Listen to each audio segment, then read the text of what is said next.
I'm watching a one video apparently. Right, we are now back live for the CFS Petit Le Mans. Don't worry, you haven't missed anything. We are just conducting our warm-up session as someone rejoins the server. Of course, they got disconnected when we changed over to the race session, unfortunately. We still got 44 cars, so they are back with us, and we are ready to go racing. So all things fixed there, Dave. Yep, it's not a CFS event unless we have something. So here we go, back underway and race. Oh yeah, we need to break something. That's just part of our how we run, really. Yeah, Chequered Flag Simsports, breaking games as we go. But we're now just waiting for a few more moments as the teams do their last few minutes of practice, and then they will be into the race. 10 hours of racing if you're just joining us for Petit Le Mans. It's not going to be an easy one here.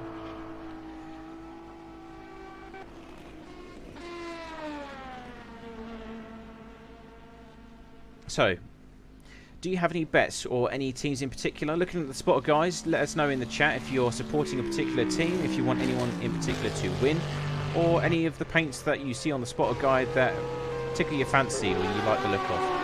So place your bets essentially now and let us know who you are supporting in this particular race. So we're now changing over to the race session. Sorry Dave, go on. Sorry, I was going to say, you can obviously bet on people like Black Hawk Racing. They won last year, so they know how to win. Possibly Seawolf Net Race as well. As we said earlier, they've got the qualifying pace, but they can try their best to put that into some race pace as well this time round. But it's difficult to put your money on anybody because so much can happen in these 10 hours. I'm going to bet on a dark horse, I think. Go Team Racing, they haven't won here yet, but they're looking extremely competitive. They got pole position, so that's going to be one of my dark horse at the moment. Then I'm going to also pick Royal Blue Racing to do well here as well. You know, they've done well in Formula 3. They've got the characteristics, so let's see what they can do. Of course, you got the GTEs, Team Rookie Monsters number 4 and number 6. They did really well, both first and third respectively last year. But dark horse wise, I quite like the look of the ERS team, the 14 Porsche. That's a pretty fancy looking machine. And of course, the Aston Martin from Track VR, you know, underdog of the century there with the Balance of Performance package. So I'm hoping that they do well. No bias towards Aston Martin, though. I'm British. Of course there's bias. And we're now waiting for the cars to begin the race. Again, it will be a 2-wide formation. This time we have all 44 cars. So we only lost the one person, but they're now back with us. And we've got the countdown timer of 3 minutes to get the race going. So once again, they'll need to settle into the rhythm, calm the nerves, quell the adrenaline that's building. I think Jimmy Broadbent puts it best. The racing isn't, well, the cars aren't real, but the racing is, and that is especially true in events like this. Well, what's the time now? It is now 20 past 12, so we're only 20 minutes late for the start of the race after we're doing all the restarts and whatnot else, but I think we're still going to have a brilliant race here this afternoon. It's going to go into the night time, both here in the UK and, of course, in-game as well, so it's going to throw a ton of different challenges at the teams, changing temperatures and changing visibility, especially for those in the GTC category as well. Of course, those flashing lights, you don't no longer know if that belongs to a GTE or an LMP2, so it's going to be extremely tricky for them there. Yeah, they've always got to keep an eye on the mirrors in the GTC category because they've got two much faster classes trying to make their way through.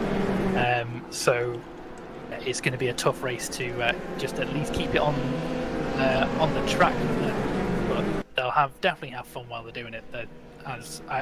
It might show that I'm quite a fan of these GTC cars, but they're just so much fun to come over. Coming down to the final couple of corners now before we start racing, and the race control will announce green once we are round the final corner. So Maurice Mell now in charge, waiting for the command to go from race director. Coming coming over the last final corner as they stand by.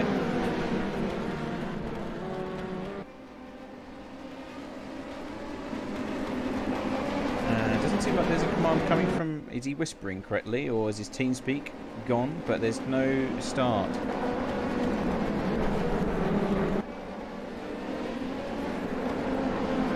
How very strange. So I guess we'll go for another warm-up lap.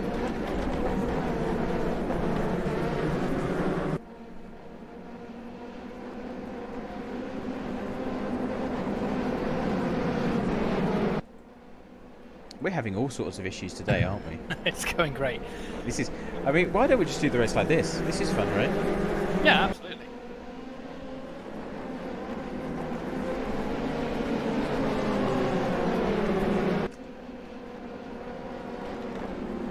All drivers will be going green at the end of this lap.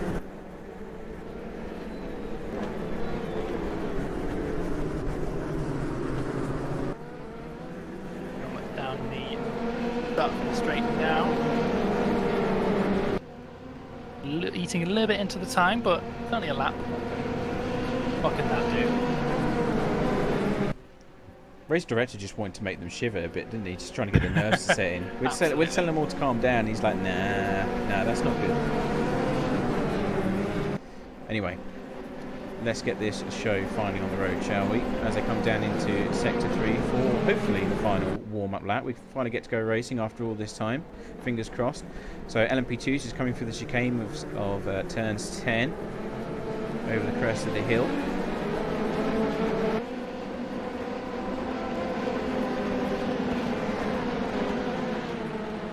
All drivers, this race control, we are green, green, green. And here we go, so off goes Maurice Mell into the lead of the race. Ibrahim Khan takes a look down the inside as Simco P2 is in background. Was the car off there as they all come across into turn 3 over the crest of the hill and down into sector 1 for the first time. It is Maurice Mell, Ibrahim Khan, and then Timotej, I think it's Andonovsky is pronounced correctly. I do apologise if I completely butchered that name, but Julius Esports in third place, Simco P2 with Balaskis in P4, Charlie Rigo in P5. Going back to the GTEs, we have a change for the lead. It is ERS, the number 14 car, has gone out into first place. Then it's Daniel Vidamari, followed by Matthew Beavis, then Black Hawk Racing. Where has the pole-sitting GTE car gone? Because it was Dennis Castilla-Sims. He's all the way down into P19, so that is not a good start for him. And going back to the GTCs, it is still Turk Hakkinen, I believe, in pole position. No, he's been put into second place by Jesper Eriksson. So good start then by the Top Gear painted GTC car there, Dave. Yeah, it's been a fantastic start for in the that's Francesco first position. He was a little bit down on the grid. He gained a lot of positions on the start there. Fantastic with him. But fairly clean start. Haven't seen any majors. There's a little bit of a battle going on behind in GTE. That's the number 64 fighting the number 06. Two Porsches going head to head through the chicane. 64 managed to come out on top at the moment, come through the final corner. Not a lot to take around here in the lead. So they can reliance on it now. Might try and make a move into the first corner, not too close enough this time round, but behind him.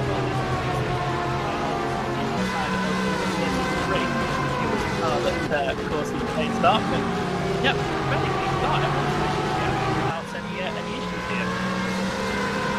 Yeah, it's been fairly clean so far. Not too sure what happened at the start with the LMP2 car. That seemed to go a bit wide on my screen, but I can't confirm, unfortunately. So these GT cars are very loud as well, going across the down into sector 2. It's mostly the Porsches that are the culprits here, causing the deafening of our ears. But now into the second lap of the race, we've still got in the lead Maurice Mell for the LMP2s. Of course, his GTE pack is extremely close. Maurice Mell coming through sector 1, followed closely by Ibrahim Khan. Bit of a gap then to the Drillers Esports 17 LMP2. Then going further back is the Simco and Charlie Rigo, also close behind. All top leaders split by 3.5 seconds there. Yeah, a very decent start, and they're already coming up to the back of GTC traffic. So, oh, sorry, David, got interrupted there. There's a battle for the lead in GTE already at this stage. They're going almost 3 wide. You've got Matthew Beavis, Danny Villamari, and Francesco in all going toe-to-toe as they come up to the start-finish line now. The Porsche's got a little bit of an edge over speed coming into turn 1. It's actually going too wide now. Danny Villamari gets that lead once more in class, and this is starting to heat up very quickly here. yeah, this is maybe 5 or 6 cars fighting for the lead. It's absolutely fantastic so far, but Villamari is just starting to pull away now. He's definitely got the pace in that BMW. There's a little bit of a Geniali frame developing here. I think he's looking to capitalise on that in the Corvette. Not been close enough this time round to the 67. I don't know this track. More over the hill, but yellow flag is the second one. Off. Possibly that's cleared now, so maybe it's a small excursion. Slipstream comes for Matthew Beavis. He's got the slipstream on that 14 machine, looking to the outside. Black Hawk Racing trying to follow as well as best they can. Down into the braking zone. He's got the advantage as he's got the inside line. Who's going to come out on top though? It is the 14 still. Great racing at this early stage by these teams. Yeah, just kind of close the door on number 4 there. You got the inside. The first one to the outside very quickly. Good defending, but number 4 isn't done yet. I mean, inside the turn 1, he's done. What are you going to be able to get breaking done? So he's going to have to fall back into line there. So this battle for second place is heating up a lot here. And that's just leaving good divine. Yeah, he's being able now to get away ever so slightly. Going back further into the field, we have the 64 from Satellite Racing, their debut performance in the GTE category, doing a fantastic job of staying with these front runners here. Then it's the Black Hawk Racing Corvette, followed by Juice's Motorsports. So this is a really hardcore front running teams here, a lot of experience in those top 6 positions there, Dave. Yeah, absolutely fantastic races so far, and they're all just getting into the slipstream train here, coming down the back straight, which is not very straight at all. Behind, that's a battle, the 81 and 6 having a fight here.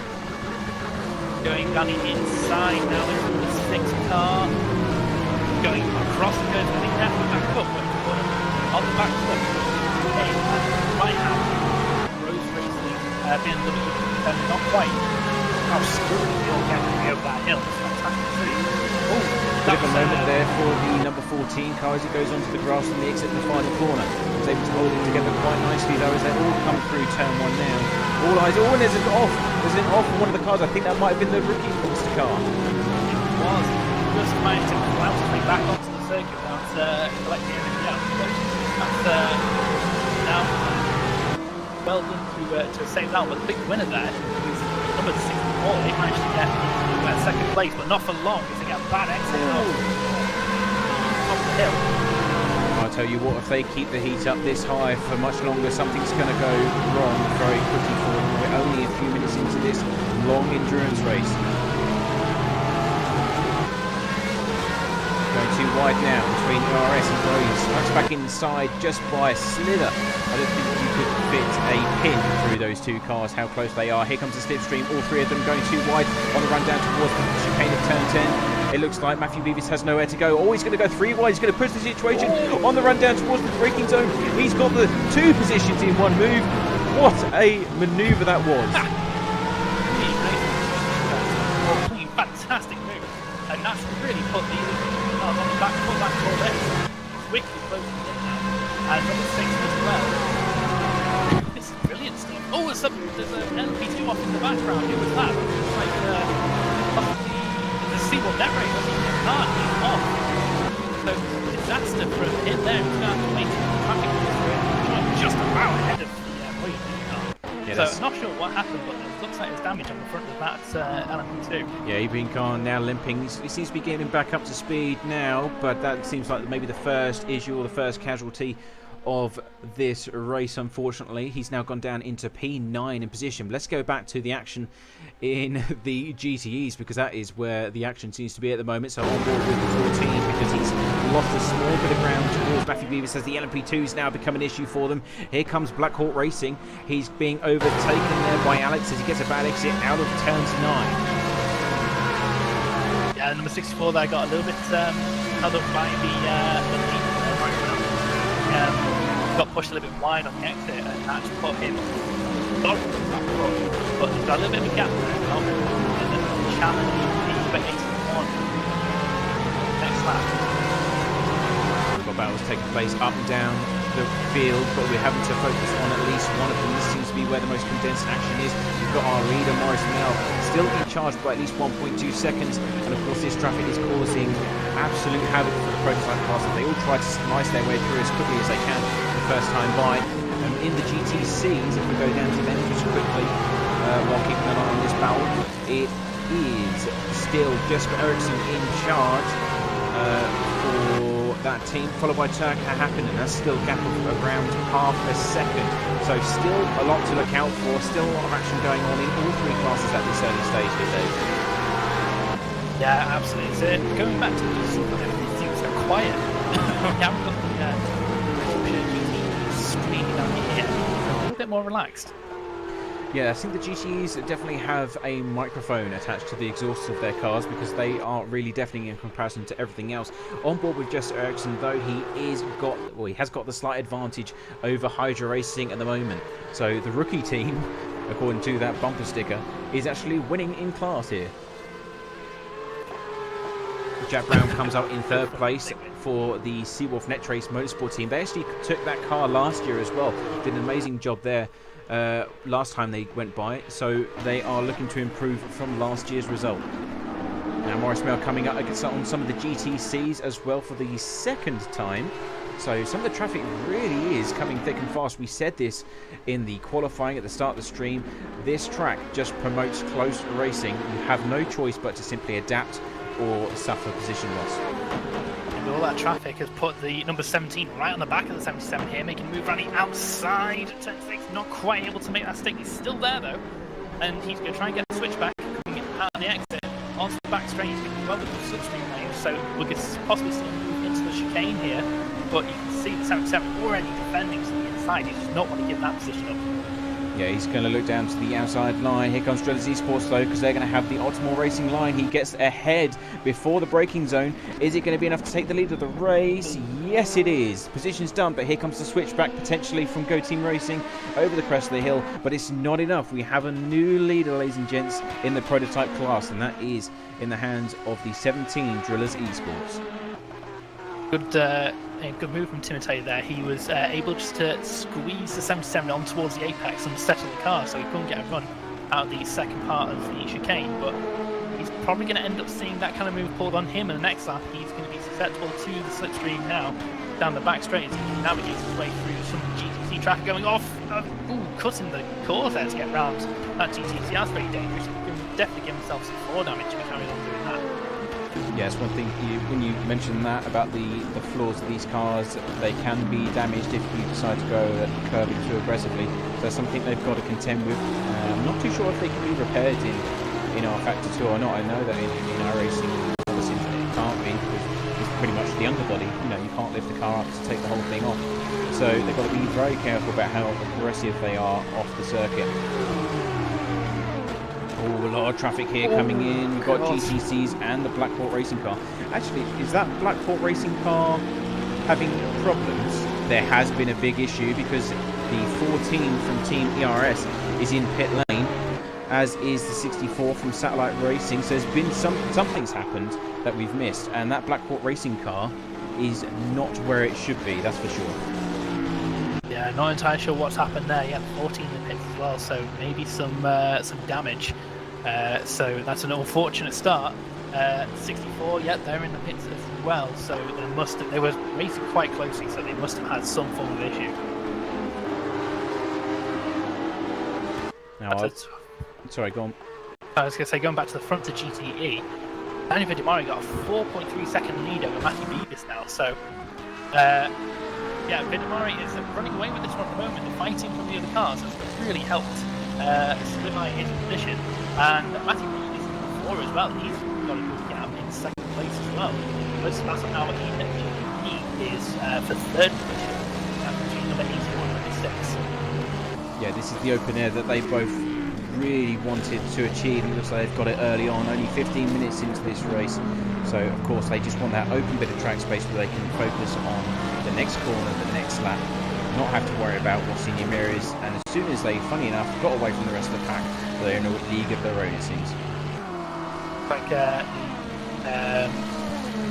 two GP came together. It looks like they had a crash. Thanks, Nick, for confirming that to me. But yeah, it looks like they had a little bit too hard racing in the first 15 minutes of the race. Sorry, Dave, I'm going to have to interrupt you. There's a battle for P3 in GTE class. This is between Juicy's Motorsports. He makes the outside move at the chicane of turn 10, but here comes the pushback from the Black Hawk Corvette. He's trying to push around the outside, but it's blocked instantly by the Porsche. Got that LMP2 on the inside. I think that's satellite racing as well as they come into the braking zone of turn 1. That Corvette, though, not giving up so easily at this stage. Corvette, obviously fairly quick in a straight line, being a big hunk of American metal. But cornering speed on that, on the good, definitely Porsche. But looks like he's just not able to quite to hang with the Porsche through the S's there, through the twisty stuff. So he'll hope to get back into sufficient range and closing on the straight.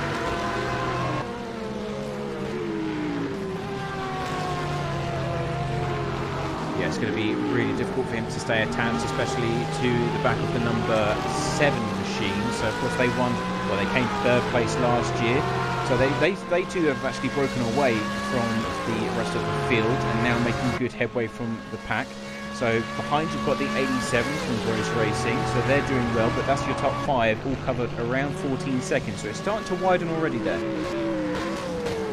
The 47 Ibrahim Khan is starting to make fight through the field. He's running back in 9th position overall after his incident earlier on, facing down Max Scholten there in the number 39 car. So he's going to look to make some moves as soon as possible, it seems. Actually got the fastest lap of the race so far, this is 47, so he is on a charge through the field. Hopefully got all that bad luck out of the way at the early stage of the race, so we can now focus. And actually a bit of an issue there for Max Scholten off that racing line. It's a full 180 round into the wall. Luckily, it only seems like it was a minor touch, but now he's going to have to slow it all the way around. You know, it's a slow way to get around the track and get that thing back up to racing speed, it seems. Here comes Satellite Racing, they're going by as well. And even still, he's only just got away. Look at the damage on the front of that splitter. That is huge. It didn't seem like it was that high speed. It was very unfortunate for the spin as well. He couldn't just pull back onto the racing line because the line was out there. So a 7-point turn later, he's back underway. But yeah, that damage is hurting, it looks like. Yeah, that's gonna. I don't know if that's worth pitting for. But where's that placed him now? P12, so that's the bottom of the LMP2 field there, unfortunately. He's going to try and stay out, it seems, see what the car feels like, which is probably equally as dangerous in case it tries to snap back under the high downforce corners, such as pretty much all of turn 1 and sector 1 for that matter. Looks to be fairly stable at the moment, so it might be more superficial than it is affecting his performance. Certainly it's still sending it through the S's as it would normally, but yeah, there's got a lot of work to do to catch up with the rest of the field now. Well, let's take a leap back slightly to the 81 from Blackwood Racing, because it is a three-way battle here for third. You've got ERS in front as well, but they're now officially a lap down, unfortunately, so bad news for the 14 Porsche. But this has actually brought into play these 3 cars and Dennis Castillo-Sims in the BMW behind. Yeah, Mark Wright as well in number 33 Porsche Fair Racing car. He's just looking at the back of his field as well. He's ready to pick up any pieces and going to gain up a few positions if there's any issues. And that's the number 87 going around the alongside the chicane of the 81. He's going to fight back. Right back of that BMW. Get a good look at the badges. But not quite able to make that stick. Well, to fight back, I should say. The position down.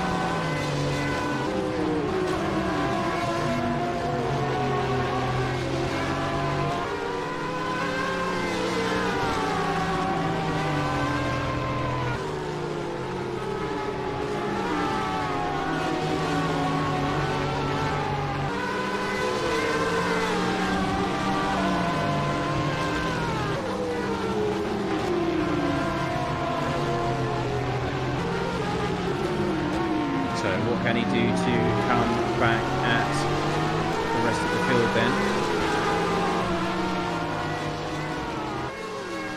Best opportunity is going to be chicane here. Using the slipstream of the in front of him. Try and close in. Doesn't look like he's got the top end speed as that Corvette, which is surprising. He's dropped off even in the slipstream range of the BMW, so maybe they've set the car up for the corners rather than straight lines. Yeah, there could be potential. There's a lot of different ways to approach this kind of circuit. I mean, personally, I'd always want the safety of that high downforce approach, especially when things get a bit more tiring later in the afternoon. But yeah, you do see some teams deciding to go for a slightly less aero efficient car, which helps them on the straights. A little bit of damage on the AC1 I can see, or is that just a little bit of text from my end? That looks like on the front right fender there's a tiny bit of scuffing, so it could have just been from some argy-bargy, but they might be just nursing a little bit of damage, but they are very close behind. The 87 now, looking around the outside. There's the right-handed, not close enough this time around, but he is going to be within slipstream range.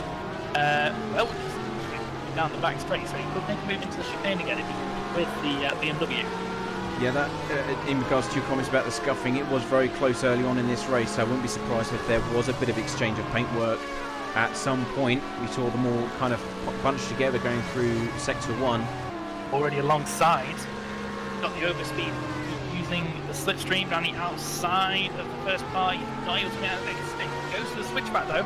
The 87 gets wide and bumping and barging. That's a bit rude, but the 81 comes off worse there. And he's now going to fight off number 33 behind. So not a good couple of laps there for the 81. He is under pressure at the moment to maintain that top 5 position. I think that was pretty fair. You know, they're both going for the position. He went round a long way, and he's still got to pay respects to Racing Room. That he's got to make the corner as well and get up to racing speed again. So that was just a bit of argy-bargy. All's fair in love and war kind of approach, but luckily nobody got hurt out of it. Yeah. What's adding to the paint collection? Developing on the fence that corner. I mean, most of these cars won't be the same colour by the end of the race, I don't think. We're going to get really confused. Well, Dennis Castilla-Sims, he's now got to do some work because up ahead by 4 seconds is the number 6 of the Juicy's Motorsport Club. So he's definitely got to put his foot down, find that extra bit of pace. Last lap for you was, his best lap was 18 or 1:18. So he is actually faster than the number 6 at the moment, but he's still got to find that pace in racing conditions there. Here comes another position up for grabs then. Is that the Fair Racing team behind? It is. That is Mark Veit trying his way left and right, but it's blocked. Ooh. Big lock-up there from the 81. He got that all wrong coming into the inside. He just handed that to the 33. Yeah, that Fair Racing Porsche always a big issue. What's happened here? There we go. There's a bit of a lag. That's on my end, I believe. Is that for you as well, or is that just me? I think there is a little bit of lag going on. 81's gone off into the gravel there, so everything's very laggy. But yeah, the 81 is round, I think. He is off into the grass at the exit of turn 1 coming up the hill, so not a good start from him. Well, the car still seems to be going, so I'm wondering if maybe it was a bit of join lag. I'm not too sure what's going on at the moment. I'm rather confused. Yeah, maybe. I'm a bit confused as well, but everything seems to be calming down a little bit now. Cars look like they're actually moving again, which is good.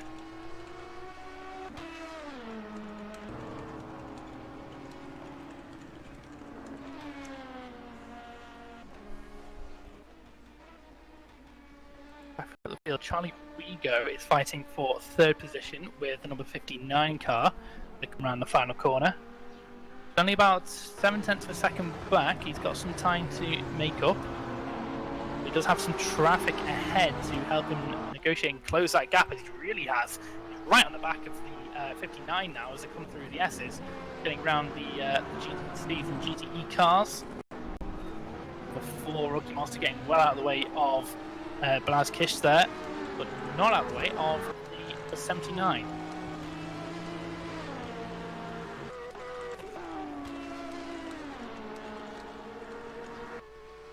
That behind as well as Sabakish as well in the Blackhawk car, number 1. He's closing on this battle as well, so this is a three-way fight for third position developing as someone's gone a little bit wide on the exit coming onto the back straight. So they're all within about 2 seconds of each other now. Oh, and that's a car with the rear wing off. That's one of the GTC. Yeah, I think that was GRG Esports that are having some issues. Big incident around the final corner. That's the number 24 and number 66 came together. Both had a spin, but they're both back underway now. So I just about caught that one, but no damage there it seems. And I just found out what happened to the server. I believe someone was trying to join it without the correct content, so it appears it tried to download, and that caused a huge issue for some of the teams. So if you are one of the teams that are taking part in this and you're waiting for your teammates to join, please ensure you have the Steam Workshop item installed, otherwise it will take it off the server, which is already pretty busy at the moment, as you can see. So please, if you are a driver not currently racing for your team, install the Steam Workshop item, which has been there for about, I don't know, maybe 3 weeks now, 4 weeks.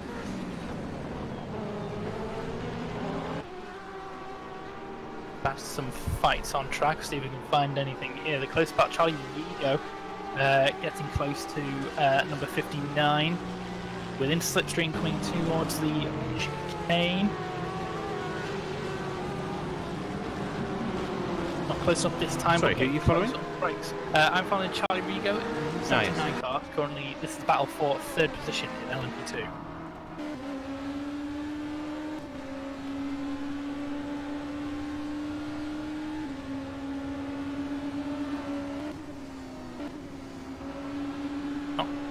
Dropping back a little bit at the first corner, maybe the dirty air coming off the 59 having an effect, but oh, this is the worst place to meet some traffic coming through the S's. Well, luckily for the LMP2s, they've got the extra power to go around the outside quickly before the downhill the downhill section begins. Of course, if you do meet the car when it's already halfway or committed down that part of the track, it is pretty much impossible to pass safely. So luckily for them, they're able to get around just in the nick of time. Is that also Blackhawk Racing coming up behind? Yeah, they've been following for a few laps now. Yeah, so we've got a three-way battle going on here. So this will certainly be interesting to watch if we just stay with them for a quick moment in time. So battle for third, as you can see, Blaskis leading the way for the Simco P2.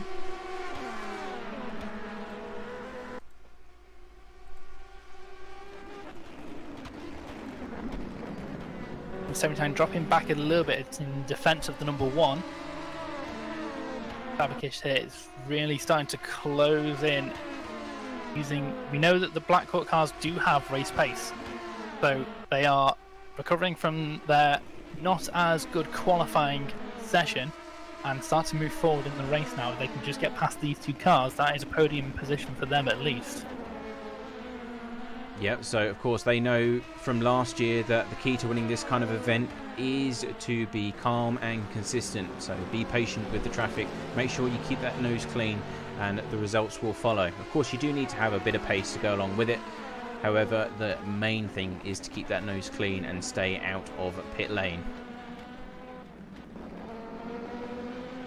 Let's see how good the 17 is doing at the moment in the lead of LMP2. They are 6 seconds just about up the road from number 77. So number 17 car is really showing some good early pace. Let's see if they can continue that. Can the car, they come on towards the end of the first half hour of the race. Yeah, it's already a lot has happened. It seems we did have one of the cars drop out. That GRG Esports machine, I don't know where that's finally, found its resting place, but it seems that, yeah, unfortunately it is in 41st place, so they've not done well out of this at all, unfortunately. So fingers crossed they can still continue the race there. But they are driving around missing the bonnet of the car, though. Luckily, the engine isn't there. So not too much damage. That's just a safety feature. If you crash head on, then at least the engine is in the back, so it's safe. Right, let's see if we can find some action unfolding. We did have a lot of it taking place in the GTE field, and one such position is 21st place, which is in the hands of the 92 Core team, the Black Hawk team, and they're being chased by the 92 Core team, which is just behind that GTC car you see in the rear shot. The Aston Martin, they're actually on the reserve list, so unfortunately one team had to drop out and they took their place. But now making the most of that as they fight for P9 in class.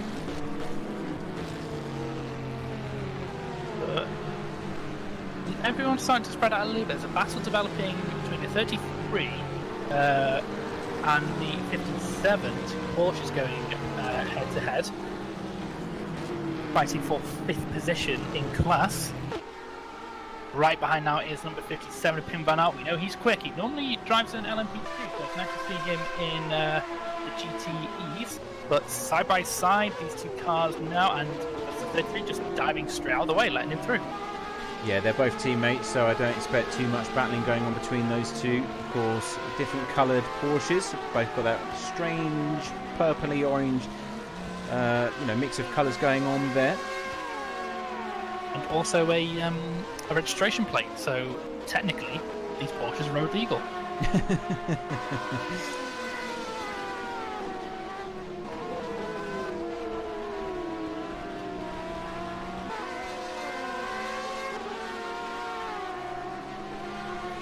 Everyone has started to settle into the rhythm now. The gaps are starting to develop. Probably see some drivers start to move up around the 18 green card in the 47 again, showing his pace. He still has the fastest lap of the race, 1 minute 9.495. He is closing in on number 3 car of Jan Nicholas Fighter there, only about 2.3 seconds. So he's still recovering from his earlier incidents, but doing well, showing that early pace. Yeah, I'm just following around the 81 machine at the moment. The Corvette is still under attack, not in a safe place whatsoever from the car behind, although as we said that, some of the GTCs has made a slight gap to the car behind, but he is now catching the number 11 Aston Martin from Track VR Racing ahead, and that's for 8th in class there. Well, the only two Aston Martins racing in this event today. He's got very close out the final corner, has the number 81 right on the back of him, and Colin Sanders has to defend into the first corner. Drop back a little bit as some of the traffic goes through. Yeah, GTC getting out of the way nice and early. That's the 24. Haven't seen much of them. Very sparkly paint scheme that they've got here this year. But the Black Hawk LMP2 just making their way through GT counterparts. Trying not to cost them too much time as they fight for position here. Now Black Hawk Racing, they were faster last time by as they came from start finish. They are closing that gap down. More importantly, when is he going to try to make the move? As the Aston Martin runs a bit wide through turns 8, coming into turn 9. And onto the back straight, the Corvette slightly oversteering, had to counteract that. But now onto the back straight and the slipstream in effect there. I've noticed that from watching the Corvettes, they do seem to be a little bit tail happy, so that might just be a characteristic of the car around here. But it seems to be pretty easy enough to get around the circuit. They're all doing fairly well. but 81 not quite close enough to make a move. It gets very sideways coming into the chicane there. I don't think he expected the number 11 to be as slow as it was, so he managed to slam on the anchors and get the car stopped, but well held there from the Blackhawk car. Yeah, it's always slightly worrying when you close that gap slightly faster than expected. It does make you apply the brake just a bit heavier than usual. And, you know, nicely caught though. Of course, a lot of experience behind that wheel. Unfortunate that they've had issues early on, but they've definitely got the pace to get back up to the top 5. In the background there, you've got Ibrahim Khan, trying to get through as best he can. He's up to P7, so on his recovery drive. Next car ahead for him, though, is 3 seconds ahead, and that is the number 3 car of the Bros Racing team. Oh, he's so quick as Ibrahim Khan. He's that's why they put him in the car for qualifying. He always has that pace, but they always seem to have the worst of luck come the race day. I think they won maybe a couple of races back in World Sports Car Championship, but yeah, their luck just wasn't there. Now, if we go back down to GTCs, because we do actually have a battle unfolding for one of the podium positions here. Still Jesper Eriksson in charge with the Scuderia Ventus car. However, Hydra Racing and Seawolf Netrace Motorsport with Jack Brown behind the wheel fighting for second place in class here. Well, it's nice, a little bit of silence as the Porsche GTE stopped screaming for a minute as we watch this battle. Yeah, they're just coming down to the start-finish straight now. The gap is at least 0.5 seconds coming across the start-finish line. Let's have a look at these last lap times that they've posted for you to see if it is a closing or widening gap. So coming on to lap 26. Sorry, Dave, go on. Well, I was going to say 1 minute 23.0 for the 74, but 1 minute 23.7 for Turk Hakkinen. So maybe some traffic-related issues slowing down a lot, but that is a big gap. And the 74 is fairly close now. But we know how quick Turk Hakkinen can be in that, in that driver's seat. So he might try and pull the gap a little bit more now on this lap. It looks like he just about is at the moment. Oh, Jack Brown just had a huge sideway moment, had to counter steer to the left to stop that car from rotating too much, so that he's lost a lot of time. That's obviously the most important corner here at Road Atlantic. Gives you the slipstream and that top speed, which is the only place on the circuit that you can achieve that, and it's not gone too well. So now back up to 1.1 seconds. Going just further back, you've got Christopher Tabotin for the RSA Sim Racing team. He's only 2 seconds behind as well, and he's being chased by the 36 Energy Racing team himself. So there's a few battles starting to develop in the GTC category now. Things are starting to spread out so slightly. It's always a challenge getting these cars to the end of the this race. Last year when we first introduced these cars, everyone was a little bit dubious about how they would actually do, but they turned out to be one of the best classes in terms of the racing action. We had battles all throughout the race last year, and a fantastic race towards the end. So they were very popular. The last class to fill up, but that was a contact there. It was at number 36, got sent round by one of the GTEs. I couldn't quite tell who that was, but looks like he just managed to. It was a bit of a communication error. It looks like he was going to give the corner to the GTE, but just closed the door and got punted off into the grass. So that's a couple of positions down there for Alberto Zanotti in the number 36 car. Oh, that's a shame. And so we always said that this was a characteristic of Petit Le Mans. It does challenge driver patience and, essentially the decision making of those drivers as well, because those moments come and go in the blink of an eye. As we've got the LMP2s coming into pit lane for the first time. So we've got Jan-Nicholas Viter for the Bros Racing car inside pit lane alongside Simco P2, Shattered Windscreen Racing, and also On-Off Racing. So all of the LMP2s starting to come in for the first pit stop of this race. So that has been around, just coming up to 40 minutes there, 38 minutes or so for a full stint. Be interesting to see which teams can stretch that just ever so slightly, and if they can cut out any pit stops before we get to the end. It's the way to win an endurance race to spend as little time in the pits as possible. So if you can stretch that fuel just a little bit without having to back off on your pace too much, that's really going to help you in the long run. That's the Blackhawk car into the pits as well, so they were a little bit after, pitting a little bit after everyone else it seems, but they are just getting their service now, and that's number 17 back into the lead. Yes, so Drillers Esports doing everything they need to do to make sure they stay ahead of the rest of the pack for the time being. Maurice Mel still in second, that gap's 6.8 seconds at the moment, so they're doing a really good job at the early stages here at Petit Le Mans. Moving down, let's see if we've got any battles for the GTEs that are ongoing. We know we've got action in the GTC category as well. But that's, we've actually got RSA Sim Races under pressure in 28th position. So let's go pop down there and see what they're up to. So they've got behind, bit of a moment, nearly went onto the grass on the exit of the final corner. Nicely held, just in the nick of time before it got too out of hand. But right behind they have got the Go Team Racing GTC. As some of the LMP2s try to make their way through as well. Very brightly painted gold car there in the 55. Definitely can't miss that one day or night, can you? So no excuses for anyone that decides to make contact with them. But the Go Team Racing machine definitely on their tail now as they come through Sector 1. And as we said, they're going to be in a pretty precarious position when that slipstream comes into effect on the back straight. Poking the nose out was number 97 just to let the 55 know, yeah, I'm here, I'm still chatting. Oh, it was a car round, that was BMW. Not sure who that was, but they've made a mistake halfway through that corner. No damage done, it doesn't seem.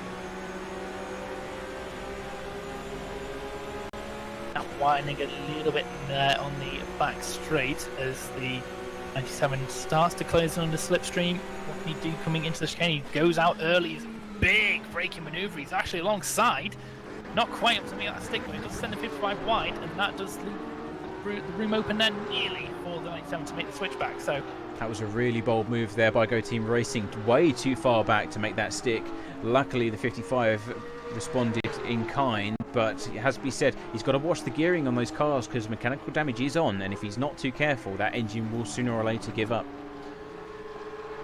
It's always been a tactic in Rf2 to use the engine to brake a lot more than the actual brakes themselves, but you don't want to do that too much here if you want to get to the end of this race. It is 10 hours, and there's still plenty of time to actually make those moves, so be careful with your engine, lads. Well, we had that last year, especially with the GTCs, because they really wanted to maximise that braking performance since they didn't have any ABS or any assists. So halfway through the race, quite a few of them did expire. They just turned into a massive puff of smoke, and that was the end of their race, and they didn't understand why. But for the last 3.5 hours or 4 hours of racing, they'd been over revving the engines, which was of course slowly wearing them down, and sooner or later they just gave up.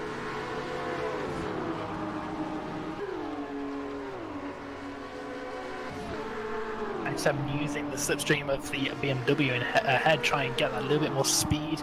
Again, looking at that really late braking move, there's a slow LMP2 there. What is going on here? So that is the number 80 Shattered Windscreen racing car. They're currently sitting in P12, so that's last in position. But what has happened to Christian Lewis? Looks like maybe have a technical issue on his side, because that is just rolling down the hill, no speed whatsoever, and he seems to be back up and running now. He's engaged the clutch, jolted forward, but there's no power, no acceleration coming from that LMP2 at all.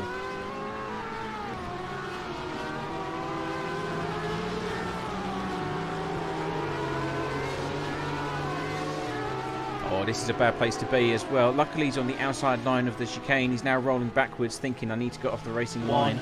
Code 18 enforced. And I think he's retired. So, yep, so all code 18 effect. I'm not too sure where he's gone. I think he has retired to pit lane. He's still showing us there on track map, but he's no longer with us. I think that's a DC, to be honest. Yeah, there he is. He's back in the pits now. So, yeah, it's unfortunate that it's unfortunate that he ended up that way. Maybe they can possibly get back in the race, but it is unfortunate. Well, some of the cars have taken the opportunity to go into pit lane. One of them is the 47, which is Ibrahim Khan and the Seawolf Netrace team, so they're going to maximise the opportunity provided to them here, and already they're going for a new set of tyres, which is very interesting indeed. Usually we see them double stint at this stage.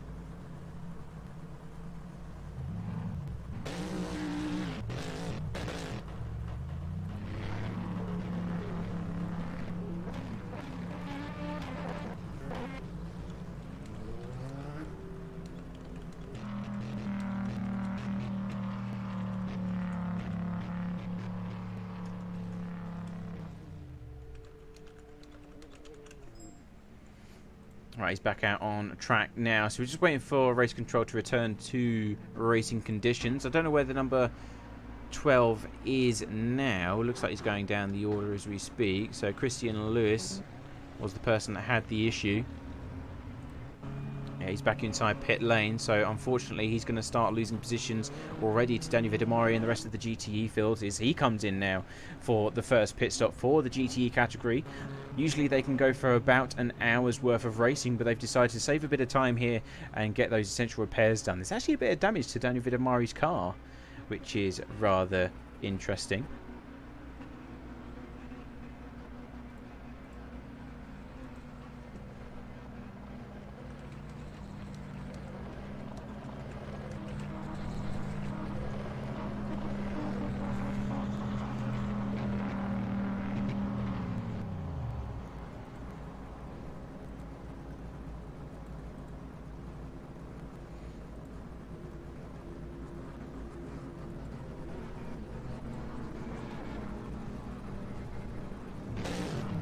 Drivers, it's just a quick whisper test. Can you all hear me? So a lot of the teams, here comes the 86 car, now back up to racing speed.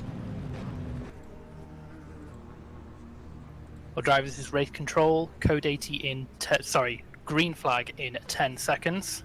So now back going to racing conditions as the code 80 comes to an end. That's the first one of this race. 5, I'm sure there'll be 4, many more 3, as 2, we go racing. 1, green, green, green. So Daniel Vidamari back up to racing, perfectly timed as he comes straight back out of pit lane. I think that was pretty much biased towards them. As soon as they get back out at the pit limiter, it's just like, oh, we can go again now. But they are still in the lead of this race. We've still got behind them. Oh, actually, that's a new development. We've got Juice's Motorsport Club in P2. So they're already one position up from their personal best last year there. He's got no one else around him for the time being. So a bit of a relaxing moment here for a lot of the teams. 11 seconds away from our leader in class. So let's go and find some action elsewhere. There's plenty of it to be had if we just look for some battles. Now, a lot of teams went into pit lane. Let's have a look at the LMP2s. We've got a battle for P5 with the Simco P2 and Jan Nicholas Viter and Charlie Rigo as well. So three-way battle unfolding here.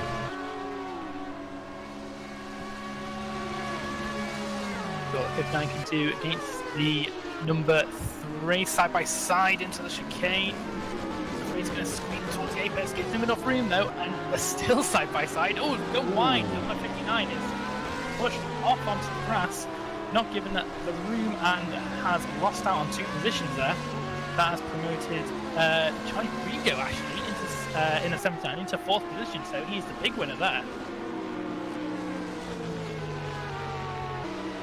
Yeah, he lost 2 positions as a result of that little argy-bargy. Luckily, no long-lasting damage, so I'm sure it won't have a lasting effect on the end result, so to speak. But yeah, definitely not the way you want to come out of a Code 80. Of course, with drivers with Code 80s, it can actually spawn more Code 80s. It's the old saying, isn't it? Safety cars spawn more safety cars. But unfortunately, with that kind of issue with that stationary car, wasn't really much choice other than race director to call that for the period where Christian Lewis was trying to reconnect and sort things out. And speaking of which, where has he come back since, or is he back up to racing speed, or has he continued to fall down the order? He is still in the pits, so yeah, it's showing us DNF. So unfortunately, it looks like he is the second car to retire from this race. Who was the first car? Luigi Russo. He is out of the race as well, it looks like. Oh, okay. Right down the bottom. I'm not entirely sure when that happened. No, I'm not too sure either. So at the moment, we've got 42 cars still with us out of 44. So not even an hour in, we've lost 2 cars. One LMP2 and one GTC or flat 6 Porsche. Rest of the grid seems to be pretty healthy though, not too much damage. I think the biggest damage was to the GRG Esports car, if I'm truly honest, but that's still running, luckily for them. We have a battle for 26th place, so let's pop down there to have a quick peep. This is Tom Brandt in the 99 GTE. And it tells me that the number 15 Racing Club Junior car is behind, so that is very odd. I think he's maybe having some issues because the car behind for position is actually a GTC. I can confirm that, so that's not... I have to quickly check an instance, so I'll be back with you shortly. Yeah, of course. So that is interesting information solely for the purpose that that 99 car shouldn't really be where it is unless it's because they went into the pits and are now recovering. That could be one explanation, whereas the GTCs have mostly stayed out of pit lane, so they may have overtaken some of the GTEs while that took place.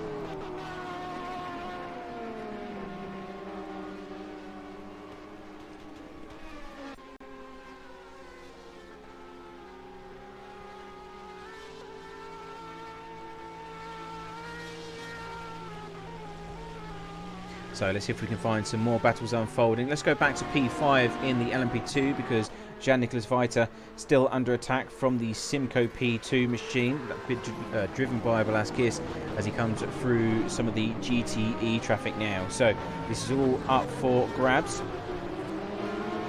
Nice exit there from the Simco P2. He's going to have an advantage coming onto the back straight and the slipstream here.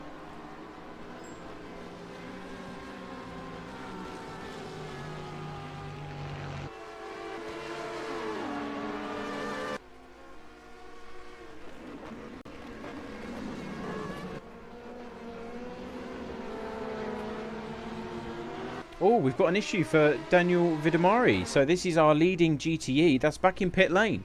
So that is the 68 car for Drive Gain Seat Racing. They're having some issues, it seems. Looks like there's a bit of damage to the front of the car. Such a disaster had to happen at this stage of the race as well. So that means they're way down the order, nearly on the outside of top 10. So coming from first place all the way down to where they are now. So that is not good news. But let's quickly go back to this battle in the LMP2 category. The number 3 defending against the 59.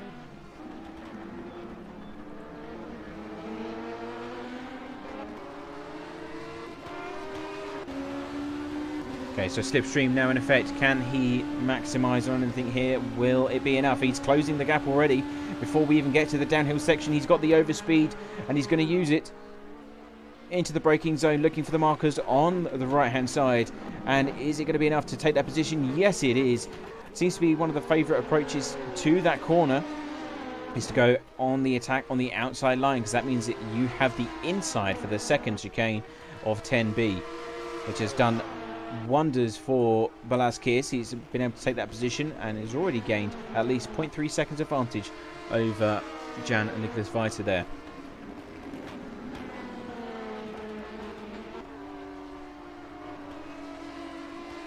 Got another battle occurring in the GTE class. This is for third position here. This is Matthew Beavis and Juices Motorsport Club. So these are two giants here. They both won on the podium, or came on the podium last year. Of course, the number 4 winning outright. Oh, and there's a spin.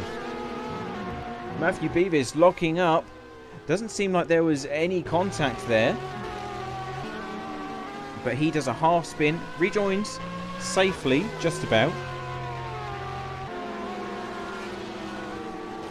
But things aren't going too well there for Matthew Beavis. He's still holding on to second place, but he's lost at least 4 to 5 seconds over the leader, which is now in the hands of Joe Barbosa. So very interesting development.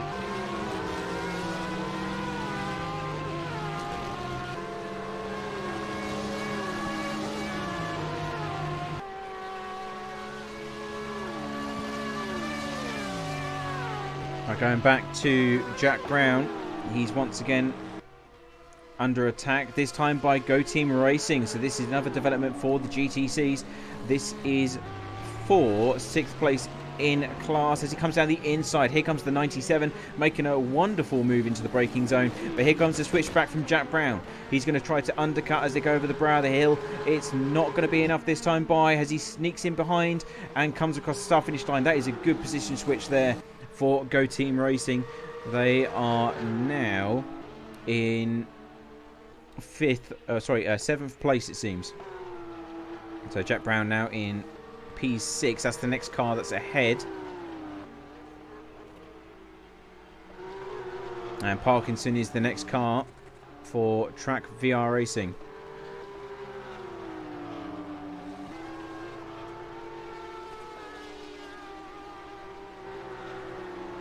Let's try and find some action up and down the order as well. We've got battles unfolding in all 3 classes as we speak. So we'll try and cover it as much as we can for you as it unfolds. Going back into P19 in the GTE class, we've got the 92 core team, and they've got the Fair Racing team ahead and behind. So a lot of action unfolding here in just a few moments' time. And just in time for me to come back. How good's that? So welcome back to the commentary box. We've got this battle unfolding here with these GTEs. We've got Alice Cleaver in the 92 core team, Aston Martin, and he's trying to catch up to the back end of the Fair Racing team Porsche. That's Pim van Ark in charge.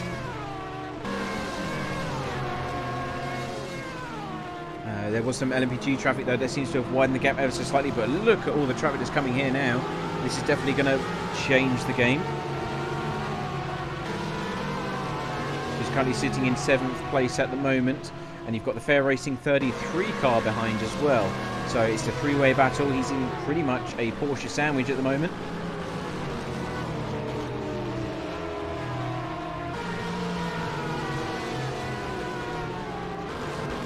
We've also got the number 10 of Panica Gaming. So they are, it looks like 1 lap down, as are Daniel Vidamari. So they've also run into issues. So they're 1 lap down off the leaders in GTE, unfortunately. And blue flags will be out. Here comes the Fair Racing team Porsche, though. He's going around the outside this time. Is he going to be able to make it stick because the Panica Gaming Porsche is in the way? But the Aston Martin submits and allows him to go through there. It's a sensible move from the Aston Martin. He can easily get the pace back coming into the slipstream now. So, yeah, is it me or does that Aston Martin look pretty beaten up already at this stage of the race? It looks a bit second-hand. I think every panel's got a big dent in it. So definitely not the easiest day so far for them, but they're now coming back at the 33 Fair Racing Porsche. Coming down to the braking zone, the Fair Racing team will be able to hold. That's currently being driven by Mark Veit at the moment, so he's doing a great job of making sure that he holds on, and now that is P6 for them. Very tricky to get a move done in the final chicane. You've got to really commit and hope that the other car facilitates.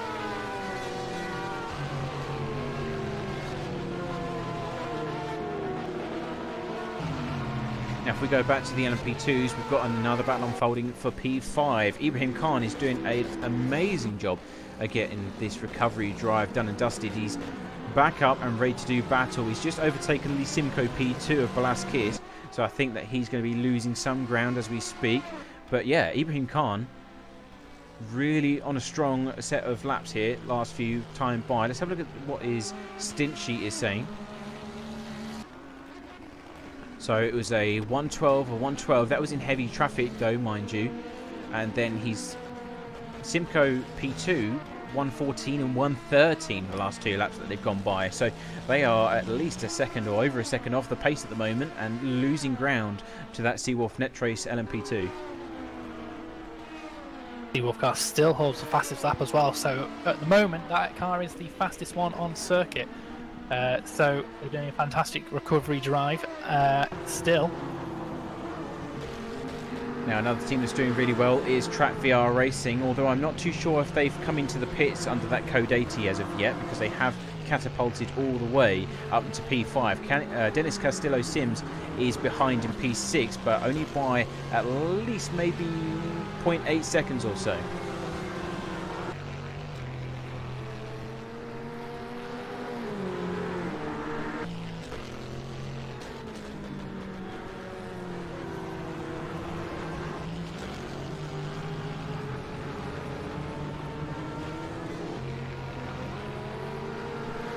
If we go all the way down to further back in the pack, we've got some issues for the GTE team, which is the 64 from Satellite Racing. So there's a few teams that are starting to struggle, it seems, because some of the flat 6 or the GTCs are starting to mix in with them. We've got the number 12, the number 64, which we're on board with now, and also the 14. So they've had extensive damage. To the point where they are mixing in with the rest of the cars. We've also got the 69. A lot of GTEs, to be frank. There's a lot of GTEs that are suffering here. GTE cars are very difficult to drive. They're a little bit. Well, I found this out from doing them on. They're a little bit unexpected how difficult they are to drive. The brakes are very sensitive.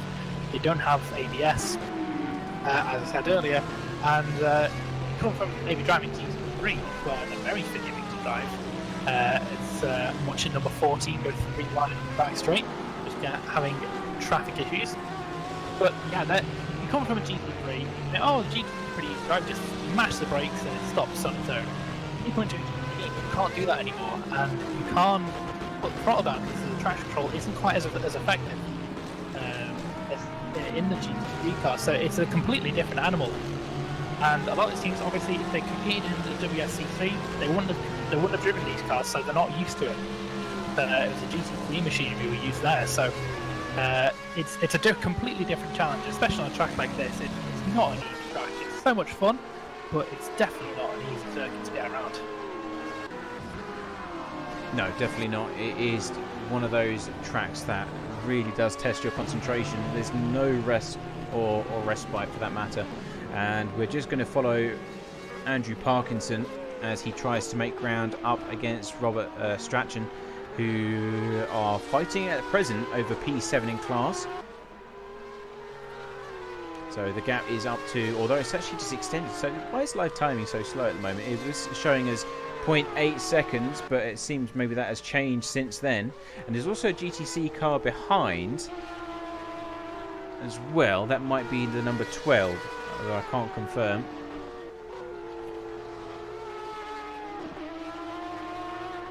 It's actually one of the GTE cars trying to make its way through them through the pack. So that's in the hands of Jack, I think, Travick.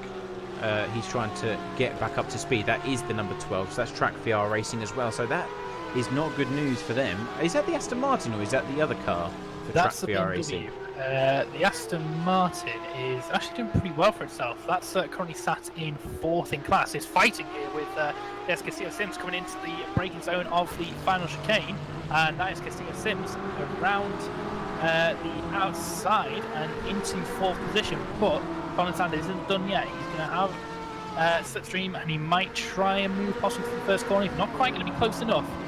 You have GTC traffic to contend with as well. And as another car, that's the car. That's another BMW going around around there as well. That might be. That is the 68, but they're a lap down, so that wasn't the position because they had damage after contact with the GTC, I believe. Okay.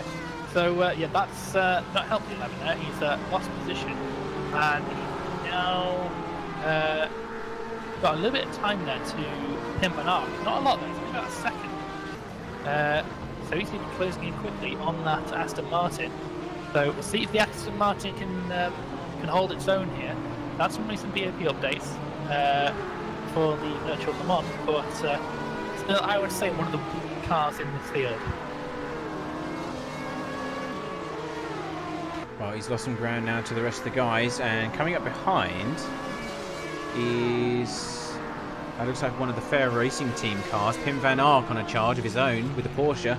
He's really starting to close that gap down to the Aston Martin. There's going to be another battle here coming up very shortly, it seems. Yep, the traffic is not going to be helping number 11. You have to be sent onto non-ideal lines.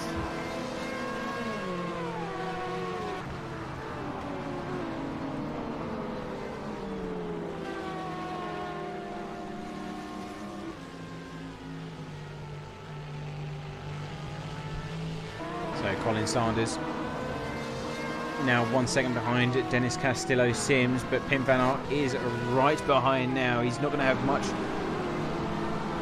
that he can do against such pace. I mean, last lap times coming by Colin Sanders, that was 121, sorry, and then Pim van Ark himself 118.9, so that's a huge deficit. And always just gone past us in the middle of sector 2 on the run down through turns 8 and got that pass done, although it's going to be compromised on the exit. Here comes the Aston on the back. Undercut, slipstream in effect. Is it going to be enough to catch that place back? Deep intersection around the back end of that Porsche, side by side, just about. Now he's going to continue to hold that speed. He is just about ahead, and he outbrake the Porsche. He can do, but oh, it's a big lockup. Not the best move there from Colin Sanders. That is another position gone, and that is going to be a hefty black spot on that tyre, which is going to have to carry around for the rest of the event. It's because you jinxed him. You said that he's going to outbrake him, but he... Commentator's curse, yeah. Once again. Stop ruining the Aston Martin. My best chance. Well, yeah, he's definitely lost out on that position. No slipstream available, no chance to come back. And here comes the traffic, of course. Black Hawk Racing, where are they at the moment? We haven't actually seen them. They're back into P3. So, Sabakis and Black Hawk Racing are defending champions from last year. Currently stuck behind the GTCs, but still doing well. They've moved up the order since the start of the race. Yeah, there's a bit of a gap to number 77, about 16 seconds. Number 17 still extending that gap, about 13 seconds they have on the rest of the field at the moment. They're not the quickest car on track, not quite. That's still the 47. But yeah, the number one car is doing itself proud at the moment to get back into those contending positions. Still plenty of time for them to recover a few more positions though. Yeah, Black Hawk Racing will now settle down into the long run, if not already. If we go back to P5, we've got Balaskis against Ibrahim Khan. That's 0.5 seconds between those two. That was a battle that we thought had died down, but it seems to be coming back ever so slightly. Not too sure why that is. So let's have a look at some of the lap times, see if we can read into this a bit more. So looking into Ibrahim Khan, his last lap was 110 both times, last two laps. Let's have a look at Balaskis and the Simco car. He's also on 110s as well. So it seems to be that traffic is the deciding factor as Ibrahim Khan just gets ahead by a slither of those GTCs. Unfortunately, not the same story for the Simco team LMP2. Yeah, that can make or break your lap as wherever you find the traffic in a circuit like this. Maybe that's probably what happened. Is the 47 just got stuck behind some traffic and let the Simco car catch up a little bit, but he's clearly showing his pace and he's extending that gap once again.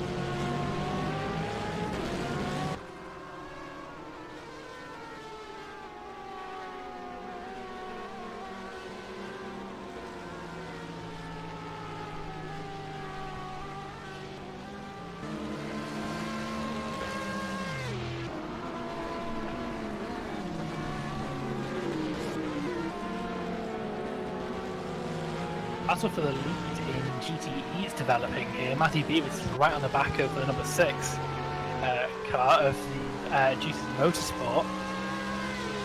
So this could be a change for the lead come the chicane here. See what number 4 can do. He's got a good exit out of the right-hander here and onto the back straight. Have a little bit of LMP2 traffic to contend with, but that's going to be long gone by the time he makes the move. He's within that slipstream already, closing in on the Porsche. Which way he's going to go with the Porsche sitting in the middle of the track? You make the move, Matt. Let's see what he can do. He goes to the inside. They're side by side, coming into the braking zone. Big. Keep on the brakes. It's number 4, and he goes ahead. So that is the lead of the race there for the number 4 car, and he's just got to maintain that position. Lead his way through the traffic, coming around the final corner. He's getting a bit. Oh, big incident for the number 6. Car off. What happened there? I think he just got onto the grass. It was getting a bit busy on track, and that curb that he was using just ran out. And as soon as you touch the grass here at Road Atlanta in that final corner, it's game over. You're a passenger at that point, unfortunately. But that was turning out to be one hell of a battle. We had that happen before, but it was Matthew Beavis that span out at the top of turn 3. He did a half spin and lost a few seconds, but now the situation has completely turned around, and it was the number 6 this time. And there's another issue for, it looks like Satellite Racing in the background there. I'm not too sure. We've got a few DNFs starting to come in, so there's only 41 cars currently out on track. Yeah, Satellite Racing, it was in, I think it was Pfeiffer, I think you pronounce it. He had an issue coming down Sector 1, lost the rear of the Porsche and just went spinning round. There's a lot of damage to that front of the car as well. The rear looks fine, which is lucky because that's where the engine is located, but yeah, there's not a lot of downforce coming from the front of that bonnet and the splitter package, unfortunately. Did I miss this? Because Turk Hakkinen is now in the lead of the GTC field.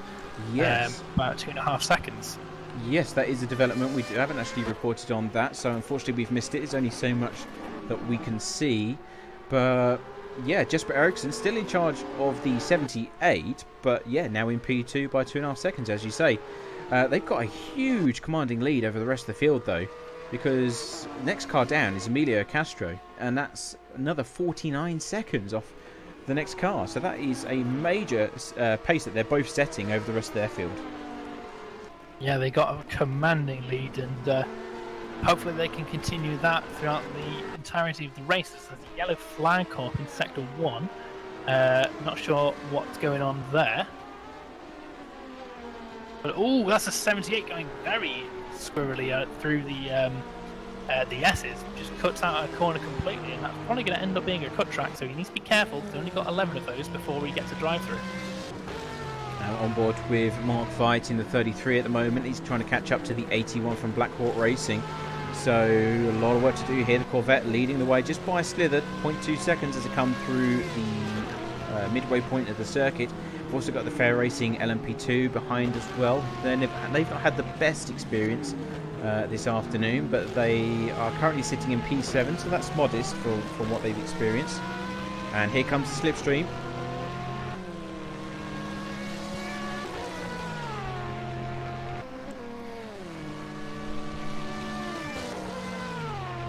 Going down onto the outside line, is going to be able to make a move here. Last of the late breakers, who's going to be able to come out on top? It is the Corvette going alongside still. And that means they are on the inside for the second part of the chicane, and still holding on to that position there, Dave. Yeah, much better run for the Porsche at the final corner though, but he's not going to be able to make any moves. One line through there, and if you try anything else, you're probably going to die. But through the first corner, best chance here is going to be out maybe about turn 6 possibly, the double right-hander, but good defending there from the Corvette to keep the 33 behind. The 33 definitely had the better brakes, but yeah, just wasn't able to get that line.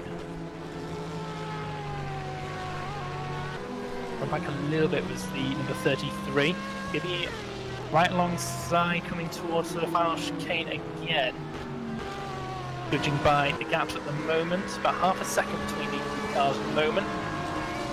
Well, I'm just taking a little look at P14 in class at the moment. Gap is down to 0.3 seconds over here with Arcadius Retriever defending against Dennis Castillo Sims. This is a battle for 4th place, I believe. Oh, no, sorry, 3rd place even.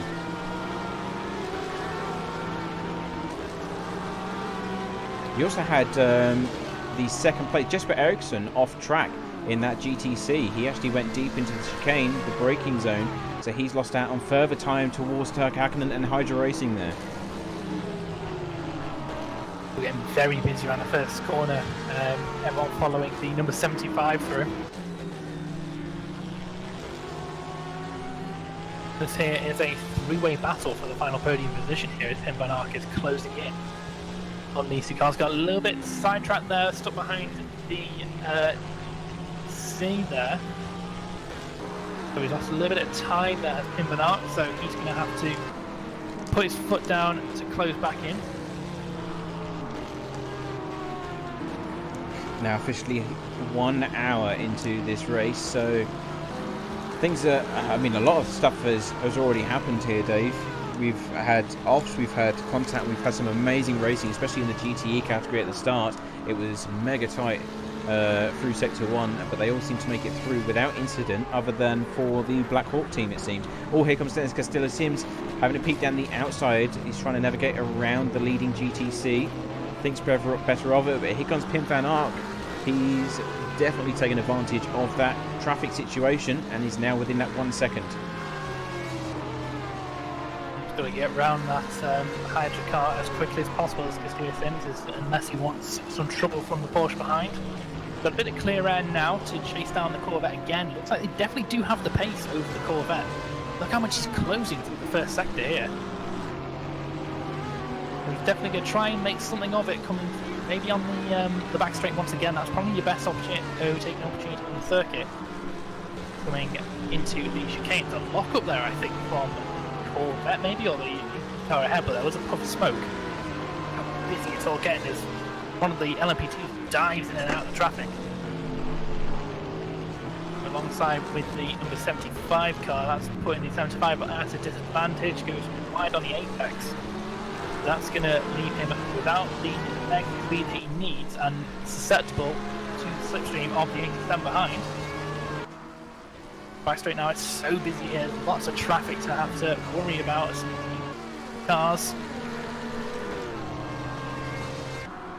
The way in the braking zone, 87 gets around the 45 car. It's not able to make any headway at the moment, so one more lap for number 75 car, the Panica car, still a third position.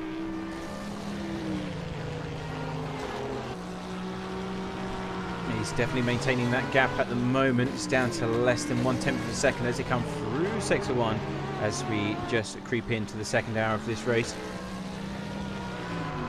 Of course, our leaders in class still Matthew Beavis and Jar Barbosa in the Jesus Motorsport Club Porsche. Really does show where the experience comes into this event. You know, you've got the two cars that finished on the podium positions last year. You know, you've got the number 4 car, Matthew Beavis, and Team Rookie Monsters. They won here last year, and Joe Barbosa and the number 6. You know, that's third place last year. Funny enough, they are both in first and second place just after 1 hour of racing, when neither of them were on pole position here.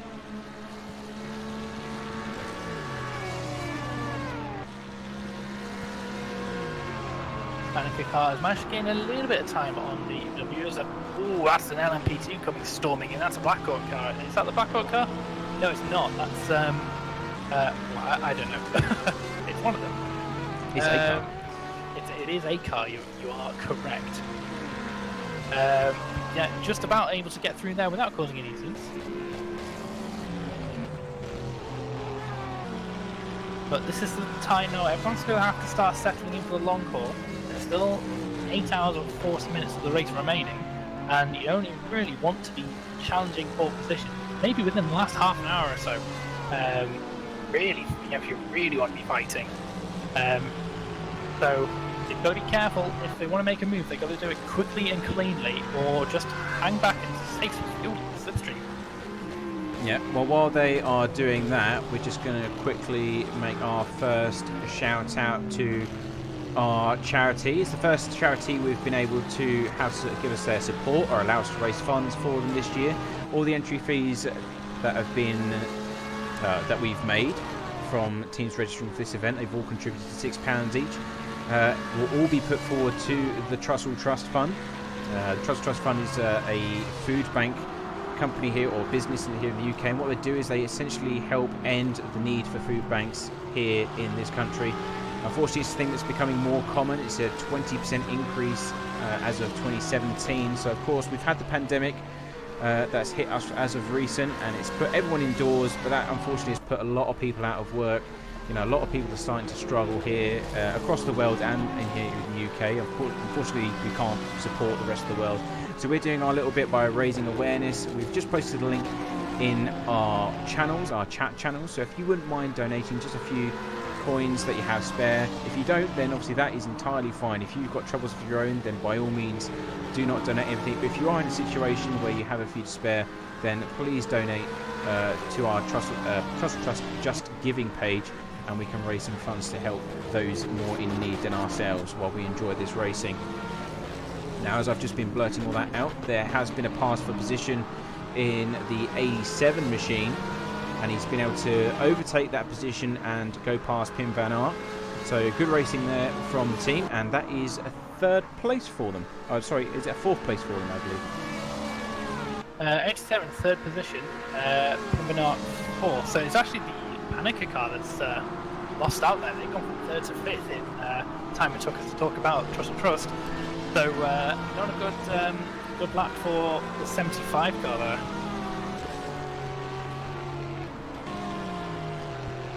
Well, things do change very quickly indeed here.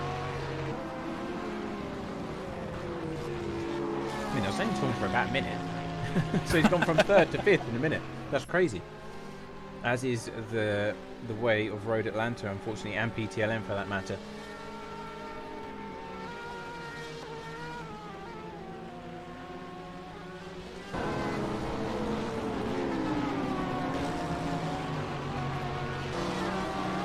Happens to number 17 car. I'm assuming they may have possibly pitted because they are back down in fourth position now.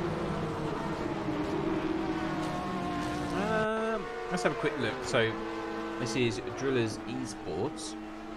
No, they have just come into the pit lane. They're on their third lap at the moment on their current stint. Ah, okay. And they've gone fastest for the moment at 9.489. So they're on a charge. I think that came with a driver change as well, in all honesty. It's currently being driven by Timotej Antonovsky. And let's have a look at where all the other cars are. So Ibrahim Khan is due to come in very shortly. Sabakis for the Black Hawk Racing team and Go Team Racing are also due in very shortly as well. They're currently on 28 laps or thereabouts on their current set. And interestingly, Go Team Racing and Black Hawk Racing on green tyres, which I believe is the mediums instead of the softs.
Well, the battle seems to be spreading out a little bit at the moment.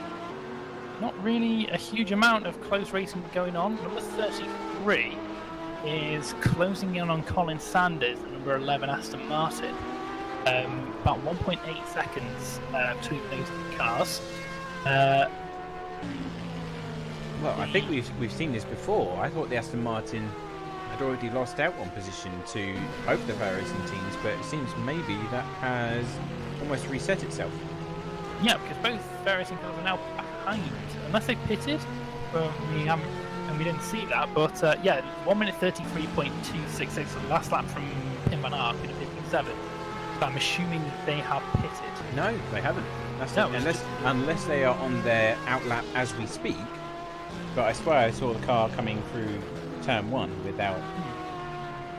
There may be some issues, and it looks like there's a little bit of damage on 57. I'm not sure if that was from earlier on the front of the car, but Yeah, maybe there's some issues with the two fair racing cars, and that's put Colin Sanders back up into 5th position.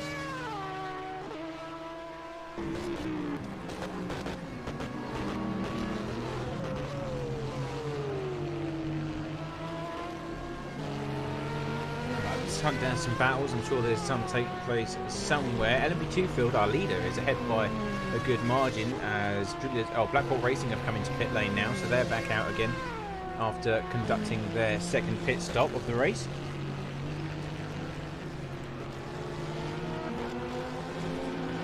That's into 77, I'm assuming, to make their pit stop, and they're coming in now.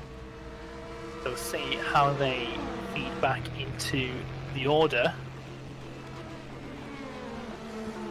Looks like the 17 is going to retake the lead. They are a lot quicker at the moment on track, and they were a long way ahead of the 77 before the pit stops came around. But has the number 1 car, Black Hawk Racing, done enough to close in and possibly fight with number 77? We'll wait and see as they come round the circuit now.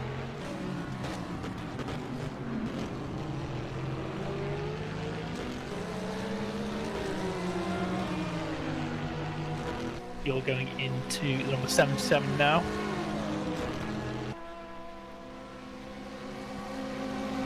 Number 17 coming around the final corner now, so they'll take the lead back. Oh, there's a battle going on between Black Hawk Racing. Oh, and there's a big issue for the 67. That is definitely going to be investigated. Pawn Robert there being extremely aggressive, even though he's in P8 and a lap down, trying to do battle with Black Hawk Racing. They've managed to get back ahead though, but as a really bad manoeuvre, tank slapped them on the front of the car. Luckily, doesn't seem to have caused any damage. Driver change for the 77. Matthias Starr is now in the car. I'm pretty sure I said that wrong. This is race control. Cars are reminded not to overtake on the grass and cut the track. So some aggressive overtakes clearly happening. We've seen it in practice actually. Cars starting to overtake on the grass, especially on the run down between turns 5 and 6. It's really dangerous. And we did say to them, you know, if you don't keep your nose clean and you start doing stupid stuff which results in other cars, DNF for example, then they were essentially going to be disqualified straight up. So I guess that's going to be pretty much the only warning they're going to get this time. Yeah, I would assume so. We've told them multiple times beforehand, and now they've been told in the race. So battle between the two cars in GTE. This is between Colin Sanders and Mark Fight at the moment. P5 up for grabs. The Aston Martin defending on the run down to turn 1. Porsche going down the inside. Not really much you can do in the Aston Martin to defend against a move like that. So pretty straightforward manoeuvre for the 33. Just forced his way onto that inside line and made sure that the 11 could cut back. Fantastic racing, and that is the 33 once again ahead of number 11. It's getting very close to the GTC car there. Not able to get around, and that's the number 11 right on the back now. 15, not going to be popular with the number 33. Look at this madness that's going on here. There's 3 wide going into here now, but there's contact. Oh, we've got a race going on for P3 and LMP2 now because Xabakis has caught back up to Go Team Racing.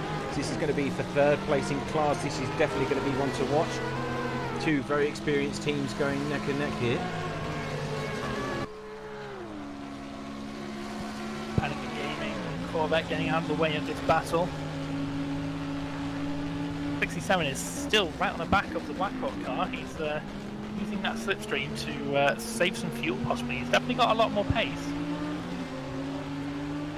Well, not to forget that the Black Hawk car is on different tyre compound of tyre, so that's going to affect the overall pace of the car, and they may have double stinted those as well because they were very quick back out of pit lane and they changed them on the first time they went in, so I reckon they're due to change them on the next pit stop, not the current one that they've just been on. I reckon that might be the opposite for Pawn Roberts and that particular 67 machine, which is the Sim Apex racing team. So that explains why they've got quite a bit more pace, because they'll be on fresher tyres and on a faster tyre as well. number 3 car, Nicholas Viter and the Bros Racing, they've retired. They're currently in the pit, so not sure what happened to them, but they are now out of the race, which is sad to see. Another car fall. Well, they did win. Well, they claimed 3rd place last year, hence why they have that number 3 on the flanks of that prototype, but sometimes it's not your day.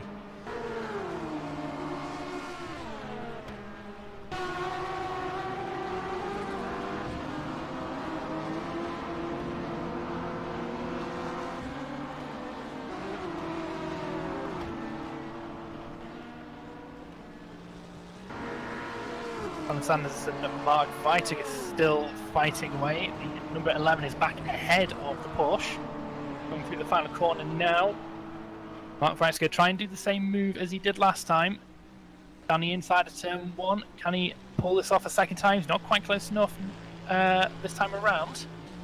He does have his teammate closing in as well. Only about 1.5 seconds between Mark Viter and Pim Van Ark. But Colin Sanders doing a fantastic job of holding off the Porsche, the hard-charging Porsche at the moment, for 5th position in class.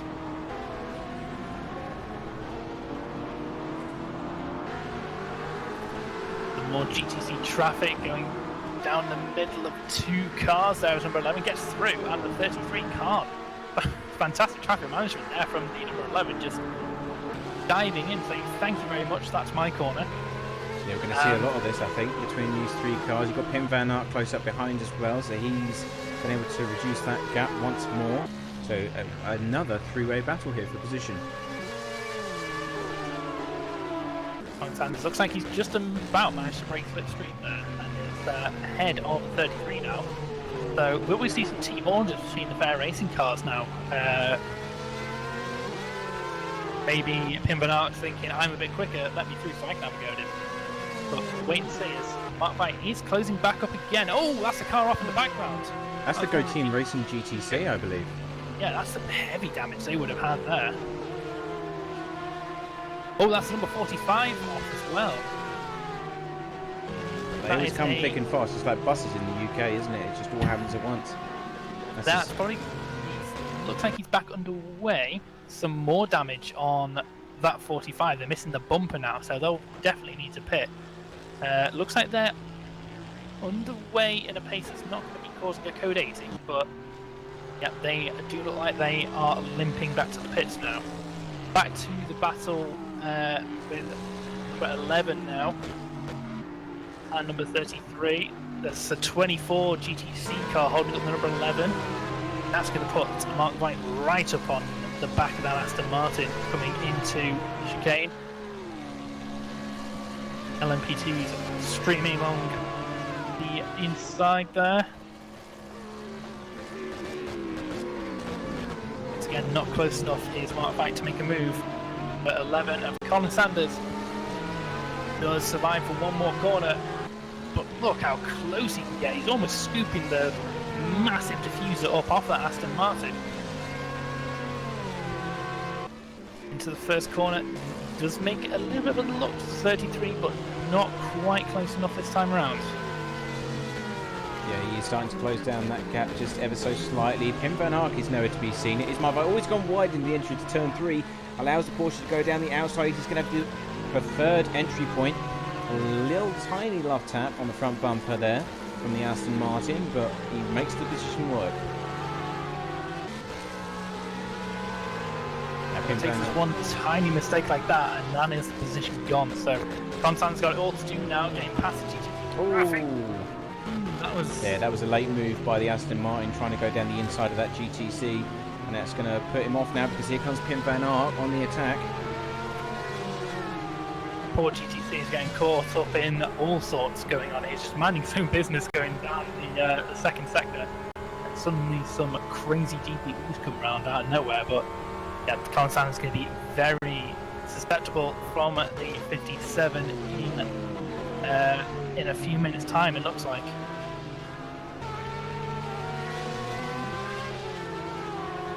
Well, Pim Van Ark's Porsche doesn't look too well maintained either, to be honest. There's a lot of scratches and a lot of dents on the bonnet of that car. but still seems to be going strong in P17.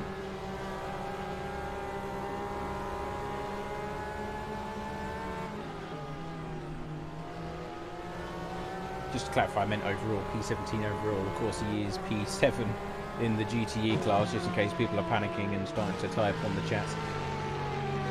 But he is definitely faster than the Aston Martin at the moment. We will be catching probably next 2 laps, I predict.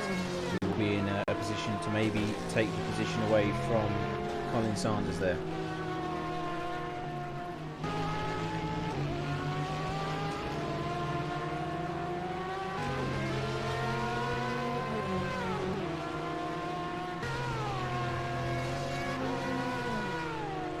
The 47 European car is starting to close in on number 1.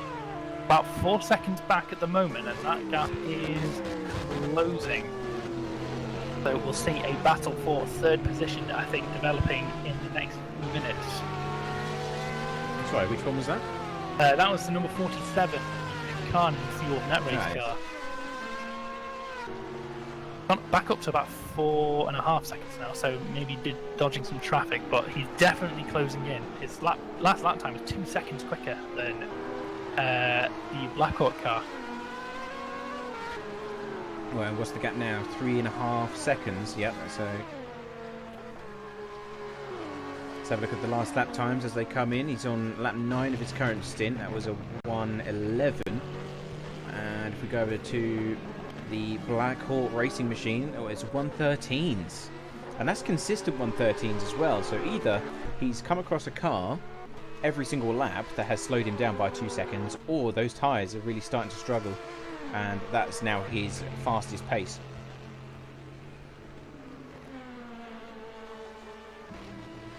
Mark Wright, number 33, is challenging the number 75 Panika Gaming for 4th position in class, side by side on the back straight, braking now into the chicane.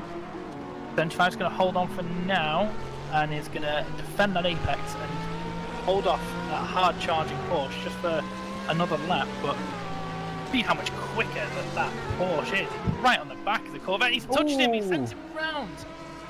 Into the wall goes the Panika car, and that is going to be damage. And honestly, I think that could have been better handled from the 33. Do you think? Pretty much just pushed to pass, and that's going to be a really nasty part of the track as well. That was just a little bit of impatience, I think, maybe misjudging the length of the car. But yeah, that's going to now cost the team a lot, and I suspect that that's going to be a very large penalty to come with that as well, because the amount of damage caused to Arcadius and his Corvette team. He's back up and running now, but he's all the way down in, I believe, 17th place. 7th position in class. Yeah. He's back underway and seems to be on pace. He's got back past the Black Hawk number 81 car. So I don't think it's too bad damage. At the end of it, it wasn't the heaviest attacks on the wall, but we'll see if he can, what his pace is like throughout. And I'm pretty sure, yes, I'd report that, and I'm pretty sure they would as well.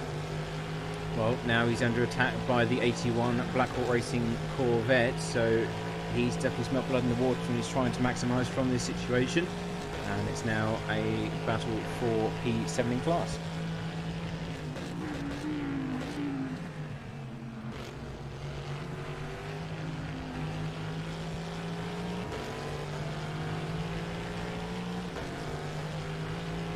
Battle for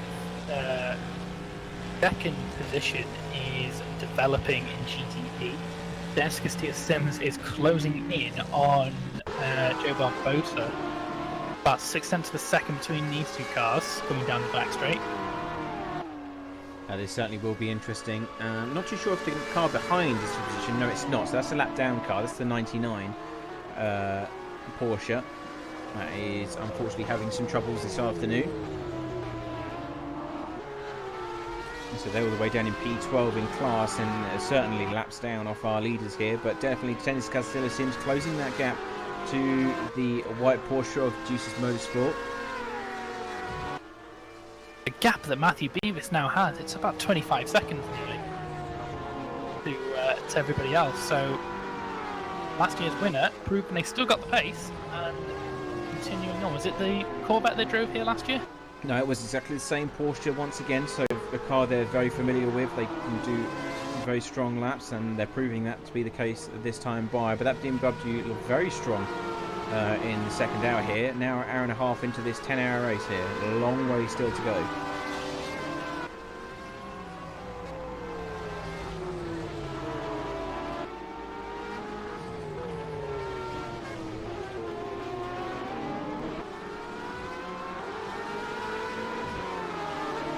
Oh, Ibrahim Khan's got past the Blackhawk car. So the 47 is now up into third position, and the Blackhawk's struggling on pace at the moment. Those medium tyres clearly aren't quite working how they planned.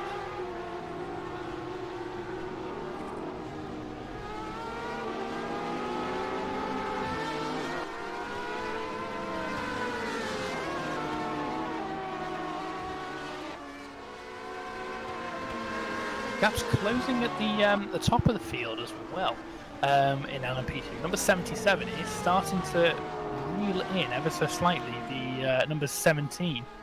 Last lap was about half a second quicker than the 17, was number 77. Oh, that was a very slow-moving GTE on the... I think that was satellite racing again. Having a terrible time with it, aren't they? Yeah, they're not doing so well. Ian Pfeiffer still behind and in charge of that particular car. But, yeah, not a good day at the office. Wheel, that's a big incident. That's probably going to be a Code 80. They do not have a front wheel on that car, I don't think. He seems to be back up to racing speed. Oh, no, yeah, definitely right. He's definitely missing a wheel on the front left. That is a big problem. As soon as he goes to hit those brakes again, he's going to find out, which he does. He's going to go wide. And into the gravel trap, which has done its job to slow him down, but he manages to just about escape. I'm surprised about how fast he's going, to be honest. That must be doing untold damage to the undertray of that car. Surprisingly, a lot of control. And he's actually going pretty quick as well. This is going to end badly. I've got that feeling. Oh, God. Yeah, that's going to be a big crash coming into the chicane here. He can barely keep that in a straight line. I don't think he knows. I don't think he actually knows. Maybe he hasn't realised. Maybe the team needs to get on the radio and tell him, like, slow down, slow down. But, I mean, they're having a really bad day here, down in 32nd place. Oh, that was Colin Sanders off as well, looks like, in the number 11. He just put the chicane slightly, but, yeah, the 64 here really struggling. They're coming into the pits, at least, so no further damage done by their... Oh, yeah, he's going to pay here. Oh, God, stop it. Come on, there he is. I can't believe he survived. I am shocked. I can't believe he's made it back to pit lane. I thought as soon as he started accelerating past like 70 miles an hour, he was done for. Oh, he's definitely ever shot his pit box though. Ever so slightly. You've got to be careful reversing the pit lane. That's a fast track way to get yourself disqualified.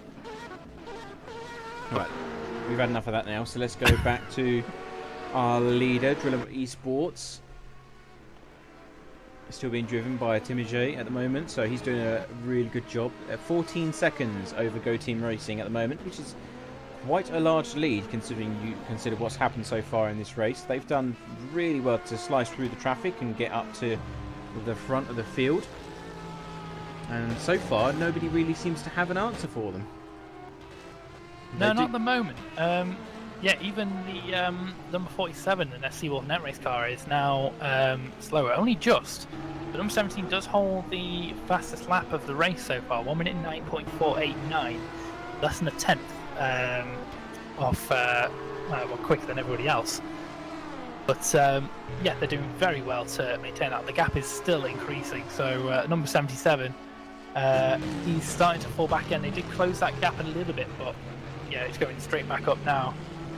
And they will soon fall into the grasps of number 47 if they don't hurry. But I'm a little bit shocked at the number 1. Their strategy hasn't worked at all, and they are suffering because of that at the moment.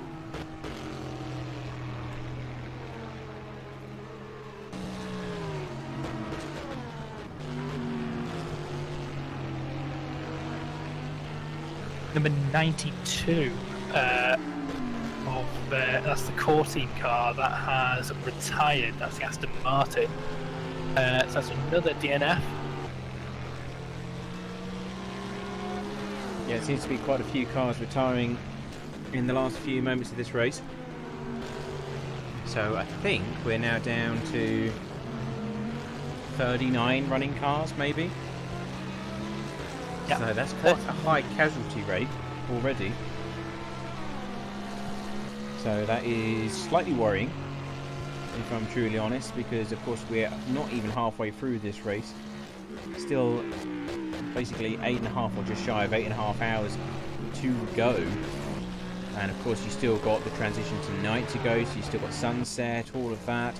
I mean, it must be a shame to not be able to get that far, because that is in itself a very pleasant experience to drive in changing conditions. And that's part of one of the reasons why I love this type of racing. I love endurance racing. It's because everything always changes, and it's, you know, Formula 1, it's just an hour and a bit of racing.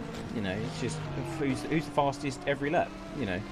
But endurance racing is completely different ball game, and to go out of the race so soon would certainly be a big disappointment for some of the teams here. Yeah, absolutely. The draw of endurance racing is managing everything over that amount of time. Tyres, fuel, gaps to other cars, and getting into that kind of zone of rhythm where you're driving for 2-3 hours non-stop, and like you can get into the car and it's light, you get out and it's completely pitch black, and you think, what on earth has happened? So yeah, it is disappointing, especially when you put in all the practice. I mean, some of these drivers, they've practiced in for weeks and weeks and weeks, and then they come out and retire from the race less than 2 hours in, and it feels like a wasted time, really. Currently following the 68 around, they've made a good recovery drive, back up into 4th place of all places. So David Amari doing a really good job, although he's due into the pit lane very soon, and as I say that, he actually comes into pit lane, so that explains that one. Be interesting to see where he comes back out though. I mean, we know this team is very experienced at endurance racing, so if anyone's going to claw back those positions, it's going to be these guys. David Amari, definitely. He was very quick in WSCC in the Aston Martin GT3. Showing that pace again in the BMW. He's not had the best of luck so far in this race, but yeah, good recovery drive so far in 5th position. Probably going to be a little bit further down as he comes out the pits, but doing pretty well to recover from that at the moment.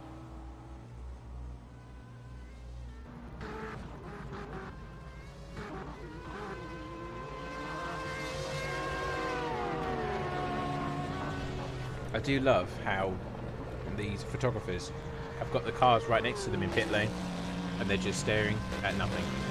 If you know what I mean, they're just completely ignoring the cars that are there. They're just like, yeah, I'm just gonna look over here instead. Oh look, it's another camera.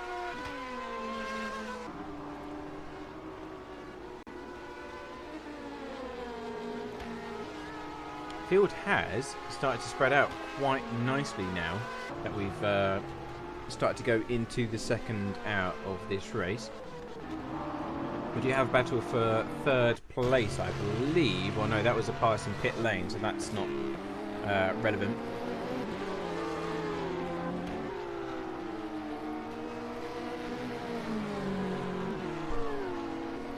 Yeah, now being rather quiet all around all of a sudden. It's like they've just switched game modes and suddenly started to behave normally.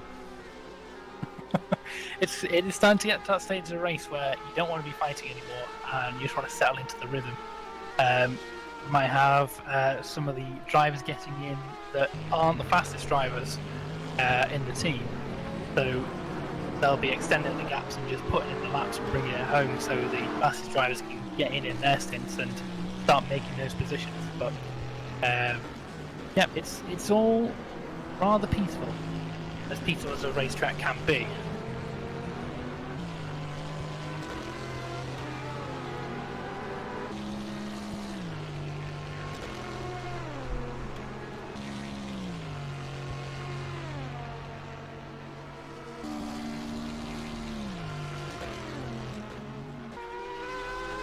just want to say thank you for the people that have supported us on our charity fundraising thing so far. We've raised £35 out of the 500. Of course, we still need to donate our part as well in terms of the entry fees, and I'm going to put in my little bit later when I can during one of the commercial breaks too. So just like to say thank you for those that have already supported it, and hopefully we can get to that 500 magical number by the end of this stream, but who knows.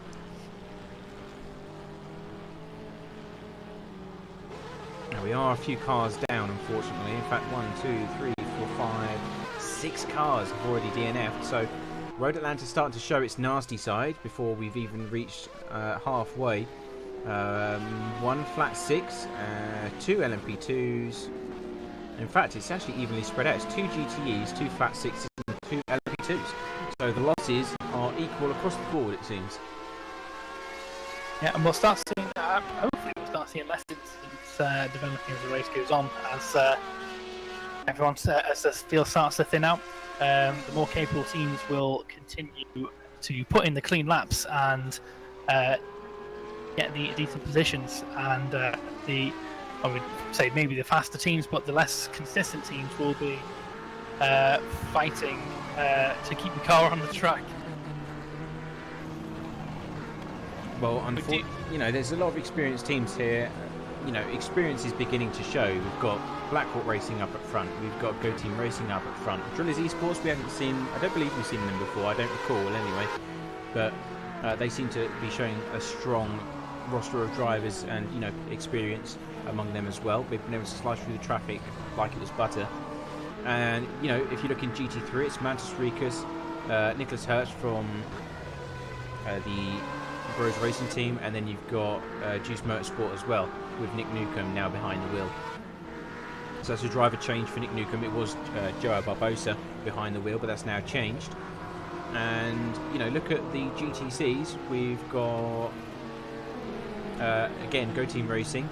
Hydra Racing is now in the hands of Rory McDuff.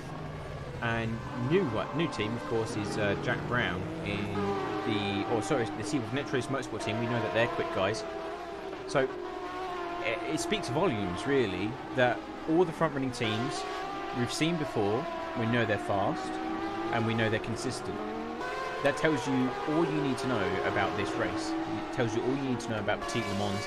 It's about consistency, it's about patience, it's about knowing where you need to place your car, and it's about reading the road ahead and behind you.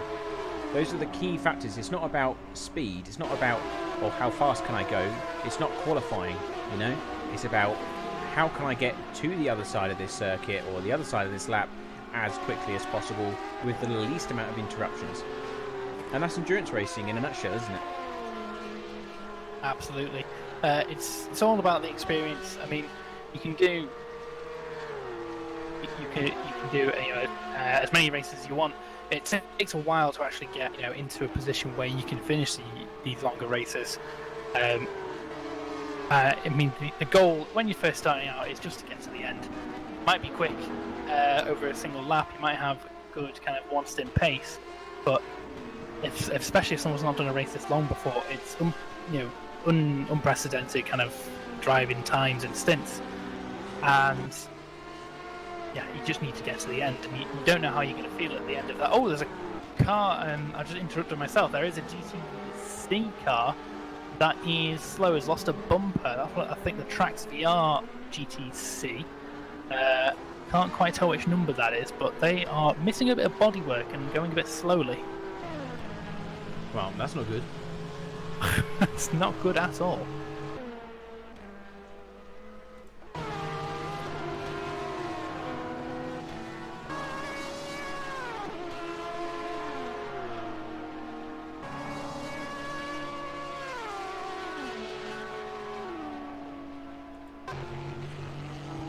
Just looking further down the GTC order, we've got some cars that have suffered some damage as well. Team Rookie Monsters among them, so it's 72. So some issues starting to occur. Also, we've got the leader in pit lane. I don't know if that's after damage or not, but they're back up and running once more. Drillers Esports, yeah. So that's one stop. They've lost position to Go Team Racing, and and something bizarre's happening because they've done one lap on their current stint, but now they're going to start another. So have they run into an issue there? Possibly, maybe some form of stopping a penalty. Possibly, I'm not entirely sure. But I don't know if they stopped or not.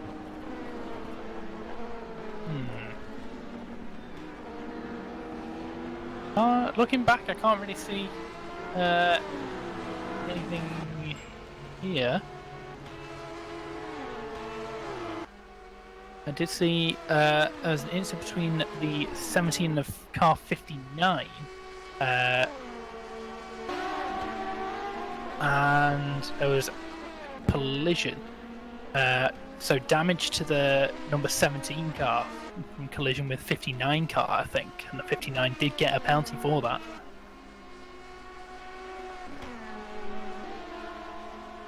That was a Simcoe car that got the drive-through penalty there. So that's not. I mean, that's in P8 now. So that's pretty far behind, if you ask me.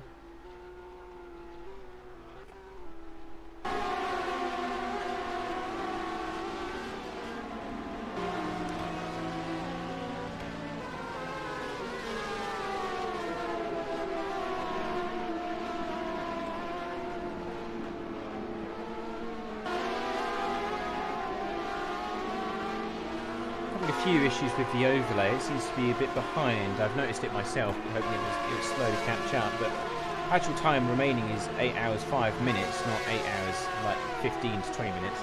So we've somehow erased time in this race, but it's now up to... So I think we're going to essentially keep refreshing it every now and again to make sure that we're actually getting the correct data to you guys that are watching the stream, which is unfortunate. Of course, it is a new overlay system, so we'll have to iron out why it's doing that and maybe speak to Studio 397 as to why that might be happening, or research into why, or if anyone else is having the issue at the same time. Battle developing for third position in GTE, Chris Gonzalez, number 33, now very close by Nick Newcomb. Not sure if there's pit stops involved. Well, obviously there would have been because the 33 is now piloted by Chris Gonzalez. Oh, accident coming overhead, coming overhead! Oh no! Oh, that's a big incident. There's nothing that Nick Newcomb could have done there to avoid that.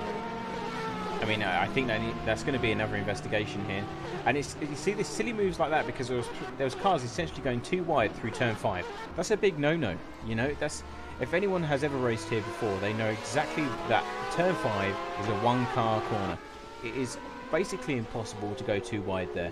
If you do, then you've got to slow down so much that the overtake wasn't even worth it in the first place. So that's going to be a huge review from race director. And I wouldn't be surprised if there was going to be a massive penalty coming out of that, whoever did initially cause it. I mean, you saw this, I think it was the Satellite Racing LMP2 tried to get out of the way, but he in himself just T-boned the number 6 car, trying to avoid it, and caused another incident. So that is a shame, because that was turning out to be quite a nice battle unfolding before us. Yeah, so the number 6 has all the work to do to get back into the race. Now they're coming into the pit, so it looks like they might have damage after that incident. Not surprisingly, they did have a hefty impact with the wall. Now on board with Black Hawk Racing as they try to catch up with the next car, which is Ibrahim Khan. So he's got a bit of work to do. See what Trace Motorsports are the ones ahead. See how long he's got left on his current stint. He's actually coming to the end of this current stint at the moment. And then you've also got On-Off Racing. Now they're doing really well with Michael Fulcher. He's got in the car just now for the team, and he's sitting in P5. So they always used to raise concerns about their pace with the rest of the teams, especially in WCC. But I say they're doing really, really well so far in this race. Yeah, they're not doing that badly at all. It looks like there was a on the background in the final corner. Not entirely sure who that was.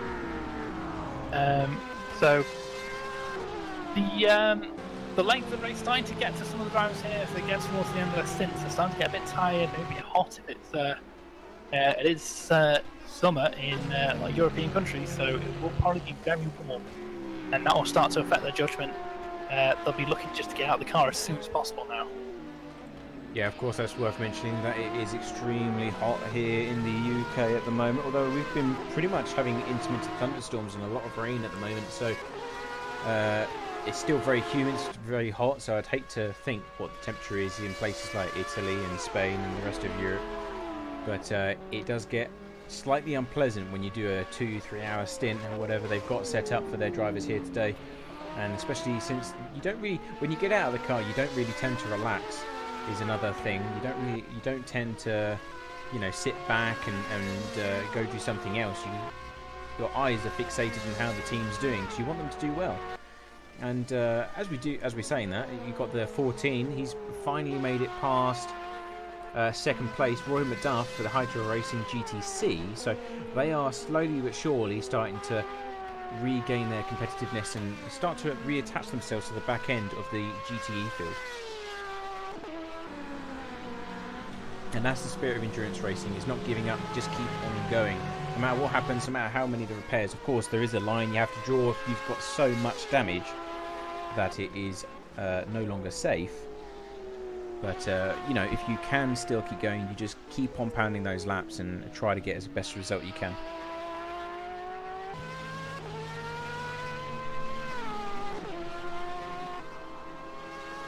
Yeah, that Jack Brown has this, the number 74 car, the front of the GTC field.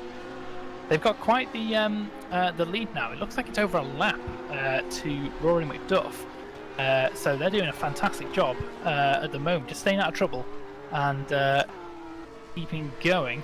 Number 78 that was leading the race at the beginning, they've fallen back now. They're back down into third position in class. So they've lost a little bit of their competitive edge in the end of this kind of opening stint.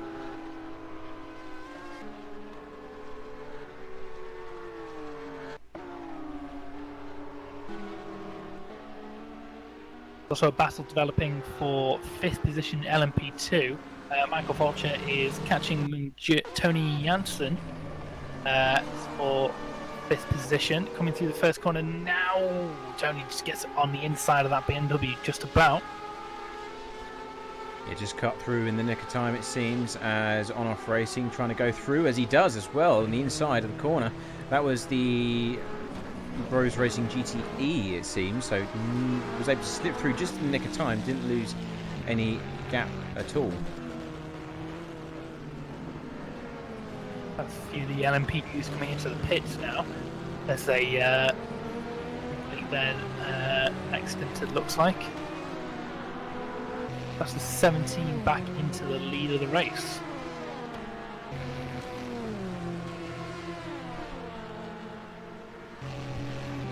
Here comes On-Off Racing, starting to close that gap. Michael Fulcher really on the tail of that LMP2 now. So Fair Racing under pressure once more.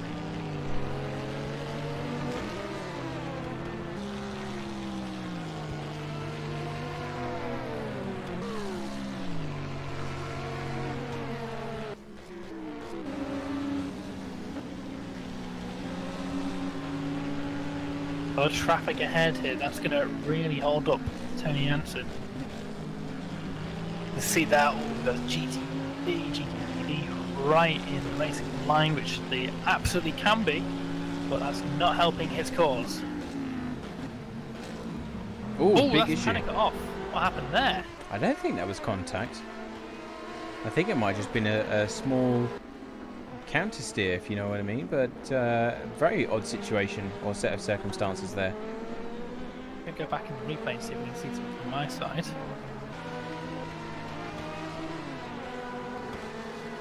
Yeah, they just got the corner wrong completely. A little bit of oversteer on the entry, and that sent them into the wall. They seem to be okay to continue though, which is great. Oh, side by side there is Tony Janssen, Michael Fulcher. Tony Janssen just about able to keep the keep the lead in 5th position at the moment, but this is far from over. Very close to going onto the grass there was the 39. The first corner, what can the 79 car do? Not be close enough here. He's dropped back a little bit through the first corner. I think he's trying to wait for traffic to get the traffic in a better position so he doesn't really lose as much time. Still right on the back now.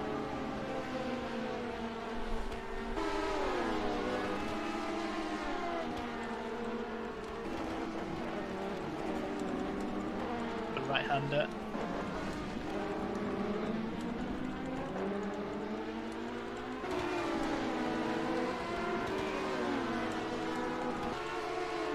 Down the back straight now. What can 79 do? He's in the slipstream. Defensive early goes the Fair Racing Team car. GTE on the braking line. The GTC, sorry. That's not gone well for the 79.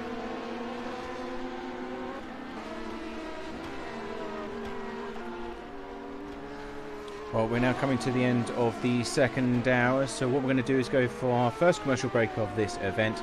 So stay tuned and we'll be right back after these adverts. See you in a bit.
Hello one and all, and welcome back to the live stream for the Chequered Flag Simsports Petit Le Mans. We are currently just into the third hour of the race, so 2 hours have already elapsed in this 10-hour event, and we've had a lot happen. Not all of it's been good, but there's been some great racing taking place on track here. Quite a few casualties already. Petit Le Mans once again showing its darker side. We currently only have around 36 out of 44 cars that are still running here, which is a high attrition rate already on this particular grid. We do tell everyone each year when they sign up that this is not for the faint of heart and that you require a lot of experience in order to survive this event, but people still don't listen and they still think they have what it takes.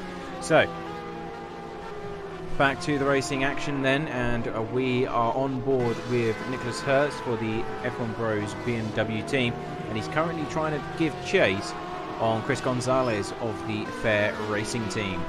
So this is for position.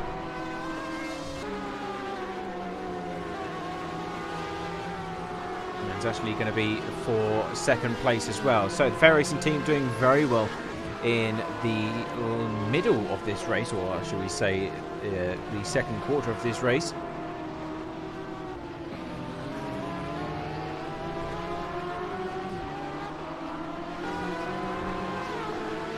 And now within the slipstream, 0.8 seconds behind the Porsche though. He's got a bit of work to do in order to make up that lost ground.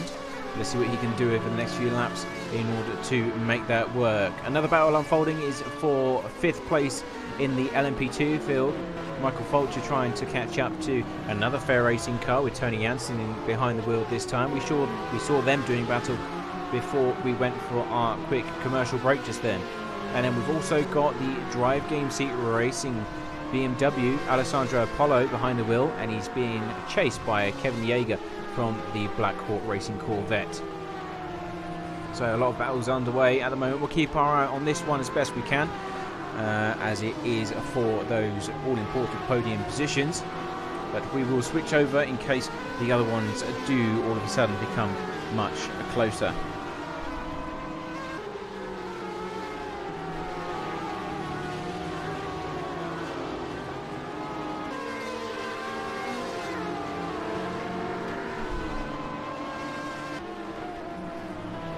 So we've had the number 75 retire the car as well, which is unfortunate.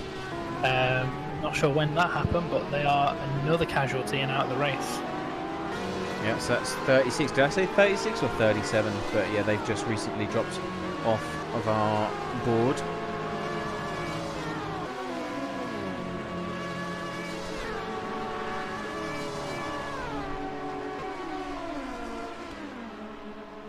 So now following on-off racing, which is Michael Fulcher, Tony Jansen just up the road ahead, going into the chicane. Oh, looks like maybe RSA Sim Racers have had a bit of a knock. It is Dylan Tarboten behind the wheel of that GTC at the moment. They're doing pretty well in the grand scheme of things, but it looks like they took some damage at some point in this race. Where are they sitting at the moment? I believe it's P3 in class. Yes, it is. They stayed out of trouble, effectively, and that's how they've done quite well. So it just goes to show if you avoid incidents and get a little bit lucky, then well set for a good position. Obviously there's a long way to go, still 7 hours and 46 minutes, so it's by no means over.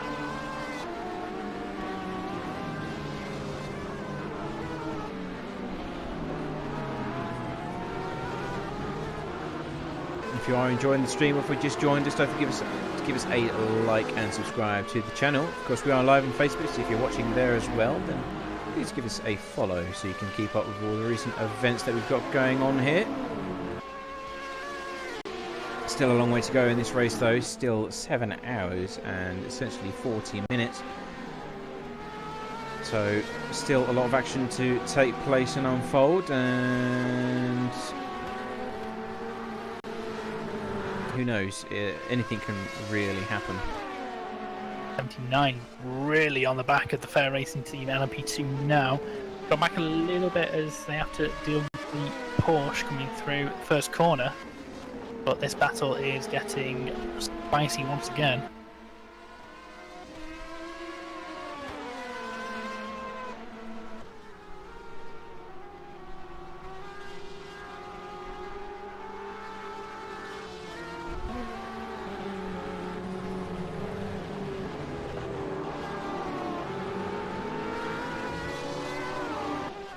Where has the Fair Racing Team car gone? It's just completely vanished off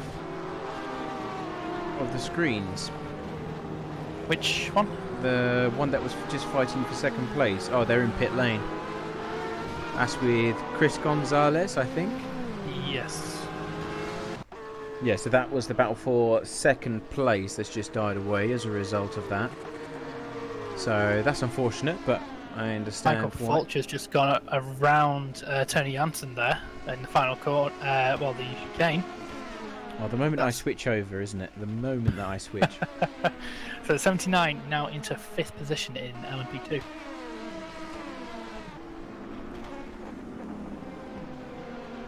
Oh, there's a bit of an off there for... That's a satellite racing car.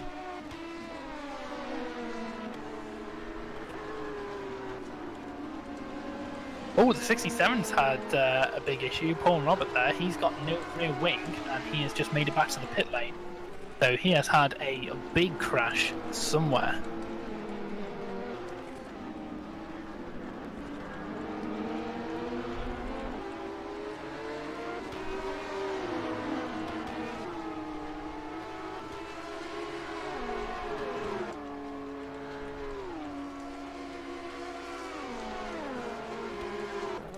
Big damage for the number 67, and they will drop back a little bit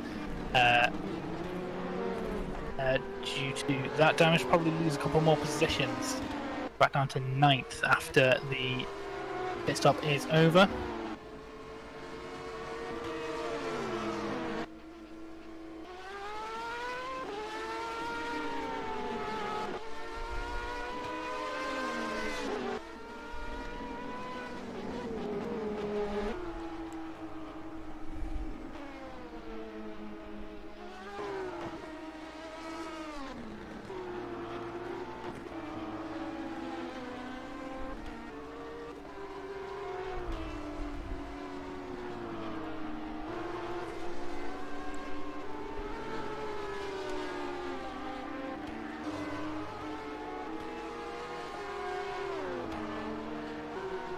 Just trying to find some on-track battles for you watching at home. Let's see if we can locate something.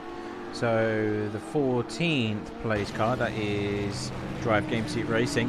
It's in P4 at the moment, coming through turn 1, but you've also got Kevin Yeager behind, and this is going to be for position as well. Both want slightly different strategies, I believe, because the 68 ran into problems early on, but what a recovery drive they've made to be able to get back into that position. So let's see what kind of stints they are on. Both new drivers and both on their current stint, 23rd lap each. So they are pretty much on par with each other in terms of strategy, it seems. So this is going to be a race for position, and maybe it'll go on for quite some time. We'll see.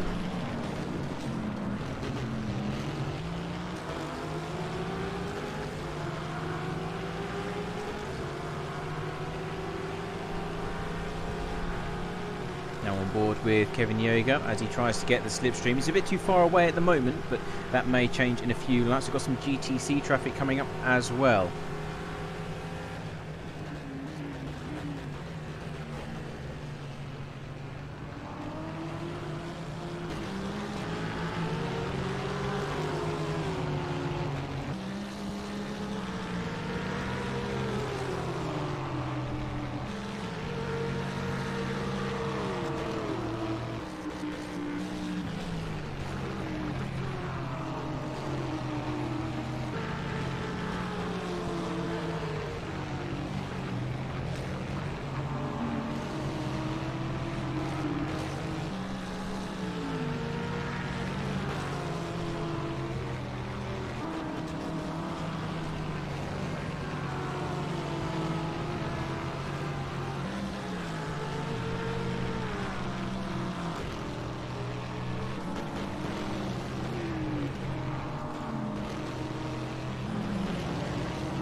Now within that 1 second as he comes through sector 2, so he is starting to slowly close that gap to the car ahead, so we could see some action very shortly. We'll have to wait and see how that unfolds though, because of course catching up is one thing, overtaking is another.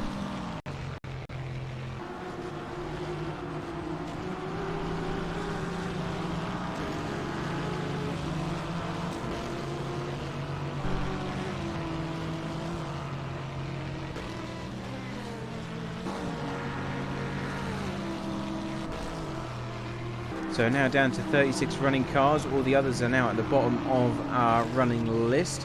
So no further retirements at present to report. And that is your running order of things. So let's go through the top to bottom just quickly if we can. So starting with our leaders, it is Timotej Andonovski in the LMP2 car for Drillers Esports, number 17, that is leading the way, followed by the Go Team Racing LMP2 as well, and that is Timothy Goa, and then Ibrahim Khan for the CFS Netrace Motorsport car rounds out the final podium position there. In P4 we've got the Black Hawk Racing Machine, and rounding out those top 5 positions is Michael Fulcher for On-Off Racing. Moving down to our GTEs, all the way in P11, but first in class is Mantis Rikas for the Team Rookie Monster Corvette, followed by the Bros Racing GTE with Nicholas Herbst. Then in third we've got the Fair Racing 57, that's currently being driven by Tim Boltman, and then we've got the Drive Game Seat Racing BMW. And then Kevin Yeager is obviously close behind, 0.4 seconds, so he's closed that gap down just even more.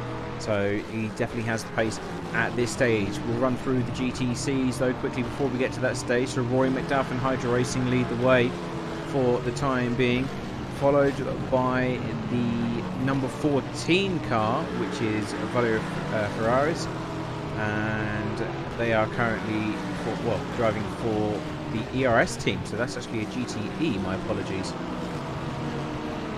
In second place is actually the Go Team Racing GTC. My apologies again. And in third place is Jesper Eriksson, followed by the Seawolf Netrace Motorsport 74, Marcelo Tocco, and then the Energy Racing team with Lorenzo I think it's Coltis or Catils. So Black Hawk Racing on the tail of Bros Racing GTE. They are closing that gap down. Now half a second behind.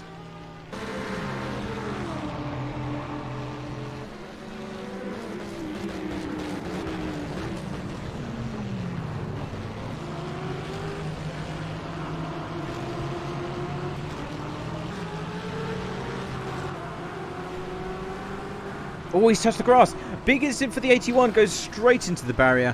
We knew exactly what was going to happen before it even did, and he collects the Energy Racing team as he re-enters track limits as well. That is a huge incident for Black Hawk Racing. It was just that blade of grass, and that's where Road Atlanta increases its casualty rate.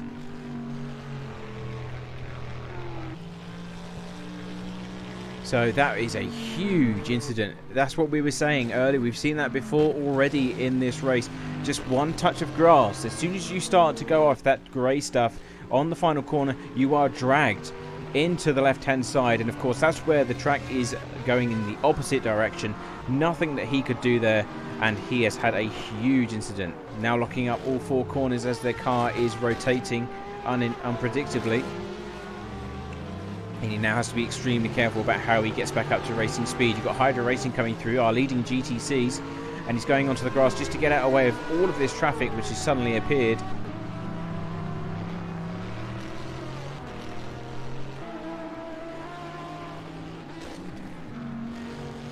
But he did take out one of the other GTCs though. I think that was the Energy Racing team. It had the Golf colours, I believe. So that is not good news, unfortunately.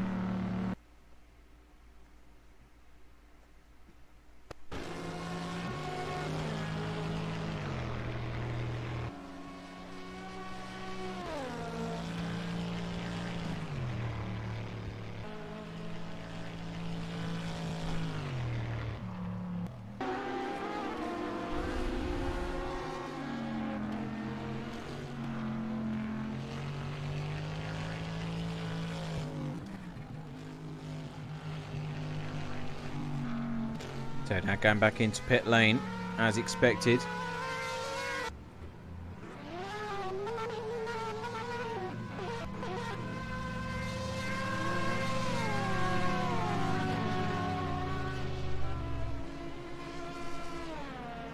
And going up on the jack, so he's going to be losing a lot of positions now. He hasn't lost many as of yet, still in 15th place overall, but that will soon change as we've got Nick Newcomb coming round for Juice Motorsport Club as well. So he's doing making some good ground. He's in P6 at the moment, and that is after his round of pit stops as well. So a lot of changes about to happen. You've got the Fair Racing team, Chris Gonzalez, only 5 seconds behind him, so expect that to go change as well and move up by 1.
There's not many battles going on up and down the field at present.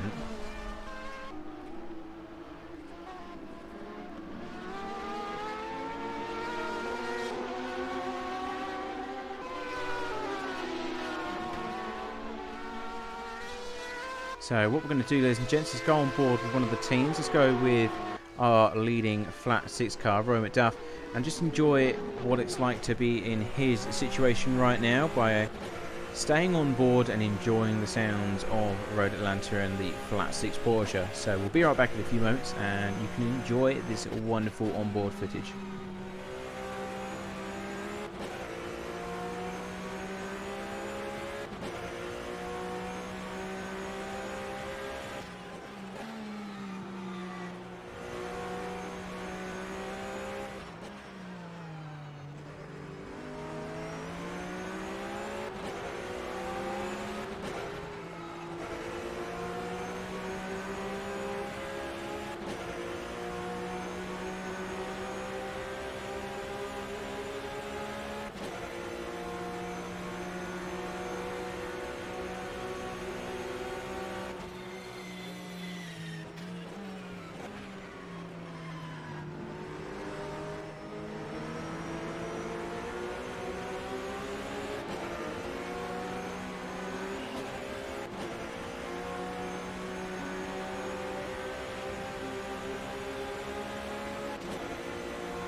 So there's a few onboard laps there with Rory McDuff. Hope you enjoyed those. The GTC, a wonderful car to drive, and of course Hydra Racing winners from last year. So that is probably as smooth and consistent as you're going to get out of any of the flat 6 teams, and we'll do more of those as we go into the race, as we go through the evening and through the night for the other cars as well and the other classes. Moving on to some more racing though, we've got 10 from Panica Gaming up against the number 11, I believe, as they all come down towards sector 2 at the moment. So this is going to be 4th position.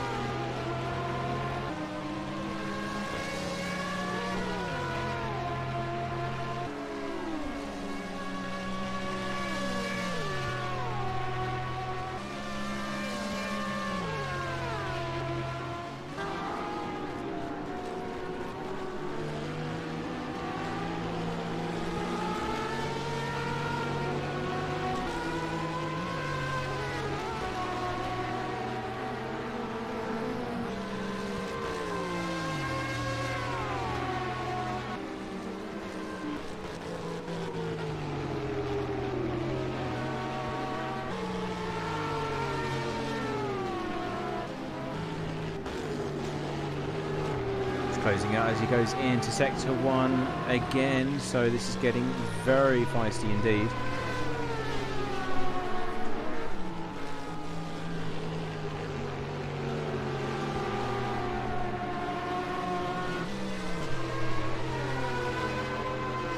Tries to go around the outside of sector 2. You've got some GTC traffic in the way though, so it's not going to go so smoothly.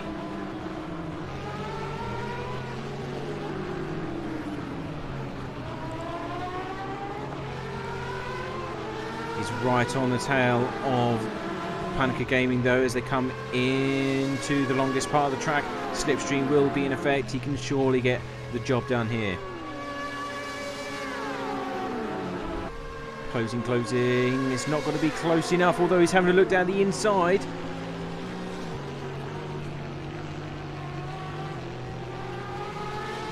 Thinks better of it, luckily.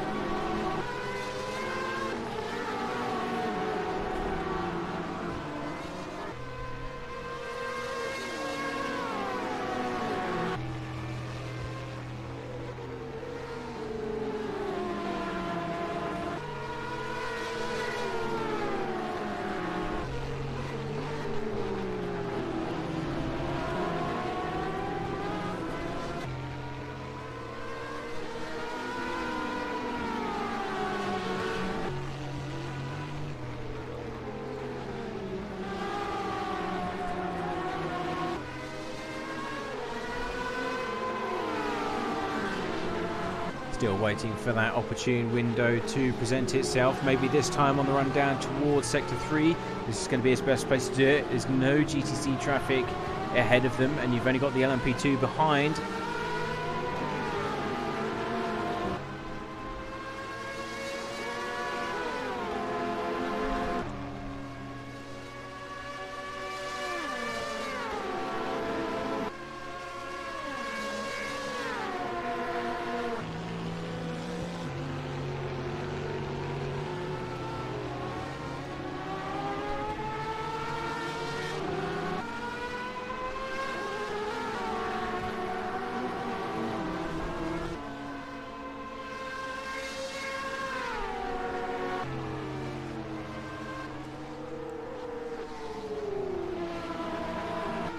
Gets the move down on the run down to turn 1. Nicely done there from the 99. So that is moving up the order now. Very nicely indeed.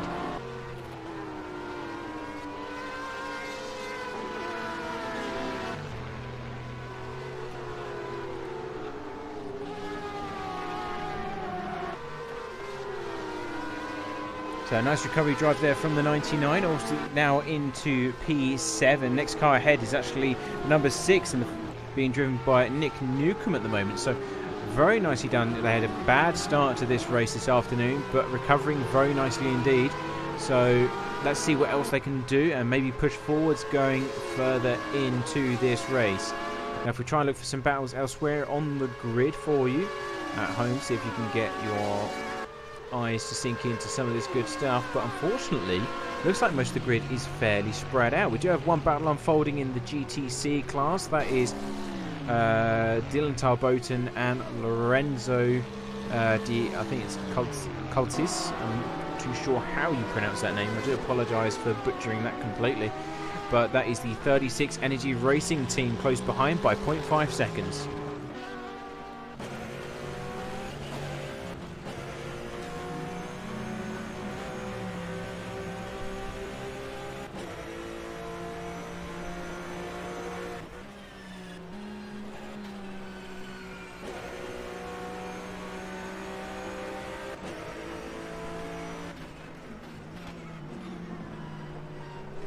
Bit of a late move from the Go Team Racing machine there. GTC had to get out of the way, but luckily nothing actually came of that, and that's to widen the gap towards the RSA Sim Racing GTC quite significantly. Close to a second now as it goes up as they crest the hill of turn 5.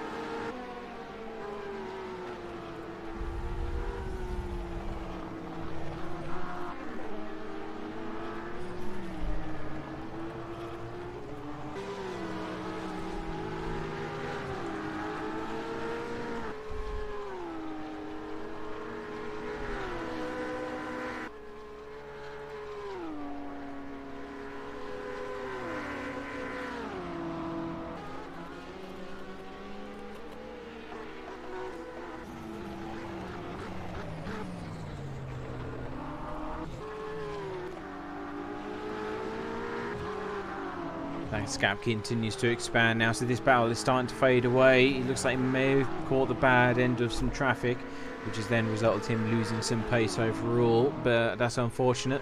Of course, when you're in that situation, you kind of get into the flow of things. It can get interrupted, and oh, we do have a battle for second place in GTE, it seems. So this is going to be interesting. So you've got the Fair Racing team coming up against Matthew Beavis at the moment. Not too sure if that's going to be due to some pit stops. Let's have a quick look into that. And yes, it is. So you've got the leading car just coming out of pit lane just now on their out lap, so their first one of their current stint. So that's unfortunate. We thought we was going to get some racing action, but it looks like maybe the Fair Racing team is going to have to go into pit lane very shortly.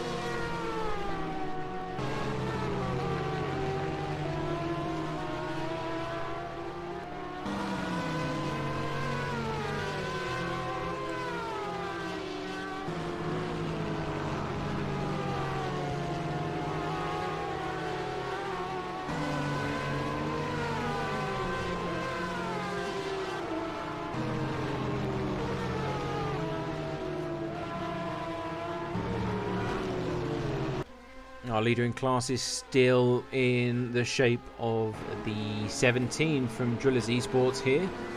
So they're doing everything they need to at the moment to keep the rest of the competition at bay. In second place, close behind, is Black Hawk Racing. So they're doing a good job slowly moving up the order as they did last year as well. And then you've got Seawolf Netrace Motorsports coming home in third place. So they too recovering quite nicely after their issues earlier on, showing their raw pace here at Petit Le Mans.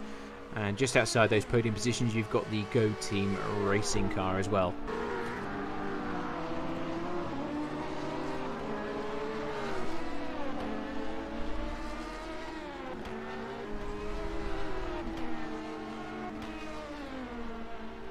Let's have a look quick back to Matthew Beavis, because he is under threat at the moment. He's right behind Nicholas Herbst in the F1 Bros Racing team. They've just come outside of pit lane as well, so they've jumped them inside the pits. Just on that outlap at the moment, we've got a battle for the lead.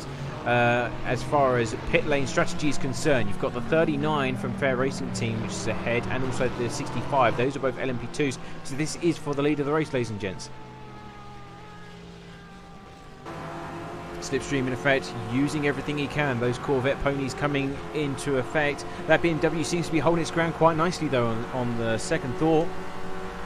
Coming down into the chicane, he's going to try and have a look down the inside, and there's puffs of flame coming out the exhaust pipes, and the BMW still holding on to that position. However, the Corvette's got a nice acceleration move around the outside. That's the way to do it, and it's the lead once again for Matthew Beavis and the team Rookie Monsters Corvette.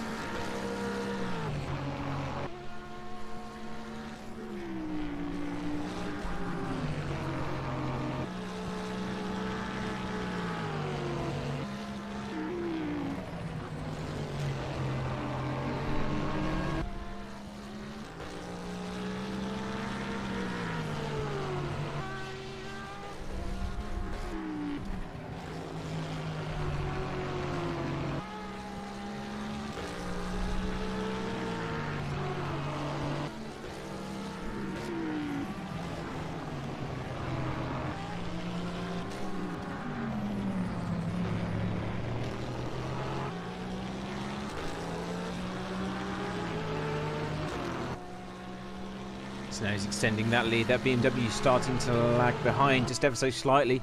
So let's switch over to the battle we've got for the LMP2s at the moment.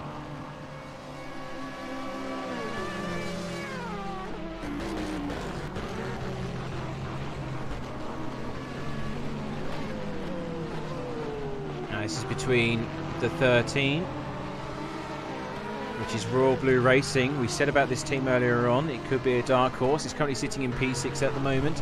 And the 59, which is the Simco P2 as well. We've seen them on screen quite a few times already. So they're currently doing battle for this position. Royal Blue Racing defending and just got ahead of that GTE. All being a bit aggressive on the inside as well on the run down into Sector 1. BMW kind of left the door open, didn't have to, but did anyway.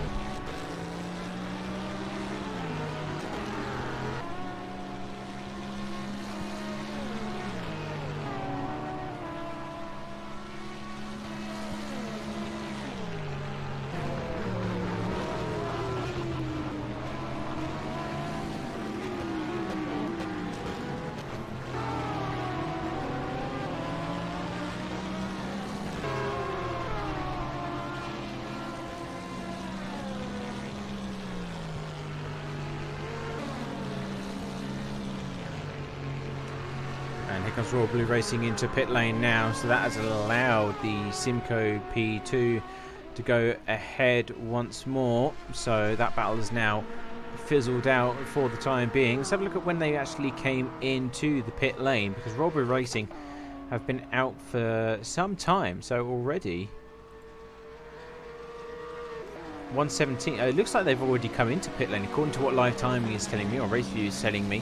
So that might be an unscheduled stop. I'll keep an eye on that as best I can, but as far as I can tell, that wasn't meant to happen, but we'll see. Also got the number 9 in pit lane as well. That is Track VR Racing with Andrew Parkinson behind the wheel.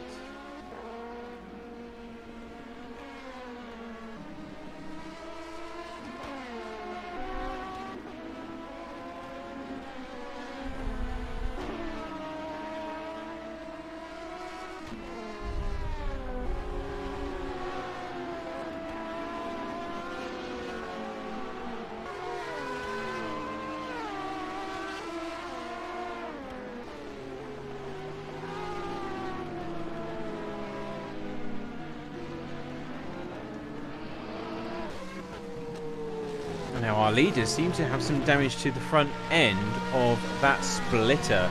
So we're involved with the 17. They're currently in charge of this race for the prototypes. But yeah, it doesn't look like it's got a very healthy front splitter at all. Maybe some contact earlier on that we missed or wasn't able to catch in the nick of time. But yeah, further issues are starting to appear. Doesn't seem to be affecting lap pace. Let's see if we can identify when it happened.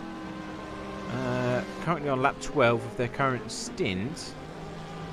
And they did have a 1 minute 13 and also a 1 minute 15, but I would assume that that was related to their pit stop as opposed to anything else. So 1 minute 13 isn't that slow in the grand scheme of things. If you include traffic situations and the rest of it, it doesn't really raise any eyebrows. So potentially maybe just a little love tap at some point, or there's a 1 minute 14.8, that's more like it. So looks like maybe the 9th or 10th lap into their current stint they had an issue.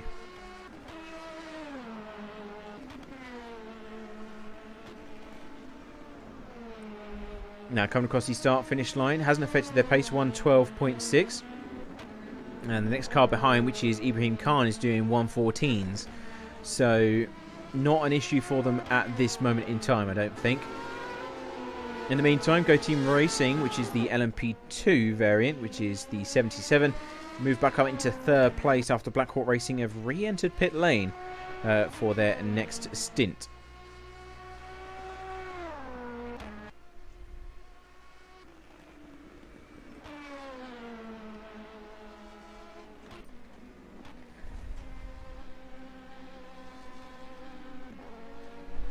Also got a battle occurring between Christopher and Dylan Tarboton and Lorenzo Di Cutlis. That's the Energy Racing team. They've been catching them for some time now, so I believe we may have just missed the pass that that was due to occur. That golden 55 machine glistening in the sunlight.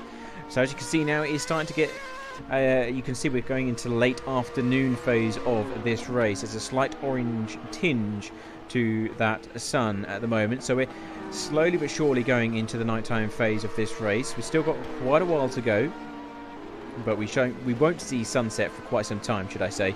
But obviously you can start to see the effects of the late afternoon coming into play here. Dylan Tarboton starting to get really close to the back end of Energy Racing team here, coming through turn 5 over the crest of the hill. He is within striking distance. If he can just maintain that as they go onto the back straight, we may have a battle on our hands.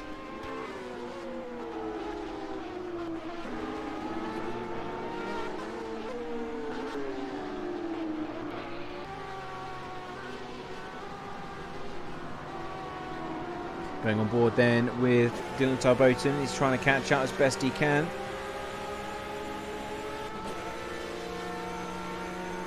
Weaving left and right. Energy Racing trying to sell the dummy as best they can. A bit dangerous, to be honest. Coming into the braking zone. Is he going to be able to hold that line? Which he does. So nicely held there by Energy Racing. Got one of the GTE cars which has had its nose chopped off. Of course, they are allowed to ignore blue flags to an extent if they are fighting for position, of which of course they are.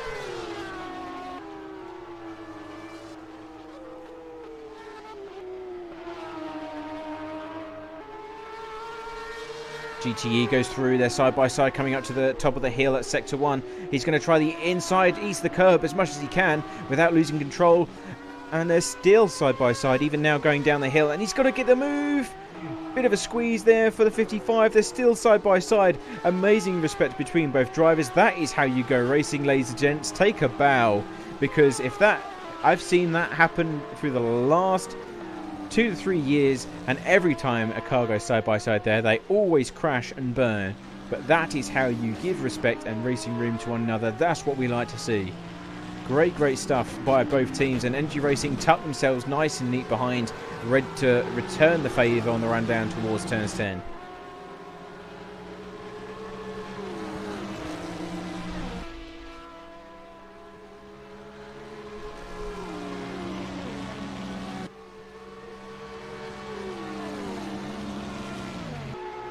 Now, as that sky died down just ever so slightly, we have another battle emerging in the GTE category. This is for P2 in class.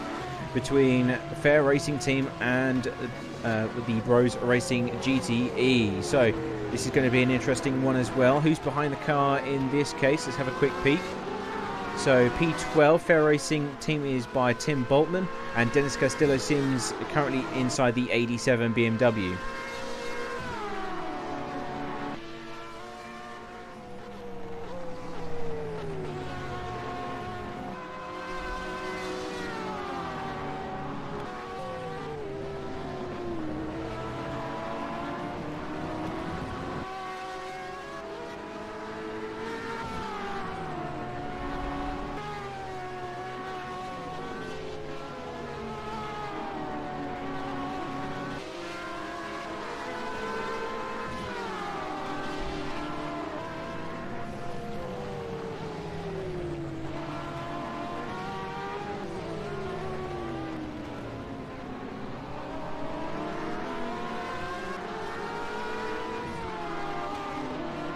Now, will he have enough poke to get up the hill and in position in time? Let's go on board just quickly.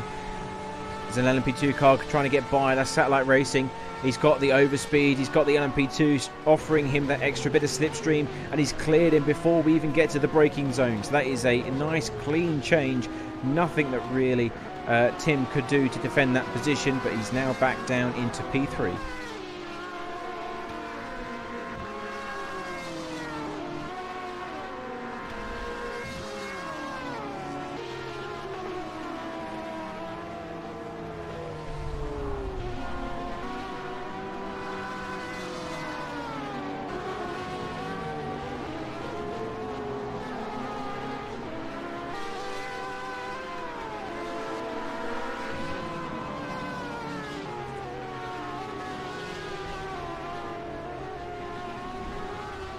Oh, and a big incident. That's Satellite Racing.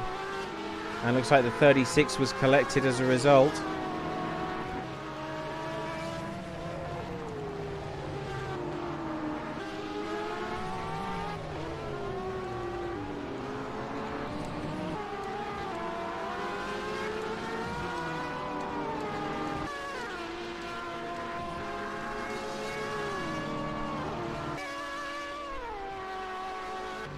So that is a stationary car at the top.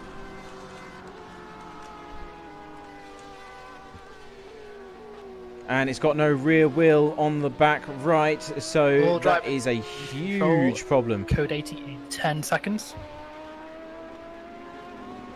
So now going to code 80 for obvious reasons. 5, 4, 3, 2, 1.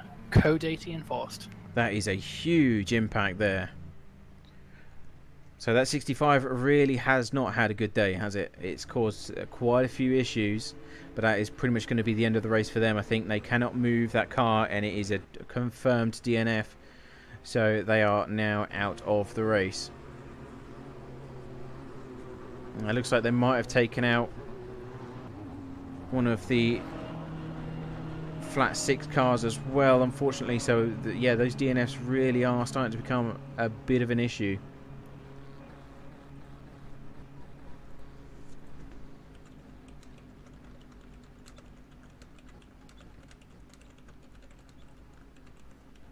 All drivers, this race control, green flag in 10 seconds.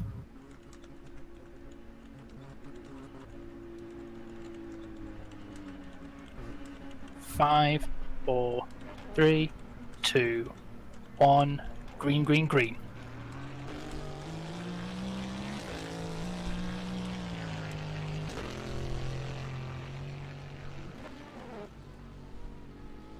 Our leader's back up to speed, so he took that opportunity to dive into the pit lane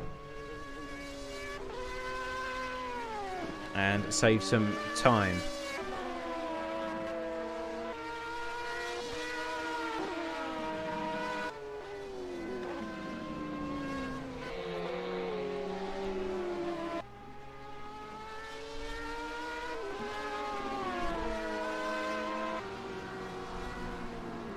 And we do have a battle between these two still as well. So this is for second place in GTE. So this is still ongoing as we speak. So Dennis Castillo Sims, Tim Boltman for the Fair Racing Team going side by side pretty much. or near enough close to it. Entering turn 1. So this is for podium position, ladies and gents.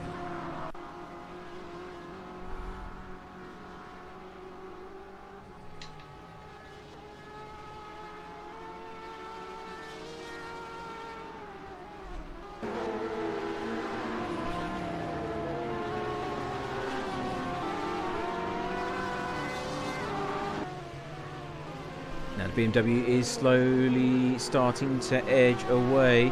Is there anything that the Porsche can do? Needs to be able to find that extra bit of pace per lap if he's going to have any hope of maintaining that position.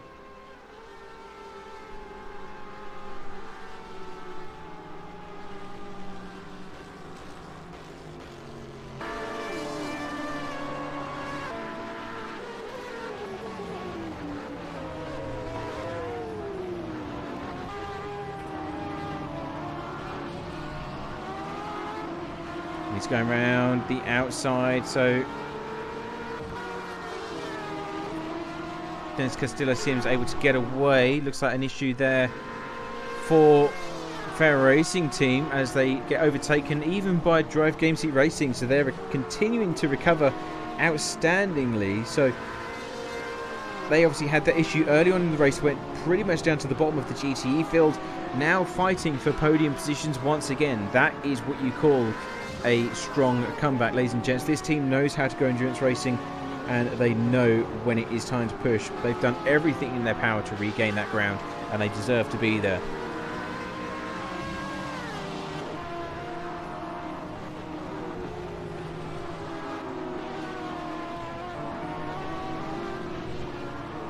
So Francesco Morlant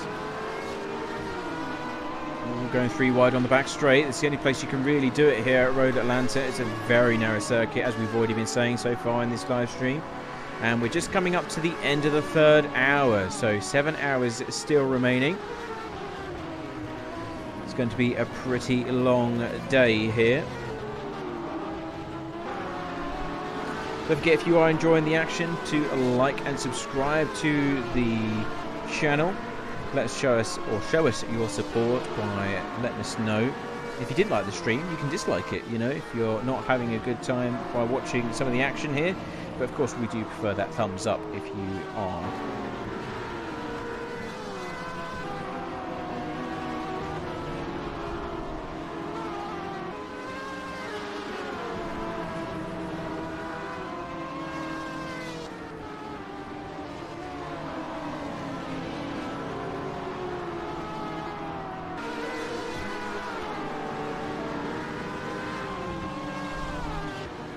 Now, don't forget, we are raising money for charity this year, so if you do have a few spare coins for those that are in need, we are supporting the Trussell Trust this time for this year's Petit Le Mans. What is the Trussell Trust, you say? Well, I'm glad you asked. So the Trussell Trust is one of the largest charities here in the UK that try their best to put an end to the need for food banks across the country. Unfortunately, it is one of those things where, given the recent struggles across the world due to the coronavirus pandemic, of course, it has resulted in many people unfortunately losing their jobs, struggling to get by, even more so than usual before the crisis hit, and that is leading to a greater demand for these food banks and, you know, charitable goods that are sent to them. So the Trussell Trust liaises with charities and buildings across up and down Scotland, England, Wales and Northern Ireland, and they essentially provide them funds and supplies as best they can to get those families that need it most, the supplies, to get by the next few days, the next week, etc. So if you do find any few coins spare in your pocket, please do feel free to donate to the Just Giving page. For those of you who are wondering what we're doing here as well, all the entry fees made by the teams that are racing here today have all contributed their £6 to joining this event to take part, and all of those funds that are raised will be going towards the Trussell Trust as well. So we're trying to break the 500 barrier, and around 230 to 40 of those will be made already by the teams simply registering to race here. So just as we get back to the action, we've obviously got this three-way battle in front of us for the second place in the GTE category. We've got Dennis Castillo Sims in the lead by just shy of 2 seconds. Then we've got Drive Game Seat Racing in third, and then it's Tim Boltman who's slowly but surely dropping behind, it seems, in fourth as well.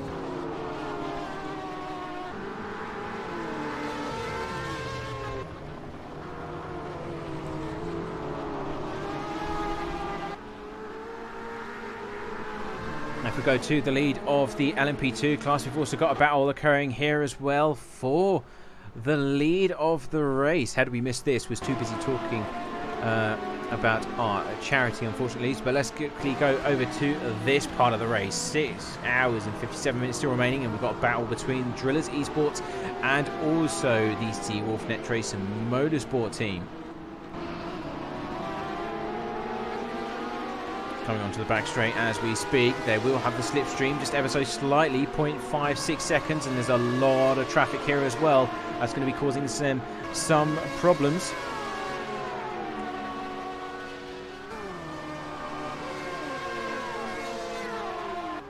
And down into the braking zone. He's been able to get past the Fair Racing Porsche. Of course, this is now going to entwine with the battle for second in GTE. Fair Racing have fallen behind quite a bit now as they come onto the start-finish line, but up ahead, Drive Game Seat Racing are really trying to push. Oh, you've got the Simco P2 on the pitch wall, on the wrong side, that is, and it seems like they're having some issues. We'll stay with the battle for the lead, though, because, of course, this is developing rather quickly. A lot of cars, even the Hydra Racing leading GTC. Oh, and almost a big move there from the 86 BMW. Just manages to, or 68 rather, sorry, just manages to avoid the carnage unfolding. That could have been a huge 3-car pile-up, but luckily he sees the Seawolf car just in the nick of time.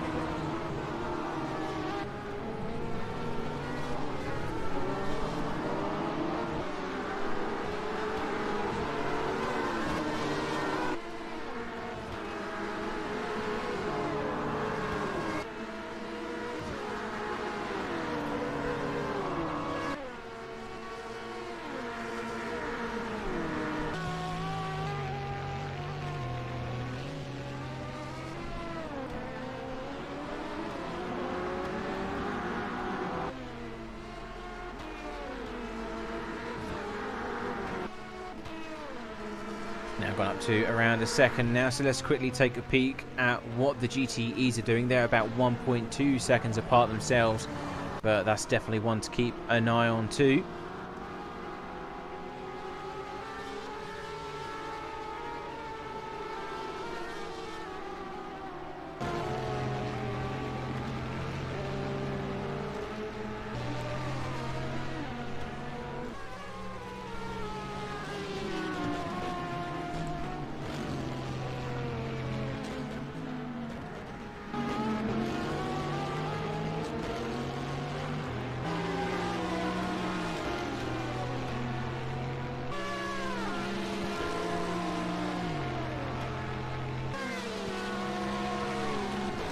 Now down to 0.9 seconds. Here we go. Drillers Esports struggling to get by some of the GTE traffic, and that's really closed up this gap.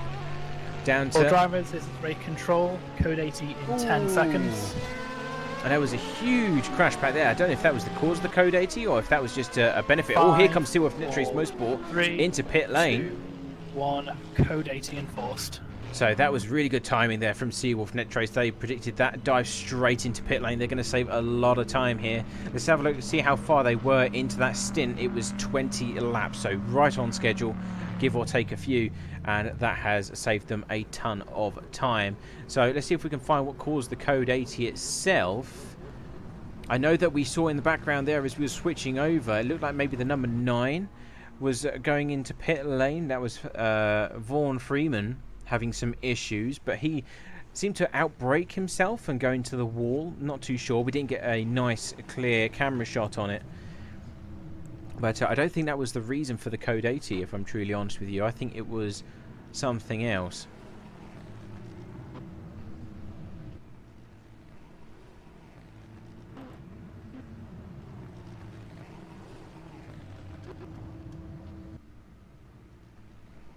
So there's no new DNFs on the board that I can see. We still have, well, 30. We've lost 10 cars since the start of this race. That's 3 hours in. We've lost 10 cars. That is really bad attrition, guys. Come on, get your act together and start racing properly. But the 65 is retired, but that happened some time ago at the top of turn 5. We saw that unfold in front of us. But other than that, I can't see any real reason as to why it happened, if I'm truly honest. So, I'm running a bit blind here. Do have this battle to get back underway, though, once the racing resumes. This is Kevin Yeager trying to catch up to Nick Toe. Of course, at the moment, he's not going to do too well under Code 80 conditions. But when we finally do get racing, this is one to watch.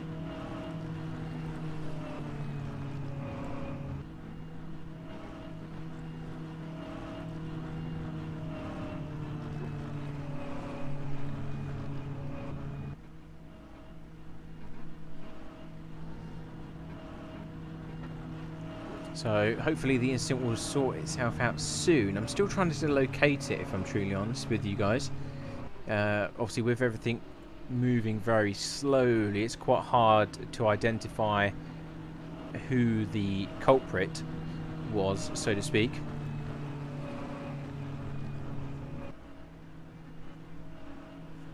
Well, drivers, this is race control. Green flag in 10 seconds.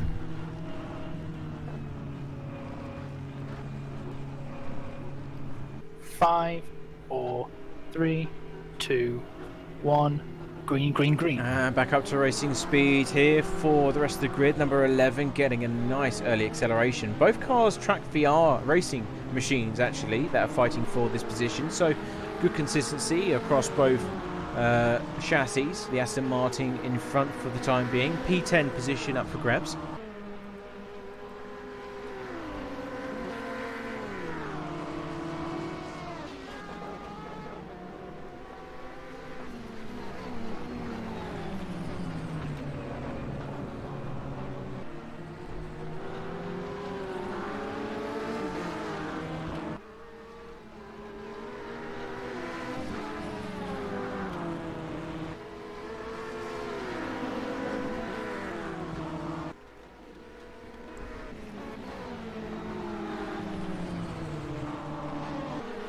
So Vaughan Freeman, that flat 6 that we saw, has actually come into the pit lane after the Code 80 has expired. So not too sure what's happened there.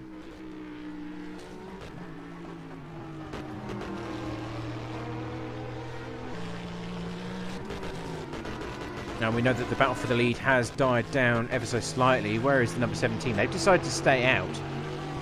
So Driller Esports, this is where it's going to start to get interesting now, because we know that Seawolf Netrace came into the pit lane under that Code 80. So they were at the end of their current stint, decided to short swap it. So they're going to gain time in that respect. Whereas Drillers Esports, they're only on lap 9 or lap 10 even. So they're about halfway through their current stint.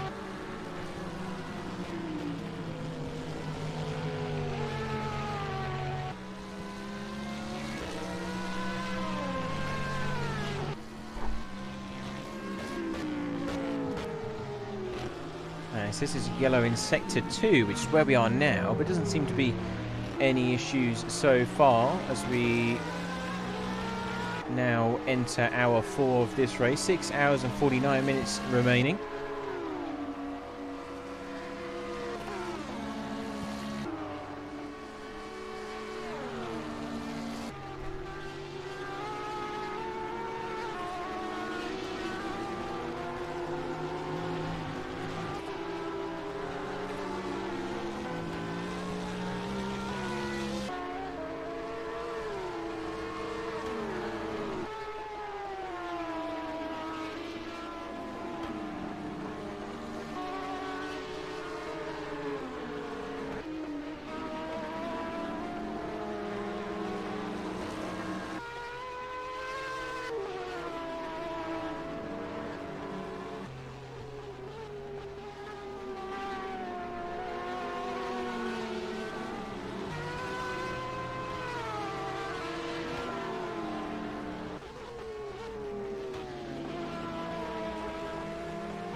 let's go over to the battle that's emerging for second place in the prototype class. Ibrahim Khan is currently in third place, catching up with the 77 from Go Team Racing here.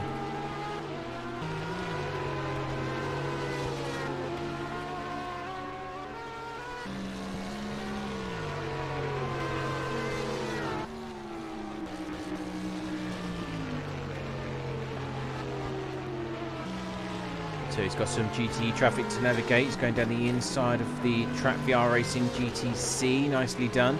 And trying to catch up to Go Team Racing as well.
And that's the move done. So he's moved up already into second place.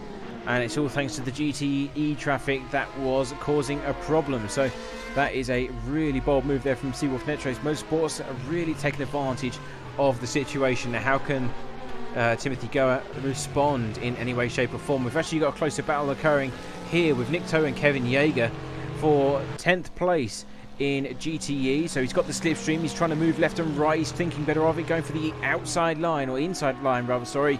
The Aston Martin holding firm on the right. So is he going to be able to make sure he keeps that? No, he's not. So he moved down into P11 and that's position gone for them.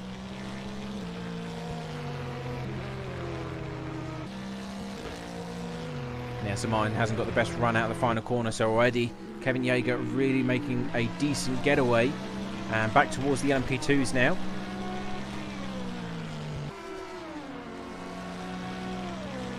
And let's see what they can muster up as they come into Sector 1. Third place at present.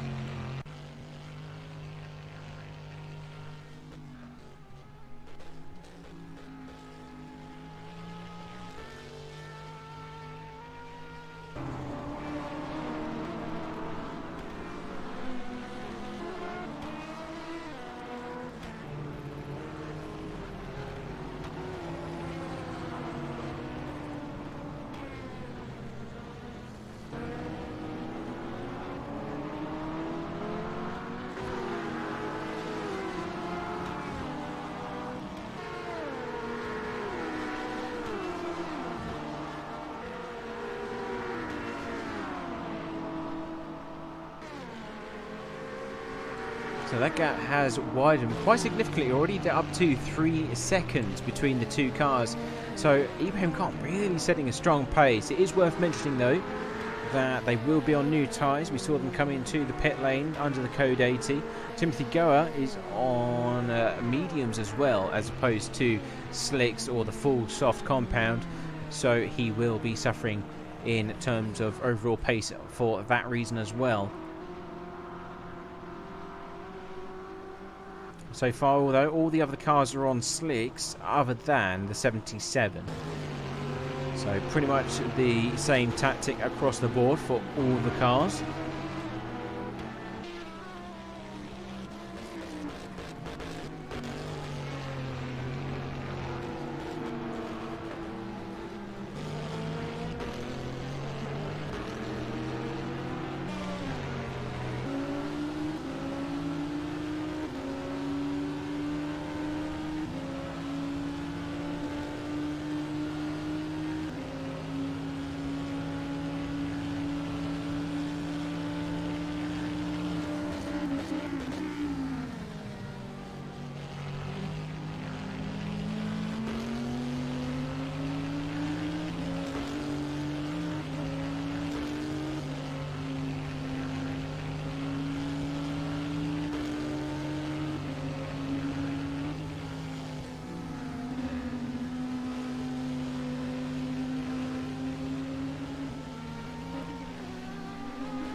So he's going to stay on board with the 77 as he tries his best to catch up or keep up with Ibrahim Khan.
And a bit of a moment there for the 77 from Go Team Racing. Nearly went into the tyre barrier Went through one of the markers on the exit of turn 5.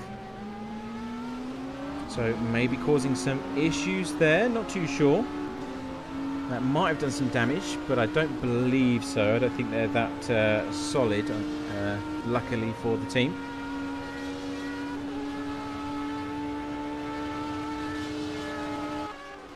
But he has moved out into 2nd place at the moment.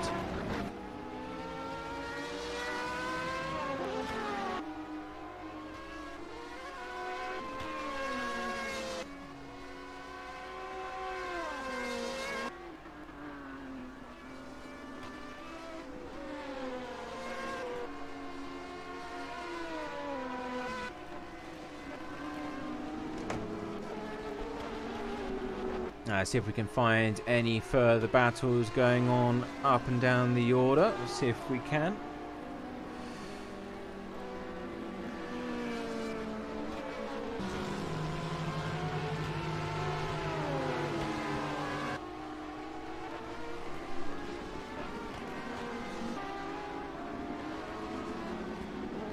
Now the battle between this 77 machine and Ibrahim Khan is starting to come back together again, as you can see.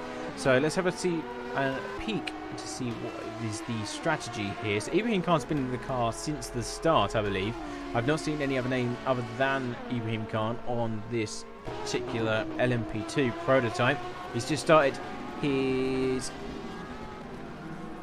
looks like 6th stint at the moment, and he's catching back up to the 77. So this is for 2nd place, ladies and gents, in the LMP2 field.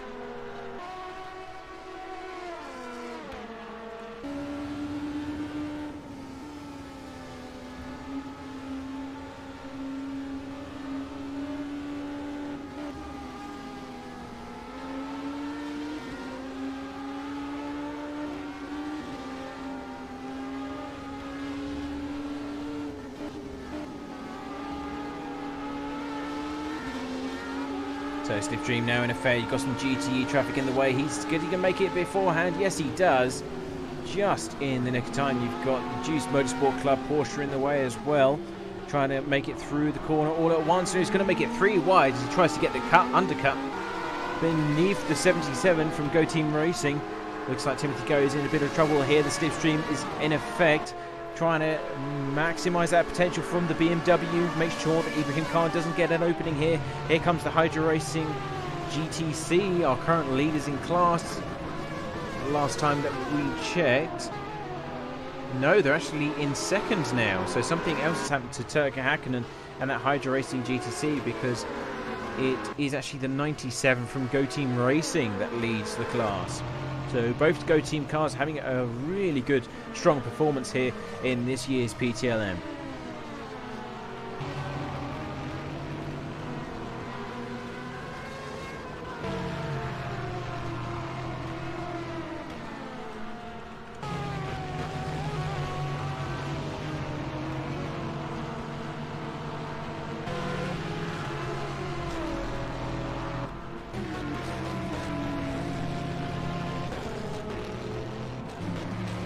He's going to try and look for an opportunity once more on the run down towards turn 10. This time much closer than he was before. Can he get the job done this time by?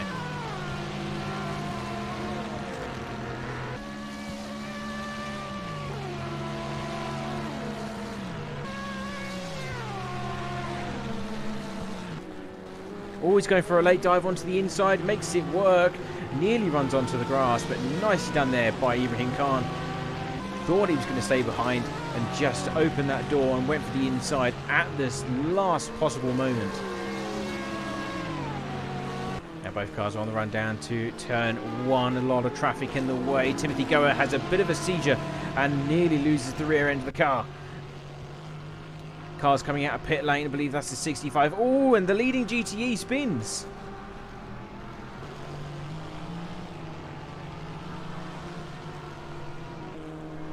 Got another battle starting to occur here between these two cars as well. So we'll try and switch back every now and again as much as we can. But for now, the battle between the LMP2 is much closer indeed.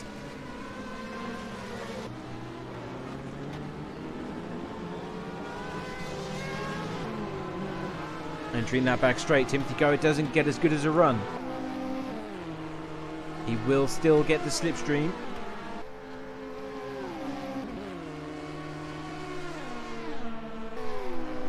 And now the battle in the GTEs starts to heat up just that ever bit more. It is Tim Boltman still in charge of that Fair Racing 57 Porsche. And here comes the 68 BMW from Drive Game Seat Racing. Slipstream in effect, and there's no way that he can defend this. Going for the outside, he's going to get the overdraft quite. He's going to be able to clear the Porsche surely before he gets to the braking zone, which he does. That's the position taken, and that was for third place in class. So good battling there between those teams.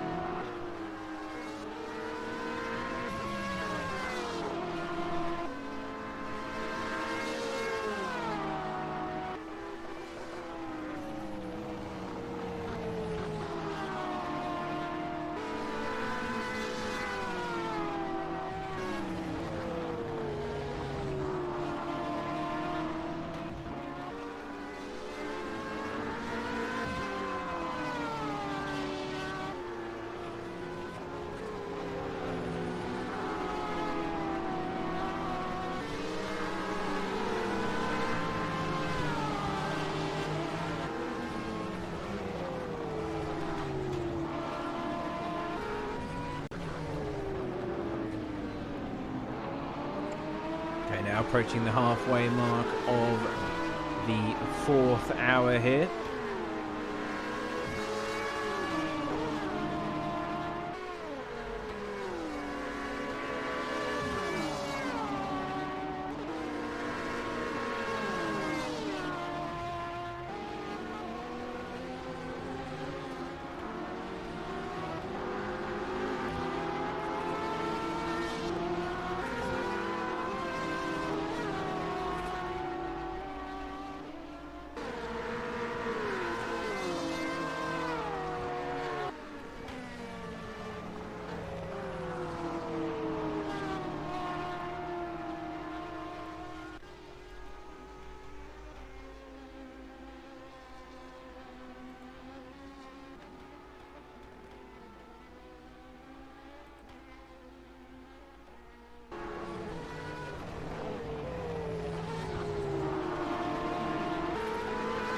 Oh, that's the Royal Blue Racing car in the wall.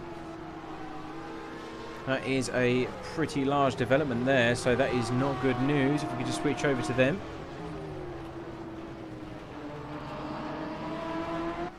So they're back up and running now. Currently sitting in 8th place in class, but that was a big moment for them. Doesn't look like there's too much damage to the car. Might have got away with that one.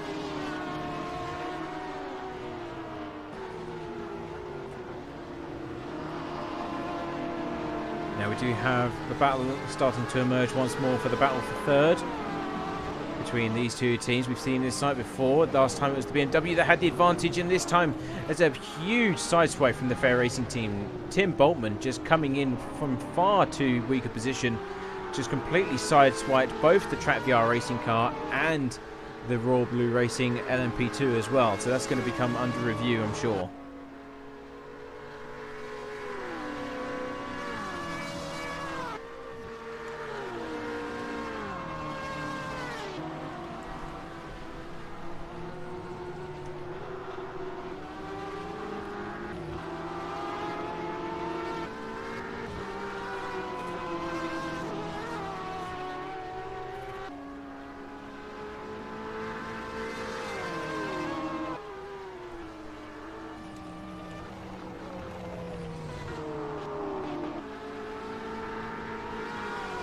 Got another battle between, although it's not actually a battle per se, we've got one starting to emerge for third and fourth. That's in pit lane at the moment, both the 17 and the number 1 from Black Hawk Racing. So looks like there's a bit of damage to the 17 actually, having said that. So maybe an issue starting to occur here.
Locate some action on track for you all. Field is starting to spread out. They've lost a lot of people so far. Now down to, I think it's 34 cars.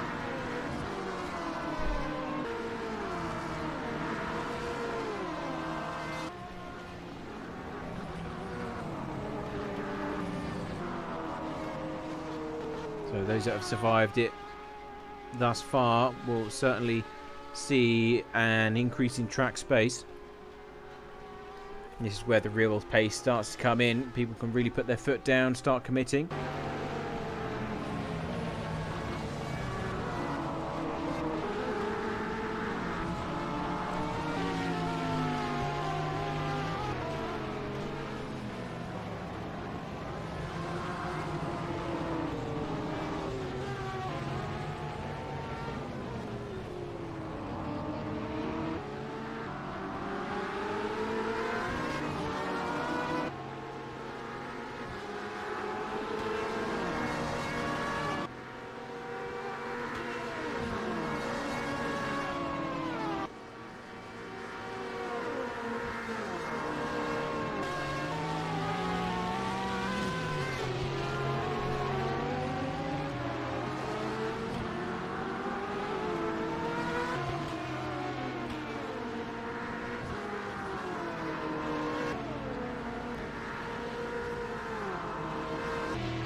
Battle for the lead unfolding here in front of us with the LMP2s. Even Khan managed to slice his way down the inside line of turn 8 just in the nick of time. That's given him a bit of breathing space against the 77 from Go Team Racing.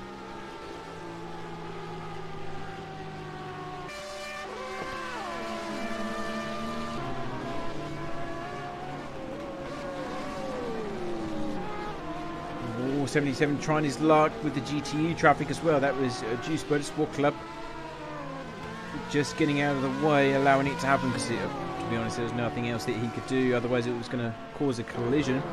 And where's Timothy Goa gone now? He must have had a spin. And where does that leave Juice Motorsport Club?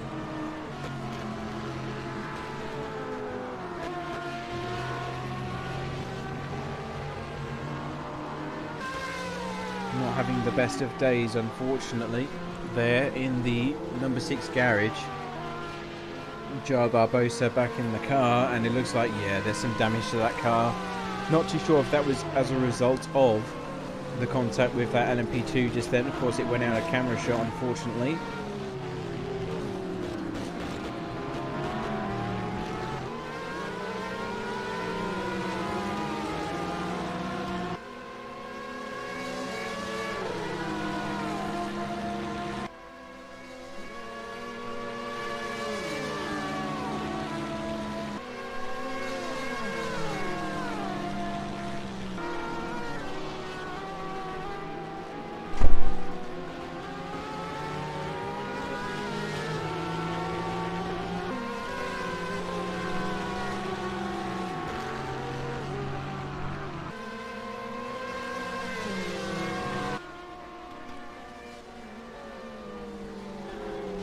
Battle going on here for the back markers. This is 18th and 19th place.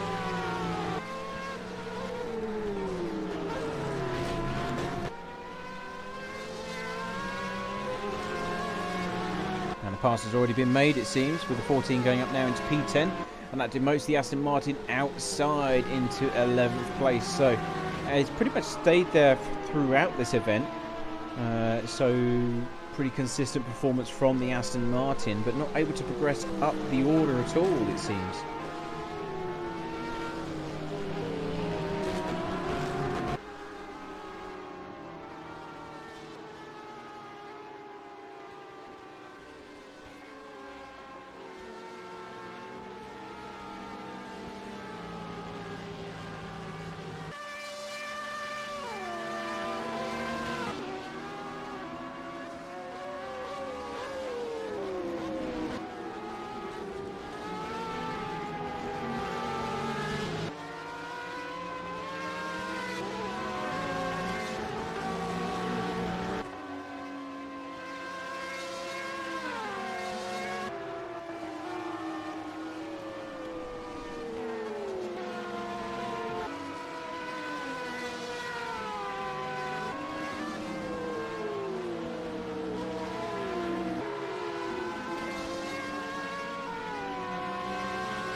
All drivers, race control, code 8 in 10 seconds.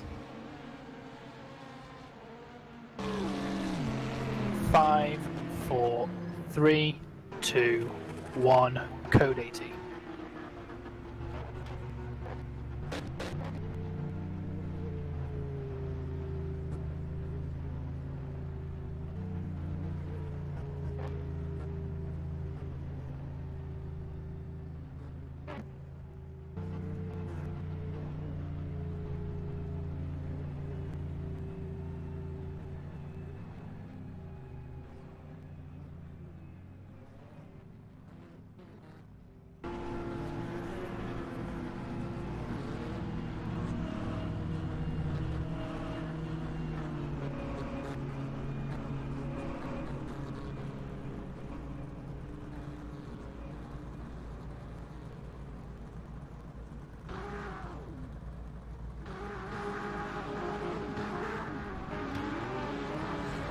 All drivers, race control, green flag in 10 seconds.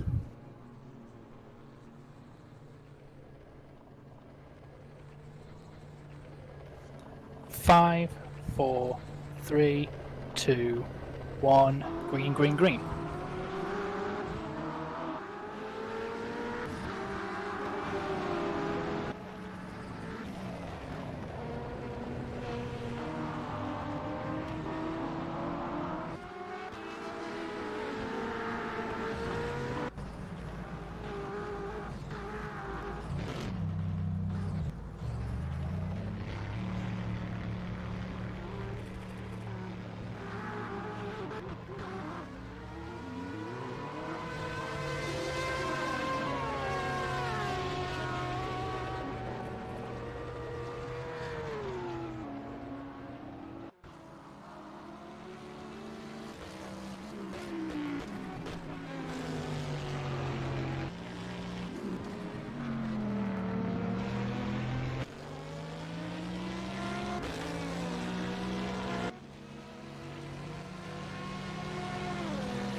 back. Apologies, I had to take a quick break away.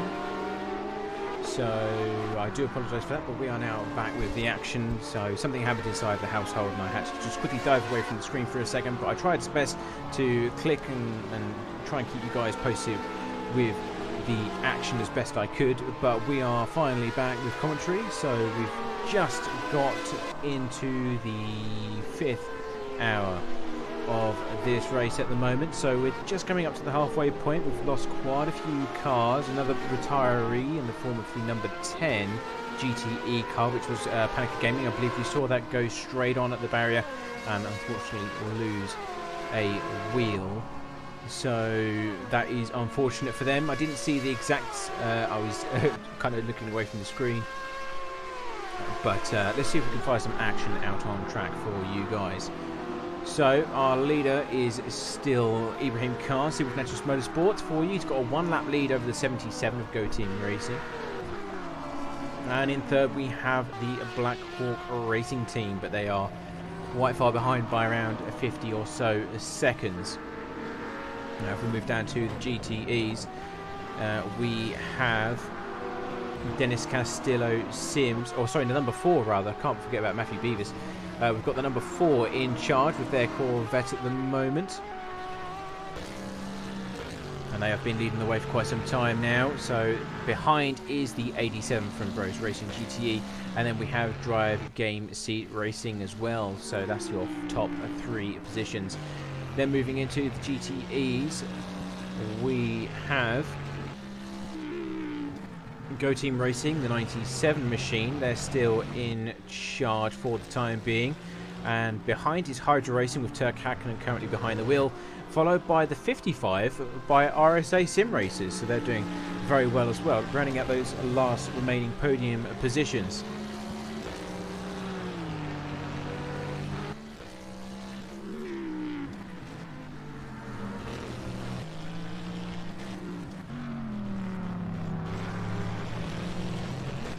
So let's see if we can find some on-track battles. The grid is fairly spread out, as you can imagine, at this stage of the race. There is some of the GTE cars trying to make their way through back to the order of things. However, in terms of actual on-track battles, they come and go as the pit stops do. So we will try and monitor as best we can all the action unfolding. I'm sure there is many battles, but other than that, it's pretty much all died down for the time being.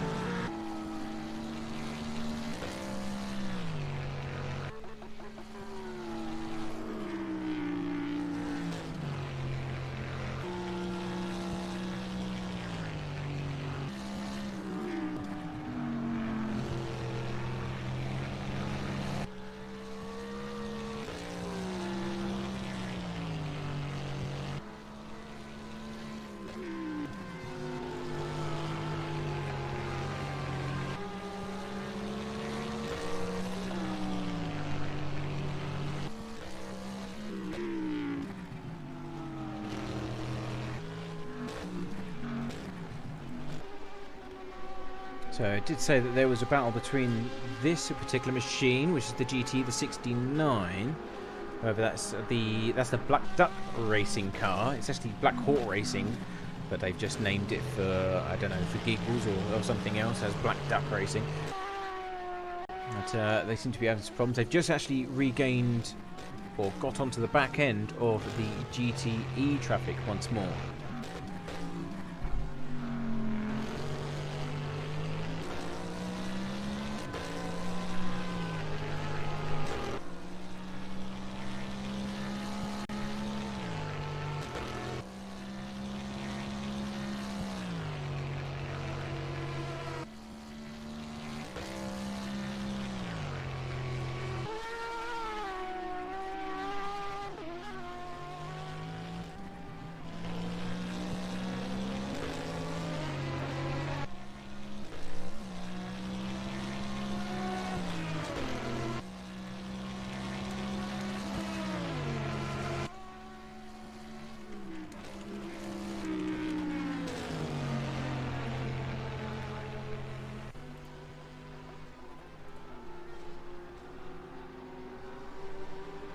let's start to look into the strategic side of this race, starting with the two leading LMP2s if we can. So moving back to Ibrahim Khan at the moment.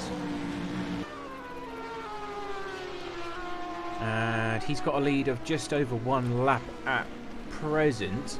And trailing behind is the Go Team Racing Machine. However, Ibrahim Khan is due to come into the pits very shortly, whereas Go Team Racing are on their 7th lap of their current stint.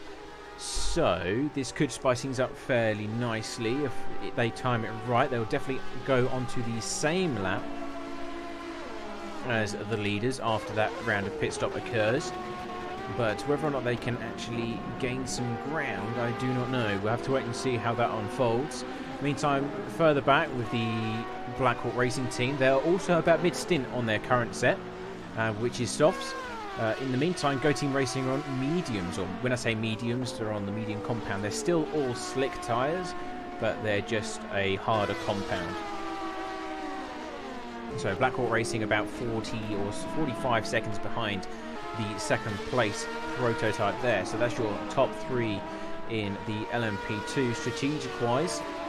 Or strategy-wise. In the meantime, Matthew Beavis on lap 27. Last time he came into pit lane, it was after 43 laps. He's been in the car for quite some time now.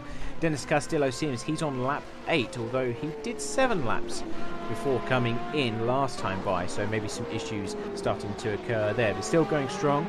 In the meantime, Drive Game Seat Racing, greatest recovery drive I've seen in a long time, back to P3 now, and on lap 7 of their current stint. And Fair Racing with Cliff van der Vin, he's currently on lap 9 of his current stint. So, still a long way to go for these guys, but the leader is starting to, or he's going to have to come in very shortly indeed. So the top 2 cars in the podium positions are fairly far away, but the top second and third really close together. As the race starts to get darker, please do not forget to put your headlights on. I repeat, please do not forget to put your headlights on. So that's just race control, just giving a kind reminder that as the race goes into nighttime conditions, that a common bug for Rf2 is to disqualify anyone that doesn't have their headlights enabled, which is a wonderful feature. So I'll just reiterate that, please turn your headlights on. We've already lost a lot of cars on the grid. Disqualification is no fault but your own if that is what happens. So we're now down to 31 cars remaining. We did say this was a tough one. Every year we say it's a tough one. This track is so unforgiving. If you try and push the limits, you pay the consequences, as found out by many teams so far in this race, and we're not even at the halfway mark yet.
So it's staying on board with the 68 BMW for the time being.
gap is starting to widen just ever so slightly, up to 7.5 seconds now. So the Bros Racing GTE is extending this lead.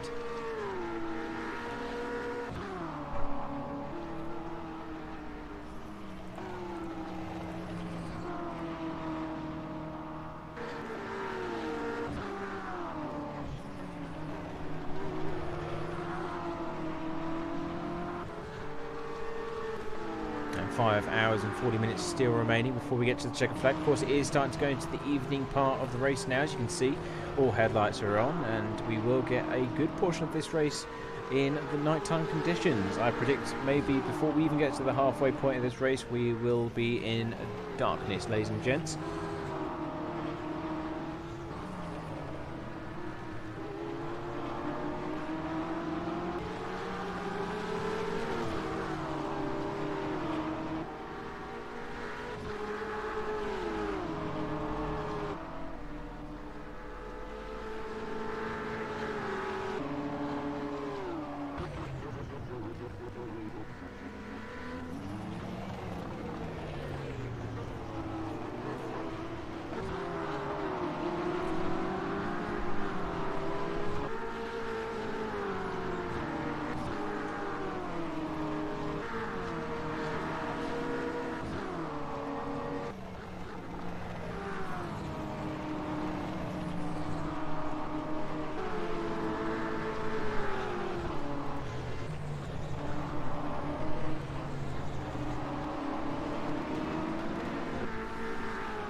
Trying to find some on-track action, but I am failing spectacularly while looking at the race view timings. So things are fairly spread out. In fact, I think this battle between second and third in GTE is probably as close as we are going to get to a battle at this stage of the race. Of course, tactics are still unfolding, as mentioned before. There's different strategies that people are on due to all the things that they've experienced throughout the race. They adjust and they adapt to the best of the situations, well, at least the good teams do anyway. And when it comes down to that final few pit stops, that's when they will start to pick up the pace in those nighttime conditions and really push these cars as best as they can. So that's when they sit down, assess where they are, where they're likely to be, and they can start to really hone in on that target as best as possible. Of course, it all comes down to that final splash and dash at the end. Some of them will try to save fuel now to try and reduce or cut out a pit stop. Some of them might have been doing that since the very start of this race, who knows.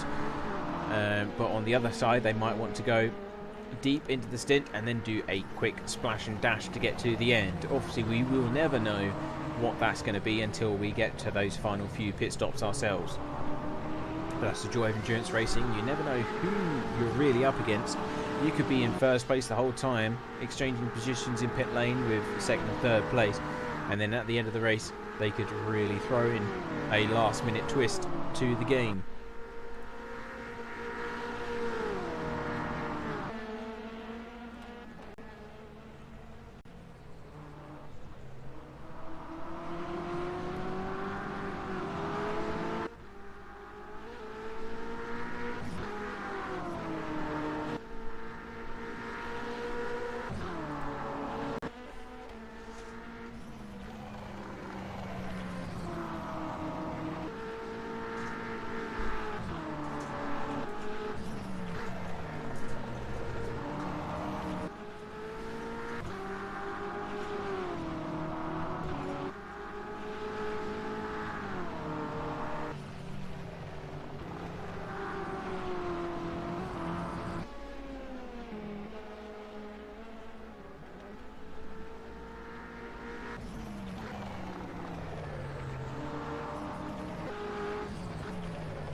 Now the gap is about 5.5 seconds, so it hasn't really moved in the last few laps.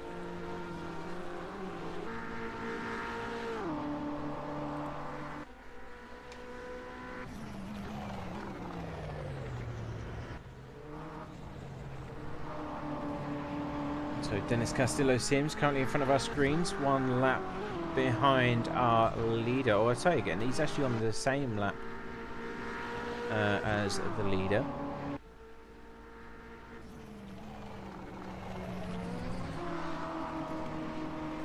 And it is just 6 seconds now behind to the Drive Game Seat Racing team. Now the interesting part will be when Matthew Beavis decides to come into pit lane. Expecting that to happen very shortly if it hasn't already. He's coming down towards turn 10 as we speak. Now let's have a look at his stint if we can. Last time we said it was nearing its end. He's on lap 35 at the moment. Last time we saw him go out, it was on lap 43 that he decided to come into pit lane. Of course, Rf2 deciding that it's sunset time, so you can see the orange glint of the track surface. And some of the custom skins that we have here, most of them beautifully made, start to reflect that orange sunlight.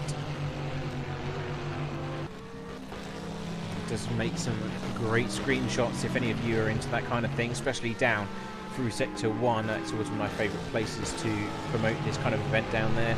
It's great glare off from the sun against the circuit.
While we're waiting for the next battle to unfold, ladies and gents. Oh, actually, tell a lie. Let's have a look at this, ladies and gents. It might be a battle for the lead unfolding here. There is. Something is happening. So, we have our leader, 47, from Seaworth Netros Motorsports, going up against the Go Team racing car. It won't last too long, but it's something to watch at this moment in time because the 77 is due to go into pit lane in the next few laps or so. We'll see how that unfolds and how Rob Moore, which is the new driver in the 47, will do in this environment. It's the first time he's got into the car, so it'll be interesting to see what kind of pace he can put down for the team.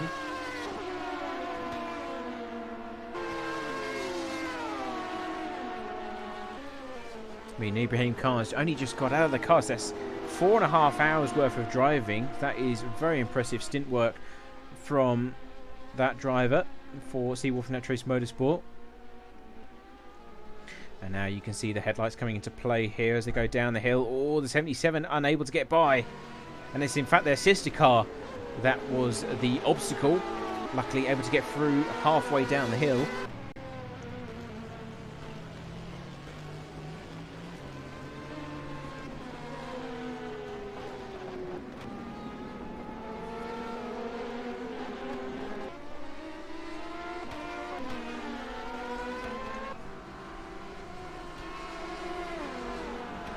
And just for those of you who are interested in the Trussell Trust for fundraising this year, we've just added our funds for all of the entry fees that you've given to us. It doesn't show up on the total because we're the ones that are contributing those funds, but if you go into the Just Giving page, you will see that we've contributed £220 to that £500 total that we are so seeking. So again, it doesn't actually show that it's contributed. We're only on £35 at the moment, but it is certainly there when this finally gets done and dusted. Again, thank you to all the guys that have it. Oh, and actually there's one of the cars off. I think that's Scuderia Ventus. I'm not too sure. Yes, that was Christian Lewis struggling at the top of turn 3. Just lost it a bit. No damage to the car though.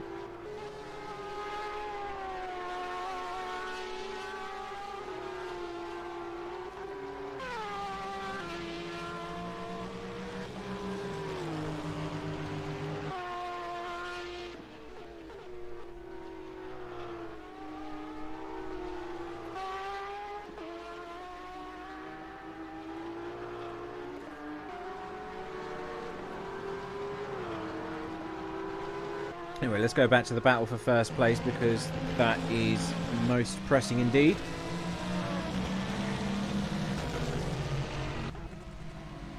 And Rob Moore is now under attack by the 77. Again, we know that the 77 Go Team racing car will be due into pit lane very shortly, but it's going to be a confidence boost if they can actually overtake for the lead of the race before that happens. Rob Moore has the job of bringing this car home. I'm not too sure if he's going to be in for the remainder of the race. That is a very long stint indeed.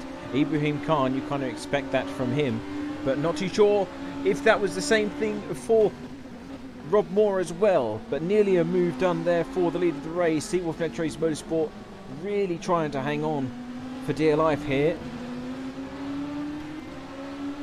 Slipstream now in effect. The 77 gaining ground already as they come over the crest of that small hill on the run down towards sector 3, closing that gap, still going strong, and he's going to try and look down the inside line as he come into the braking zone of turns 10 and the chicane, and he's got the lead of the race, ladies and gents. That is a lead change for the LMP2 class. No chance of a comeback, and the 77 and Go Team Racing are leading.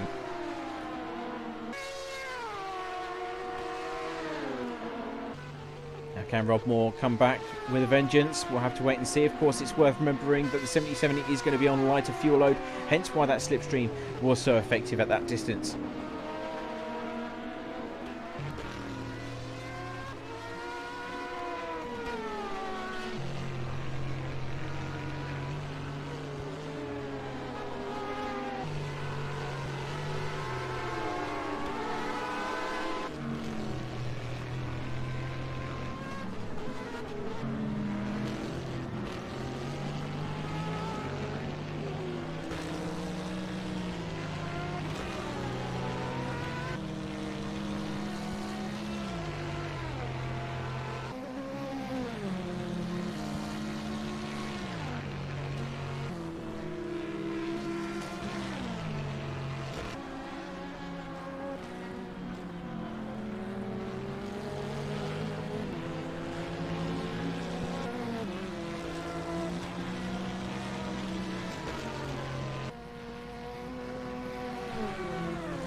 And that gap has gone up considerably. Lap 24 of the current stint, so expecting the Go Team racing car to come in over the next few laps or so.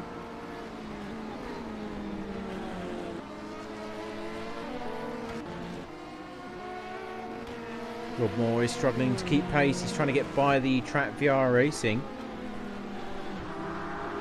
And just as we've clicked on that, we have a battle for second place in the GTE category. We've been watching this for some time, and we did say that it was fluctuating between 5 to 6 seconds, but that has now come down to less than 1 second in the GTE category. This is Drive Game Seat Racing, and also the Bros Racing GTE BMW. So 87 and the 68 respectively.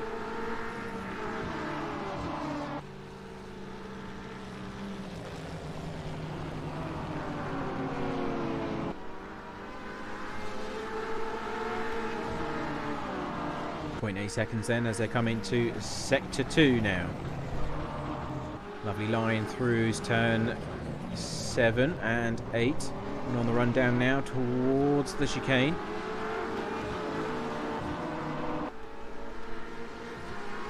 On board now with Drive Game Seat Racing. Still looks like it's quite far ahead for him. It's a long drive indeed.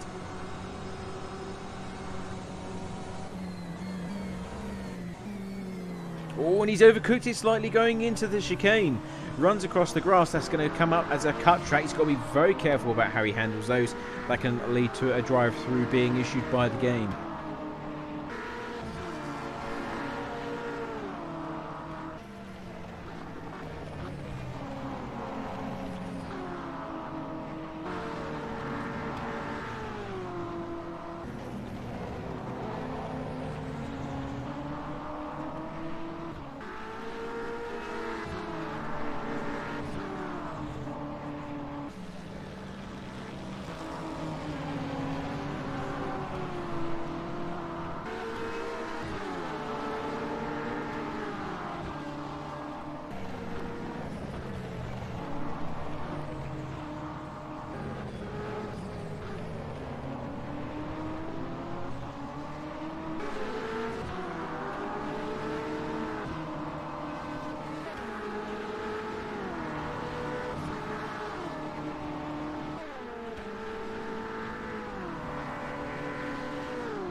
Held up by traffic just ever so slightly. That's the 17 from Jullers Esports rather, trying to get by. I mean, they themselves gone all the way down to P7 now, so they've definitely run into some complications in the latter half of this race.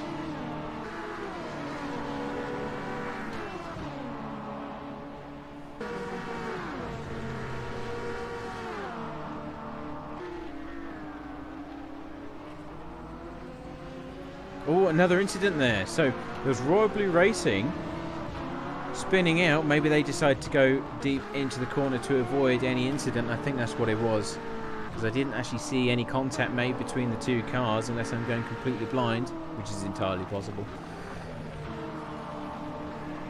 So that has actually pretty much killed the battle there for second place. It's now gone up to 3 seconds effectively. And all that work to do once again, which must be infuriating when you've done all that hard work to get that lead down to less than a second. You had the slipstream, but unfortunately that's sometimes how sim racing goes, or endurance racing goes, should I say. Now the 77 has made a fairly substantial lead over the last few moments. They're on lap 28 at the moment, so they'll be coming in very shortly indeed.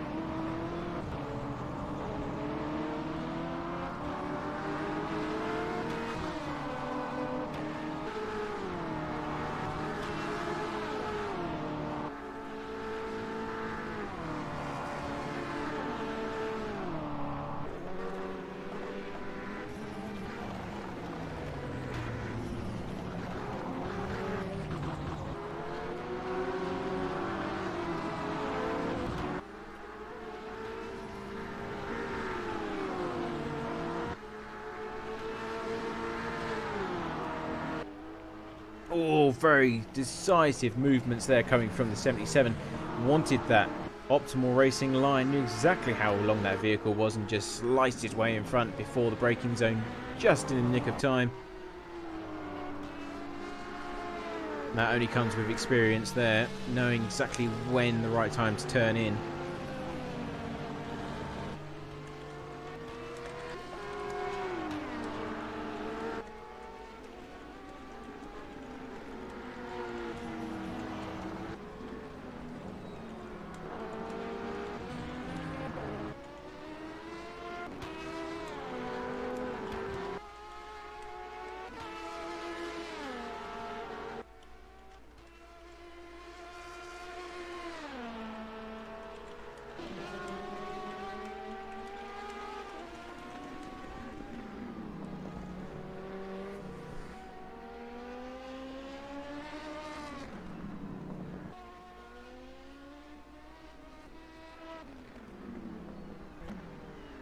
And here we go, as predicted, the 77 in pit lane now.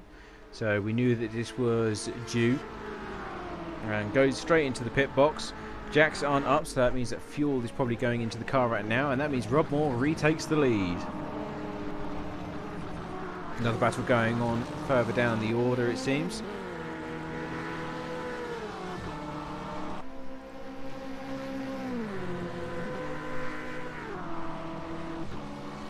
And just coming up to the halfway point of this race in a short moment's time, ladies and gents.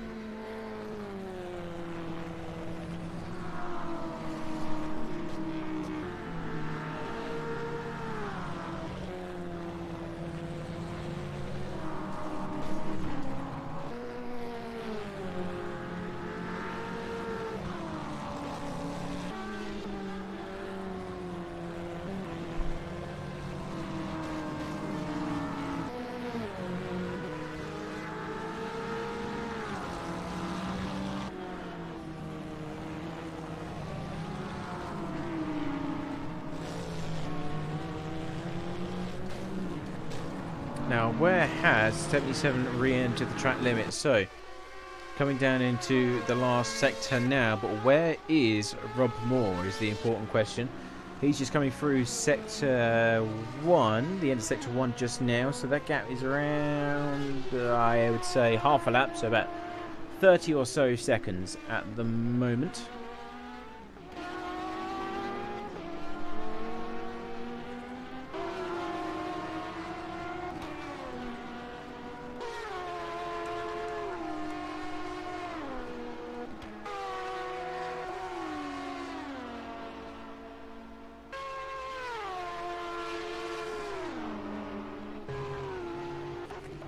In comes Juice Motorsport, or Juice Motorsport Club, Joe Barbosa, now inside pit lane for what looks like a scheduled stop. No damage to the car at all. It's completed 41 laps on those current set of softs, so that is scheduled. And now only 30 cars remaining, so it means we've lost 14 people before we've got to the halfway point, so not much really to be said other than that, to be honest. And away he goes, back up to racing speed then for the number 6.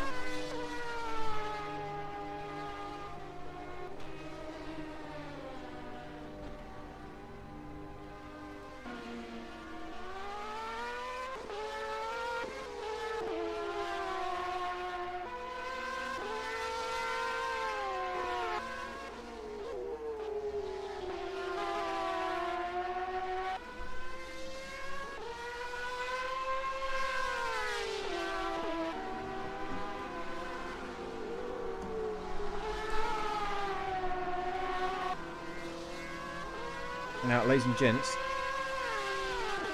this is not something that usually happens in these live streams, but my partner has just approached me with an extremely tight jar of, what is this, pickles? Onions. So why is it not gripping if you've been doing this for a while? There you go. So using my masculinity, I've managed to overcome that task of opening onions. You're welcome. So I can do more than just typical admin duties. Many of you people know that I just do commentary and pretty much just live on the CFS website to update everything, but I can also open jars of onions.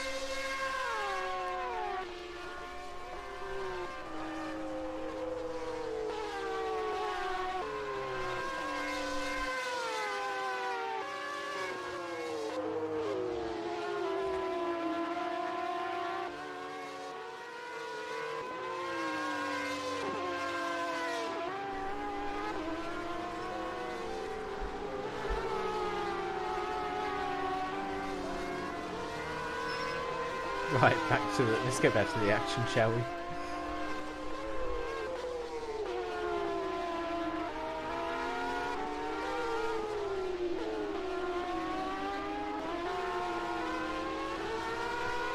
I mean, just so you guys know, I got the most evil look when I said that thing. You know, the fact that she had the world know that she needed my assistance. Oh god. Alright, anyway, back to the race before it goes too far and I get murdered somehow. Right, okay, so Afternoon. Dave Buckley, welcome back. You've just missed the pinnacle of the race, you know, it was the highest point. Don't worry. Okay, alright, just making sure. I mean, I don't want you to miss such an important part of this event. You're manly now. Yes, exactly. Masculinity increase, +10. Oh god. But yeah, it seems pretty quiet. I don't know if you're probably already up to date, to be honest, watching everyone crash out. But down to 30 cars, and pretty much no battles occurring. All the gaps are at least 6+ seconds, as far as I can see. So it's pretty quiet out there. Is this the bit where we start talking absolute rubbish? Well, I've just opened a jar of onions, so I'd say yes. Yeah. Great, I've got loads of material. Please do start. I don't actually. You don't have anything. Oh, okay. Oh, you put me on the spot. Oh no.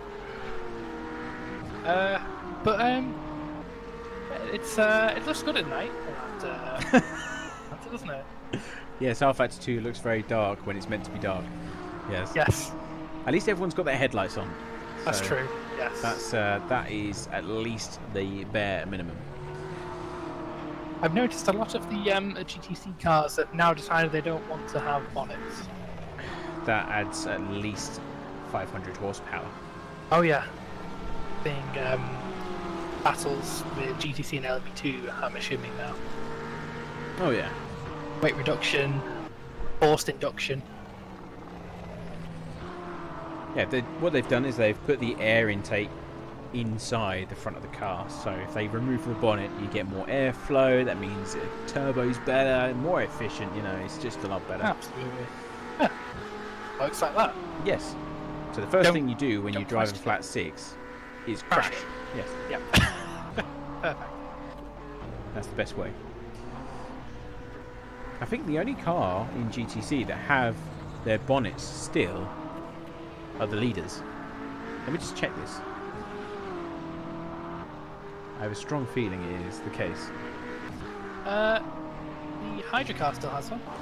Go Team Racing has one. Turka Hakkinen has one for Hydra. Energy Racing. Energy Racing don't. Seawolf Race do. Seawolf Race do, so that's 3. Yep. Lars, he doesn't have one. Alan doesn't have one. No. Trevor have one?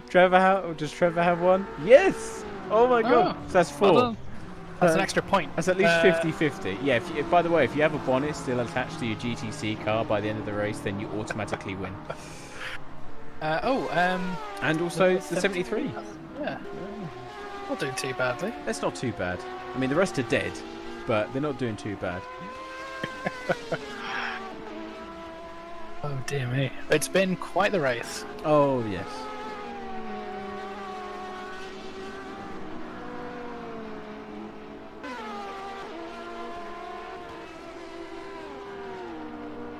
If you believe it's been an outstanding race, or you believe it's been a interesting race, then please do give us a like.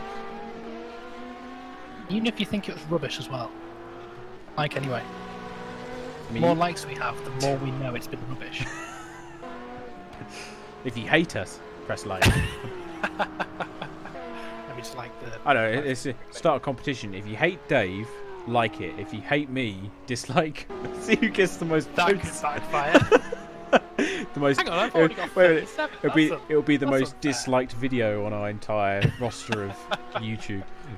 I've already got 37. I think that's a bit unfair. How many? 37. 37. Ah. You give you a head start. It's fine. Yeah. Can't wait to win this competition. Yeah, that's it.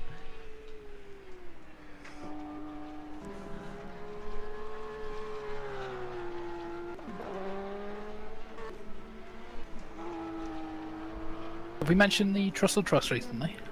We have. Okay, good. I've also donated our side of things. It came to £220.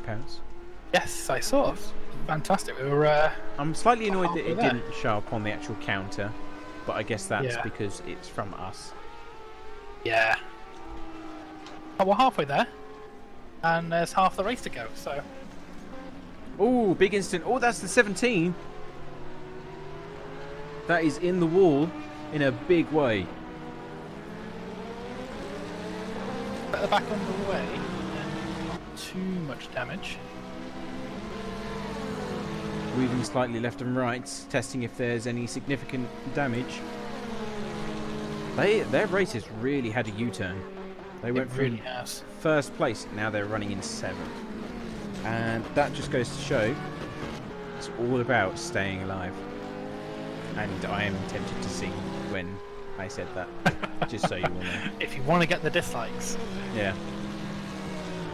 If there was a button that turned the race into a huge disco ball descended, then I would do it.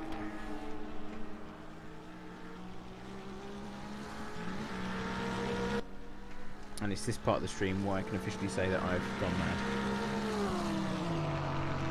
Oh, there's been another like. Who doesn't like me? You're gonna look at that after the race now, and you're just gonna be thinking, who are these people, and why do they hate me? People that don't like me. Yeah, we've officially lost our minds. Yes. Actually, I think. Sorry, that's my fault. I think that it's justified Oh yeah. after everything that's happened. I mean, we've been treated so kindly with recent events, Yes, that's true. so I think it's so well. justified. Oh no.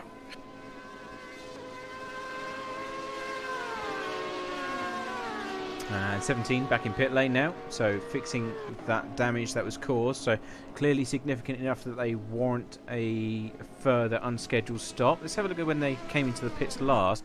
22 laps ago. Oh, have they Oh, DNF? retired. Oh, interesting.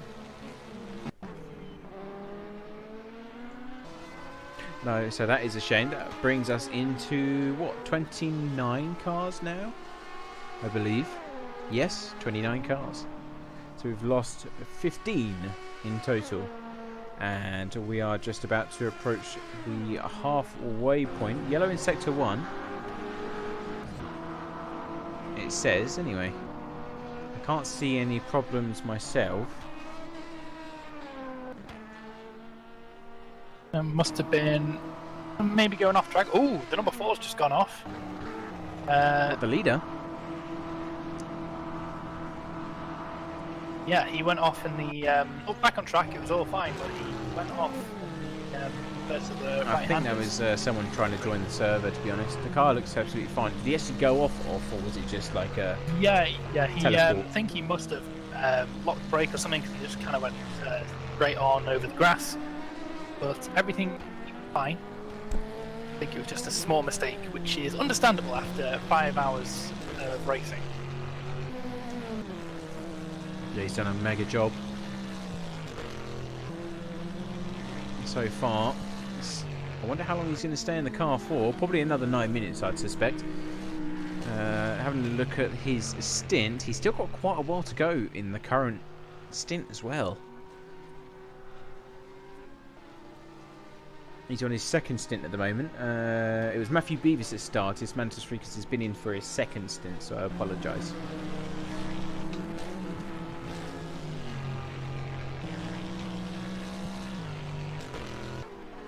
Now 4 or 5 minutes before we get to the halfway point, Dave. Yes. Only 5 hours to go. Only 5 hours to go. But there's been some pretty good racing so far. From what I've been watching and commentating on, it's been really good. We come to the part of the race now where people are going to settle in for a long haul. So there's large gaps between all drivers, and maybe towards the next couple of hours, we'll see the faster drivers get back in for the last blast towards the end, and those gaps might start to shrink. Well, I think this is what you call the grind, so to speak, because Exactly. it's just lap times, isn't it? This is the part, as you say, it's all spread out. The track has become significantly quieter, thanks to everyone dying. And this allows you to simply get that mindset of lap time. And it's just rinse and repeat as much as you can until you get to the last 3 hours of the race and you can say, where are we? Yep, exactly. You just kind of get yourself into some form of trance-like state where all you can see is apexes, and just put the laps in, and you go and you go and you go until like the closing hours of the race, and then you start to think, oh, what position are we in? What can we do with it?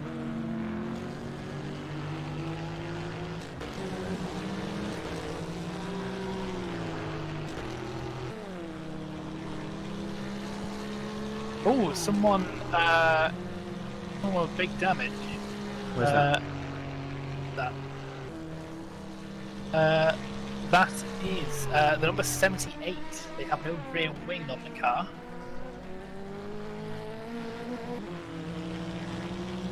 That's one of that's the Larsen Biscuits team. Yeah, they've had a bit of a bad go at it in recent laps. I've seen they've had a couple of incidents. They were in the lead.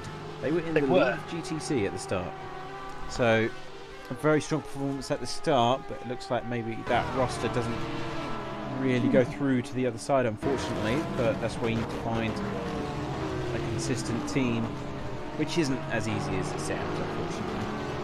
Absolutely not. It's so difficult. There's a bit of a queue for the pit lane here. What's Yeah, not too sure what's going on. going on here? Queue's there for the 33 and pit entry? Yeah, How strange. I've not seen that one before. Then again, I've seen a lot of new things today. Oh, we've got a position up for grabs here. This is the number 12 and the 69 moment in 19th and 20th place. That's Track VR Racing and Black Duck Racing going for position at the moment.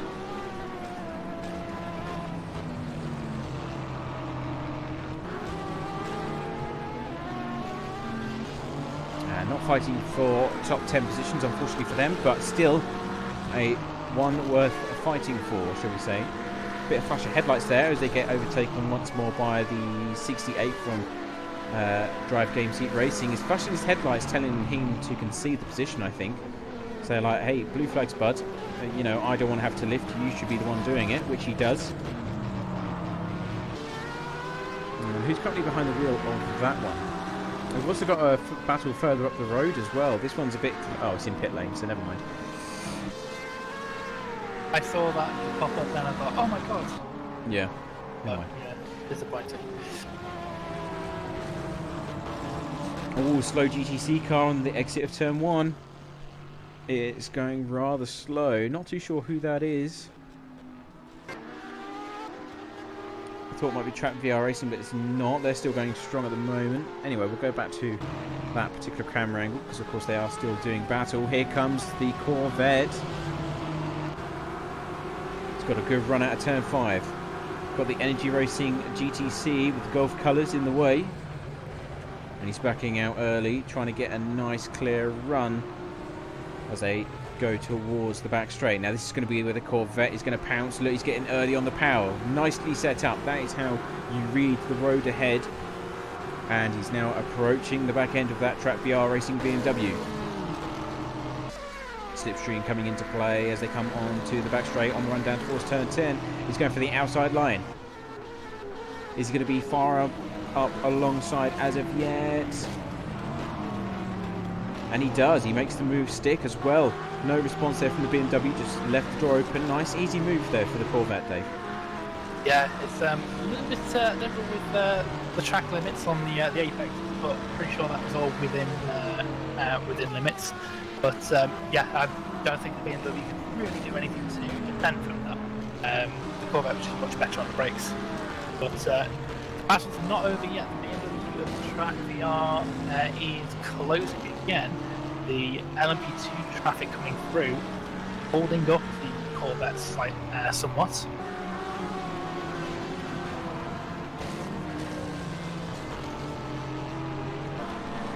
Since there's a yellow flag in Sector 1, nothing showing up on a race view at the moment. In fact, the number 4 and 13 car are the ones that are going through there as we speak. So that's slightly concerning. It's not going away either.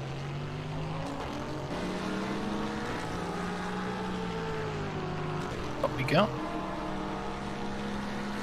Oh, Tracks VR number 9 car is off. Where is that? That's at the top of the S's. Yes, it is. So that's the GTC entry that they have. They've got 3 cars with us. This is the Flat 6 Porsche. It's already sustained quite a lot of damage, unfortunately, but back up to racing speed. Not too sure if that's... Yeah, that's just cleared the Sector 1 now, so that probably was them that was causing it. It wasn't going away for a small moment.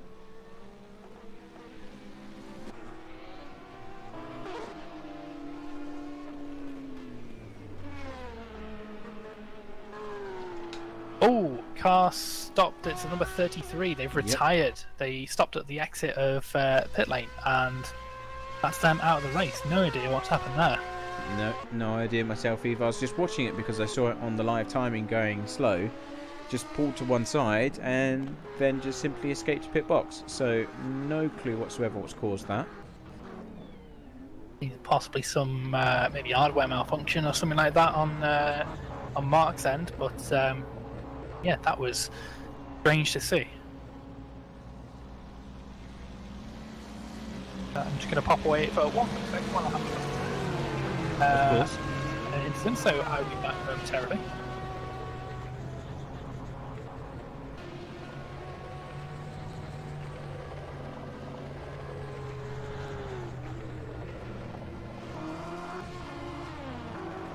Track VR Racing now back up to racing speeds. They come out of the pit lane.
we're watching some of the cars go around here, we're going to stay on board with our leader. Oh, there might be a battle for LMP2 here. No, it's in pit lane, so forget that. Oh, and actually a missed in there for the Fair Racing team car. He's getting back up to speed now, but it could end very badly indeed.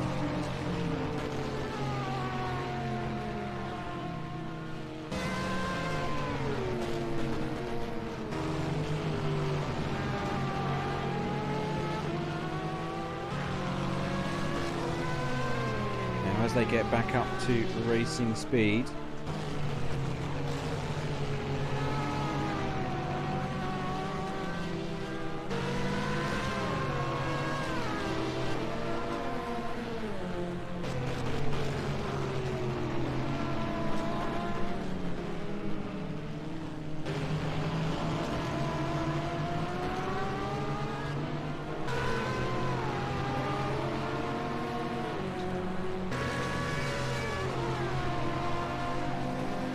Those giants got a hefty back of the car. would you mind just taking the con for a sec? Or as Mr. Buckley, my partner has asked me to install Netflix onto her iPad. No problem. So on board here with the number 39 of Tony Jansen for in the fair racing car. You can see on the back they must have had some form of heavy contact somewhere, because there is a crumpled shark fin and rear end of that car, so they've had issues somewhere. Closest battle we have on track at the moment, there is one. The Turk Hacken is starting to slowly close in on Valtteri Leinen for the lead of GTC. That's about 6 seconds between those two cars. Lap times are similar, but the number 7 is slightly quicker.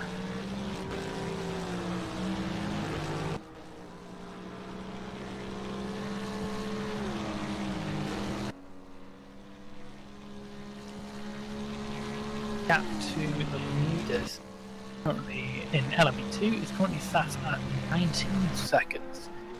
With number 77 being that little bit quicker at the moment over the last lap anyway. We want number 47 to for their next lap time. 111.5 and 112.6, so some traffic having some a bit of an impact on 7 there, and that's not helping the pace. Got plenty of time to the next car being number 1 of Blackhawk Racing.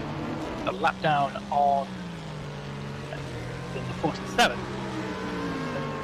She's here. They need to around those laps.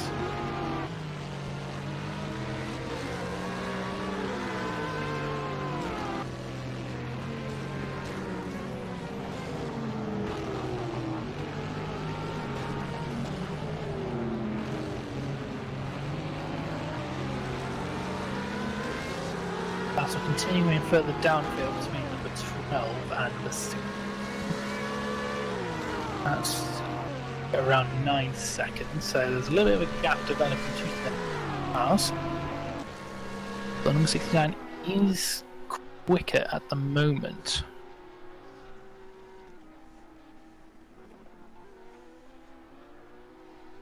Well, we are officially halfway through this race. I'll give the oil relay a quick fresh, because it all seems to be about 10 minutes behind, and what do you know, we're now 10 minutes in to the halfway point, or past the halfway point magic. So I think it's time for a commercial break, don't you, Dave? I think so, yes. So we will see you in a few moments time. We're just going to have a quick bit of a grub, and we'll leave you with these short adverts. We'll see you in a bit.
Hello one and all, and welcome back to the live stream here at Chequered Flag Simsports. You're watching the 2020 Petit Le Mans, and it's been one hell of a race thus far. Ups and downs all over the place, and only looks like maybe we've got 28 cars still alive, to be honest.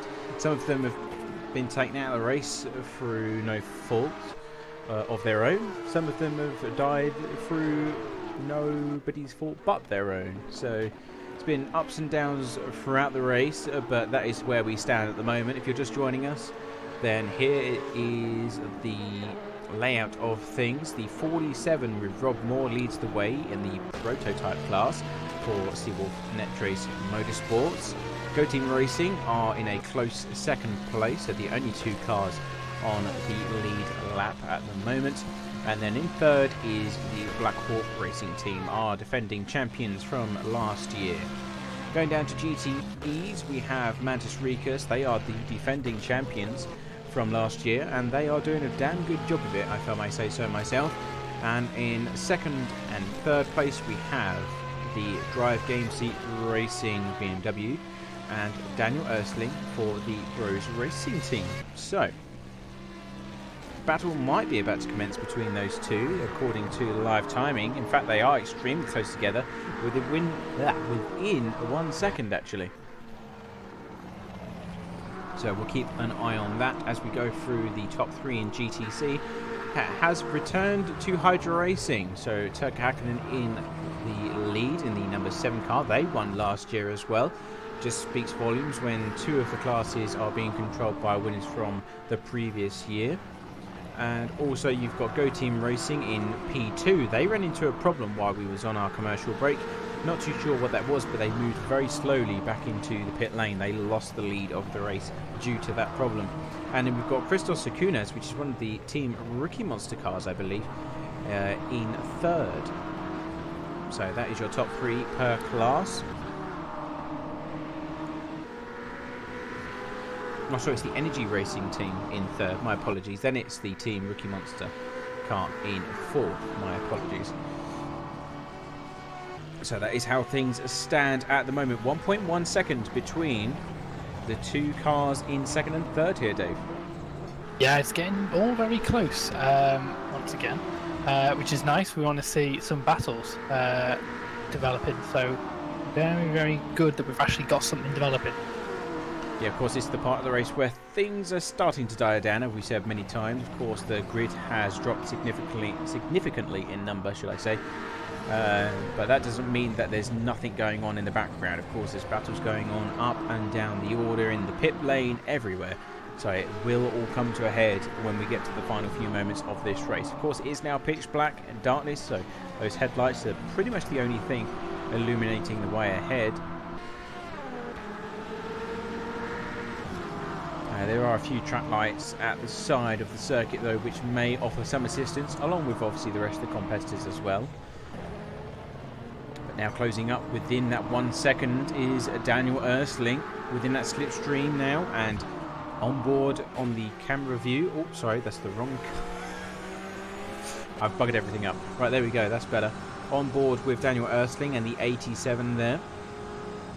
And he's not really gaining too much ground. In fact, he's actually lost a bit. So maybe there's some top speed being lost in some previous damage there. Now let's have a look at these stints for you. See where he is. He's on lap 17 of his current stint. And the Drive Game Seat Racing car is on lap 19. So they're pretty much on the same tactic, give or take 1 or 2 laps. Which is very interesting, because usually you see teams at this stage starting to really spread out, and that's all because of the experiences they've had throughout the course of the race, or the first half of the race. And very rarely do you find that they're all on the same kind of strategy, but these two seem to be the case.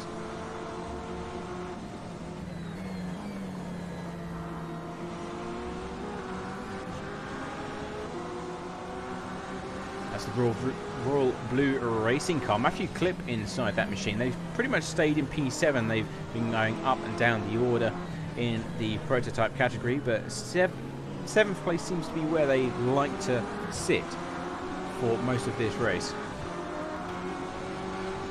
Now this time he is much closer this time by up to at least 0.1 second on the back of the DGS BMW. You've got a GTC car who's going to offer him that extra bit of speed. Maybe he can get the overlap as he comes into the braking zone. DGS though goes deep into the braking zone and goes in front of the GTC. Ooh! And that's not ended well at all. So trying to squeeze too many cars into one piece of tarmac, it seems. There was room for them to all get round, and the 87 tried its best to, you know, try to avoid the carnage by hanging back ever so slightly. But that GTC car, they've got to be considerate to these guys. They've got no ABS, they've got no traction control, and I think maybe the GTC just panicked as a result of that and locked up the four corners of the car. I'd panic if I had two massive M8s bearing down on me like that as well. They are quite meaty, aren't they? They are a big car. The memes don't come from nowhere. Yes, yeah, exactly. Now, another battle that is slowly coming to life is the 99 and 14. So the 14 is actually the ERS team. Now, we saw them at the start of this race and they were in the top 5. They had a really strong start to this event. But it all came apart after that first bit of contact, and ever since then they've been on the back foot. So now back up to P7 for them, trying to chase down P6 in class, which is in the hands of Tom Brandt. And he's driving for the 99 Project GTE and S team.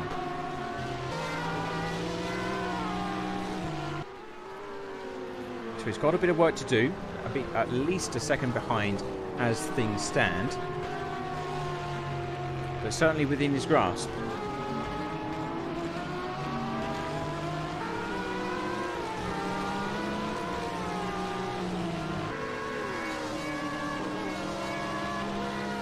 So it's 1.6 seconds as he comes down the back straight of Road Atlanta here. No slipstream in effect this far behind. You need to at least be up to 1.2 seconds to 1 second behind before that becomes a factor that you can exploit. There is a bit of traffic behind him. I think that's in the form of the Black Hawk Racing Corvette. Don't believe that is for position though, because the next car down is in fact Track VR Racing, which we know is a Aston Martin. And Chris Servette is the next Corvette on the list, which is Black Hawk Racing. So if it is the 81 that's behind, then that will be correct. You've also got Black Hawk Racing in their LMP2 prototype coming through Sector 1 now. He's going to hit a bad bit of traffic here. Of course, we all know it's pretty much one car only through Sector 1. It's what makes Road Atlanta so challenging when it comes to traffic conditions. A bit of luck comes into play there as well. In the background, we saw our leader, which is Rob Moore in the 47 Seawolf Net Racing Motorsport team. And he's, of course, going to lap Black Hawk Racing now, who are sitting in P3. So it just shows the pace advantage that they have over the rest of the competition there, Dave. Yeah, they've got it all sorted to the Seawolf at the moment. There's a little bit of time gained from the 77. They're only about 8.5 seconds behind. But I think the Seawolf car might have had a mistake a couple of laps ago, because one of their laps was in 1 minute 20 odd. So they could have had possibly a half spin somewhere. But yeah, they've got a pretty good command of this race, and it's good luck for them. Really, they've had some bad luck recently, so it'd be nice for them to convert this into a decent result, really.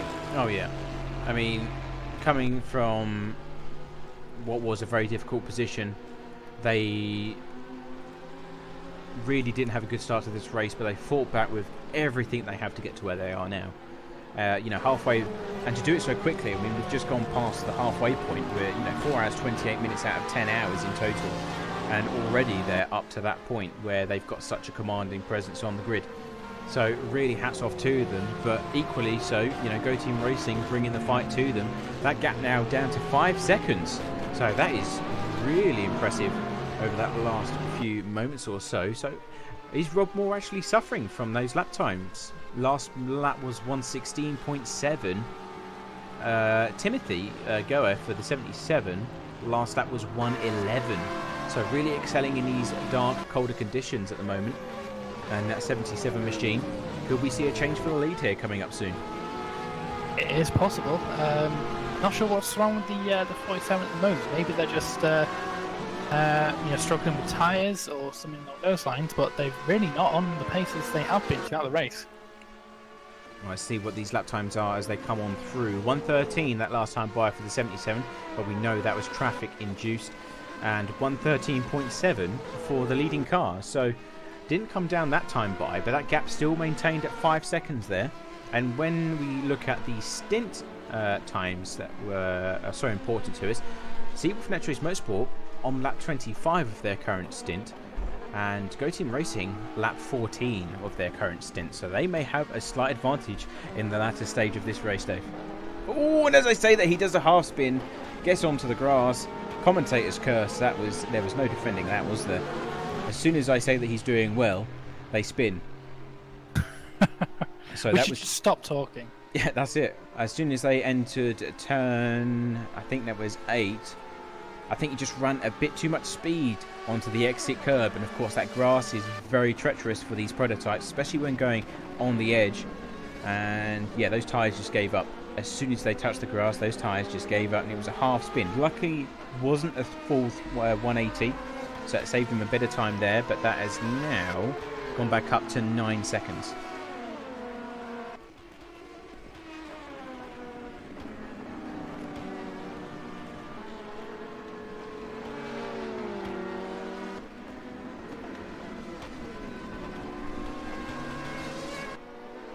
See if we've got any further battles going on down the field. There's a fight between the 99 and the 14. We've already touched on that ever so slightly, so we'll switch back to them because they are only 1 second apart from one another as they come through Sector 1 now. There is also a battle developing for 17 and 18. That looks like Track VR Racing and the 69 from Black Hawk Racing as well.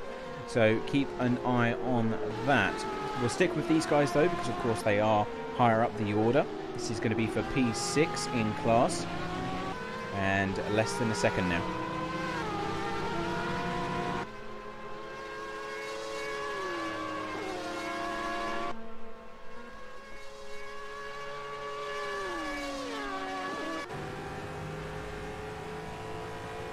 Switching over to the 69 for the time being, just to see how close or far away they are. It's 1.7 seconds to the next car ahead as they come down to the braking zone. We've got the GTC car coming through the apex or through the chicane now, and over the crest of the hill, managed to get by. Oh no, he's going to wait this one out. Bit indecisive there. Didn't really know what to do in that case. So it was a bit like, oh, should I go, should I not? And that just caused a bit of confusion between the two cars. So that was a shame. Go back to the 99 though, because he's just coming through Sector 1, as is the number 14 from ERS and their Porsche. Lovely painted car, personally. I think it's really good looking. And it's wonderful in nighttime conditions as well, which is always a bonus. Yeah, I am very impressed with the quality of deliveries this year. There's every car looks absolutely fantastic. Even the Top Gear one. Yeah, absolutely. I really love that one. It's so clever. It's been a while since I've seen a bad livery in one of our events, which is good to see.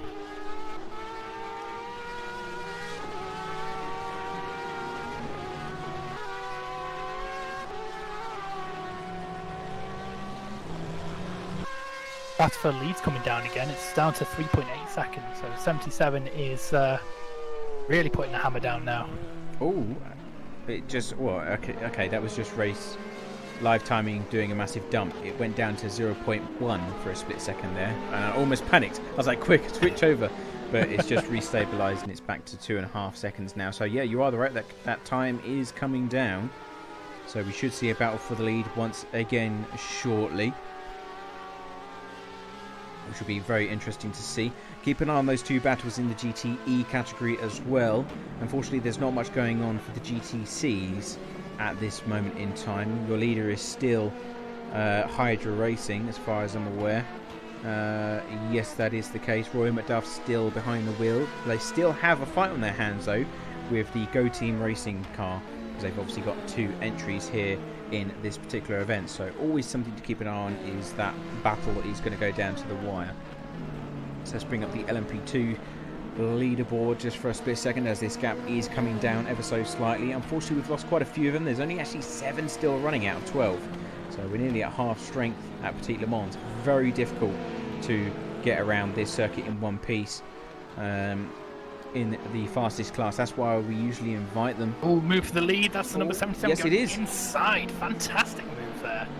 But why? How has he gained 3 seconds in such a short period of time? There must be some serious problems going on inside that Seawolf Netrace car. I think the 47 got stuck behind the number 11 Trax VR Aston Martin through the first sector, and the time just fell away. But even now, it's nearly a second that the 77's managed to put on the Seawolf Netrace car as to go down the inside of Track VR GTC there. But yeah, it's just terrible look at the traffic. I think the number 47 just got caught up behind one of the GTs, and that was really it. Well, the times are coming in just now for Rob Moore. 1:16 was the last lap time, and if we compare that to Go Team Racing, it was 1:12.2. So there's still a bit of a question mark over where that extra time went, but they're still 2 seconds a lap faster than what was the leader. And Go Team Racing now in charge, so they've really got to put the hammer down here if they want to make sure that that is secure and safe.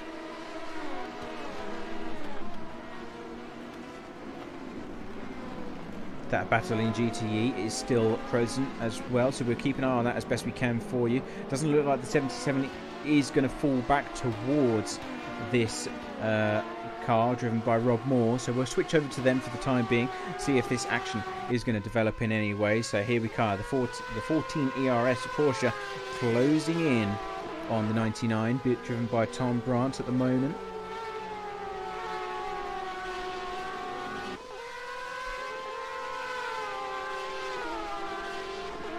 And it's pretty much a maintained gap for the time being. It's almost hovered around the second to 1.5 second gap between these 2 teams. So evenly matched at this stage of the race, but both really putting down some decent lap times here. Yeah, it just goes to show that even at the kind of later stages of the race, everyone's really tired. They've been going for a long time. They're all hot and exhausted. They can still put in those laps, which is impressive, because I find it difficult. The last laps are coming in at 1:19 to 1:18, 1990 to 1:20 last time by. Just coming across the start-finish line now. What's it going to be? 1:19.0. 1:19.0. So already, I mean, the fastest lap for GTE is 1:17.4 as far as I can tell, and that was of course in prime conditions when the sun was going down. Temperatures were really good for the cars, so that's really impressive that they're setting those kind of lap paces, in darkness, in nighttime conditions when the track is cold. I mean, albeit Road Atlanta is quite easy to navigate, but driving in the dark requires a lot of focus, and that's a very slow GTC car going there as well. Not too sure who that was. One of the cars that are lower down. And it's Trevor Holden. Yeah, number 66. I think he has been having some issues throughout the entire race. I'm not entirely sure what the problem might be. There doesn't seem to be a lot of engine noise coming from that car. I was thinking that as well. It looks like it's still alive. It is still alive. He's stuck at 79 kilometers an hour though, which smells a bit like pit limiter to me. Yes. So very slow moving car. Able to keep it off the racing line though, which is. Oh, that must be frightening. I mean, if you go on board with that car just now, and you see these LMP2s going by at full pelt, just the speed that they go by at, it must be quite spine tingling to say the least. They are really hammering past. They're not even lifting, you know. But he seems to be doing a good job just staying off that racing line, making it easy for them. Oh, nearly loses control. This was actually the same car that collided with the GTE car of Bros Racing. So the car that's currently in third place in GTE class. Do you remember when they went through the chicane and it rotated a bit too much? Yes. So that was this particular car, unfortunately. So maybe they're having a bit of an issue, you know, trying to manage that at this stage of the race. But they're now safely in pit lane, so we can move on. So problem averted. Back to the racing with the 99 machine, as we've still got ERS behind by at least 0.8 seconds now. So they is slowly but surely coming down. Has no rear wing. Sorry, who? Number 81, Christopher, the Blackhawk car. They do not have a rear wing. They're showing that they do have a rear wing on mine.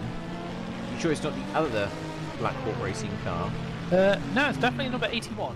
He's coming into the pits now. Okay, mine's just updated and it disappeared, yes. Yes, ooh, that very is very scary. In the way in. So what's causing all these incidents all of a sudden, you know? Unless those two cars are linked in some way, shape or form, perhaps. There's a possibility. But I think it's just the attrition of this race. It's such a difficult race to actually get to the end of, just because it's so difficult. But going back to the battle for P7 in GTE, within about 0.8 of a second now is the number 14. Yeah, that gap is slowly coming down.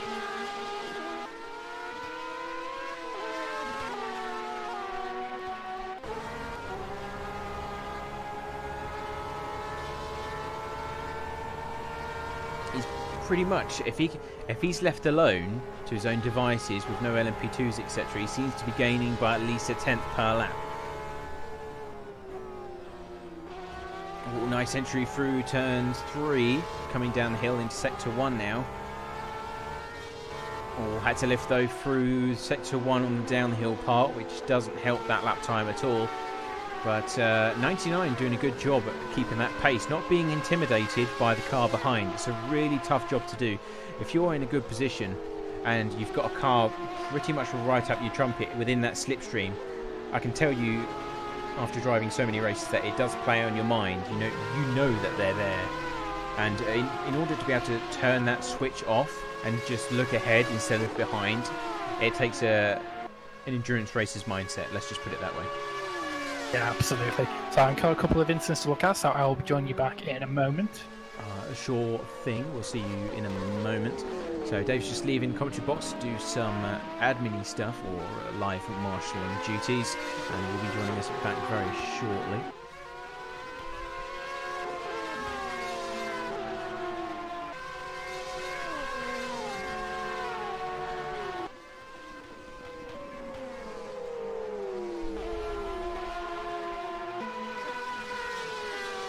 We'll stay on board with this battle though as it unfolds.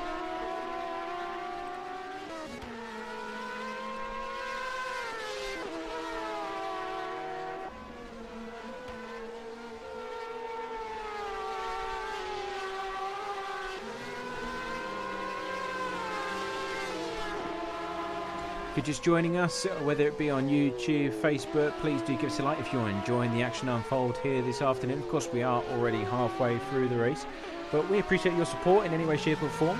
If you are interested in what you see, then head over to our website at checkeredflagsimsports.com.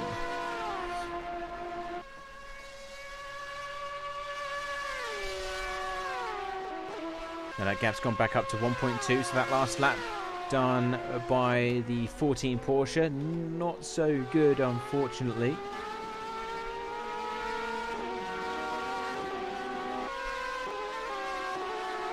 Still have a bit to go in their current stints.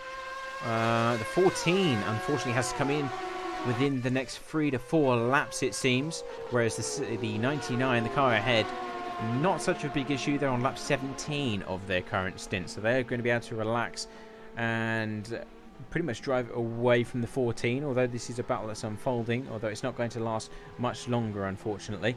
Got our second place team there, the 47, with Santu Enquist in the car now, so another driver change being conducted. It's no longer Rob Moore behind the wheel of that Seawolf Netrace Motorsport LMP2. And that's put them one lap down off the leader, although you can rest assured that that's going to come back towards less than 1 lap after the 77 goes into the pit lane in a few laps' time, because they're on lap 26 of their current set. They can do pretty much 30 to 31 laps each time, so yeah, 4 to 5 laps and then the leader will enter pit lane in the prototype class.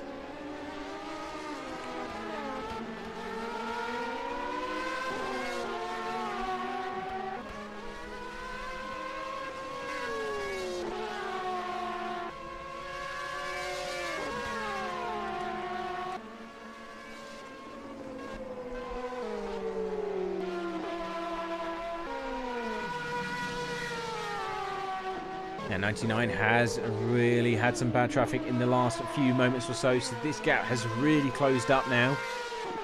Opportunity here for the 14 to take the lead, or at least this position away from the 99 Porsche.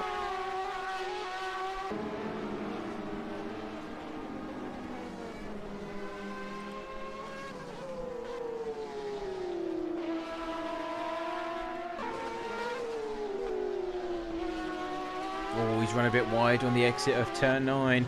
That's really not going to help that slipstream. That's one of the most important corners here on this circuit. We've said it many times before, and he just ran too wide, and that means that the 99 is able to just maintain that gap by the time they get down to turns 10.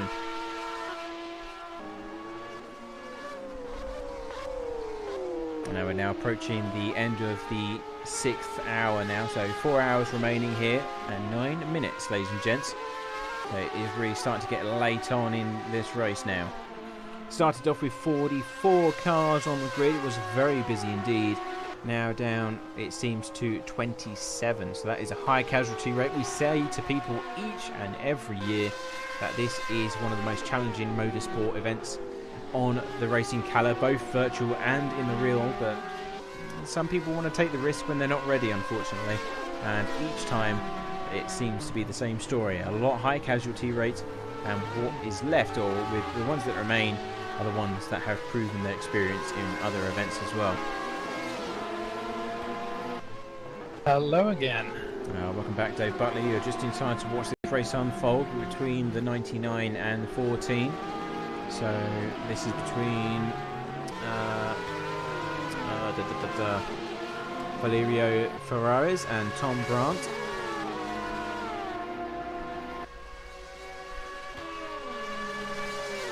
And Brandt's got to be careful there. He did keep his headlights off for a split second there. That's the game was this close to being disqualifying him there. I don't understand why they can't just give more than one warning. It's rather ridiculous. For those you don't know, Rf2, if you leave your headlights on for more than leave them off for more than 2 seconds when it's night time, then you just get DC'd, or you get DNF, disqualified. Have you ever seen Rush? I have seen Rush. You remember the bit where they're like disqualified? That's what I imagine what happens. Just that voice, that guy that turns around, disqualified, every time it happens.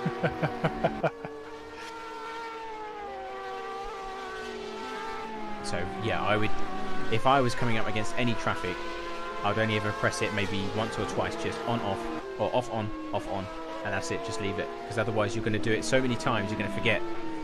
And the way the headlights work isn't always perfect. It differs from vehicle to vehicle, so you're going down thinking my headlights are on, but they're not. It's just that you can see perfectly fine because another car behind you is illuminating the road ahead, and then poof, I'm in pit lane.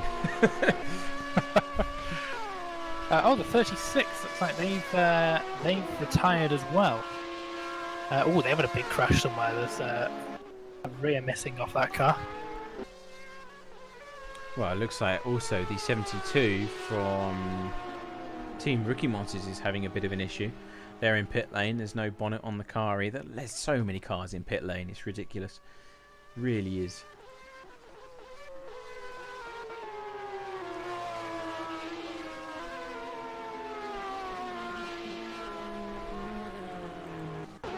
One car to look out for is Black Hawk Racing. They're now 14 seconds behind the 47 car. So that is your second place prototype.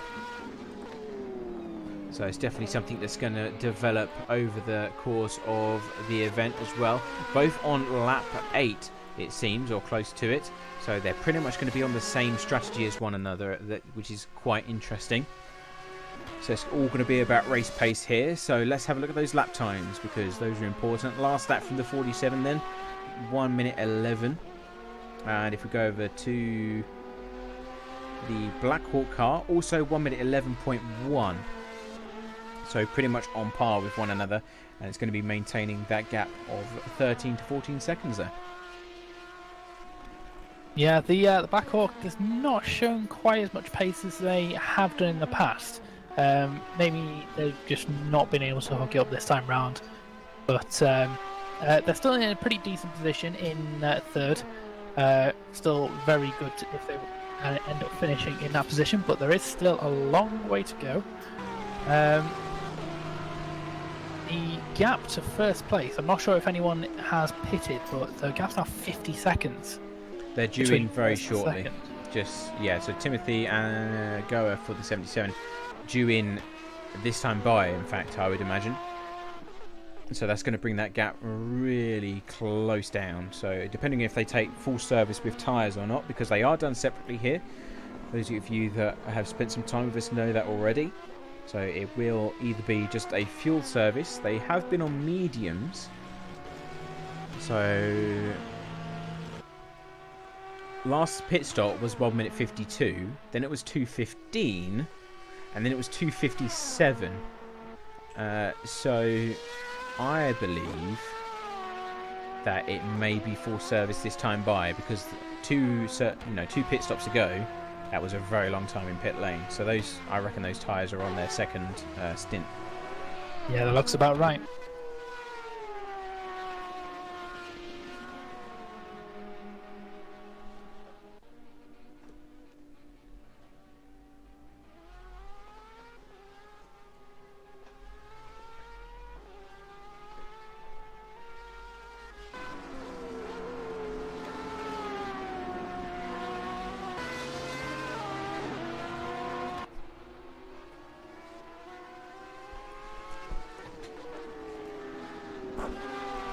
Right, let's have a look, see if we can find any battles unfolding here.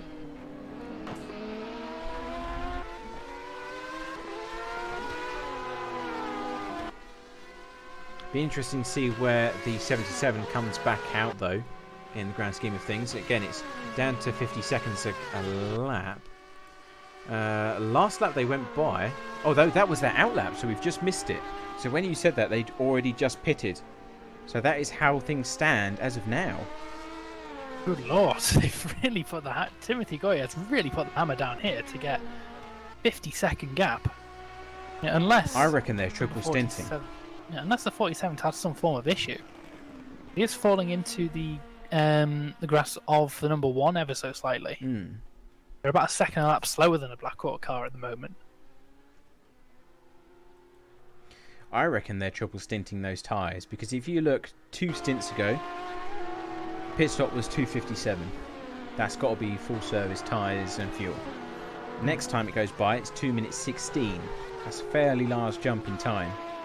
And then this time, it's 1 minute 50.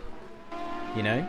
So how have they knocked off those extra 10 seconds, if not for just taking fuel? I mean, I know that you can change, like, just rears and everything, I believe. So maybe they just took one set of tyres on that second stint, if you know what I mean, in order to be able to go triple on the next one. There's a possibility. Number 47 is actually starting to put the hammer down now. 1 minute 10.9 was our last lap. So maybe they're just getting a little bit unlucky with the traffic at the moment. Yeah, their gap has, or no, it's actually down to 12 seconds with the Blackhawk car now as well, though. So they did, although their laps haven't been outstanding, 2:13 and 2:12. But and an issue for 47. Did you see that sideways moment for them at the end of turn 9? You know what? I was just looking at the number 1 and I missed it. They went full side lock into turn 9 apex, and I don't know how they saved it, if I'm truly honest. That was a really close call for the team. Have a quick look at the replay from my side. Wow! Brilliant. So really close shave for Santu there. Well, nearly goes onto the grass and he exits the final corner as well. He's really trying to push to gain that ground.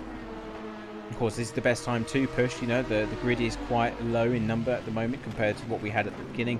And of course, the temperatures are low. So if you've got the confidence and the know-how to get by the track, and you know its limits, then, you know, cold temperatures are perfect for these type of, or it's the perfect set of,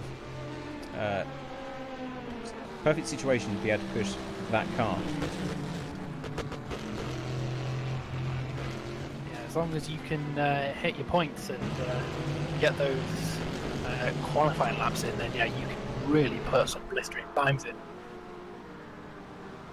This is the time where you do want some of your faster drivers in, just to gain some of that time, but do want to save their energy until the final push though, if you are fighting for position. Especially with the top 3, they're all fairly, well, when I say fairly close, they are all within a shout. If there's issues, then there's absolutely an opportunity for either one of these 3 cars to win. They're all doing relatively similar lap times, so it's just about who can actually survive and get to the end. If you can put your always up their racing car that tries to go down the inside of the 47, try to unlap themselves. Yeah, that was really close. I think one of them's just taken the escape road, haven't they? Yeah, that was I think it was the Go Team GTC, just piecing out onto the escape road. I mean, I wouldn't blame him for that. I mean, the track was pretty much 6 cars all within the same, you know, 2-3 meters of one another. So I do not blame them for wanting to get out of that particular situation.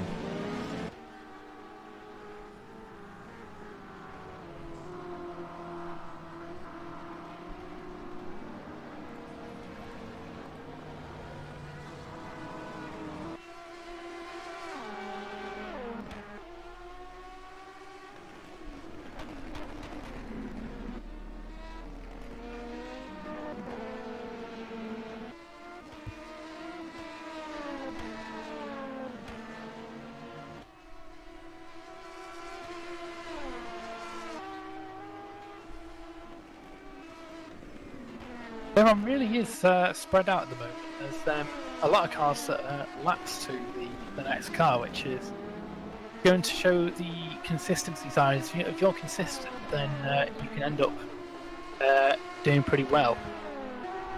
But yeah, the 67 they've had issues, the 39, the 13, they've all had some form of issue that's put them a lap off the car ahead. So it's not nice to be in that no man's land where you are just not fighting anybody.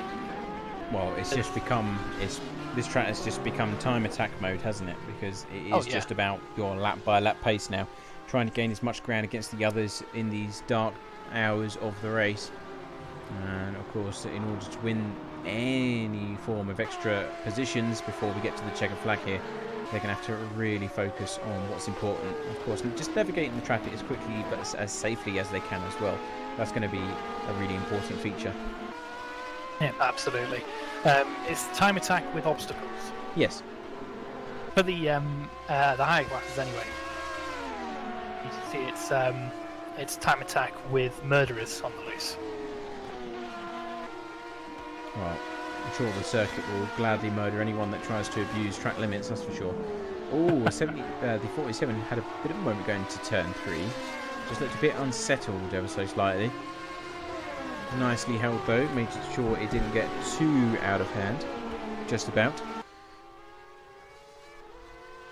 You got a late lunge there on the inside of the Hydra car.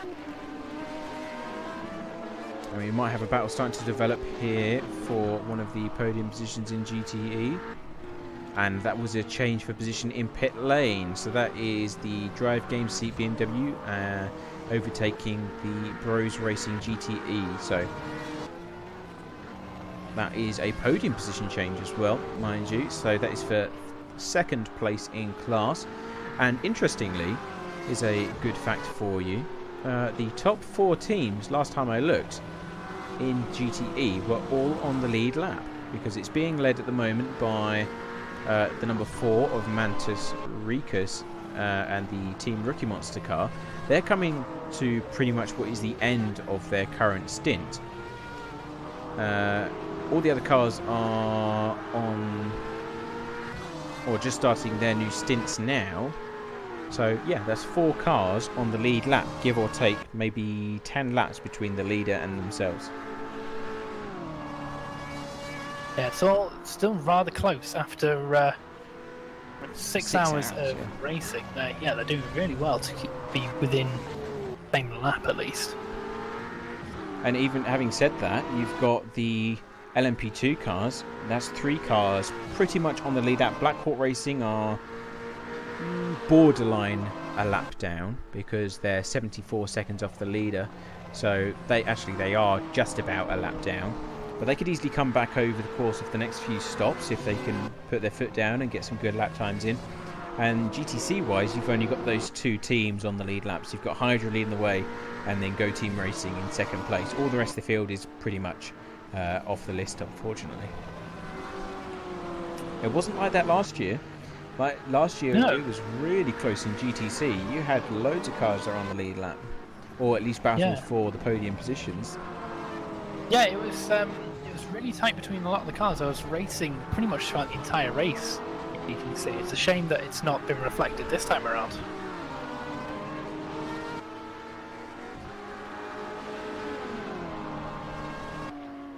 The number 4 still not pitting, so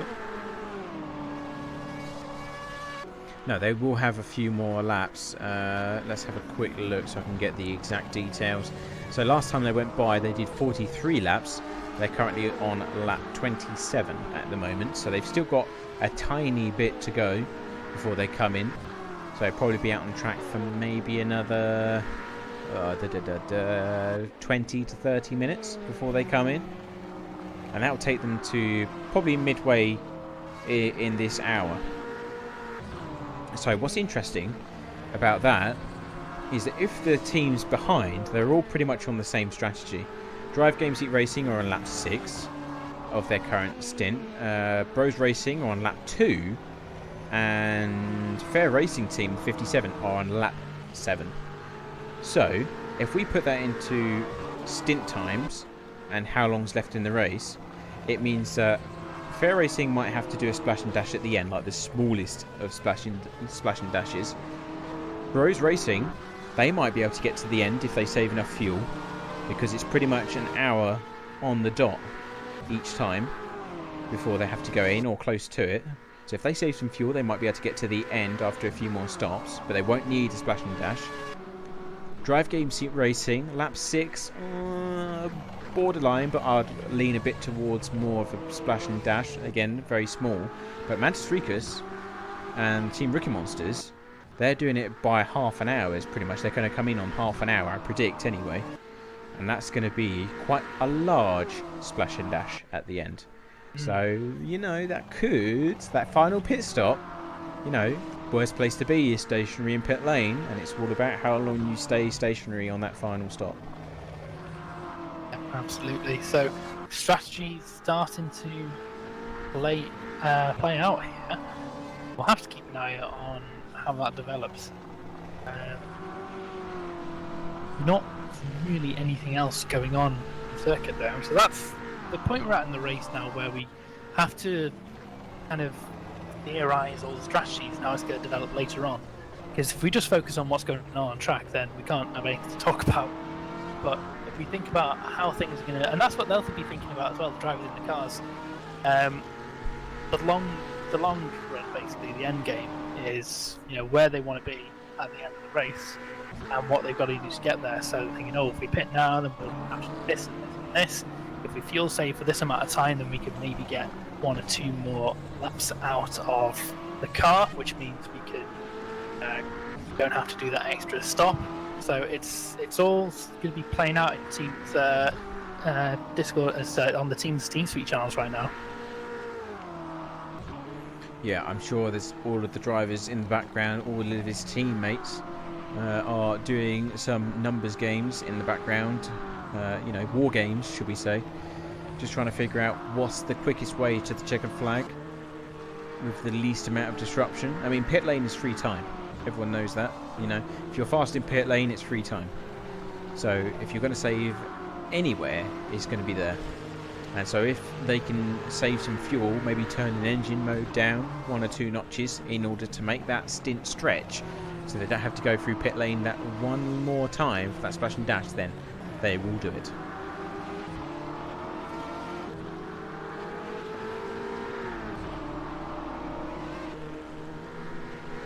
And we haven't mentioned our charity for some time now, so I'm going to post it in our chat as we speak. And of course, for those of you that have been keeping an eye on this event and the run up to this event, you'll know that we're trying to raise funds for the Trussell Trust, which is to stop UK hunger this year. They've been very accepting of us in trying to raise these funds, and we've already put towards this fundraising all of the entry fees that these teams have submitted to take part in this event. So they all pay £6 to get into the 2020 Petit Le Mans, and all of that money goes towards the Trussell Trust, minus the PayPal tax, of course, but we can't win everything. So what is the Trussell Trust, in case you're wondering what you're donating to? It's a nationwide network of food banks, and together they provide emergency food and support to people locked in poverty, and campaign to change that and end the need for food banks in the UK. As we all know, we've all been under lockdown, everyone's been stuck indoors, and things have got rather tough lately for people. All drivers control. And there's a code 80 coming in just as we're doing that, but as you all know, things have got rather tough. So if you do have a few extra coins to spare, 2, 1, code 80, then it is very grateful if you could submit those to us and help us reach our goals. We've already submitted our funds, which is £220. That's from all the entry fees here, and we've kindly received £35 from our viewers and people supporting us in this effort to try and raise some awareness and some funding. So if you do have a few extra pennies, then please do donate. But of course, if you yourself are in hard times, then by all means save it for a rainy day. But as we know now, we are in code 80 conditions. Not too sure what has caused that code 80, as we were blabbering on about. All drivers, green flag in 10 seconds. So code 80 is going to come to an end quite quickly, actually. So is that another retiree, 5, perhaps? 4, 3, 2, 1, green, green, green. So back to racing conditions. Dave, what was that about? So the number 13 had a big incident with who was it? I've got a Chris Severs in the 81 DNF on my list, which is fairly new. Yeah, we've had number 78. They got all sorts of wrong going through the exit the first corner, slid across the track out of control, and the Royal Blue Racing LMP2 had nowhere to go. So there was a big incident, and that is the number 13 without a wheel. So that's going to be a hefty repair job for them. Yeah, well, Christopher has DNF, so that's another casualty in the GTE field, unfortunately. So that's another one bites the dust. And we might have a battle going on between two LMP2s, and it is. Battle for LMP2 second place and third. This is Blackhawk Racing. They've managed to, I reckon, maybe the 47's gone into pit lane under that code 80, perhaps. Possibly, yes. And I believe the number 1 may have just overcut them in that small window of theirs. We'll see.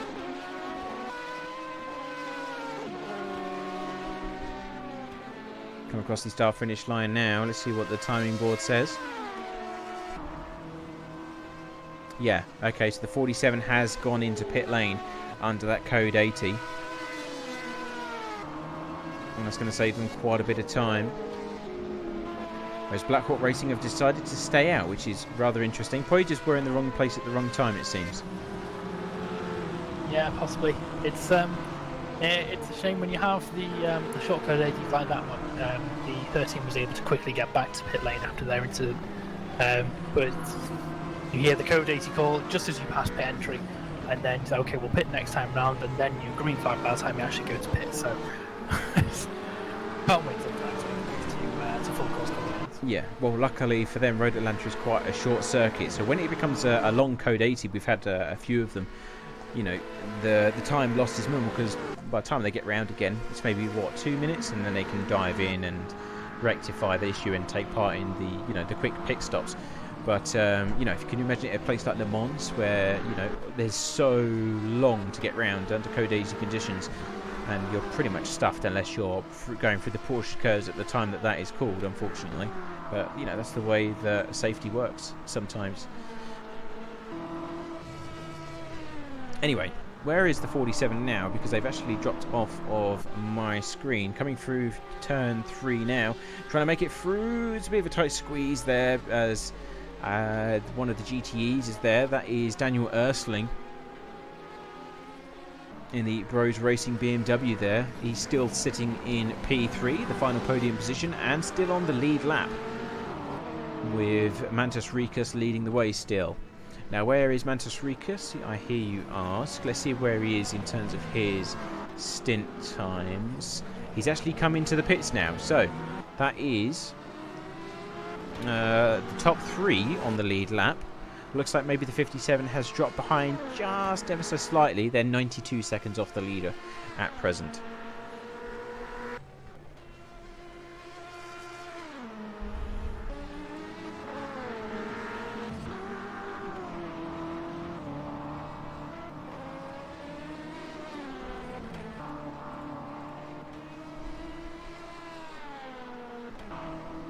So it's now 3.5 seconds between third and second in the prototype class. Going further down, we've got Daniel Ersling. He's only 5 seconds behind Alessandro Apolloni in the Drive Game Seat Racing car.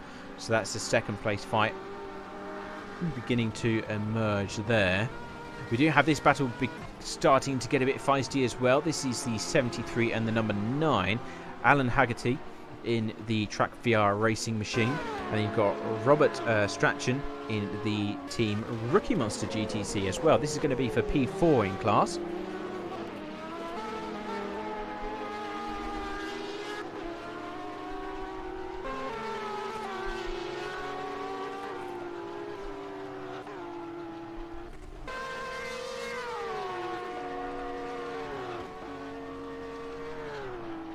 Going on board with Alan now in the number 9. Let's have a look at their last lap times if we can, see where they stand.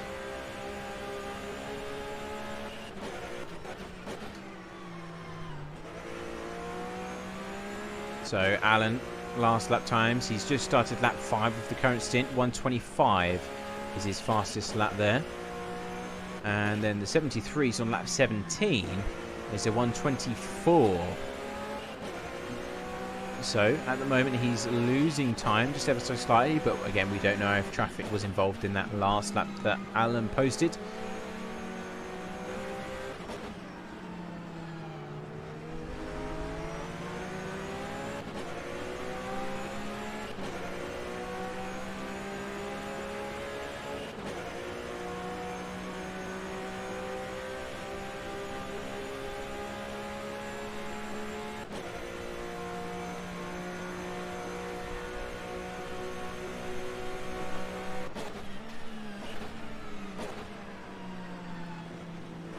It doesn't look like he's going to be able to catch up with this current set of pace, unfortunately. So we'll go and have a little wander elsewhere until things spice up a bit more.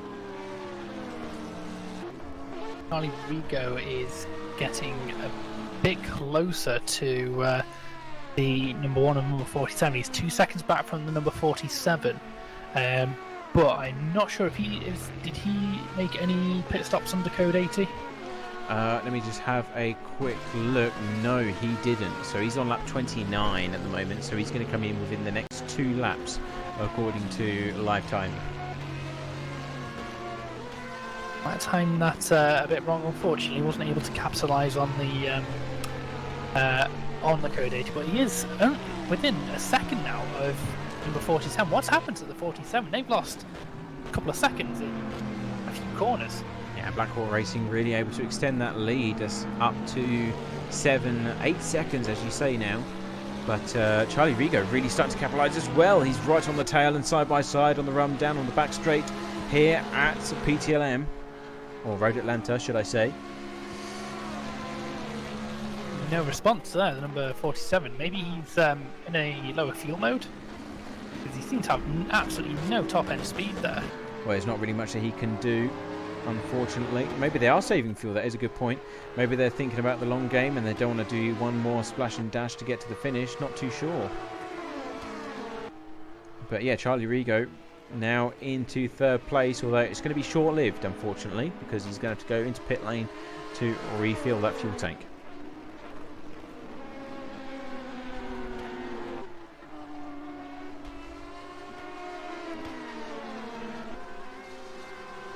Now, if only we could get inside the heads of the teams to see what's going on, you know, what they're planning for the final stages of this race as we get into the, is it the 7th hour of this race now? I believe it is.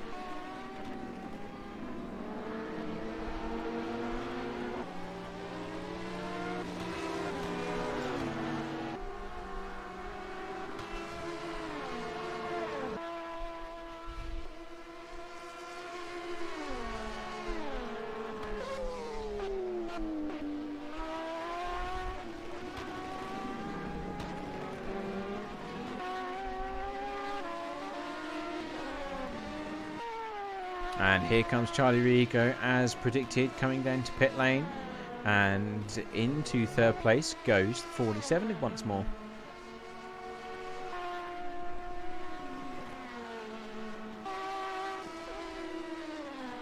They're flagging sector 3. I'm not entirely sure what's causing that. It seems to have disappeared now, so maybe someone just running a tiny bit wide out of the final corner.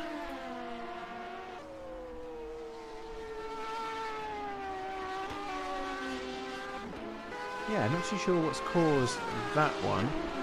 I think it might be the number 9 car, because that was going slow through the chicane on live timing for a split second. They're just coming on to turn 3 now. It doesn't seem to be many issues at present, but that's the only culprit that I seem to find.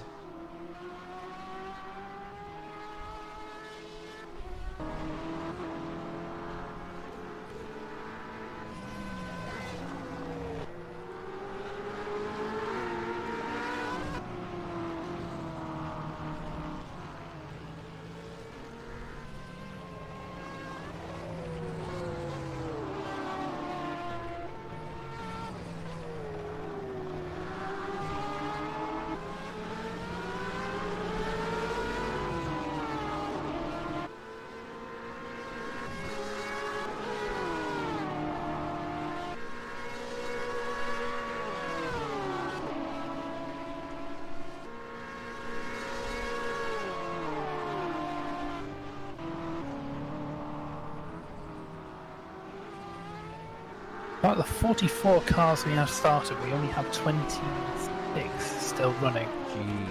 Jesus. That's quite the attrition. I thought Spa at WSCC was bad, but it's an unforgiving circuit. If you go off at all, then you're pretty much in a concrete wall. There's no forgiving runoff areas. It's all grass and gravel. Well, you know, unfortunately, this is one of those events that really does, well, it kills off the week, should we say. You know, so I understand that attrition does catch some really experienced drivers out. We've seen some really good teams, unfortunately, retire. But, you know, some of them really don't have the experience to drive here, if you understand my meaning. So we can tell people, you've got to prepare for this race. It's extremely difficult. We say to them that, you know, it's not going to be easy. It's very narrow. It's very demanding. It's not anything like we've driven before, such as Sebring, Le Mans, Silverstone. None of those endurance races even touch this in terms of how, you know, as in it's got a different, unique set of challenges presented to them. And a lot of those are demanding through Sector 1. Sector 1 and Sector 2 are death zones. The only time you get to relax is on the back straight through turn 10. And if you're not focused 100% of the time, then DNF awaits. Sooner or later, DNF awaits.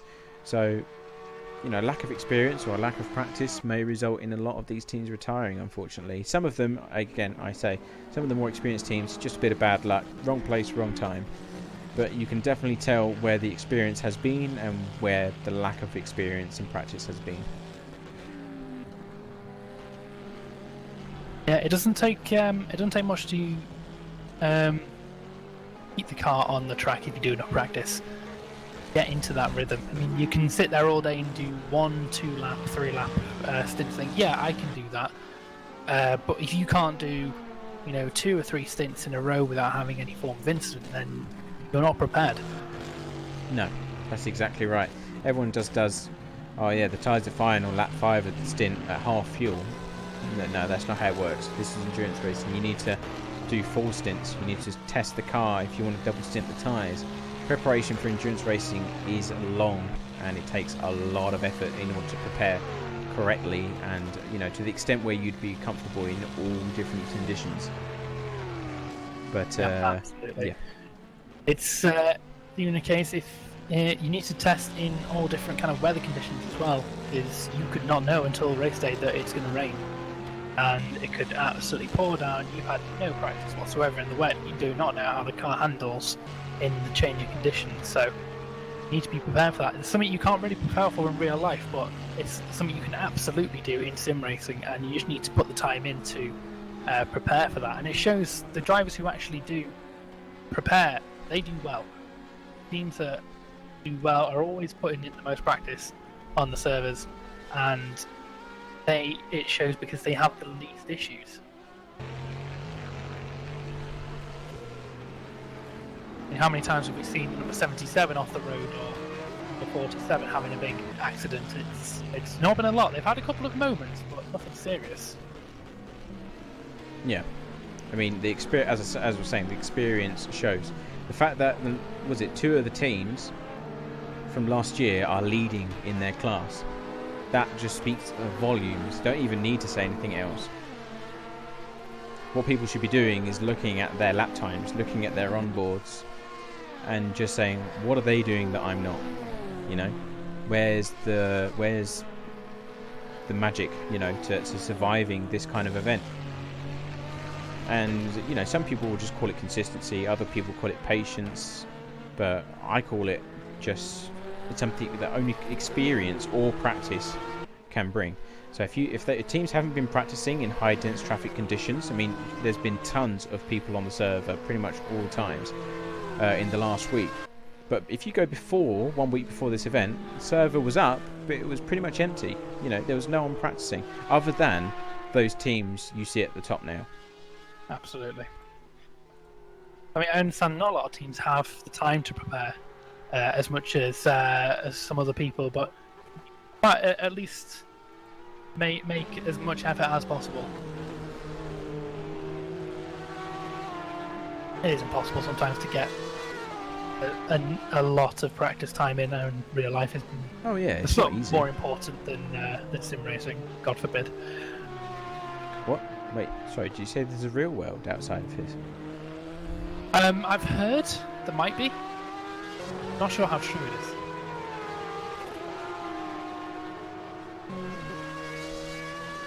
Now, interestingly, do you remember that battle we had between the 14 and the 99? Well, they've actually overtaken them during the last pit stop that we had. So whether or not that's due to Code 80 stuff or not... yes, the 99 has just gone into the pits. They're on their first lap now, so that was not under Code 80. But Valerio Ferraris has been able to go up by 1. But he's on lap 23 of his current stint, so he's pretty much about midway.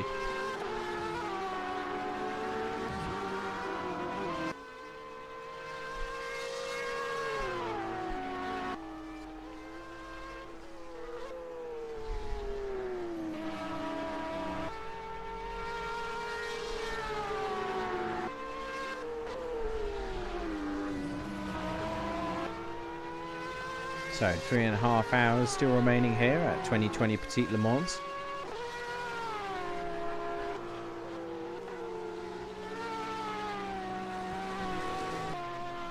Number 77 is running away with this one at the moment. They've got a full lap on the number 47 now.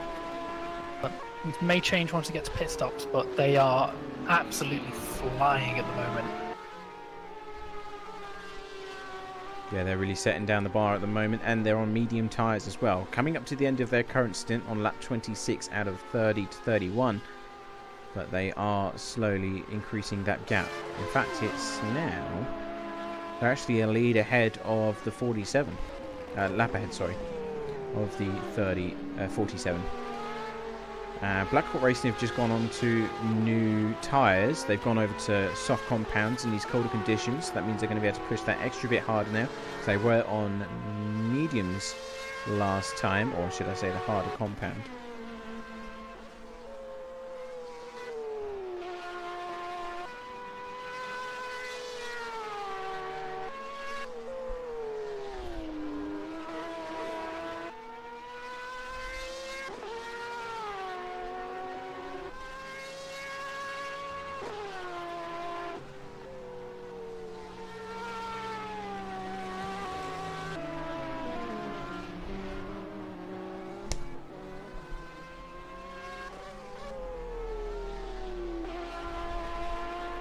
So it's trying to find some action for you guys as the race commences. And there are battles, but there aren't any battles, if you get my meaning. They're developing. Got a lot of developing battles going on, but no actual battles. It's all a little bit tense.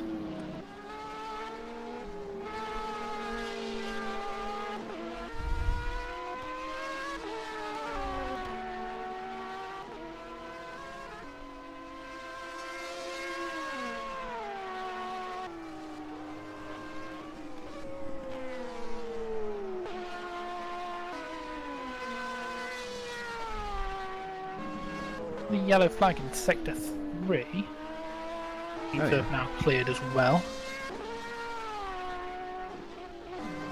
I'm not sure if any sort of like debris that makes its way onto the circuit is classed as a yellow flag, but that looks like is that number 11? No, number 12. Track VR BMW. That seems a bit slow coming through the first sector. Pulling over to the side to let everyone through. So who was this? This is number 12.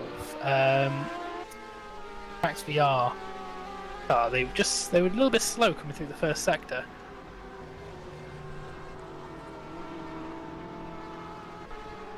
Well, that is Anderson in the BMW. So yeah, that is very strange. Seems to be getting a little bit more up to speed now.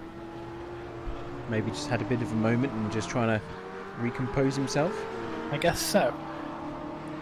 They have been a little bit off pace for the duration of the race so far, has the number 12 car. So they've not had the best of runs so far in the race. They've got a little bit of time to catch back up, but a few issues on circuit, it seems, as they get the entry to the chicane all sorts of wrong. Well, they're currently sitting in P9. Oh, nearly caused an issue. Why are they going so slow into pit lane? Even the Go Team Racing car overtakes. So I'm not putting up with this. So it's like a traffic jam. Into this yellow flag in sector 1. Was that a car off in the Gravlos, or am I seeing things? Yes, there is. That's one of the GTC cars. Who is that's the number 9, Track VR Racing again. So that's Alan Haggerty in a big way at the bottom of the hill in the barrier. That looks like the end of the race for them. The car the is engine's not dead. moving. There's no noise inside that cockpit either. Looks like the car is KO. And there's a missing wheel on the front left as well. Just for that extra measure, or the extra certainty that the game is up. Go back in my replay, see if I can find out what happened. They've been sat there for quite a while.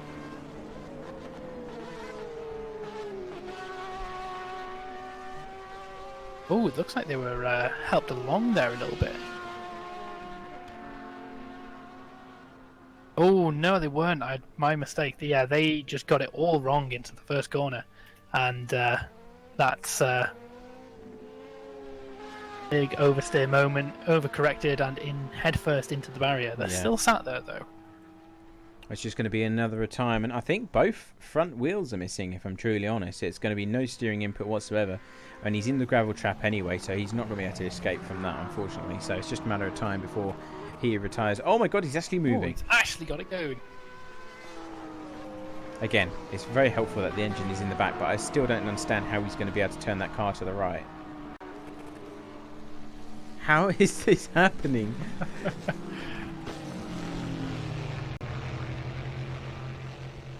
That's turn one, isn't it? Yeah, that's turn one that he's gone off. Yeah, he got turn one all sorts of wrong and went nose first into the barrier. Really struggling to get that car moving. Yeah, it's a very sad sight to see. Of course, he's still got two teammates going around the circuit as well, so that must be slightly heartbreaking knowing that one of your colleagues is having a bad time as well.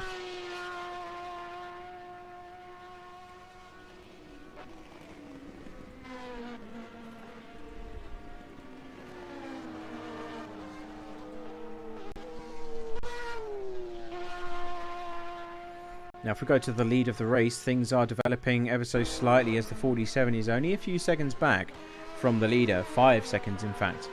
If we have a look to see what is happening there, and it's after their driver change, and they're currently on their second lap. Still taking those medium compound tyres, or the harder compound softs, for the remaining half of the race. Which is an interesting approach since literally everyone else is on the softer compound, the fastest tyre available here. So very interesting tactic. Then again, the 47 coming up to the end of its current stint, so they'll be coming in within maybe 12 laps or so. And you've still also got the Black Hawk Racing car. They're now back on the lead lap. Oh, and there's a bad GTC car in a bad way. I think that's Jesper Eriksson. Yes, it is. That is the 78. That's Scuderia Ventus, I believe.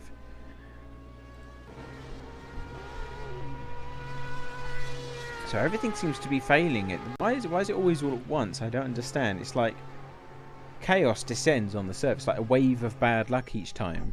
It's like 5 cars will retire in the next 5 minutes. It always happens that way. It's not like one car and then another half an hour it's one car. It's always like 3 in one go that crash all at once. I never understand it. And it always gives me something to do. I can't look at 3 different things all at once. Well, back to the lead of the race.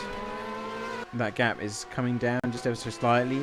Just on the border of 5 seconds now. So it is slowly but surely coming back towards the Seawolf Netrace car at the moment. They're the ones setting the fastest laps as we speak. And it doesn't look like there's any battles going on further down the order. But yes, Santu is definitely closing that gap down, that's for sure.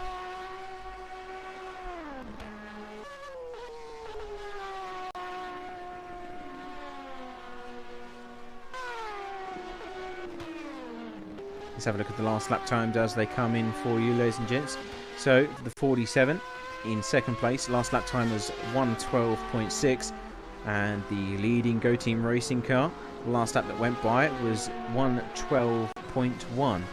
Now, again, that is interesting because they've set a faster lap time in the lead of the race while being on a slower tyre and having a higher fuel load as well.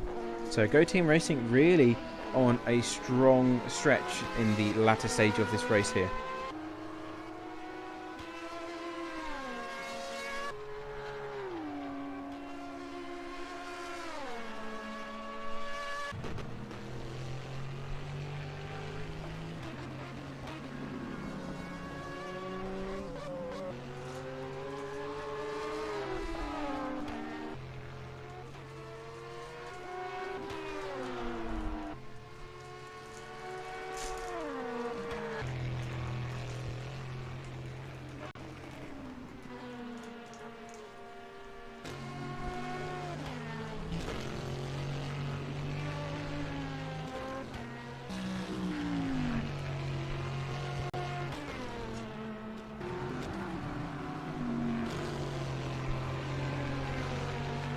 Now the gap's gone up to about 7 seconds now, so extended just ever so slightly, unfortunately, for the 47. As Go Team Racing really putting the hammer down in this particular stint, trying to extend the advantage that they have. In the meantime, Blackhawk Racing closing in as well. So their last lap time for you, they're on the soft tyre now, 110.3, 111.9. So they're really starting to push as well on lap 12 of their current stint. So they're really starting to close in on our leaders here. So it's definitely something to consider and watch out for. In the meantime, Go Team Racing just posted a 110.2. So they themselves starting to up the pace as well. And this is the time to do it, of course, in this motor race. This is where we start to evaluate their positions and see what is achievable. Start to think about how much they want to push these cars. And of course, with these LMP2s, they have all of the different engine modes available should they wish to really up the ante and use every single ounce of power from those V6 engines.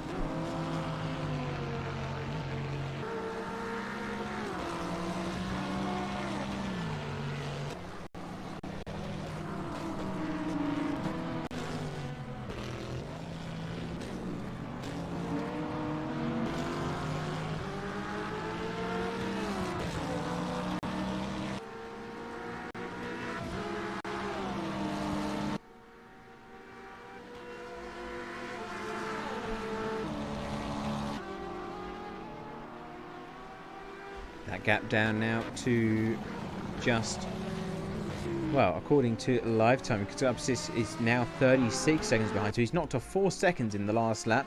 So he's really pushing hard in order to get that gap reduced before he has to get back into pit lane. Now it looks like there is another stationary car. And that was the 36, which has just retired as we've clicked onto it. So casualty rate continuing to spiral out of control.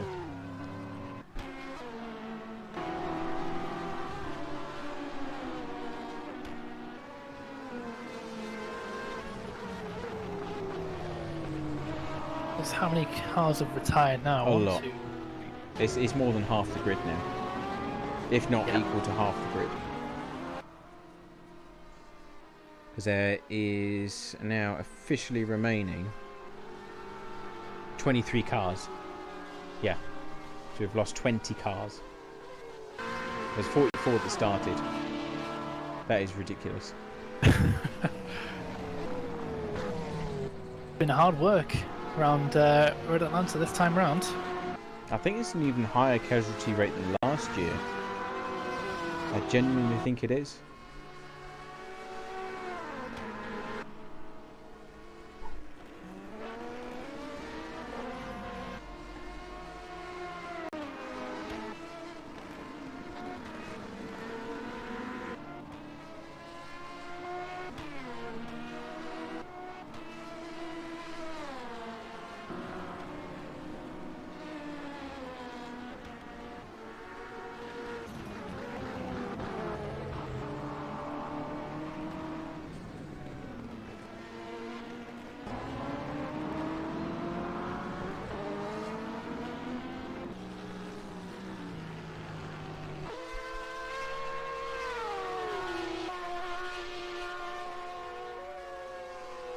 So how many per class does that leave then? So we've got 5 GTCs. 7 LMP2.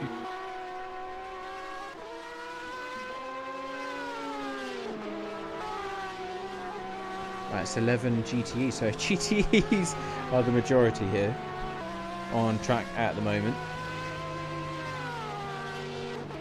But even they started with 17. Which was the highest grid on track at the time of the start of the race as well.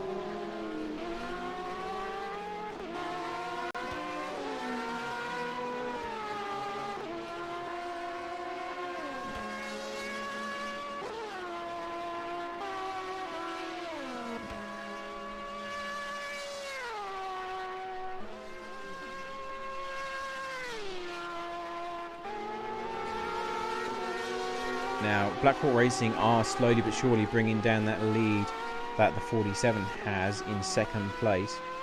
However, Go Team Racing are extending the lead now up to 13 seconds. So that's 3 cars all on the lead lap. And even Michael Fulcher on the on-off racing is kind of dipping in and out of the lead lap as well. So could potentially, before the race is over in the final stages, have 4 LMP2s on the lead lap, which is very impressive indeed, despite a lot of them retiring. So even still, that just shows the consistency and the experience of the teams that are still alive, Dave. Yeah, absolutely. It's it just goes to show who is a good team and who really isn't as good. I don't want to say not good, but you know what I mean. Yeah, they are the ones that have done the preparation, they've done the hard work, and it's paying off right now because they look good.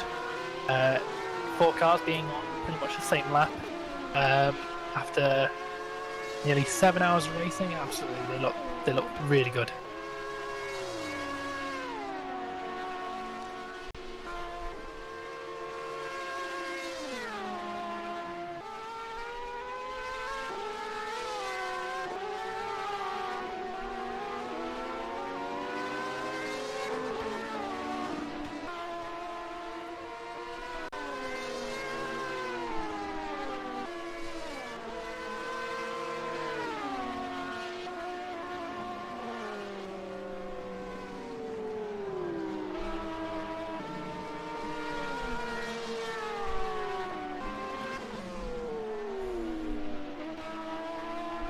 So there is 3 hours and 20 minutes still remaining here this afternoon, or this evening. Is there another car stationary at turn 1, or is that live timing messing with me?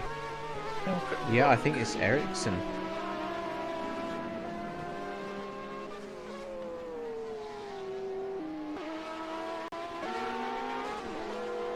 I've got the 27th place car. Oh, they've DNF'd. So why are they still on the track map then? I don't know how live races work sometimes. They're doing its own thing. Yeah, it is messing with me because there is no stationary car. They have actually retired from the race.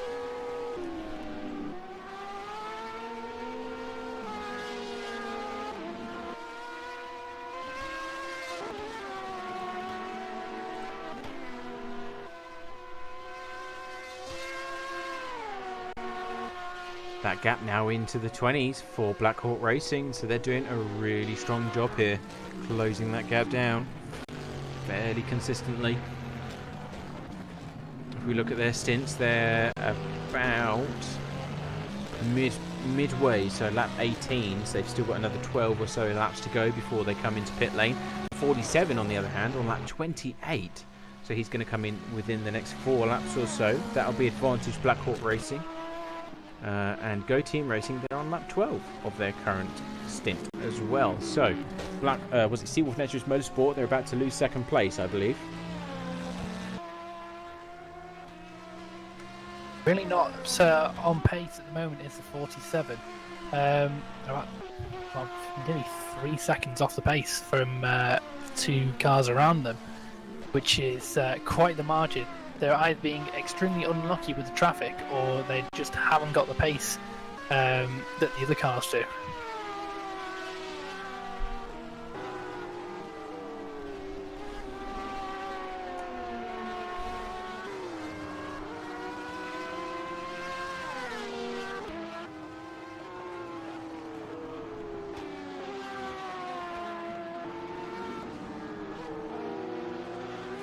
.28 seconds now is the gap between car 47 and car 01. About the same gap back from the 1 to the 79 as well. So one in a little bit of no man's land, but they got the pace just to put the laps in and slowly close that gap, and there's absolutely enough time for them to get close by. They're going to be head after the pit stops as they go around the final corner now.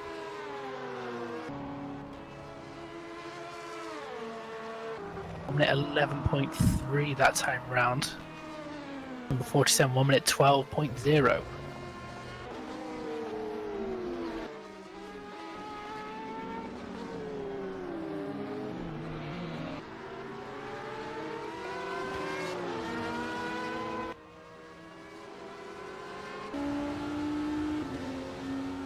anything going on a little bit further down. Tom Brandt, the number 99 car,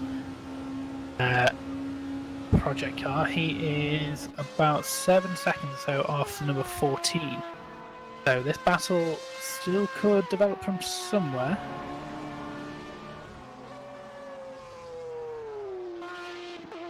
Pretty much the closest battle we do have on track at the moment. So everyone is nicely spread out. 25 seconds now is a gap. Number 1 and number 47, so that gap is coming down ever so slowly. Well, not slow, it's coming down a few seconds a lap at the moment. Yeah, he's really accelerating quite aggressively, so they're really starting to push, which is the right time to do so in this type of race as well. Last lap was a 1 minute 10.6, 1 minute 30, oh no, actually, sorry, my apologies, 1 minute 14 for the 47, and they're due in within the next lap, I would imagine, or next 2 laps at least. But the 47 just doesn't have the pace at the end of the stint. The pace just completely drops off towards the end, so maybe they do struggle with the tyre wear with their current setup, but yeah, they just don't have the same pace as the cars around them at the moment.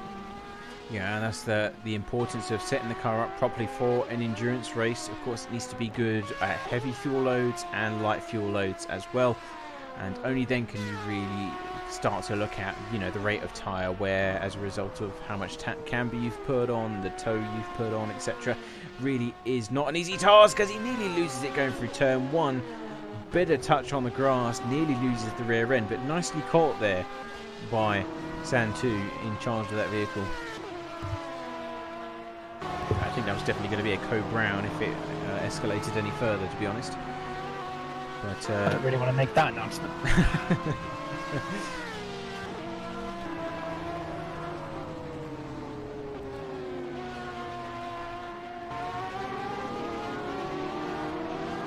It seems like the number 47 has a pretty decent lap, followed by what would be apparently a poor lap. Because the last time out was 1 minute 11.8, which is about 8/10 of a second slower than number 1. But then they do the next lap. It must be they're catching traffic in all the wrong places, because if they're doing 1 minute 13s, 1 minute 14s, that's, you know, not the pace they should be on if they want to maintain second place.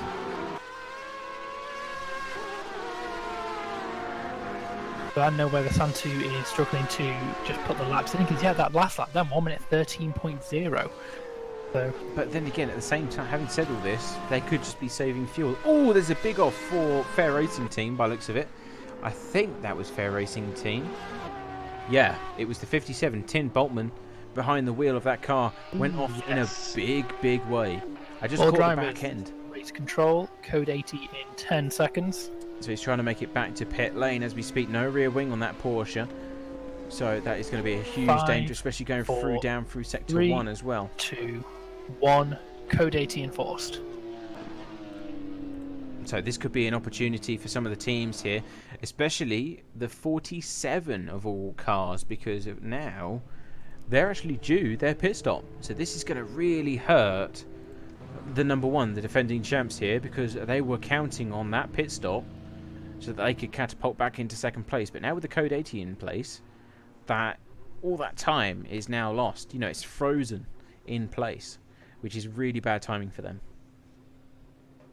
Well, that was a big accident that the 57 had there. Completely messed up the first corner, and yeah, a nice little roll. But yeah, they're lucky to keep going. They'll get it back to the pits, but that is really unfortunate that they've had that crash. It actually went upside down. It actually got launched into the air and went upside down. So I'm surprised that thing is even able to move at this moment in time. Especially, well, I would say especially since it hit the rear, but I keep forgetting that the RSR is actually mid-engine. So yep, that is true. Yep. Obviously, a hit to the rear of the car is a lot worse than a hit to the front still, but yeah, it not ideal for them at all. But luckily, it's a short lap around here, so it's not going to take them too long to get back to the pits. Saying that, have you ever driven the McLaren on iRacing? If you get hit in the rear end in that thing, just forget it. You may as well retire the car, because where the engine is placed, even the smallest of taps just ruins everything. Your entire day is just destroyed because, you know, even though it might not be your fault, someone could punt you from behind. You know, where the engine is just completely destroyed. It's just not worth continuing. It's so delicate.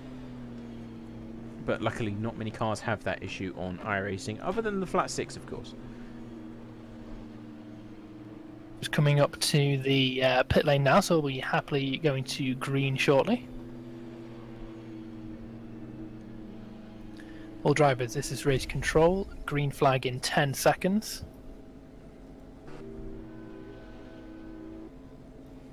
5, 4, 3, 2, 1. Green, green, green.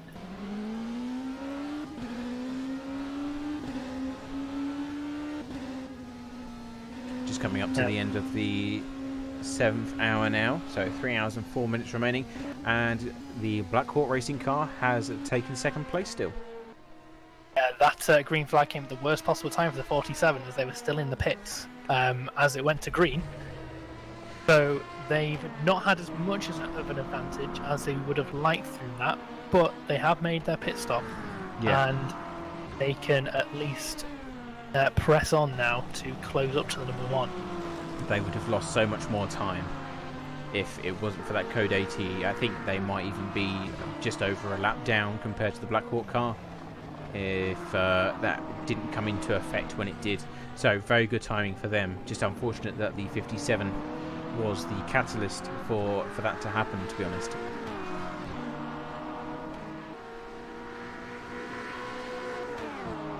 In the meantime, the 77 has stayed out as well, so the leading car, the Go Team LMP2.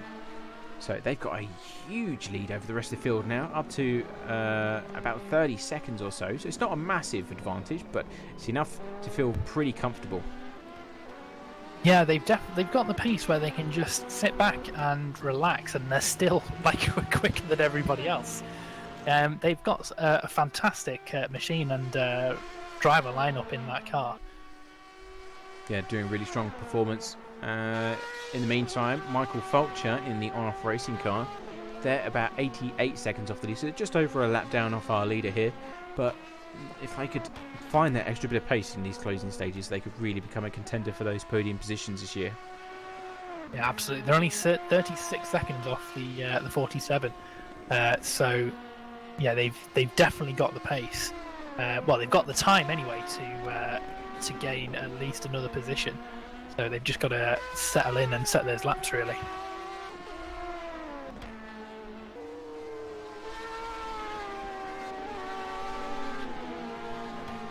Rest of the grid is fairly spaced out at the moment. In GTE, it's still Mantis Rikas leading the way. However, he does have company on the same lap as him in the form of the 68 and the 87 as well. So definitely a three-way battle due to commence there very shortly in the last remaining hours. So GTE lead battles potentially coming up. Who knows?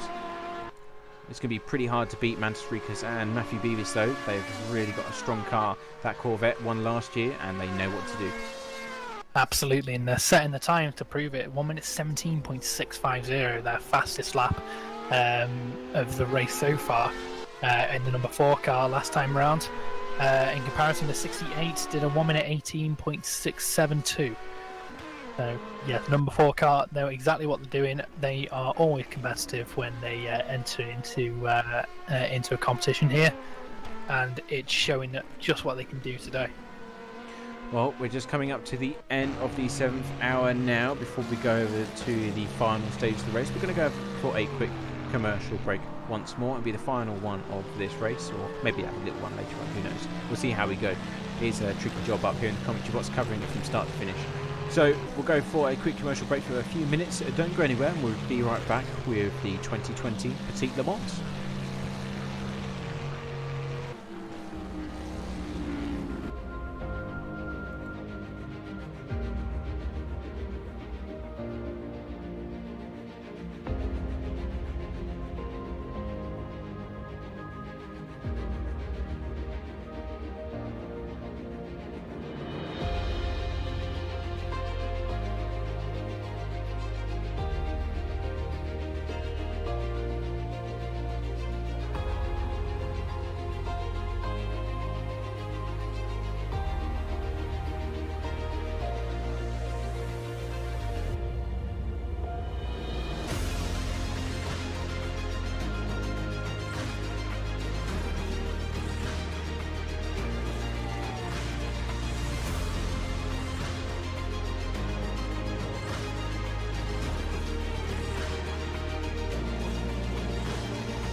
Hello and welcome back to the Chequered Flag Simsports 2020 Petit Le Mans. You're joining the live stream with just under 3 hours remaining.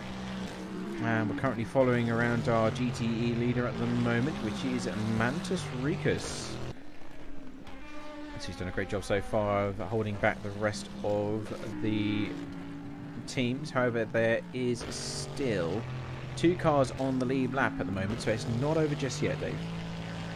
No, they've still got it all to do in the remaining 3 hours.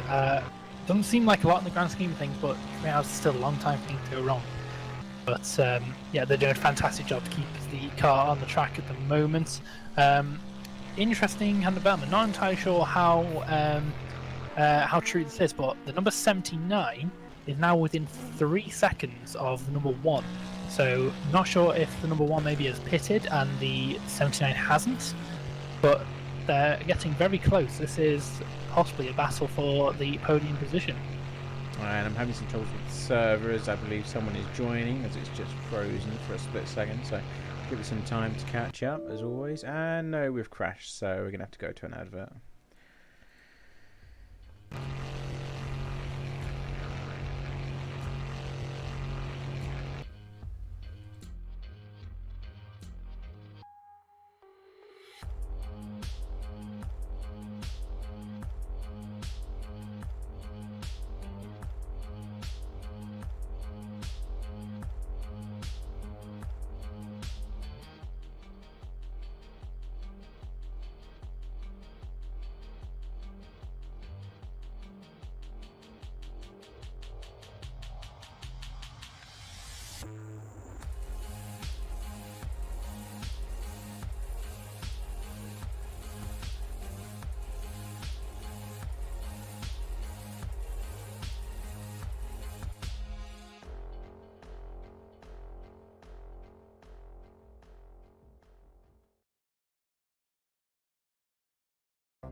Hello and welcome back to that rude interruption by the game crash on my end, so apologies for that, but we are now back in live with the CFS Petit Le Mans 2020.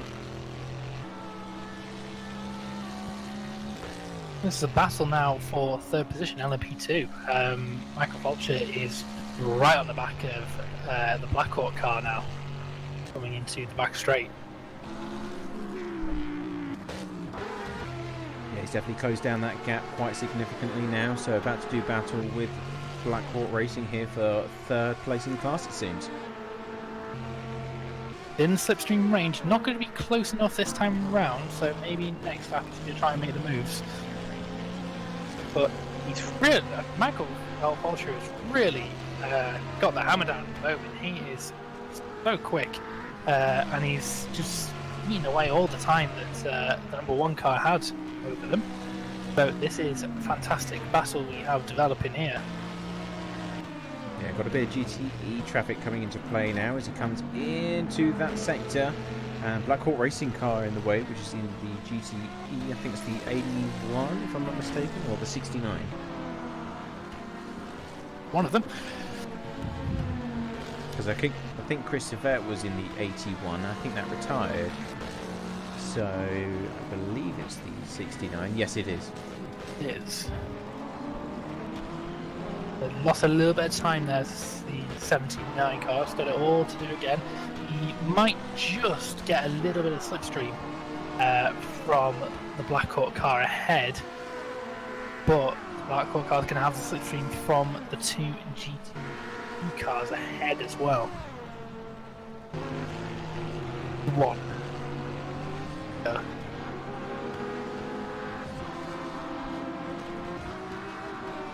It's down still to 0.7 seconds now. Oh yeah, he's got the DGS BMW in the way on the exit.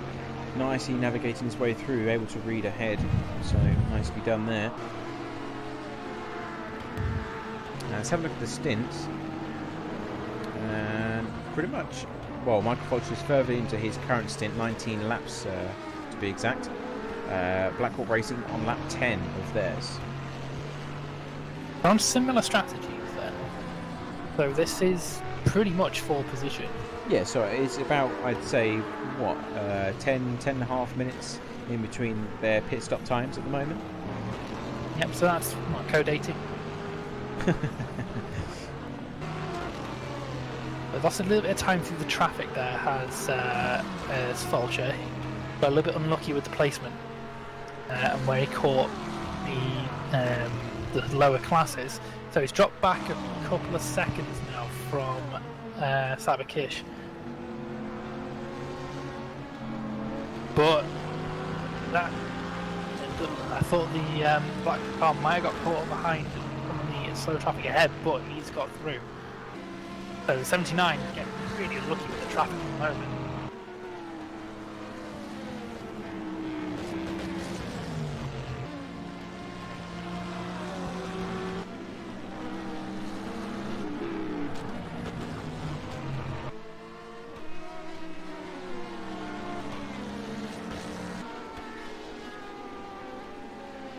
Looks like there's a battle between Juice Motorsport Club and Cliff Van der Vinde, the 57 now coming into play.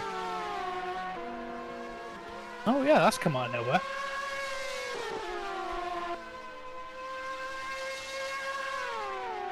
So down to 0.3 seconds as they come across the start-finish line here. Very close battle for fourth in class. We know that the 57 had a huge moment coming into turn 1 earlier on in this race. So good to see that they haven't lost out on too many positions. They were, of course, in P4. So Juice Motorsport trying to hold on to that. And, of course, Van der Vinde trying to regain that position. And he's going for it already, side by side. Not going to be close enough now. Through turns 8 and 9. Still side by side. A good switch back there from the 57. Fantastic move. But he is going to be on the back foot now, coming down the back straight. Juice's car side by side already. Who's going to blink first coming into the braking zone? We've got the 47 coming up behind them as well. It's going to make it 3 wide. Just before the braking zone, heavy on the brakes. The 57 manages to get ahead. Fantastic racing from the two cars there. Very respectful and nice and clean. And that is the 57 into 4th position in class. Yeah, nice clean move there. Not really much that Nick Newcomb could do though. Obviously the slipstream being in effect and whatnot. So it's pretty much a sitting duck at that point of the run down towards turn 10 again.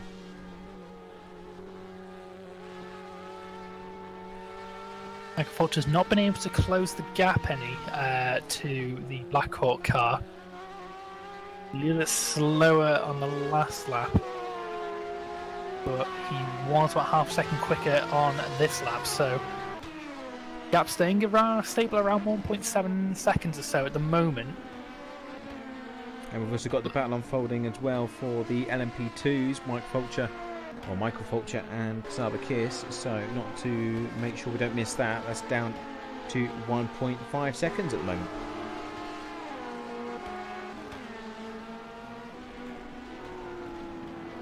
Graphic ahead for the number 1 car. He's going to be held up by that coming through turn 9.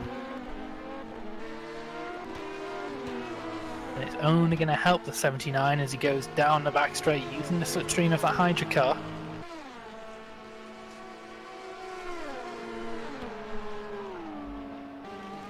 Losing a tiny bit of time through the back straight there. Looks like the number 1 had a slightly better exit out of turn 9 before turn 10. Through the final corner. And it's half a second now. Number 79 had a fantastic launch out of the final corner, it seems. Yeah, getting really good drive in those last few corners. Might be on different strategies. Let's have a quick peep at those lap times as he gets closer of going through sector 1. Oh, we've already done this, haven't we? So it's 10 laps difference between the two. So Michael Fulcher will be on a lighter fuel load at the moment. That does explain the better pace that he does have through the corners.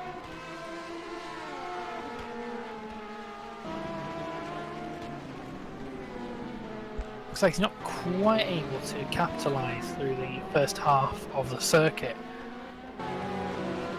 But he's got a fantastic opportunity now. He's well within the slipstream range and he's going to close up very quickly. I say that actually, he's dropping back.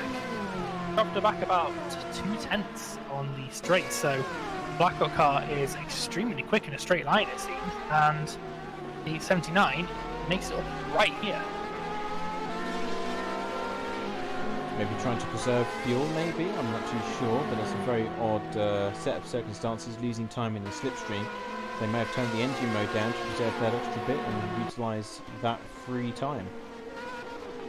Could be, but they're right on the back there. They get absolutely fantastic traction out of the final corner, and it really sets them up through turn 1, but they just can't seem to close in through the first sector.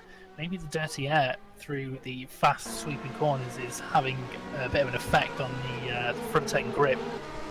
Just letting them drop back, as they've dropped back another 0.3 of a second just through that one sector. But this is a fantastic battle we've got developing here. But, yeah, maybe they are saving a little bit of fuel on the straight, just to try and get that extra lap in. It would make sense if you've got the slipstream and you're not going, and you know you're quicker, and you know where you can overtake. Then it makes sense just to stick behind them for a few laps, just to save that fuel. There's no rush to get past the Blackhawk car at the moment. Well, they are close at this time by 0.5 seconds under the braking zone. It didn't close up as much as they did on the previous run down towards the chicane at turn 10. But still right in there and ready to do battle if an opportunity arises.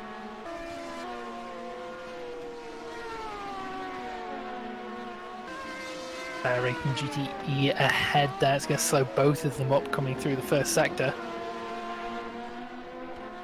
Oh, this is really hurting the Blackhawk car. They're both squeezed through in the nick of time. Nice judgment there. Not the most ideal line for the fair racing car, but everyone's alive, and that's the main point. Was it me or did the Blackhawk car just nearly lose it on the exit of turn 5? Seemed to go very violently to the left.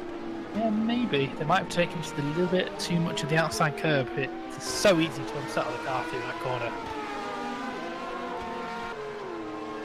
Well, now they're closer than they ever have been the last 3 laps, 0.3 seconds, and still, as you say, they're losing time.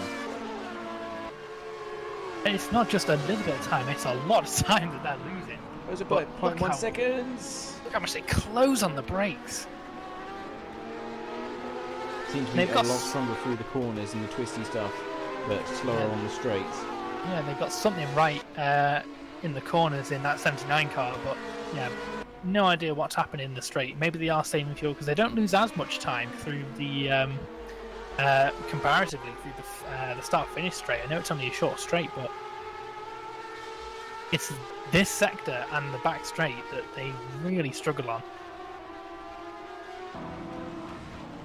The time just ekes away through the S's, but then they can close back in again a little bit through this sector as well. So yeah, God knows what's going on in that 79 car.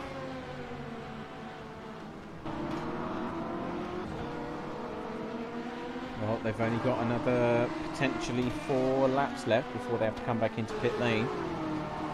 No such issue for the Black Hawk Racing car, but of course that may play into their hands by the time we get to the end of the race, who knows.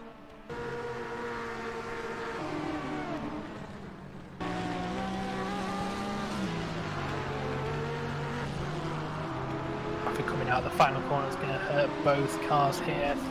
Get round Go Team Racing GTC. Rose Racing BMW just in way into turn 1. Late move there by the Blackwell car, but everyone's around okay.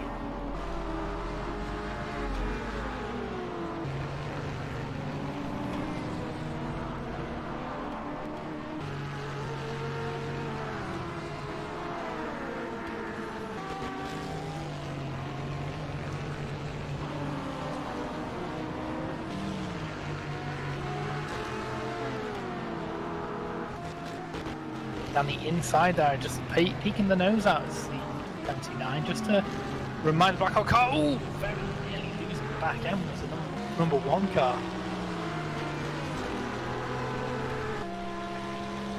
Very lucky to get away with that one. Using the slipstream of the cars ahead to maintain that gap to the 79 and extend that just that little bit.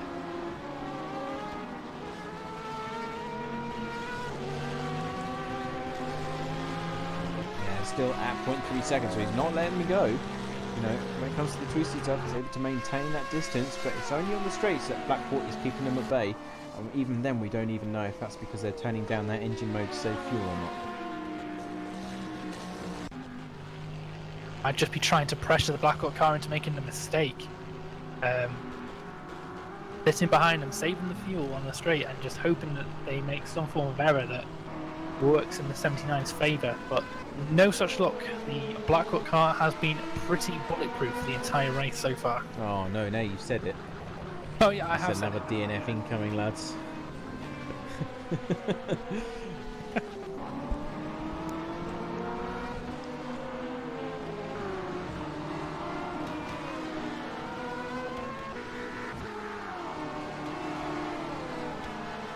Again, back straight, it's just not working out for 79. Max Vulture dropping back again. I do like how they've done their paint scheme where they've got those white lines on the shark fin. That's pretty neat. Across the side of the bodywork as well. I really do like that. Yeah, it was a little bit bright in its early days. Yeah, WSCC, but it's looking pretty good right now. You almost when it first came out and they had it the lights up at full beam. It was like a second mobile sun, wasn't it, going around the circuit? It was almost like a mobile disco. Didn't need headlights when that car's coming. Yeah, you went on board with it and it was like and bloody beams of light going everywhere. But it does look good in the latest setup that they've got. They did turn down the garishness of those lights, but just dropping back ever so slightly now. It looks like they might have just had a little bit of trouble navigating the GTC traffic. That's back up to about 0.8 of a second now. Yeah, they've lost a bit of time there. 0.8 seconds as it is increasing. Maybe they've got some top speed damage. That has been a known issue with Rf2, where if you have an instant, you lose some top speed capabilities. Yeah, it could be. If they had any instance, it doesn't look like the car's damaged, but it could have been kind of visually fixed in the pit stops. Yeah, that's what I'm thinking. Because in the corners, it's super mega fast in comparison to the Black Hawk car. But whenever it gets onto the straights, they seem to suffer. So, not too sure.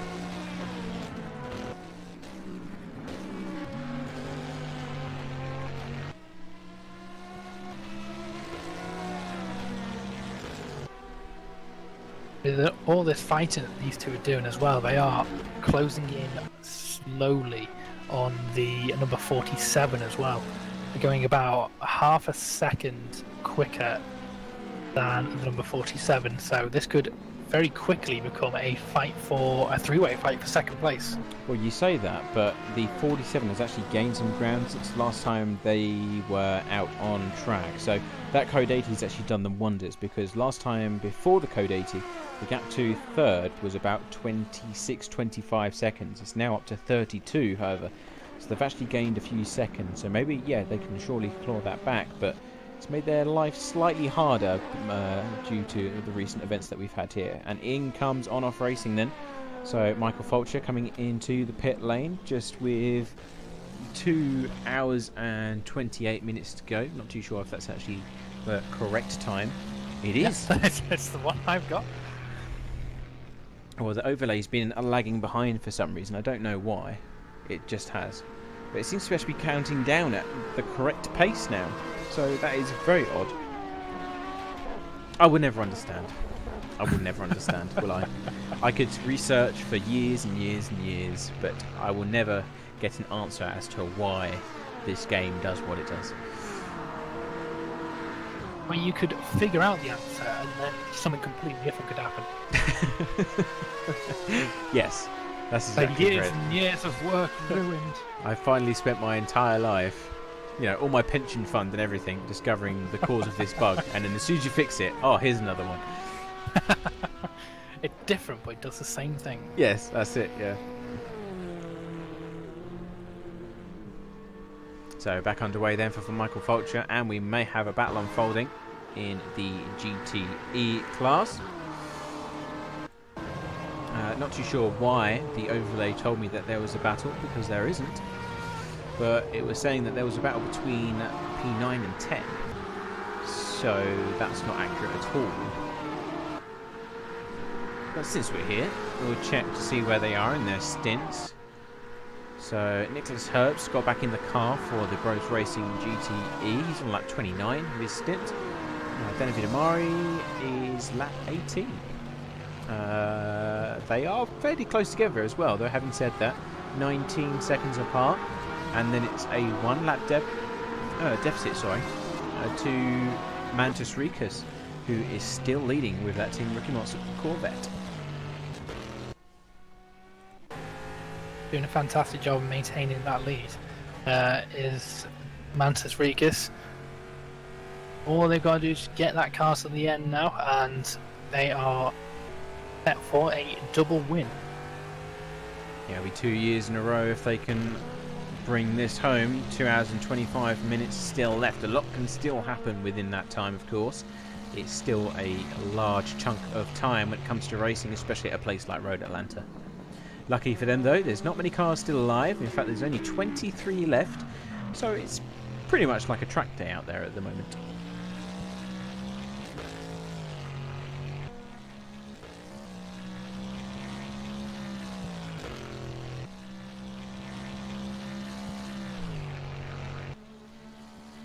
Number 11 Track VR Aston Martin still going strong. Currently sat in 8th position in class. They've done pretty well for what could argue be the weakest car in the GTE field. But it is the prettiest, and that instantly gives you plus 50 horsepower. Well, you'd think. Yeah, What the Aston has in looks, it lacks in handling. yes, that is true.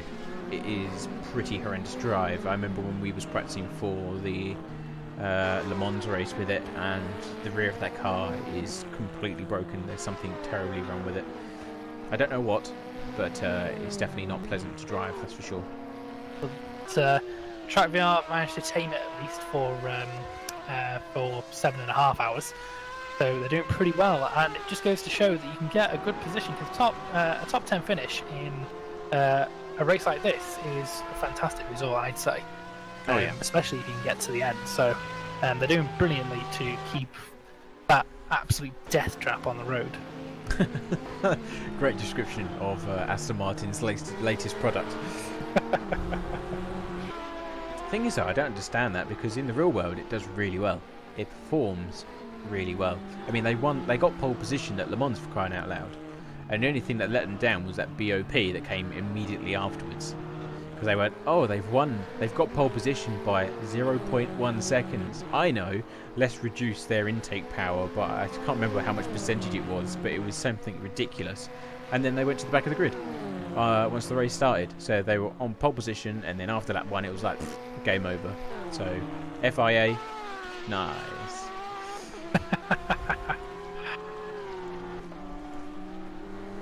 So, you know, I don't know if they got that version. Maybe it was the BOP'd version of the Aston Martin for rFactor 2. I don't know, but it was, yeah, it weren't great. It really weren't great. But we do also have the Ferrari GTE, which we elected not to use in this event, basically for BOP issues. But it'd be interesting to see how that does actually compare after the Le Mans BOP anyway. Because who won the GTE race in the virtual Le Mans? I have no idea. I know that Williams Esports won the LMP2 category, but other than that, I do not know. Yeah, God knows. I think it might have been a Porsche. I can't remember. But yeah, it'd be interesting to see how it compares to the rest of the cars in the pack once reliable BOP has been implemented. I've not actually driven it yet, but I'm pretty sure they fixed the flying issues. I don't think I'll probably buy the Ferrari, to be honest. I mean, it was so badly integrated. I mean, it was so much quicker than the rest of the GTE field. Well, what's the point? Oh, big issue for the 47. And it's a full spin. 360, actually. Very impressive. And back up to racing speed. Lucky escape. Nevertheless, it's going to be costing them a bit of time.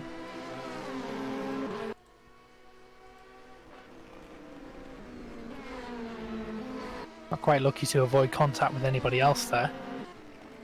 Yeah, really, it nearly was all tears, wasn't it? Because that was extremely close to the GTC car. I think that was one of the Team Rookie Monsters that was going through the chicane at the same time there. So very lucky indeed, because that could have caused a lot of damage to the front of that car.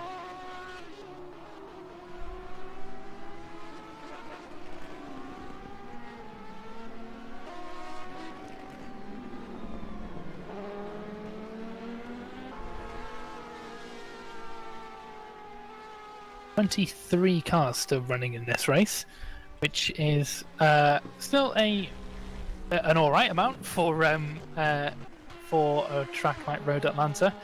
No, it's not. We started with 44 cars. There's no hiding the abysmal attrition rate.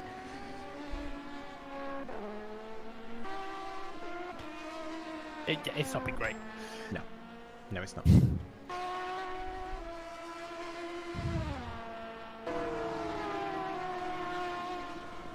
But anybody who does well in this race is in a good stead to be invited for WSCC if that goes ahead later this year. That's why we hold a lot of these one-off events, is to gauge who we want to be racing in our main series. Well, I certainly know who's not. That is certain. No, I think we need to, on a serious note, I think we need to have a sit down and discuss where we're going after this. But Absolutely. it's not worth discussing here, that's for sure. No, that's the main positive. No politics. No politics on the No live stream. politics.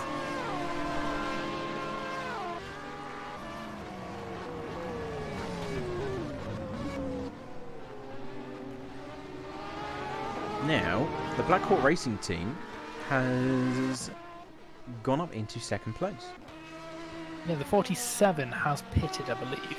Ah, and the Black Hawk Racing car is due to pit in the next 1 to 2 laps as well, so that will soon return to normality. The gap is up to 23 seconds, so that gap might come down because it was at about 30 seconds last time by. So if they go for a fuel stop only, then they may be able to make this work and close that gap. But also at the same time, it's worth mentioning that there's only just over 2 hours left. That's usually how long it lasts, or 2 stints lasts in, you know, GTEs and etc, etc. Might be worth them taking a full service and then double stinting to the end. Yeah, it could be an option for them. But have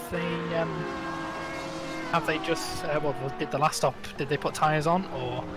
Let me have a look.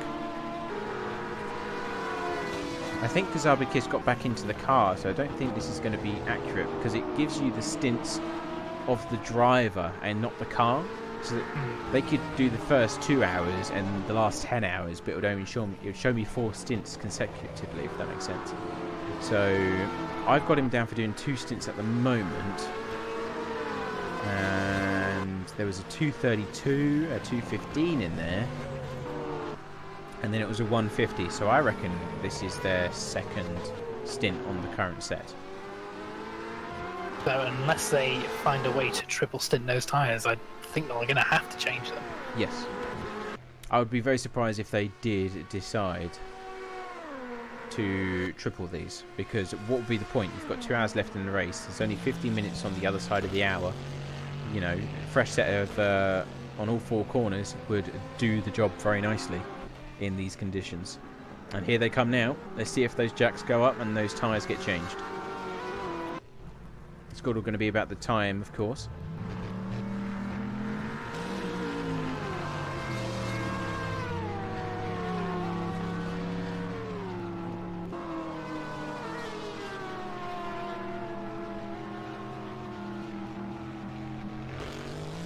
So, stationary. The car's on the floor.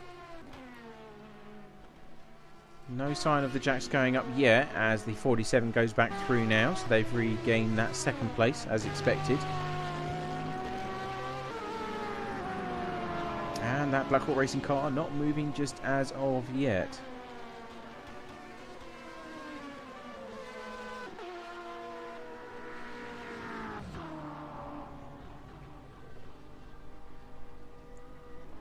Still no sign of life. I think they might be trying to double stint these or triple stint these. That's a very long pit stop for what is a fuel stop. There was no jacks going up on that car. They've taken fuel only. Interesting. Yeah, we've got a couple of reports to have a look at, so if you bear me yes, one enjoy second. I don't think there's anyone left to crash into one another. Be surprised.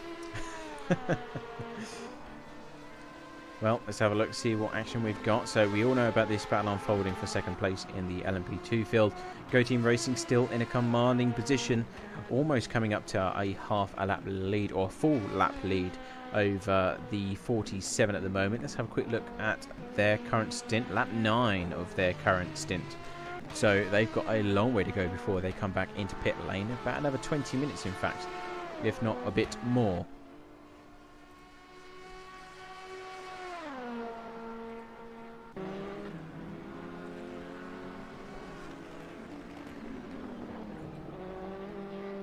We've got Mantis Rikas coming into the pit lane very shortly as well. So that's your leading GTE car. If we switch over to the Corvette C7, winners of last year, as mentioned several times before, they are going to be coming into pit lane potentially in the next maybe 3 to 4 laps. Next car down is still DGS, or Drive Game Seat Racing. Danny Vidamari behind the wheel of that BMW there.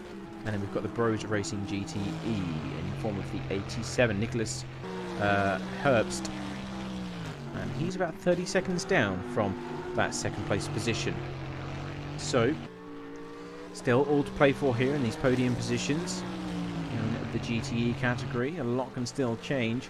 All depends on those strategies that are going to unfold in the final few stages of this race. Back in the world of GTC, this very well neglected grid now. I think there's only 5 of them still alive. 1, 2, 3, 4. Yeah, 5 GTCs live. Roy McDuff and Heritage Racing still in charge. Go Team Racing in second place still. The gap only 13 seconds. So there could be a potential battle for first place in that category. Unfortunately, next car down though is Linus Lundvall in the form of the Seawolf Net Racing Motorsport team. They had a strong start, but have fallen back in the dark hours of darkness.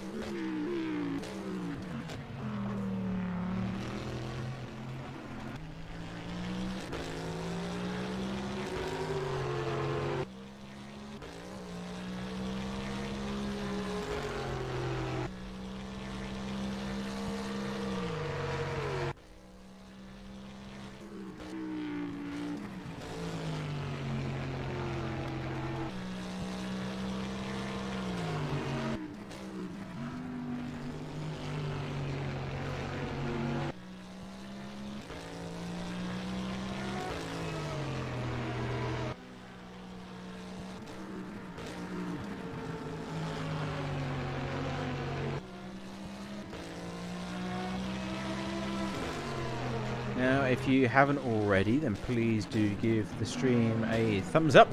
If you're watching on Facebook, please give us a follow on our Facebook page for more as events unfold. It's where you can find us, along with our website details if you want to check us out at chequeredflagsimsports.com. And of course, you can always subscribe to our YouTube channel as well, just to get our numbers slightly up. We're just trying to reach over 600. So if you could help us do that, we would be eternally grateful. And I'm back. Welcome back. So, how did your incident review go? There was nothing really too much to report. A couple of small incidents with lapping. We're all good. Everything's fine. Nothing to see here. Fine. Nothing to see. Well, we're just following Mantis Rikus around at the moment. We're waiting for him to come into pit lane. He's on lap 39 at the moment, so maybe another 2 to 3 laps to go. And then we will see our leading GTE come into pit lane. How that will affect the layout of things with the other 2 cars is yet to be seen. We'll have to wait with intent to find out what's the new play of things. But also, the 68 is due to come in shortly, maybe within the next 12 to 13 laps. That's why I can't get my breath. And also the 87 is due in this lap, I believe, or at least maybe the next 2 or 3 laps. Oh, the yellow flag in sector 2. Can't see anything stationary. Oh, Track VR Racing, that's going to be the ticket. Just going into sector 3 now, and the chicane, turn 10. I believe that might be the number 12. Yes, it is.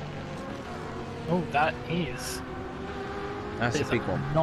Yep, that's not a good looking BMW right now.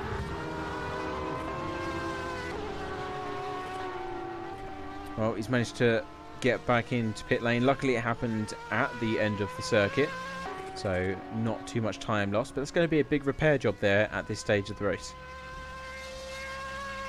Now, where are they currently? Not what they wanted at all. No. So where are they currently sitting at the moment? They're currently in P10, but I believe there's only 11 GTEs still running, so not the biggest of issues. The only person that's still running is actually the satellite racing GTE Porsche, but they're about 15 laps down off the leader and 2 laps down off some of the GTE leaders. So yeah, I don't think they're too concerned at this moment in time. The race about to occur in GTC, I believe. Or has something happened? That Go Team racing car is now missing a front bonnet. So it is. That wasn't like that before. The last time we looked, it was not like that before. And the gap is still 12 seconds, so they've obviously had some form of a development while we was away and elsewhere, concentrating on other things. Hopefully that hasn't hurt their performance as he goes onto the grass. A very scary moment there for Go Team Racing. That grass is so treacherous. You just have to open up the steering, goes dead ahead, and pray that the rear doesn't give up. Because if you even turn slightly to the right and panic, then you oversteer into the wall, and that's pretty much game over. We saw that happen so many times last year, and we've seen it happen so far tonight as well. It's so easy just to make one small adjustment in the wrong direction when you've got a wheel on the grass, and that's the race over. It's unforgiving. I mean, towards like, you know, here, there's no runoff. It's just a bit of grass which does not slow you down, and a wall. So it's the same thing everywhere, and it's not good when you end up hitting it.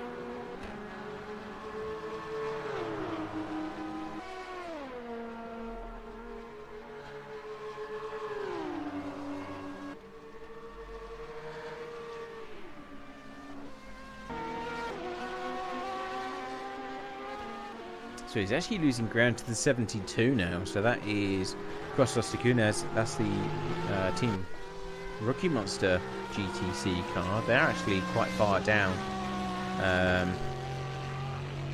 off the pace, unfortunately. Actually plus 4 laps off the leader.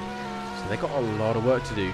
So actually he's coming into pit lane. Is that scheduled or not?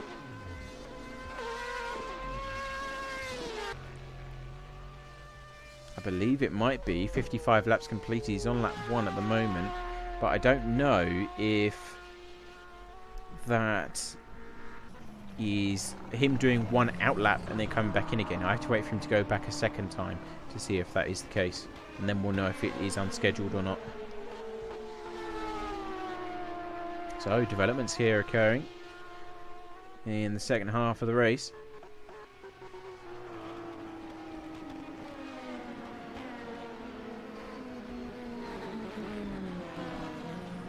Developments as well. The number 1 car is now behind number 79, the LMP2. So Michael Fulcher in the on-off racing car is now up into 3rd place.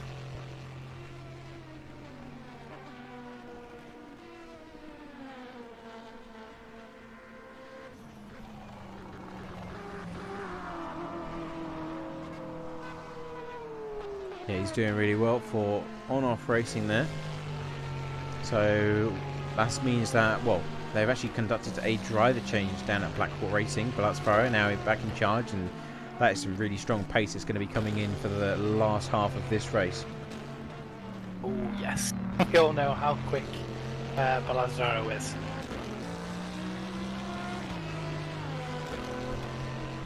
So it's fairly tight up the front of the pack here. Only a few seconds separating Mikhail Fulcher and Balatsfaro. 3.6 seconds to be exact. So it'd be interesting to see how quickly that gap either widens or narrows.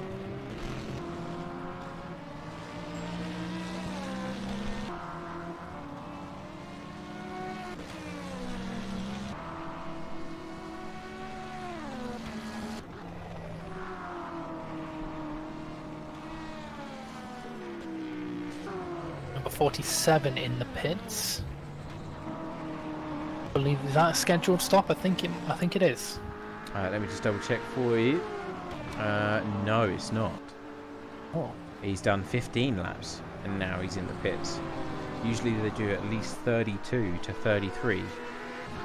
So that is not normal at all for the 47, unless they're short stinting so that they can not do a splash and dash in the end, if that makes sense. So do the short stint now so that you can fill up full at the end and then run. That's the thing. You don't know. We don't know. Don't know. But there's no damage to the car, is there? Doesn't look like there is. Oh, there's car number 99 round. Top of the hill.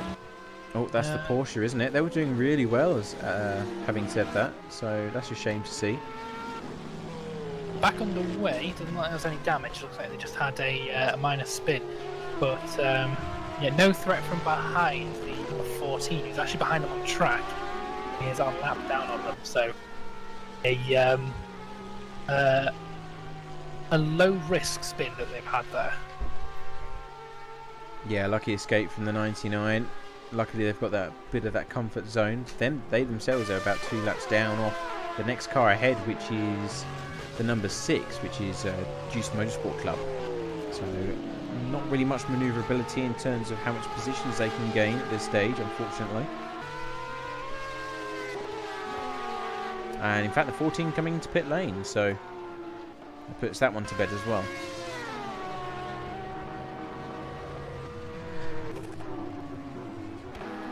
Back with our LMP2 leaders, Blasfara and the Blackhawk Racing team. Now, well, still 3 seconds behind at this moment in time.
No, he has actually closed that gap down to 1.1 seconds, so this battle's starting to come alive now.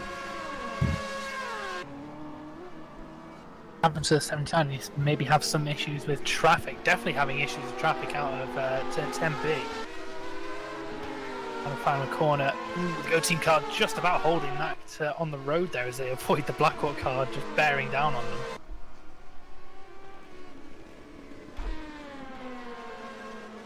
We've seen how the 79 reacts when it's behind number 1. How is it gonna be when it's reversed? Know that the number 1 is quick in a straight line. Can it capitalise on that and get a good position? Take moves.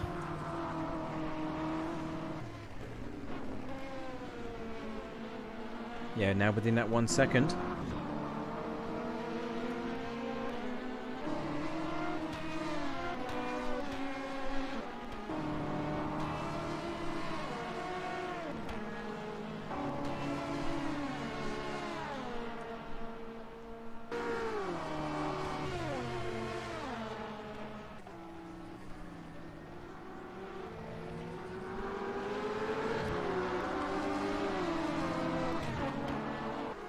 Now this is actually going to be for second place, because I've only just realised that they've gone up by 1 after the last round of pit stops. So this is actually going to be a really intense battle. And if you look at where the 77 is, if I just try and find them on track via the live timing, I don't think they're that far in the lead. I mean, they've just about got a lap coverage. They're just entering turn 8 now, so it's only about 5 to 6 seconds above a lap's difference. So they could, if they really push hard now, they'd need to lock off, you know, like a second a lap in order to make this work. But they could potentially be in a shot of winning here. It's possible. They definitely got the pace. They are last lap they were 2 seconds quicker than number 77. So maybe Matthias isn't the quicker of the drivers in that car. maybe struggling with the pace late on. I say that, and he goes the same pace as everybody else. So Responding. an end to that theory. Well, if you look at the best laps throughout the entire of the race, you know, the leader's done 109.513 as his fastest lap. The second place car, 109.6. Third place car, 109.5. And even if you go 47, 109.2. You know, so all of the top 5 teams at the moment have all done 109s. So that just displays incredible pace across the board. Just got a quick incident to review, so I'll be back momentarily, but this is the one that involved the number 47, so find out exactly what happened to them. Ah, well, I await with interest.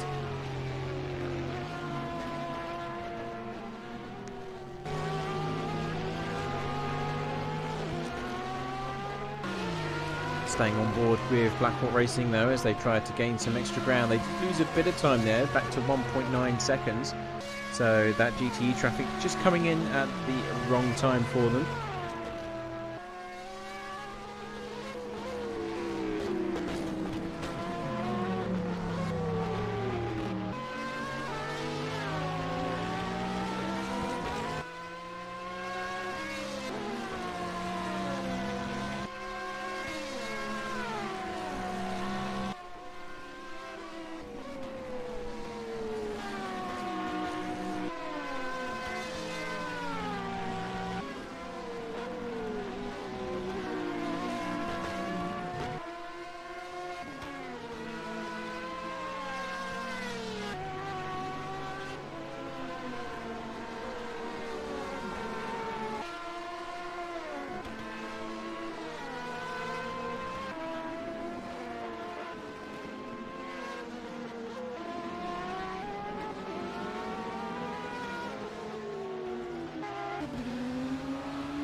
Okay, so I have learned information.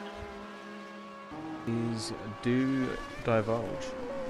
So it looks like the 47 went to lap the 67 of the Sim Apex Racing LMP2 into turn 10A, and the 67 just got the braking ball wrong and spanned the 47 round. It caused a bit of damage, so the 47 had to pit for repairs. So yes, it is a solid second position for the number 79 and third for number 1. Ah, well, that is a really big shame because, of course, the 47 has done the best recovery drive I've seen in a long time. And, you know, to be taken out at near, well, what is to be so close to the end, you know, 2 hours left out of 10 hours. You're pretty much on the home stretch at this point. Absolutely. And At least they can still carry on. They are still within a chance of getting a podium if they really put their foot down. But yeah, it's just a little bit disheartening when you do get taken out with no fault of your own towards the end of the race. Of course, let's not forget the battle that is unfolding in the GTE class.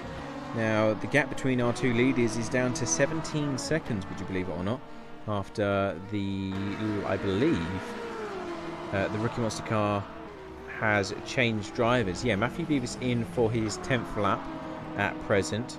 Daniel Vidamaro about to come into pit lane himself, so this is definitely going to change or widen that gap at least. I don't know if they've actually just conducted their pit stop, as a matter of fact, but definitely that gap, you know, they're plus 1 lap. Now it's come down to just mere 18 seconds. I think the 68 is due for a stop. The last lap was 1 minute 19.127, so it's not like they're on an outlap or anything on those lines. And yeah, the amount of time that they've gained, I would say, unless Matthew Beavers had a major issue, which I don't think he has, then yeah, I think they will be ready for a pit stop momentarily. Yeah. Another thing to keep an eye on, of course, is the gap to P3 with Daniel Ersling still behind the wheel. Not too sure if he has come into the pits yet. No, he's on lap 7, so he's pretty much just started a new stint. So they will fall backwards towards P3 after the next few laps or so. but by how much is the question mark.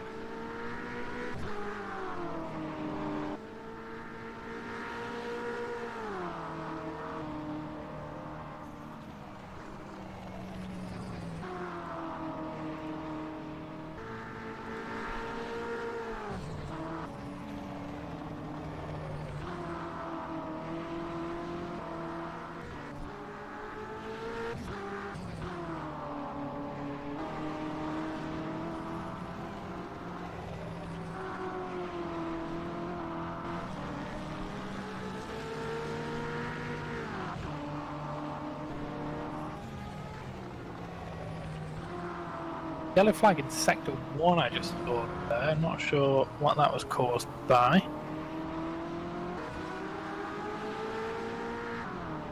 Can't see anybody slow on the track.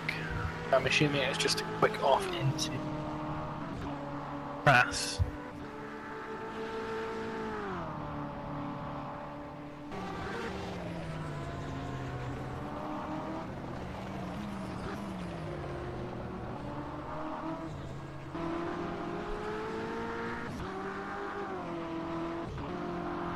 David is still going for that extra lap, now starting lap 43. So running on fumes in that BMW at this stage, surely. There really can't be much left in that fuel tank. Still fairly confident he can make it one more. And we're now into the penultimate hour now, so 1 hour and 53 minutes left.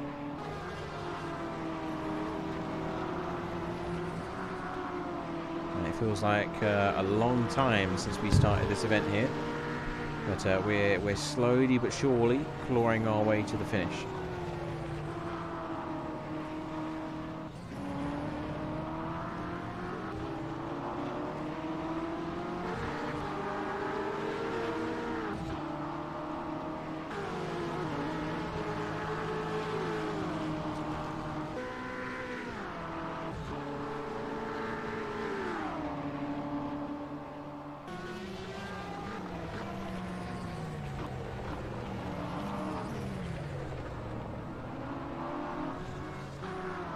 So expecting David to come into the lap this time by, which he does. So here comes DGS, the number 68 BMW, into the pit lane.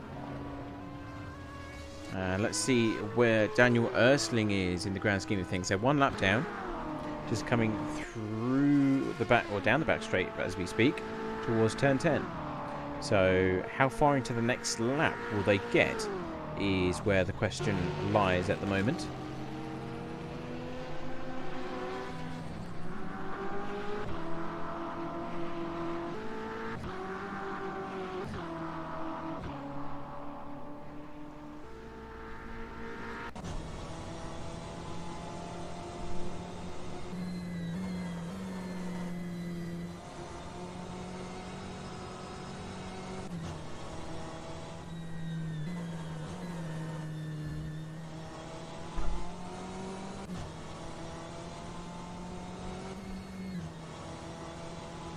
David Amari still stationary inside that pit lane. We're already about halfway around this lap at the moment, so he's got to get a move on if he's going to minimise the damage done. There's a driver change coming in for the 68 as well. Francesco is replacing Daniel Vidamari there.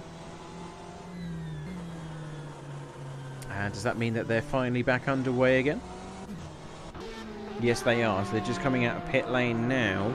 So that's a fairly substantial gap advantage that they've got now. Back up to racing speeds. It comes up towards turn 3. Cold tyres might be an issue, depending if they went for a full service in the final stage of this race. But Daniel Ersling coming down into turns 10 as we speak. So that gap down to probably around, when it finally stabilises, I'd say maybe 25 to 30 seconds there.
Now the 79 has also come into pit lane as of late, so they are now back down into 4th placing class. They've just started their 2nd lap of the current stint.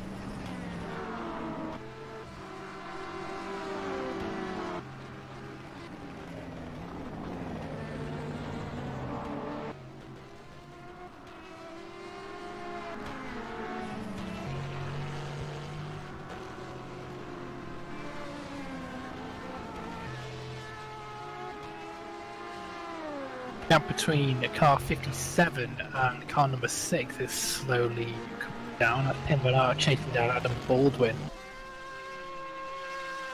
They're currently sitting in P5 at the moment. Who's in number 6? Is that... Oh, that's Juice Motorsport Club. Yeah. Yeah, Juice Motorsport, Adam Baldwin. He's doing a pretty good job. That car has had a few issues this race. With some what they're calling dodgy stewarding calls, but they're doing well to stay within the top 5. We do have a fair racing car bearing down on them though. Let's have a look at some of the last lap times that are coming in then for the team, see if we can read more into this.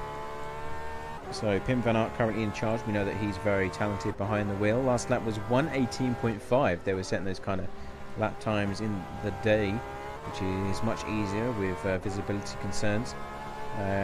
Juice Motorsport Club 1:18.6 himself, so they're not exactly off pace per se, but yes, it is just that slight advantage that's allowing them to close up ever so slightly there. Yeah, could also be due with traffic as well. Not necessarily as much GTC traffic to contend with anymore, but they will be having to deal with the back end of the GT field, obviously the remaining GTC cars, and also having to deal with the LMP2s coming through as well. So that can all affect times, and certainly will be affecting this battle in a few laps.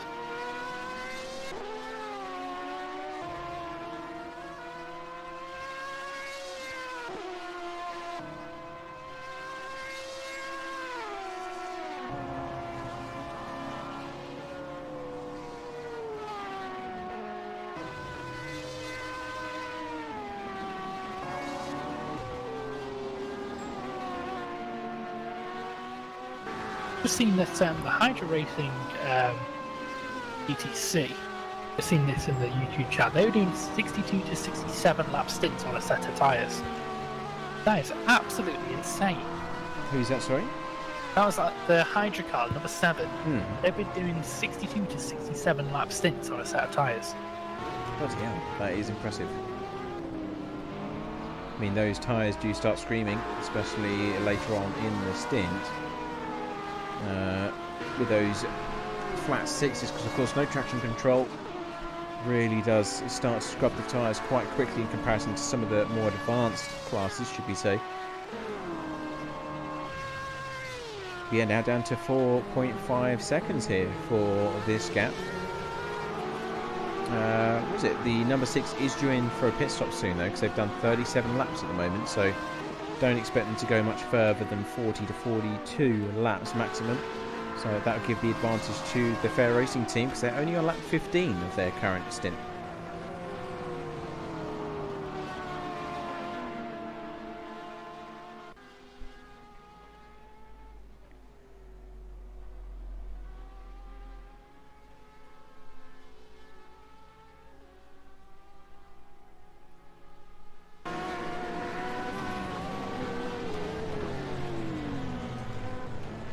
Oh, issue for the big spin at the top of turn 5 for the Fair Racing car.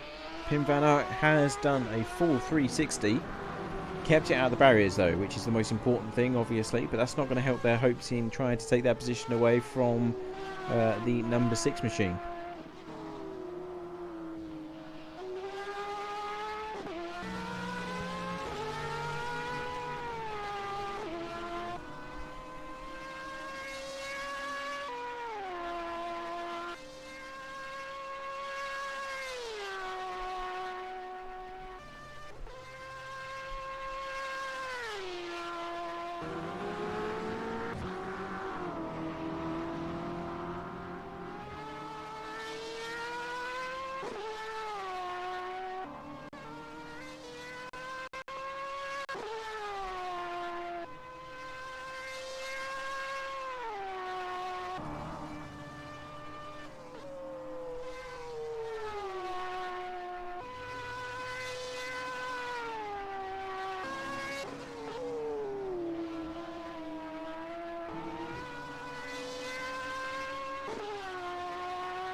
Matthew Goy is back out in the 77, setting some quick times again. 1 at 10.44 with his last time. Wow. Last Vara at number 1, last time was 1 minute 13.3. That sounds a bit more like traffic though, because the lap before that was 1:10, and then 1:11s for, well, a lot of them. Yeah, and the last lap again from the 77 then, it was a 1 minute 13.7, so yeah, traffic is coming into effect, I think. Is 47. Sorry, is the 77 now on an outlap? Has he just literally got into the car? Because he's currently on lap 36, I believe. I don't think so. So they're saving fuel big time if that is the case, because I've not seen an LMP2 car do 36 laps for the entirety of the race. Maximum I've seen is 33 laps with fuel saving, so they're really hanging back those lap times, I think. But then again, possibly. You say he just did a 1:10, but last lap was 1:13.7.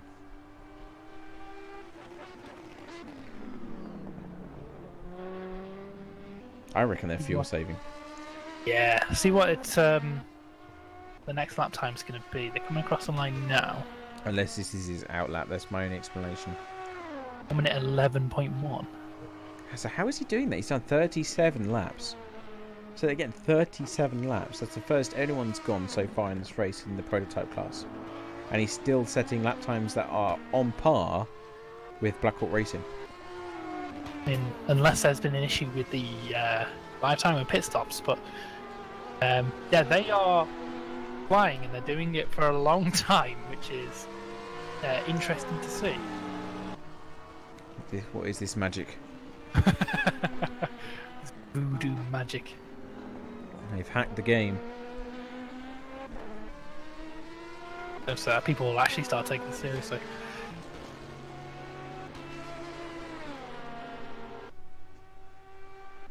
Well, lap times for the top 5 cars are all very similar.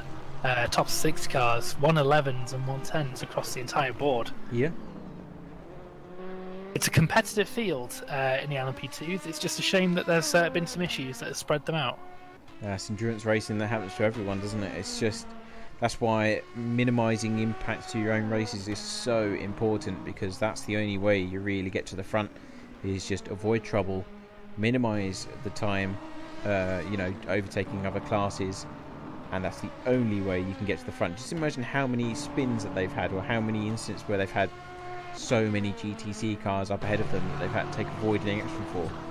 That soon adds up. If you add each incident, especially at a place like this, you could easily become a lap down if you're in the wrong place at the wrong time, and that's where a degree of luck has to come into this. Yeah, absolutely. I mean, a lot of the top guys here, they've just had luck on their side. Especially the likes of the 77 number 1. They've been fantastic consistent for the entire race. But they've also been lucky not to get caught up in anybody else's incidents. Had a lot of quicker drivers, especially the number 39. They're normally quite near the top of the field in a fair rating LMP2, but they've just had issues, and that means 5 laps down on the leaders. So yeah, consistency and luck are the key to success in a race like this. Oh, is there a car off? Yes, it is. It might be one of the Team Rookie Monster cars.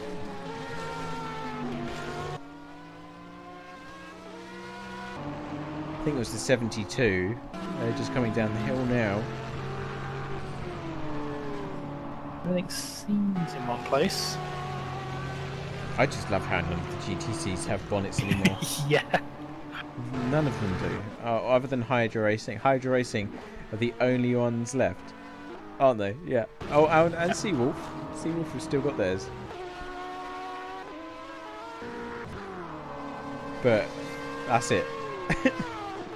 Out of all of them. To be honest, all the GTC field has just died, pretty much. There's only 5 of them left. There's just enough to fill out the top 5 on the banner on the left-hand side.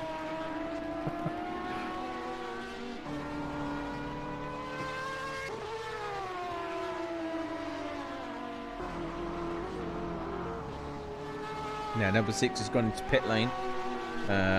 So that allows the Fair Racing team to move up the order just ever so slightly.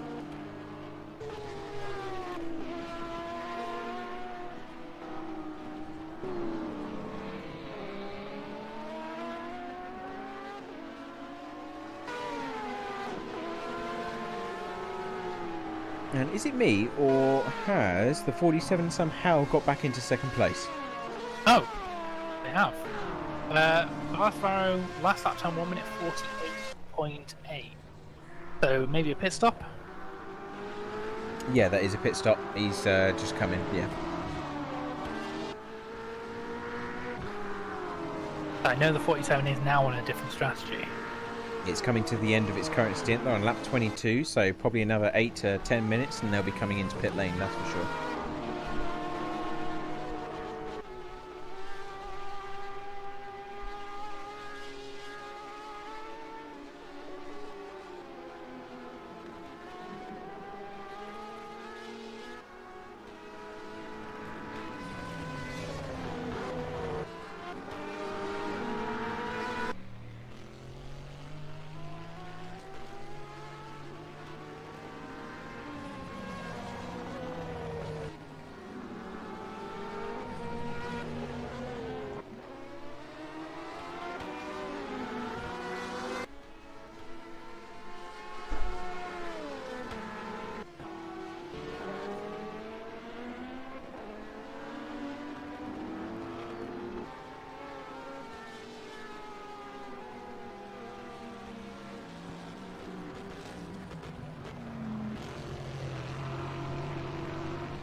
On board with our leader now in the form of the 77.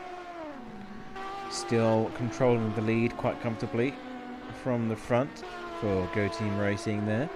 Not many threats around, so pretty comfortable even on the slower compound of tyre, which seems to be doing wonders in these lower temperatures at the moment.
Number 1 car in Blackhawk is now 13 seconds behind number 47 in second place. The lap times are pretty consistent between those two. Sorry, which car?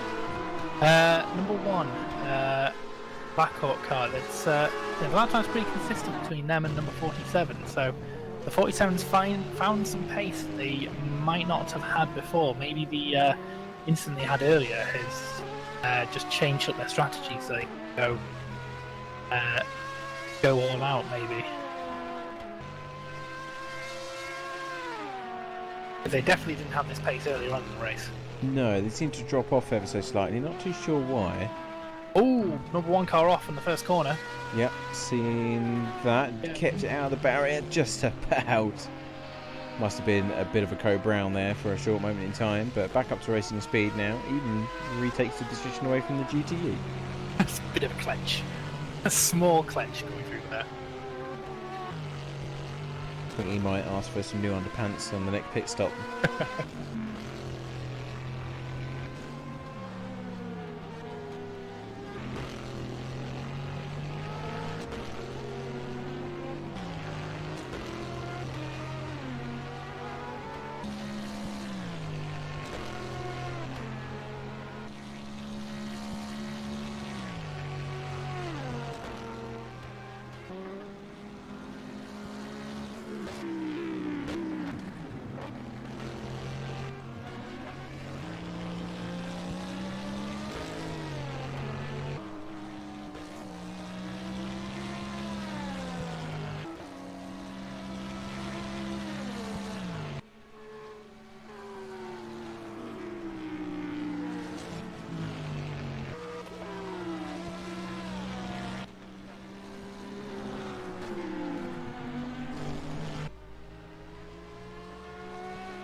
Going on board with Blackhawk Racing for a short moment in time.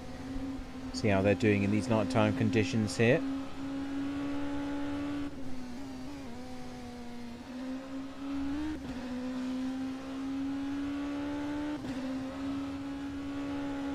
Gap to the next car down to 16 seconds or so. So pace is pretty reliable in these conditions at the moment, and compared to the competition ahead, they'll be going to the pit soon themselves. They are a tad slower at this moment in time, but that could be due to the extra fuel load they're carrying. There'll be traffic as well. It's a lot less common to come across traffic now, so if you do meet it at a bad place, it really will affect you. Normally, if we had a grid full of cars, you're meeting traffic every lap and every corner, but not so much now, so that's really going to hurt if you do come across some GT traffic in the wrong area. Yeah. Alright, he's just coming across the start-finish line now. Let's see what kind of lap time he's posted this time by 1:11.2. That's more like it. So he's back on pace. So yeah, I think you might be right with the comment regarding to traffic. A lot of curb there through the S's. Wait, sorry, how is this possible? Timothy Goer has done 47 laps. That must No, be... no, okay, don't worry, it is live timing. I've got a lap of 2:16 here. Yeah, I was going to say that must be an issue with live timing. It you is. Can't get that far. I was thinking, what? I was thinking that my brain just imploded just for that split second. Don't worry, guys, he's not cheating. His last lap was 2:16. It's fine. So he's done 1, 2, 3.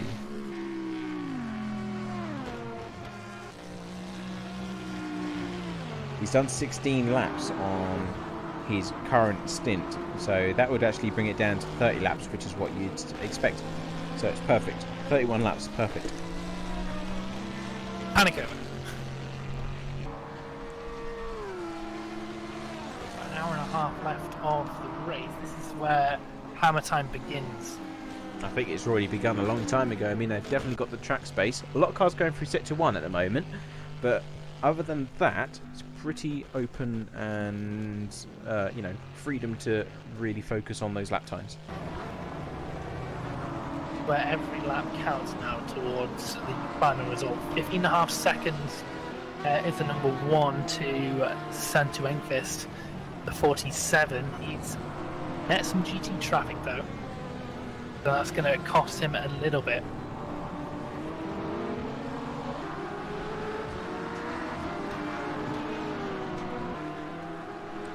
Well, we're just going to follow the Black Hawk car around the track for a few laps, give us some time to sit back in the commentary box, give our beautiful voices a bit of a rest. So enjoy the lovely noise of the LMP2 cars, and we'll be back in a few moments.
And there we have it, a few laps on board with following the Black Hawk racing car around the circuit. They're now in P2 in class after Rob Moore has taken back hold of the steering wheel for the 47C Wolf Electric Motorsport machine. And Benoit Fordu is now behind the 79 for On-Off Racing, sitting in P3 there, Dave. Yeah, and it's all getting a little bit close between these cars. I think there's still a couple of pit stops to sort out, but yeah, it's all starting to develop, and we could see possibly at the end of, or maybe about an hour's time, a race developing for the checkered flag here. 77 is gone. They've got quite the distance on all the cars at the moment. Yeah. But the times are all fairly consistent between all these cars.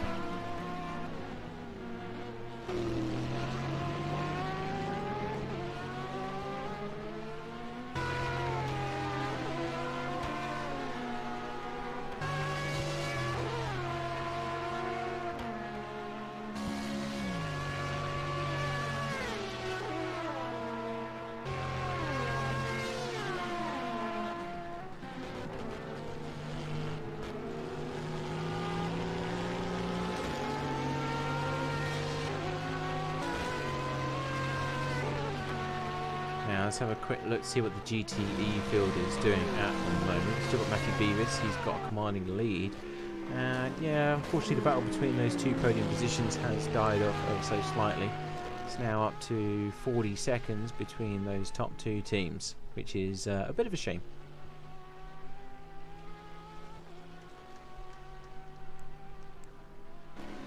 I think the closest battle we have on track at the moment is Max Scholzen chasing down Lucas Linden. 67 car, that's about 25 seconds. Yep, that's the closest one we have at the moment, so things are starting to quiet down in the closing stages. That opposite what we want to happen.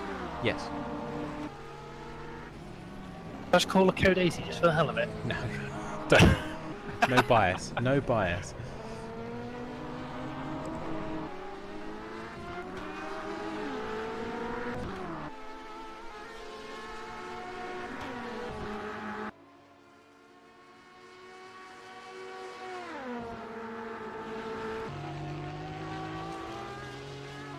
Have a look at the 39 car at the moment. They're a little bit slower last time around than the number 67 of Apex Racing car, the big LMP2. Last time around they were a little bit quicker than that, so the laps are pretty consistent. They've gained about 5 seconds over the past few minutes, possibly through traffic, but we'll see how that develops over the coming laps. But 39 is currently stuck behind the Seahawk race B. Getting around nice and safely.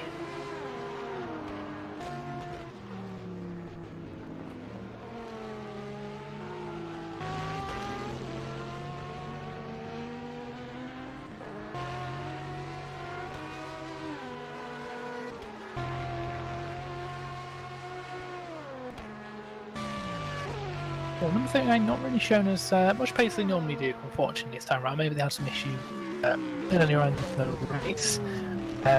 But still 6th position, a pretty good position to be in at the moment. You have a chance to close in and get that top 5, but we'll see how that develops. Had a little bit ago. Last lap, they did 1:0.676, and that's down to traffic. In fact, the number 67, their last lap time was invalid, so they might want to go somewhere to be very careful with how many of those they net.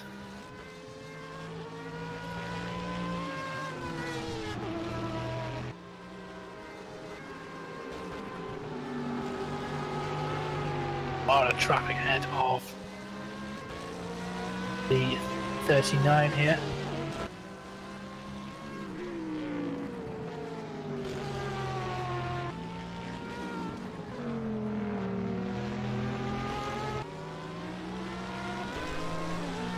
So that gap now appears to be closing down ever so slightly, down to 28 seconds now. But then again, same for Benoit Fordu. He's about 27 seconds off Balatsvaro as well in second place. So LMP2, a lot of options available. A lot could happen in the last closing stages of this race here, Dave.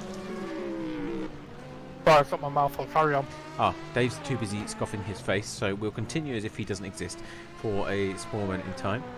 But unfortunately, that. You caught me it's fine. completely off guard. Come on, Dave, spit it out, spit it out. But yeah, so Turk Hakkinen, although actually the 97 is slowly catching up to the leader, Turk Hakkinen in Hydro Racing there. You're not wrong. Turk Hakkinen just did have a pit stop there, 2 minute 50.5, I think was his lap time last time round. So that could be the reason. But we'll see as the laps kind of even out, we'll see where everyone sits. But this could be an interesting development for GTC, which has been fairly quiet for the entire race, mainly down to the high attrition rate of this particular class. Not the easiest things to keep on the road for a period of time. No, not at all. But then again, last year, nowhere near as many DNS. This year, they're the highest attrition, whereas last year it seemed to be the GTEs that had the highest attrition. Yeah, it's interesting how things have changed over the 12 months since we've had this event.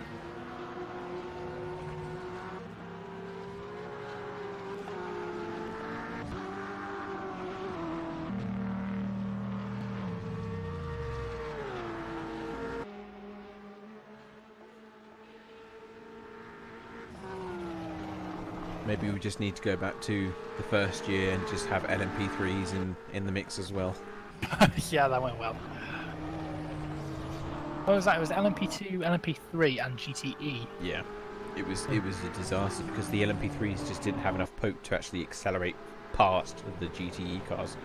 Yeah, yeah, that was an issue. Because obviously they couldn't get past in the windy bits. Yeah. But yeah, no, not enough speed to actually get through. It's not a good combination. I don't know why we decided that was a good idea. Now, sitting in P6 in the LMP2 class is Lucas Lichten. For the 67, that's the Sim Apex Racing team.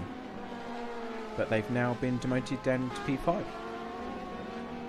And that's after a pit stop. Could possibly be.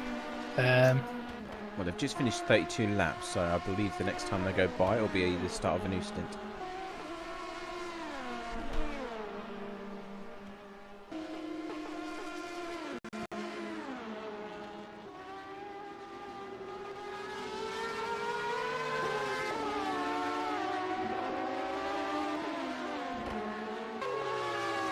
Not sure if this is also down to pit stops. Oh no, it is. Number 79 in the pits, and that's the on-off racing car.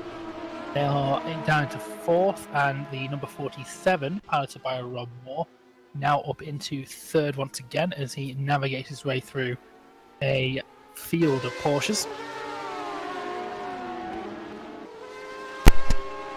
Yeah, so it looks like he's trying to navigate his way through now. Got the 14, that's still going strong actually, that 14 car, so hats off to them for keeping it on track and in one piece. So it's Francesco still behind the wheel, and it looks like they are sitting just outside the top 5 there. Yeah, they're doing a fantastic job. They had a good start, but unfortunately some issues early on, I think, put them on the back foot. But yeah, a good recovery drive. Put them at the 7th position in class. They've just got to bring it home for the next hour and 10 minutes. I don't know why, whenever you go on board with these cars at this track, it makes a weird, like, sky glitch effect. Only at night though. This is a bit bizarre. Oh, what do you mean? Modded content. You know, you have that thing where the sky stretches and it makes like loads of triangles and things. Yeah, it does that. It didn't do that. It didn't do that in the old version, which is a bit strange. But it's only when you're on the onboard camera, which is yeah, interesting. Very. Right, we've got Maurice Mell behind the wheel of the 77. I believe he's just done a driver change because he's on his second lap now. So Maurice Mell getting back into the car for the final run to the checkered flag as we approach the final hour of this race. And that has allowed Black Hawk Racing to get onto the same lap as them now. In fact, the gap is 30 seconds at present.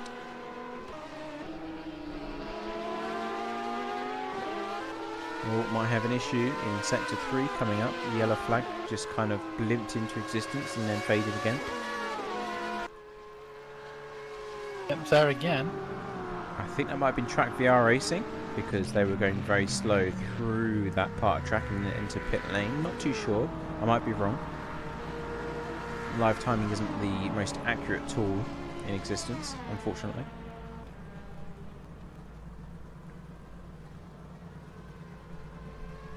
But they're doing a full service at this stage of the race, really.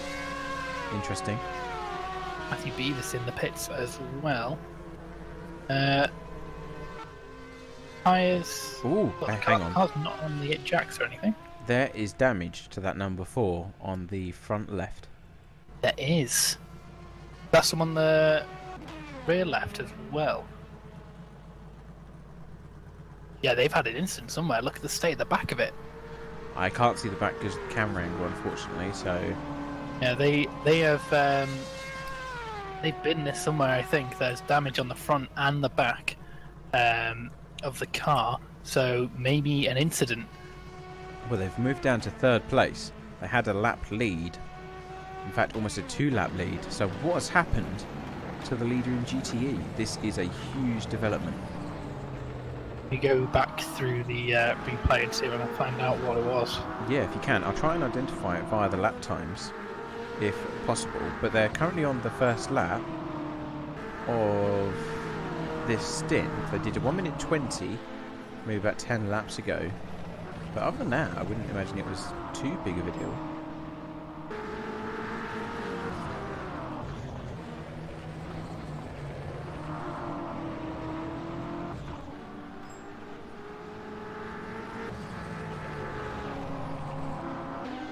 But yeah, that's a big repair job now. Oh, issues into turn 10A, I think. Yeah. Yeah, the Trax VR, both Trax VR cars went round. The Aston just ended up spinning into the path of the number 4 and there was contact. So nothing malicious about that. It was just the 4 was in the wrong place at the wrong time and ended up paying the price for that, unfortunately. Oh, wow. So that might have turned their race upside down, as they're now in, well, they're still in pit lane as we speak. So that is really bad news for the team.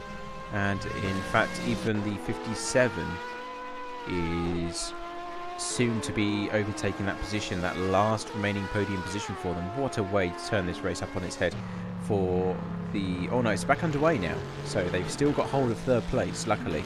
But even still, that's a, you know, losing 2 positions. They're 1 lap down away from Daniel Ersling now as well.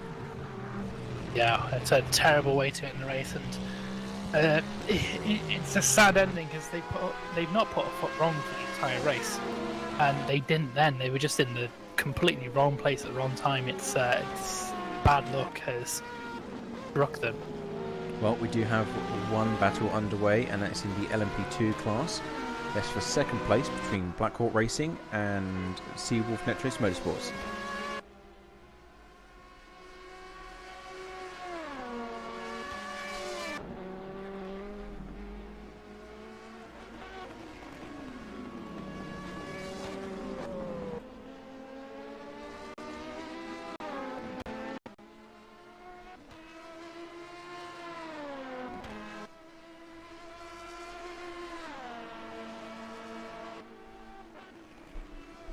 Now that gap has actually fallen quite drastically, up to 3 seconds now. That's a huge gap.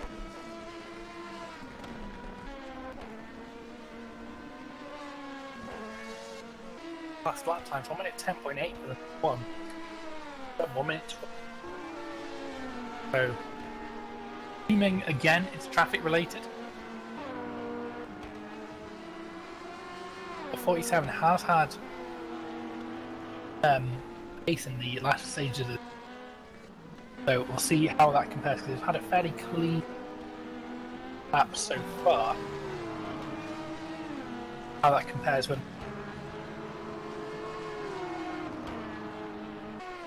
Yeah, it's just a waiting game now to see who's going to come out on top. We've also got a battle further down. Max Scholten and Lucas Lichten.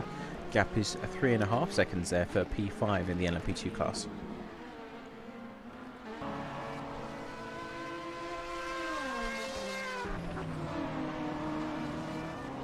Across the line.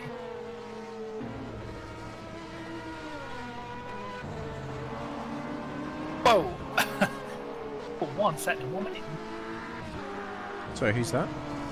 Number 1, Blackhawk car. They've set a 1 minute 9. It's their last lap. So they are flying at the moment. Yeah, really fast pace at this stage of the race. 1 minute 11 in contrast for the 47, and for the leading car, it's 1 minute 11.2 as well. But they've still got that lap advantage in the 77 garage. I'm not going to say anything about the 77. Sorry, what's that? I'm not going to say anything about the 77 You don't because want to they give will them bad end luck. up crashing.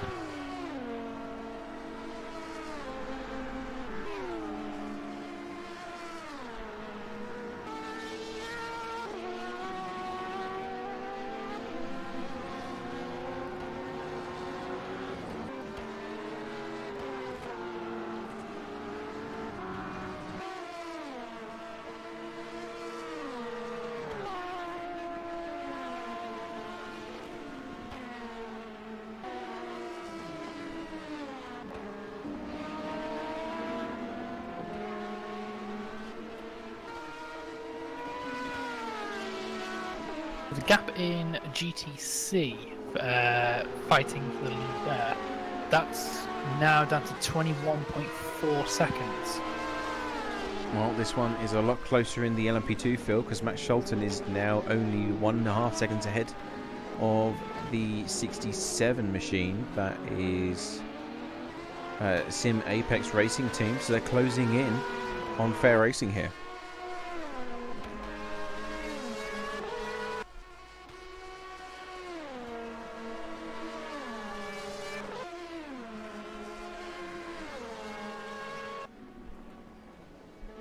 Is about 1 second a lap quicker than the number 39. It was last time out anyway.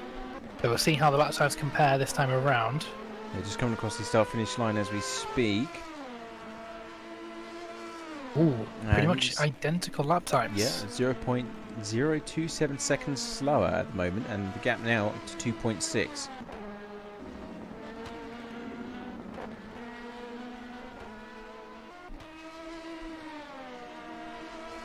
Seems to be really strong through the mid-sector though, so he's bringing that gap back down to 2 seconds, so he's gained about at least 2 seconds there, and going down even further it seems.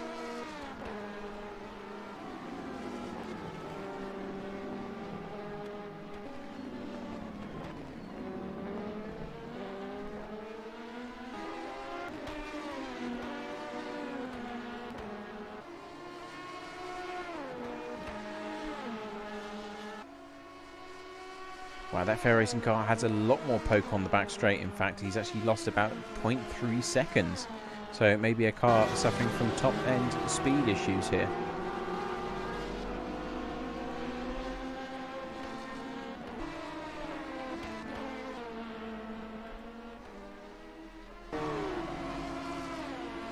.4 seconds is the gap. Oh no, this is going to cause some issues for Max Scholten here as he's got the GTC car, although he's managed to get by just in the nick of time. Hydra Racing now causing a problem for the 67 more so. Everyone's got to be careful. This driver is known for his bold overtaking moves from the last season of the USCC, but managed to get around and that incident.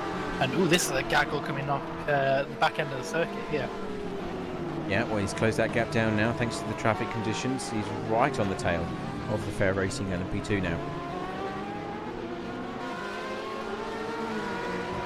messy. There was very nearly contact there. He's got something grass trying to go around the ferry.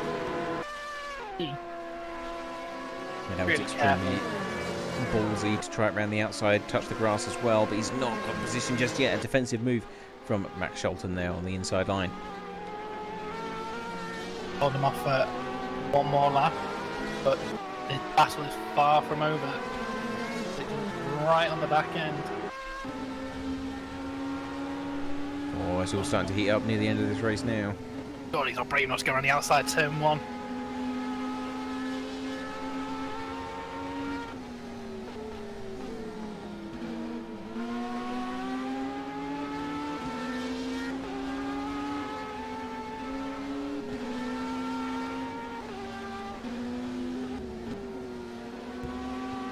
Yeah, that GTE car, the 14 from ERS, though still going strong, has caused a bit of an issue for them.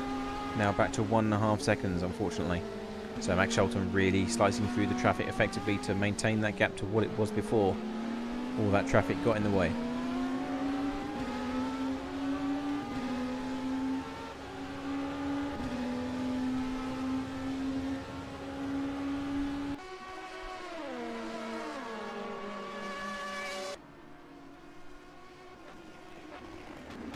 Now one to keep an eye on is also the battle for third. 7 seconds between them and Black Hawk Racing, who are sitting in second place at the moment.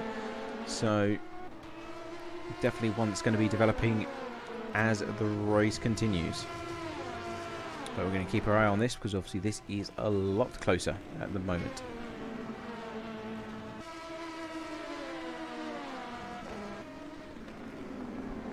Now entering the final hour of this race, ladies and gents. So this is it, 59 minutes still remaining. And it's do or die. All cards on the table. If you're going for positions, now the time to really push. Half a second now, this gap. There's a yellow flag in sector 1. Will show it's gone now, so... car 14, or in 14th place. No, everything seems fine. It was stationary for a split second, but it didn't seem to be causing any issues. But, a little small issue once again. I'm not sure if just going a little bit wide on that corner like activates the yellow flag, but everyone seems to be alive, which is a good thing. Very close into turn 10 there. Lucas Lickley's not quite able to gain that gap though. Yeah, Fair Racing just hanging on in there.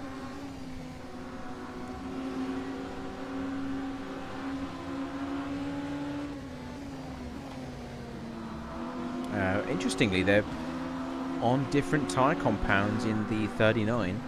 He's done 10 laps, double stint on the medium compounds or the hard compound tyres.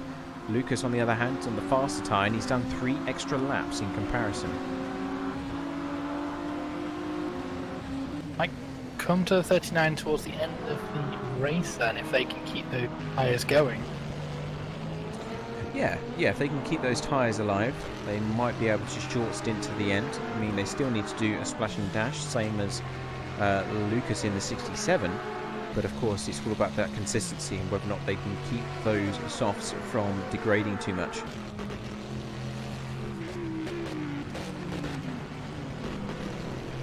Very close once again into the chicane.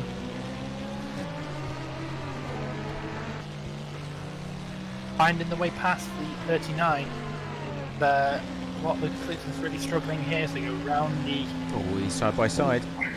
Once again, trying to make the look around the outside of turn 1. There's contact. Ooh. And oh, that's the 39 round. I can't help but thinking that was kind of helped there by the 67. Yeah, that's going to be a report. Yay, more work to do. Of all the places to pass, why turn 1? That's not a good place to overtake. On the outside of turn 1 as well. Yeah, on the outside of turn 1, where it's a closing door. You know, he wasn't even that far up on the outside to warrant that kind of move. That's... I mean, there's already enough people dead, we don't need more.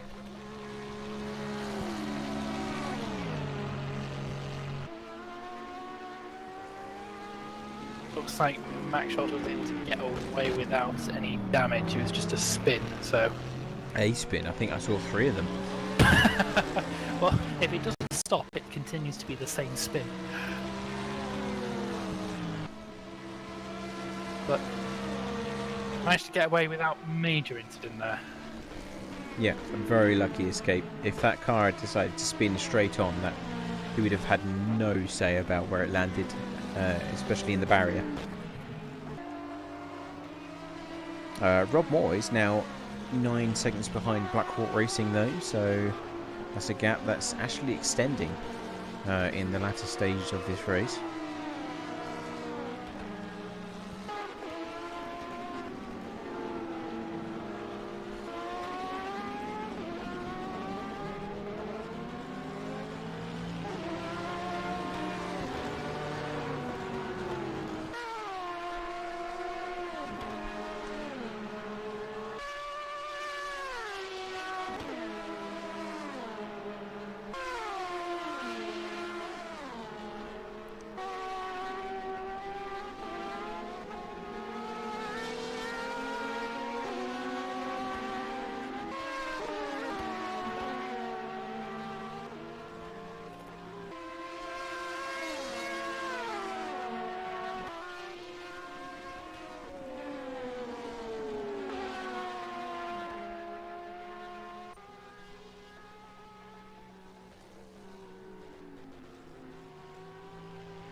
Looks like Mantis Rikus is in the waiting room for an interview, so should we bring him in for a little minute?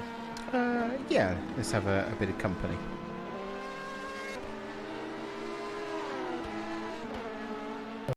I guess I'll do it. There we go. No, there we go. I just couldn't get the box to fix itself. Welcome, Magnus Rikus, to the commentary box. It was going so well. Tell us from your side of things what's happened. Well, the race was going really perfectly considering how difficult it was, because with the current BOP the car was really hard to deal with and not really pacey, but in Road Atlanta pace isn't what matters, and that was true today. And I honestly don't know yet what fully happened. All I heard was just Matt saying it's over, so replay needs to be rewatched to see what fully happened, but I think there was a car stationary and he just couldn't avoid it. But it's yeah, every time I think I end up in an interview room here, it's something gone wrong. Yeah, so it's just like, oh, I'm going to go speak to the guys. Oh no, it's all gone wrong. That we seem to have that effect on people. Don't worry, it's not just you. So, tell us how you your experience prior to that incident. Then, tell us about the good experiences that you've had prior to the issues. Oh, it's been a really fun event, because this is where my endurance started 2 years ago, actually, with the LMP3s, LMP2s and GTEs, and I've been doing this thing yearly. It's really cool and only the most enjoyable event, and the racing was very difficult, challenging, but it's just what makes Road Atlanta fun, because you never really relax. You're always driving and looking in your mirrors and in front for a car spinning, an LMP lapping you. It's just a test for the drivers, really. And how have you found the rest of the competition? I know you guys have pretty much been, in charge of the race. You had a bit of argy-bargy at the start with some of the other teams that are front running at that time, but obviously time has allowed that to kind of spread out and you've taken charge. But how have you found the rest of the competition? Is there anyone that stood out, or you've been keeping your eye on throughout the race as the strategies unfold? Well, I mean, P5 in quali really put us in a reality check, if I can say so, because we kind of expected to be a bit more on the pace, but P5 was what it was, and basically the BMW was the big shock this year, and it really is the car to beat, even though we were in a commanding lead in the vet. But like, when some of the better drivers, no offense to the current ones in the BMWs, but when the starting drivers were in, they were at least half a second quicker than us, and there was nothing we can do about it. And yeah, and really it's just F1 Pros Racing and Drive Game C Racing, both of them are on another level on their peak, and we could not match that. And if it was a race without any mistakes or crashes, we would never have won that. And I guess we got our portion of bad luck now, and they got theirs at the start, and it is what it is now. Yeah. So you won last year. As you say, Road Atlanta is a horrible beast. Sometimes it's your friend, sometimes it's your enemy, and you definitely don't want to be its enemy. You've seen the list of DNFs. What kind of advice could you give to anyone that's looking to partake in this kind of event, or what kind of approach have you taken that's allowed you to get into the podium positions this year, same as last year? Well, main thing is to get a setup that lasts, not the pace, but it lasts, and that's really what matters here. As I said, we were half a second and more off the pace compared to the BMWs, and we ended up leading. And you gotta just think in your mind that you're thinking about the bigger picture. Yes, I'm gonna lose a few seconds this lap, but I'm not gonna lose 200 seconds stationary in the pits by sending it down the hill on a innocent GTC or something like that. You kind of have to put down your ego, if that makes sense, to just suck it up, lose some time, but not lose the race. And that's what really makes or breaks the race out of Atlanta here. Yeah. So, you're now sitting in P3. Is there any hope to come back? Any last tricks at East League, or is it pretty much bring it home at this point? It's really bring it home, because the pace isn't there in the vet, and now the two BMWs are comfy ahead, and the gap's quite big. If I remember correctly, yeah, we still have a pit stop to make ourselves, so it's just bring it home and debrief, and yeah, just relax, because it's still, P3 is still a very respectable result considering everything, in my opinion. So, what would you say about next year? Any changes that you would make, or anything you would want to come back to achieve? You say you love this event, but what makes it so special for you guys? I think it's just the amount of different cars in it, because every class is different, because you have the GTC, which is a really floaty car, and then you have the GT, and it's just what I like about all these three combinations is that every single step up outbrakes each other, so you don't have these awkward LMP3 moments where a slower class car is somewhere better, and it's just a really easy way to navigate through the traffic. So I really like this combo. Maybe use full official content next year with the Porsche Cup car, but it's an interesting choice and not mine to make, but I'm fine as it is. Well, as always, we thank you for your words of wisdom and joining us here in the commentary box. I will touch wood when giving you this wish, and get to the end in your current pole position. Sorry that it didn't go as well as last year, but there's always next year, of course. Definitely. Thank you very much. All right, take it easy, bud, and we'll see you at the Chequered Flag. So that was Team Ricky Monster's driver, Mantis Rikas, giving us his his summary of the race, I believe. So they have had that last few moment of luck, and I don't know whether it's more cruel to have bad luck early on, or if it's more cruel to have bad luck at the end when you're so close to the finish. I would say it's worse to have it at the end, because if you have it at the beginning, you think, okay, the pressure's off, let's just what we can. And yeah, I'd say that's a little bit more fun, like fighting through the field.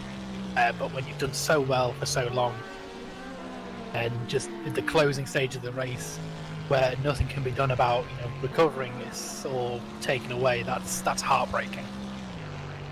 Well, we do have another interview who's made his way to the commentary box. So if we drag him in, do you want to take this one? Excuse me. Yes, sure. No, don't. I mean, if you don't want to, I mean, you don't need to have a heart attack over it.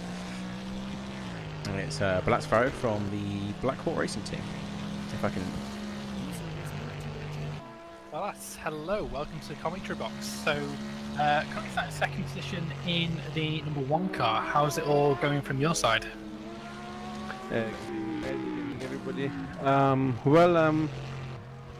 This race was really about up and downs, basically, because qualifying just wasn't, it wasn't going in our favor because we were in P5 and almost immediately lost out to the car behind, so we were stuck in P6. And because of the restart, I think we just wanted to be too smart, because we've seen other teams taking the medium tires, and we was like, yeah, okay, go for it, let's try it. We haven't tested it at all, but we were like, okay, why not? So it wasn't the choice of our lives. That's what I can tell for sure. Other than that, I mean, the race was fairly clean for us. Couple of spins from all three of us. I think we've had a small accident at some point, but nothing major, nothing too crazy. So it's P2. I mean, it's a really good result. Well, let's not jinx it, but as things stand, it looks really nice. Obviously, we came here to defend our title, but I mean, yeah, 77 it just seemed to be better today. Oh, good to hear. Now, we've been saying throughout the stream that the guys who do well here are always the ones to put more practice in. In terms of Black Hawk Racing, how much kind of practice do you put in before an event like this? If I want to be honest, this wasn't a perfect preparation from us, because all three of us were very busy here now during race week. So I just got back home on Wednesday, and Chobo had some crazy working schedule, so he was off. Sasha as well. So in the last week, I think we haven't really changed the setup.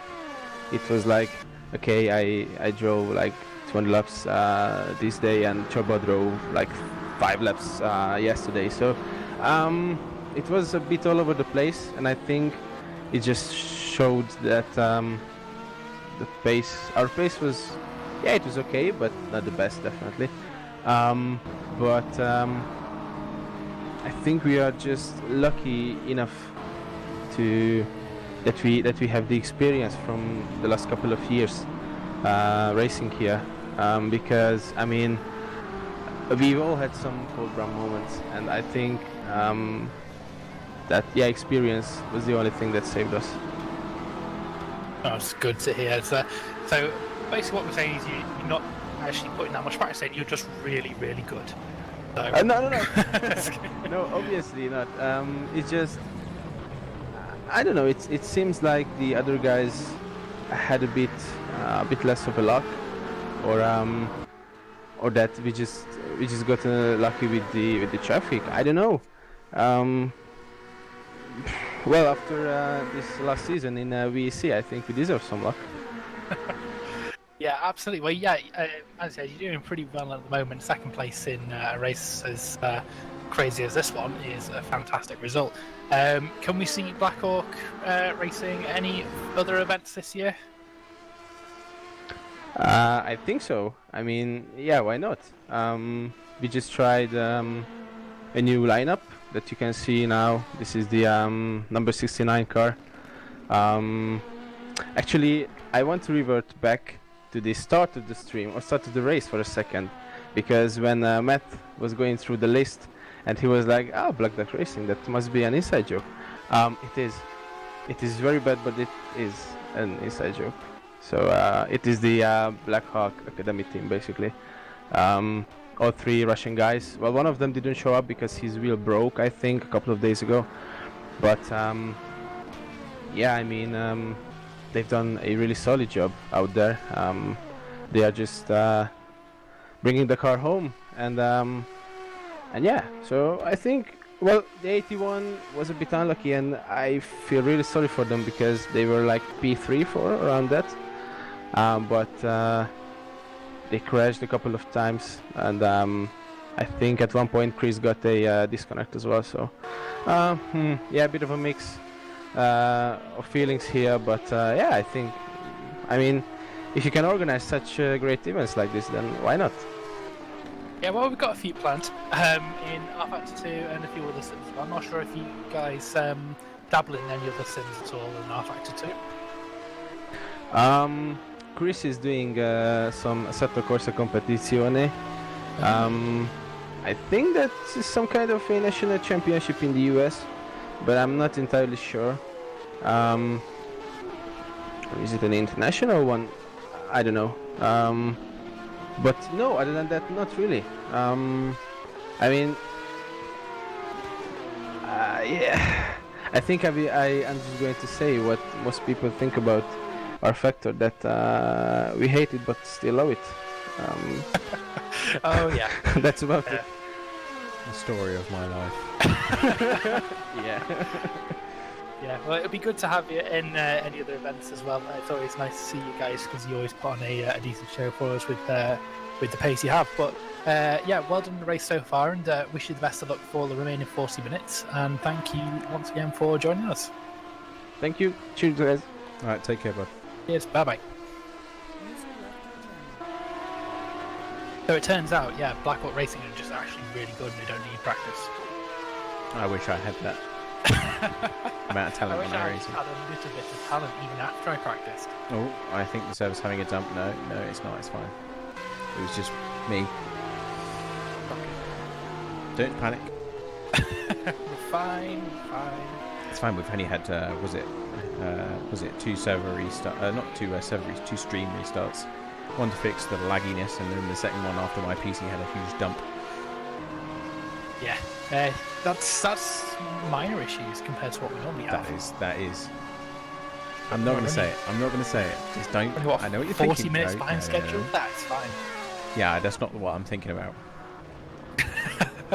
You know exactly what I'm thinking. No, we're not going to think about it.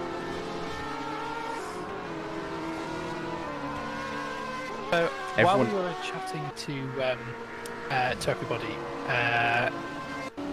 Max Shelton was able to get back past Lucas Lichten in number 7. 67 served a 10-second stop go penalty for their escapades around the outside of the first corner. So that is the number 39 back up into 5th position.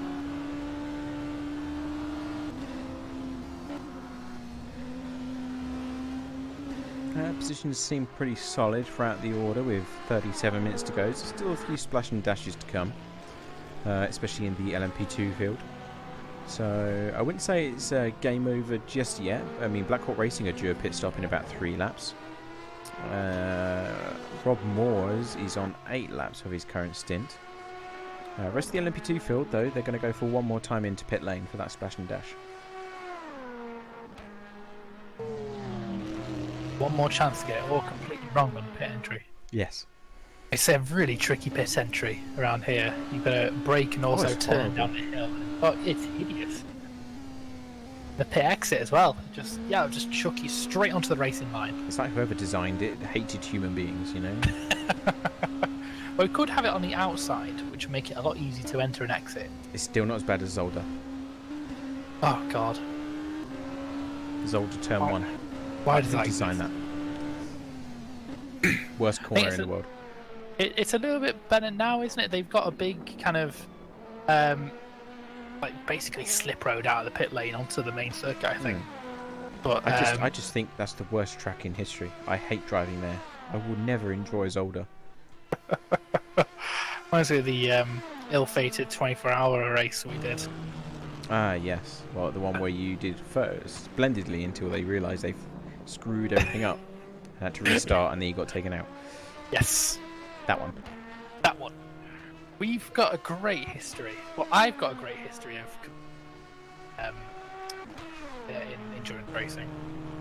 But I think last year, the year before, I attempted to do Watkins Glen 6 hours iRacing. That lasted about 26 minutes. God. How? I was just taken out. That's brilliant. Yeah. I have the worst luck in endurance racing. Well, did you see the video of the LMP1 destroying my car? True. Sorry? That's very true. I mean, that thing was wrecked. I've never done... Oh. If I was in VR, I would have thrown up. Yeah, the Facebook algorithms keep throwing that video towards me, and it makes me sad every time I see it. That was such a lovely painted car. You know what? We paid Coda Factory money to do that paint, and it looks fabulous. So in order to do that, we span it around about 7 times in the air. Not by our own doing, of course. Yeah, it's a good way to test delivery out, I suppose.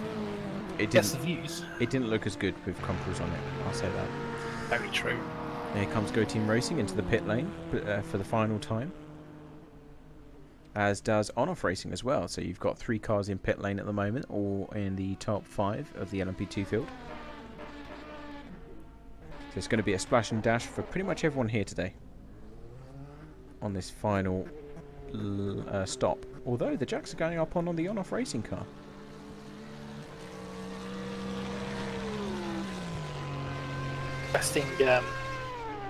Interesting strategy. Who's got the horde? That'll be Royal Blue Racing. I always found it hilarious that for some reason an LMP2 car has a horn in this sim. It is rather interesting, isn't it? It's like it's going to pass its MOT. Hyper realistic racing sim, and we'll give it a horn. Oh man.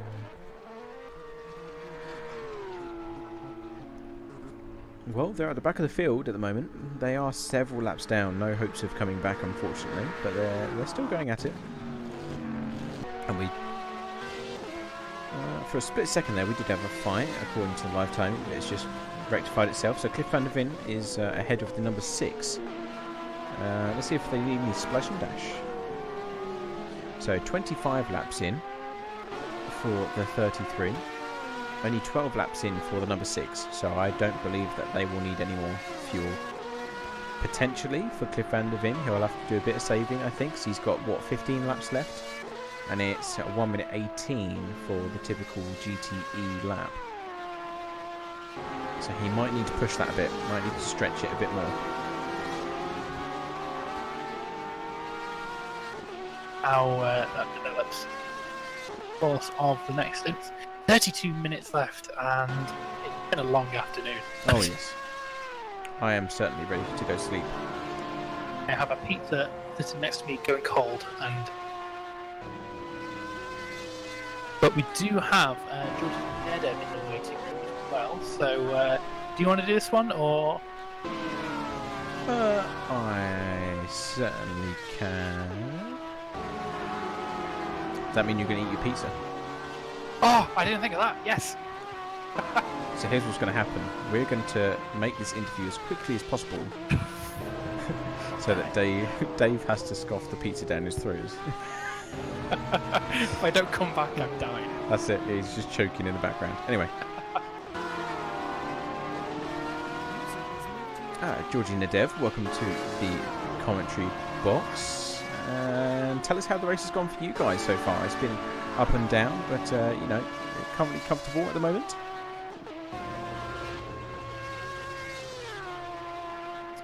Mr. Nadev, are you there?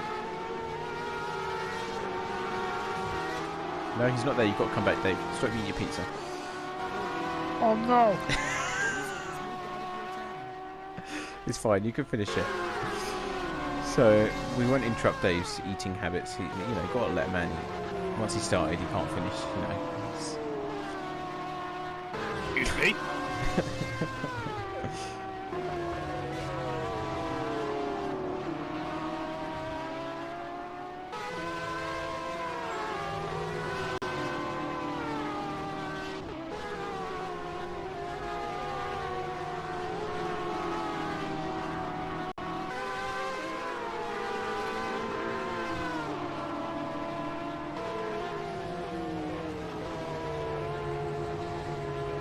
Oh, bit of join lag. Interesting.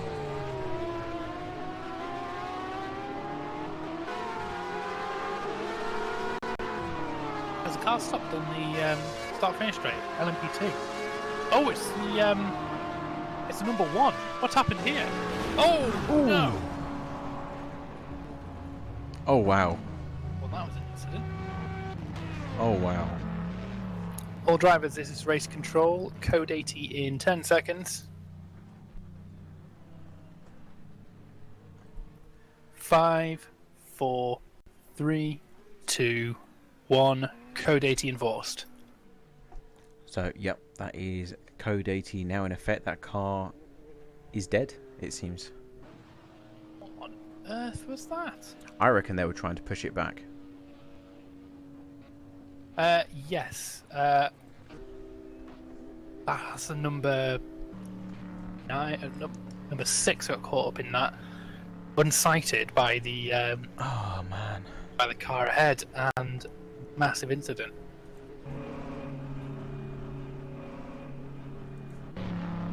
So they too are at the side of the road. They've retired as well. Yeah, Their car just died. Wow. massive damage on the number 69 car as well. They're crabbing a lot in the pit lane. 69. All drivers, is race control. Green flag in 10 seconds. I have not seen it that bad before. That was the biggest, one of the biggest we've had all 5, race. 4, 3, 2, 1. Green, green, green. What a way to close this otherwise disastrous event. I mean, God. as we switched over, when you mentioned it, I just switched over to the number 1 car, and at that split moment in time, there was just this explosion. Like there was parts flying everywhere. I have not seen that happen in a long time. I mean, that's, you know, that's podium position gone, just like that. With 28 minutes remaining, they survived the carnage that was the 44 car grid. You know, they've all whittled away, and then that happens with 23 cars still remaining on the grid. That's, I mean, what happened?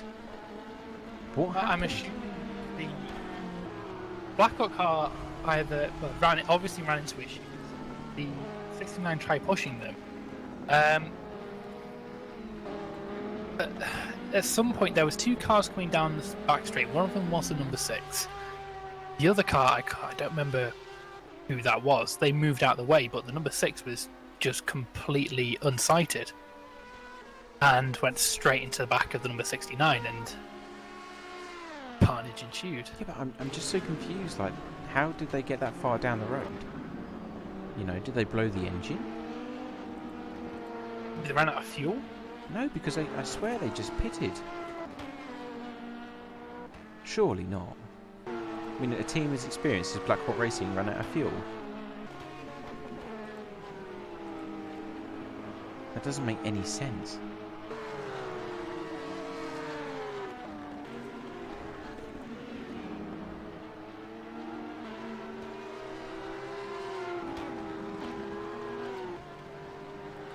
My God, what a finish. Indeed.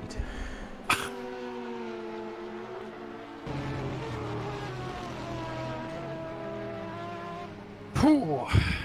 I don't really know what to say. I'm a bit taken back by that, to be honest. That was Yeah, that was huge. it was a massive incident. I'm just going to look into the stint times. Oh, that's going to be it. 32 laps. Then again, they've done 32 before without any issues. So why has that changed this time by? They just turned the engine mode up by mistake, maybe?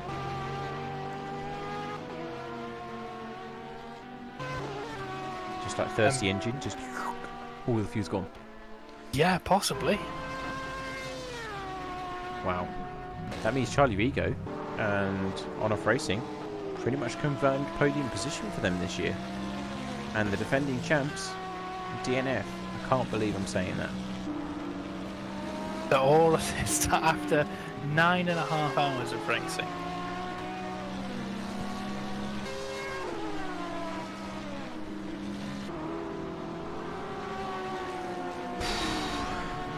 Well. So, you have Nick Newcomb in the waiting room. I don't... I mean, he was pretty annoyed at the start. Ourselves last year. Nick, welcome to the commentary box. I'm sure you're fully aware of what's just unfolded on track. Yes. Tell us your feelings without tearing Swearing. down. Yes.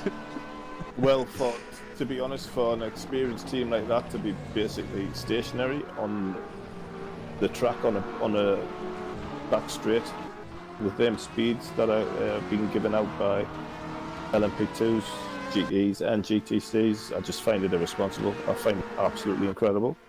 Adam was drafting in other cars, like as many other cars do, to try and get the top speed before you push out for the braking zone.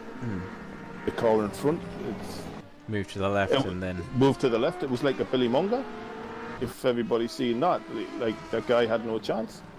And Yeah. Adam had no chance. It was just last minute. Adam did his damn best to try and jink to the left.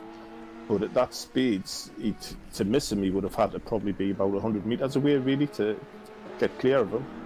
He just had no chance, and it's just what a way to end the season, because this is always the last race of like that year's season, you know, 2019-2020 season. This is what was like sort of like classed as last race of the season, a great race to be in, and to have it ended like that after some of the stuff that's gone on today, it's just like the icing on the cake. And Adam was pacing down P4.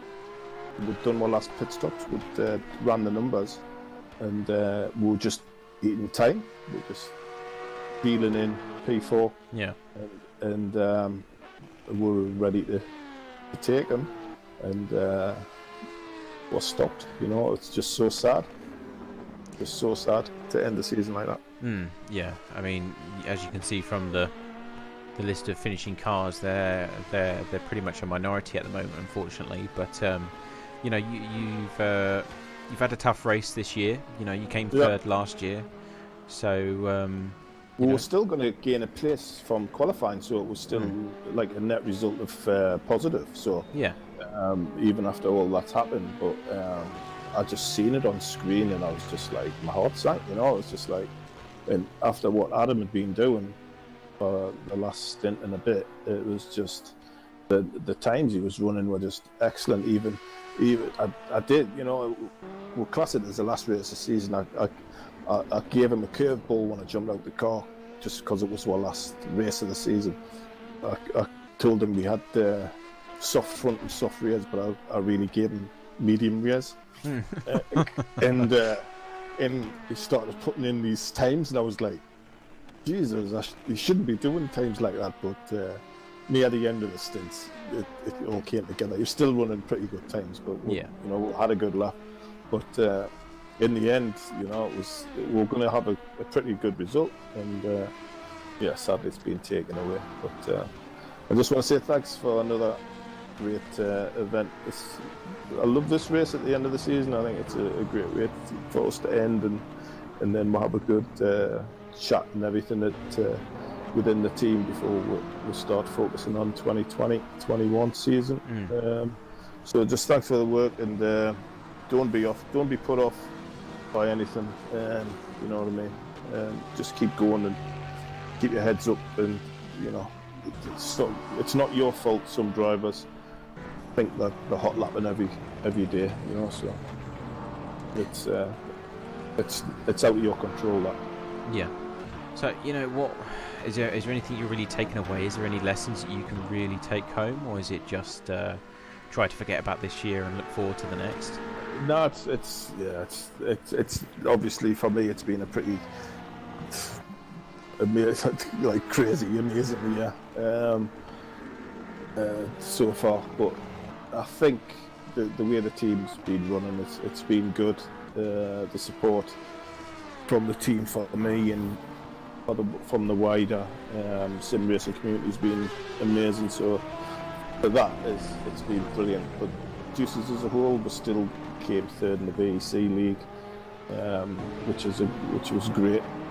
Some of the guys, two of the drivers, competed in the GT Pro in the GT Challenge Series, so the Juices name was on there. So overall, it's been a great year, really, for the brand.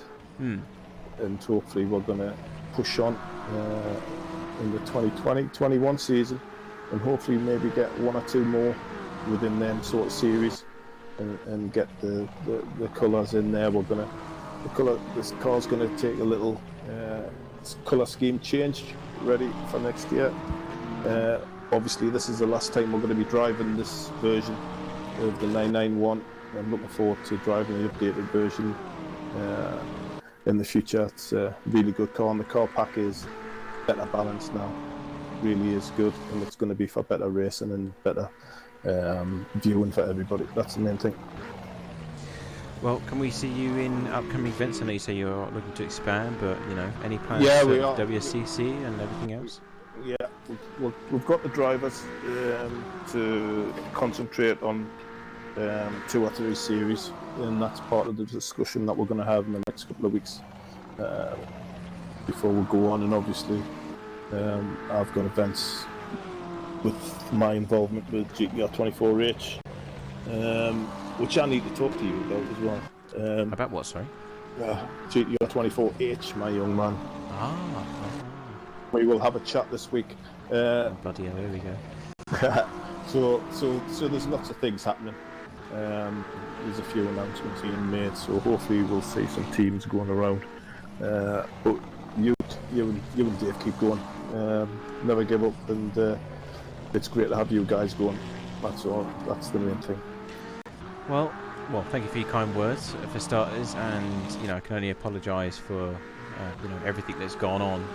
I think even mine and Dave's hearts sank a little bit. I mean, that was a huge incident on the back straight, and not to to stick the knife back in, but me and Dave are racers at heart, and to see that happen at so close to the end of the race, I've been there myself, and I share your pain. Essentially, is the short story I'm trying to get across. But I'm sure there'll be ups and downs coming up in future events if you do decide to join us for other ones, and I wish you the best of luck in the future. Yeah, thanks very much. Just great job today, guys. You and Dave on the comms was pretty good. It's been funny at times, which is the main thing as well. So yeah, thanks very much. And as soon as the race is over, pop a couple of beers and get them sunk. I'm going to bed, I think. I'm not going until the race is over. Yeah. Take care. Thanks very much. Cheers, now. Cheers, Nick. Well, that was Nick Newcomb there from Juice Motorsport. I don't think any words can really sum up to what happened in those last few moments, really. That was just really bad luck and bad timing, That's there's no way you could have done anything to avoid that incident. Yeah, I'm surprised he's able to conduct himself the way he did. I would be absolutely livid if that would have happened to me, but Nick is a better man than I. Yeah. I'm not laughing at that incident by any chance, but it's just when you say that he is a better man than I, and all I remember is my reaction when I got taken out of the 24-hour Le Mans. It can't be televised, let's put it that way. No, it was the same when I crashed. So many swear words.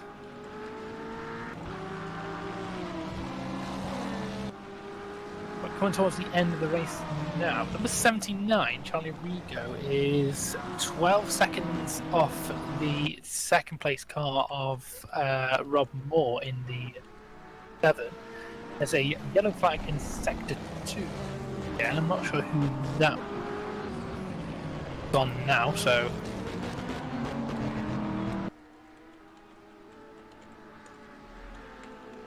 but I'm still reeling from that crash. It was insane.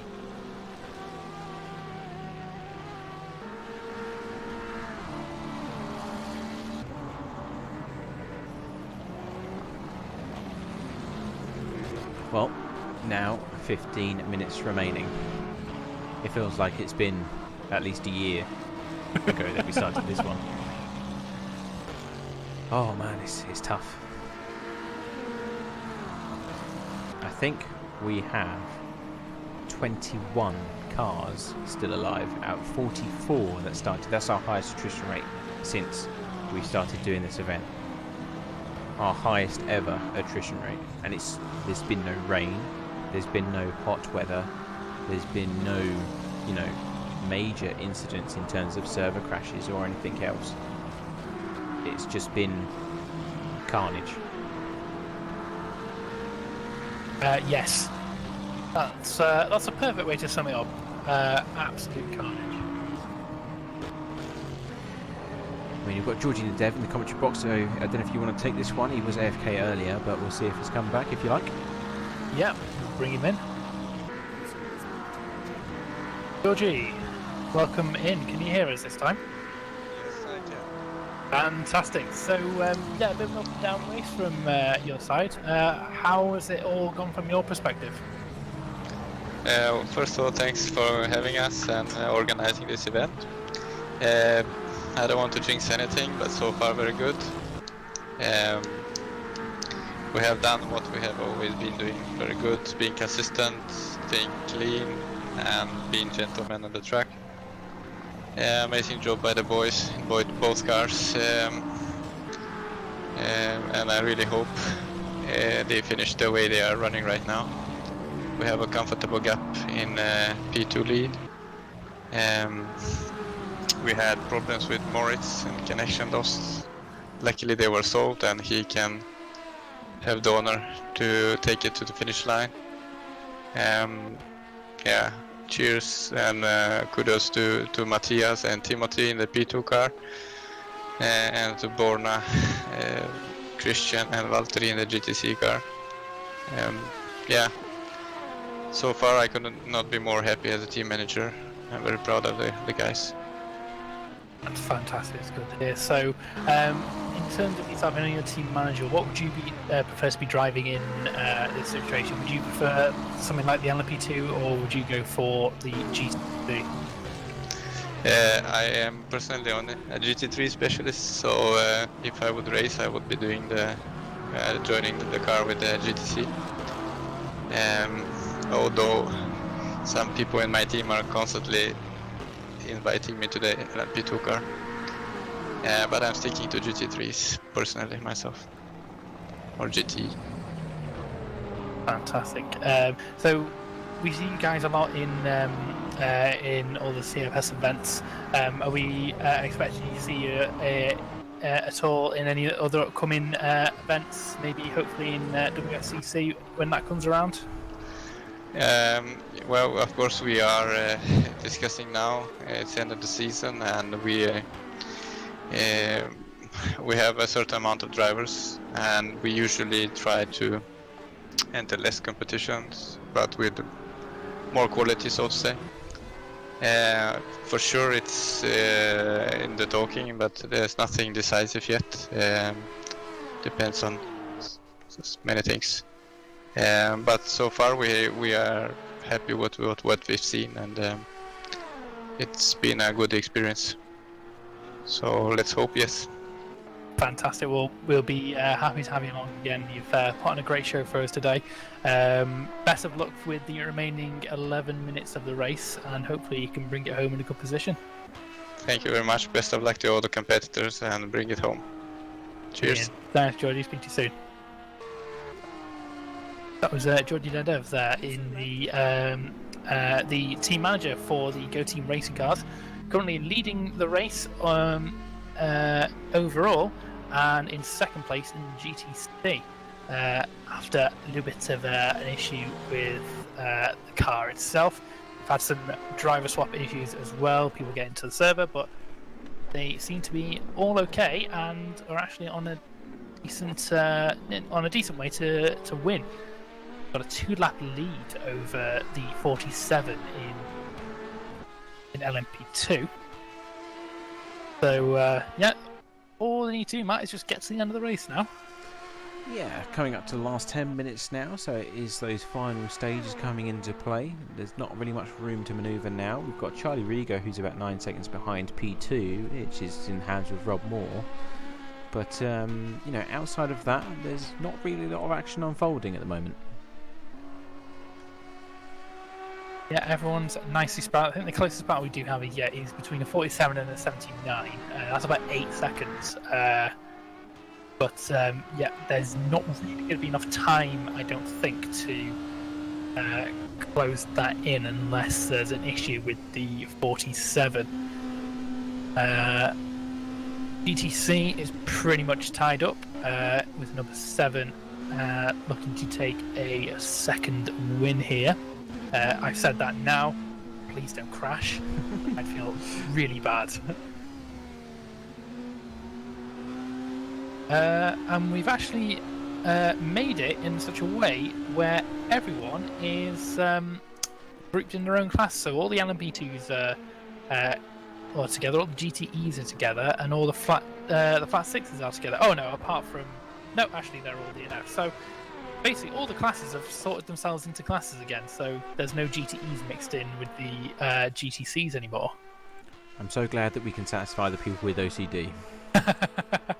It really annoys me when I see like a GTE in like the bottom class. Like, oh, what are you doing? Or an LMP2 at the bottom of the list. Yeah, like what? Yeah. Get It moving. hurts.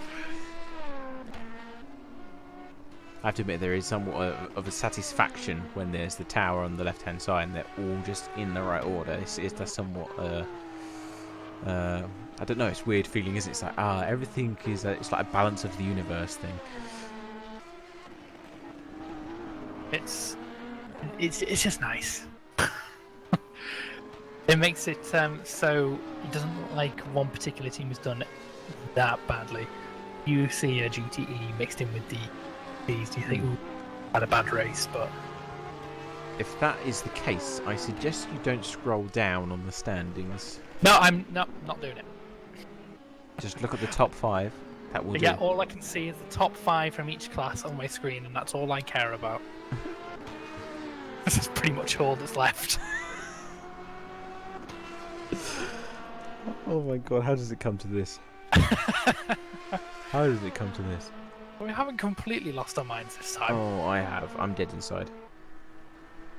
I mean, I was before we started, so nothing's changed there. Oh, you didn't try to fix the server for about since 7 AM in the morning.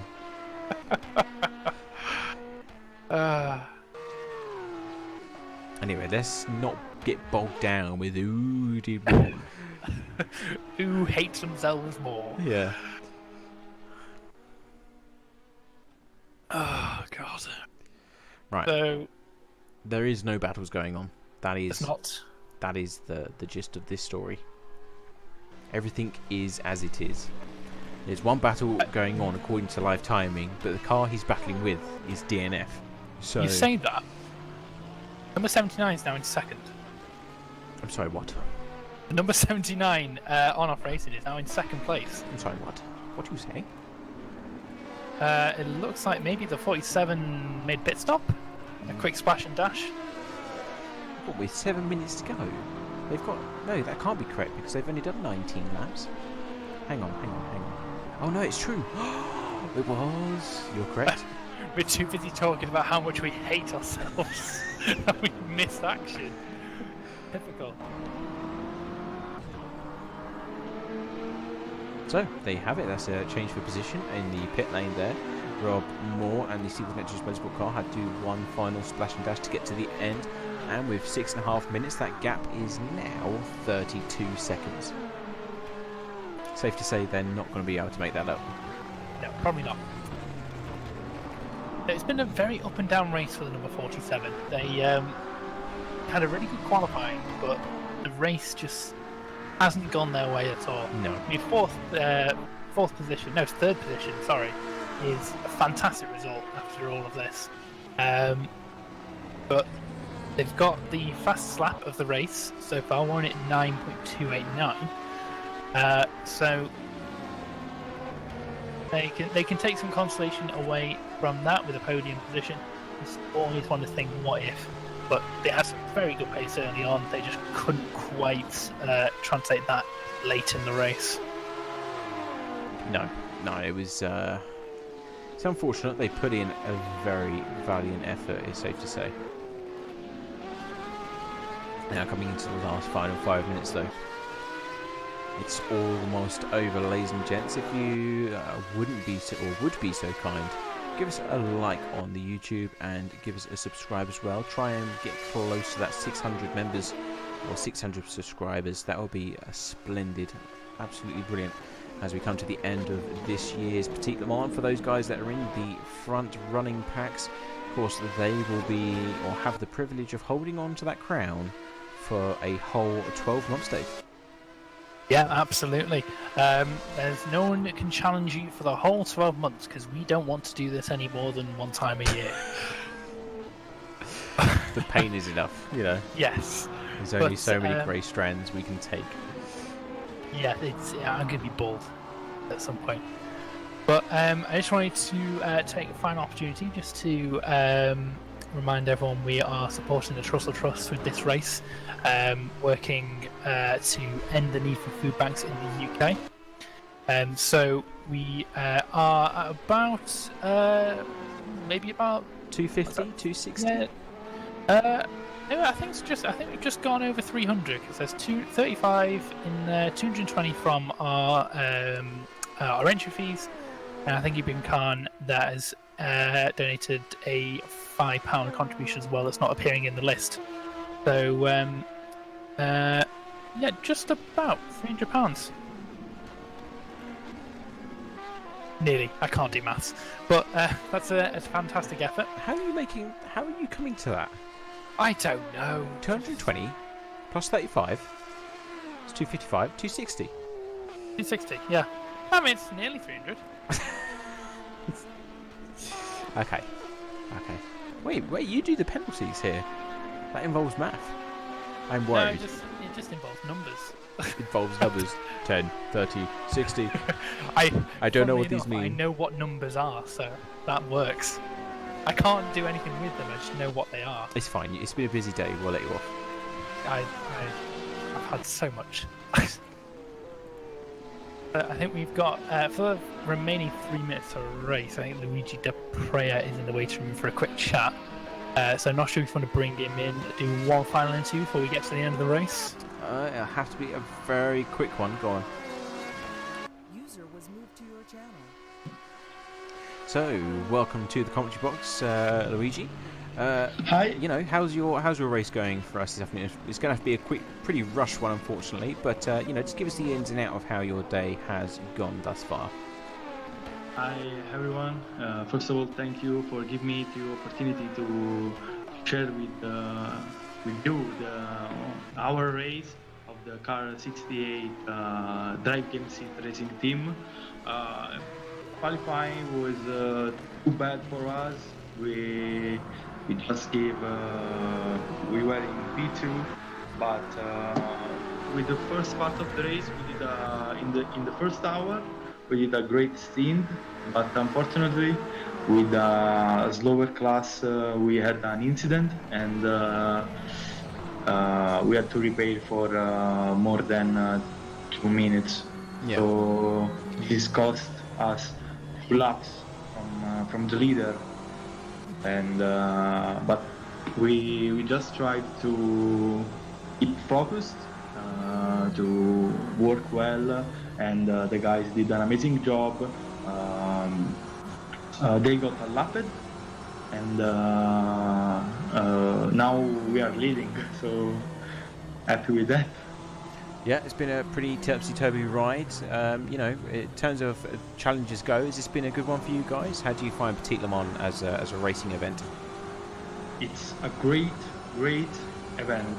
So the quality level is of the driver is impressive. Some trouble with the lower car and the fastest car, but no problem at all. Just 2 or 3 elements, but you know, it's racing. Everyone is racing, and you cannot expect everyone is clean. Yeah. Is clean. But first of all, but in terms of the whole race in the organization, we are very proud to participate in this main event, big event. Congrats to the organization of this event. Well, thank you very much for your kind words. I'm afraid we're going to have to cut it short there, as we are into literally the last 20 seconds. But yes, congratulations to your team, and thank you very much for joining us. Celebrate. Congratulations. Thank you guys. Yeah. So that was Luigi. He's one of the, I think he's the engineer, I believe, for the 68, as we are now on the final lap, ladies and gents, for the 10 hours of the Chequered Flag Simsports 2020 Petit Le Mans. Happens once every year. It's been a bit of a strange one so far. I think some changes definitely going to come in, but nobody can take away the glory from the Go Team Racing 77 team. Maurice Mel has the opportunity to bring the car home, leading the LMP2 class. What a victory for them. Congratulations to that team. Yeah, absolutely no answer that anybody else had to the pace that they set. They were miles ahead of the class, and they thoroughly deserve that win. Fantastic result for Charlie Rigo in second position as well, number 79 car in the on-off racing. And then we have Rob Moore as well, coming to take the Seawolf Net Race car home in third position as well in the LMP2. So a fantastic race for them and a well-deserved third position. Yeah, it has definitely been one hell of a race, and one that the teams are certainly going to remember, as for some reason the results are completely broken. So we'll just go back to the normal banner.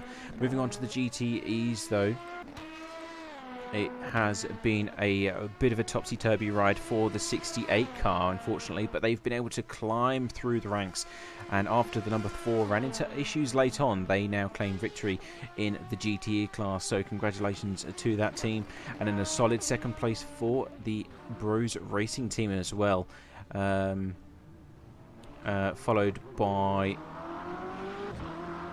the number 4 as well from Matthew Beavis. So it's been a really special event for these guys, and you know, hats off to them for getting to where they are now. Oh, actually, where is the 87? Have they actually? I think they've just no, they did got DQ'd. It's for the lights, isn't it? So just ignore that. Yeah. So I was thinking, oh my god, have we missed something completely major? But no, that's just R Factor 2 being R Factor 2, and of course not forgetting the GTCs. Let me un-DQ them. Yeah. And going on to the GTCs, you've of course got Hydra Racing. They won last year and they've won again this year as well. Congratulations to those guys. What an amazing performance from them. Valtteri Karjalainen, and for the 97 of Go Team Racing, they come home in second place. And Jack Brown in the 74. That is the Seawolf Net Race Motorsport team. They have done an amazing job as well. As all the cars now celebrating, having made it to the end. I do not blame them for this one, because it has been one tough race just by looking at the DNF list. It's been one hell of a race, and they can be proud to get to the end of this one. It's always tough to get to the end in Petit Le Mans, and even more so this year, it seems. So a big congratulations to all the teams that even just finished the race. Big congratulations to the teams that won and took the podium, as everyone seems to be having a bit of wreckfest in the pit lane. I don't blame them, but yeah, fantastic race overall. I mean, we've had some terrible moments, but we've had some fantastic racing as usual. We can always trust on some of the guys at CFS to put on some fantastic racing for us in races like this. Yep, so that is it from us here at the Chequered Flag Simsports website. Check us out at checkeredflagsimsports.com. You've been watching the 2020 Petit Le Mans. Happens once a year, so if you want to take part, then check out our website, look up for the next available events, and don't forget to give us a like and subscribe, please. It does help us grow as a channel and as a community, and we're really trying to break that 1,000 members on our Discord, so feel free to hook on by and say hi as well. So from us here and us here in the commentary box, both myself, Matthew and Dave, it's been a pleasure to bring this action to you live, and thank you for joining us, and we'll see you for the next one.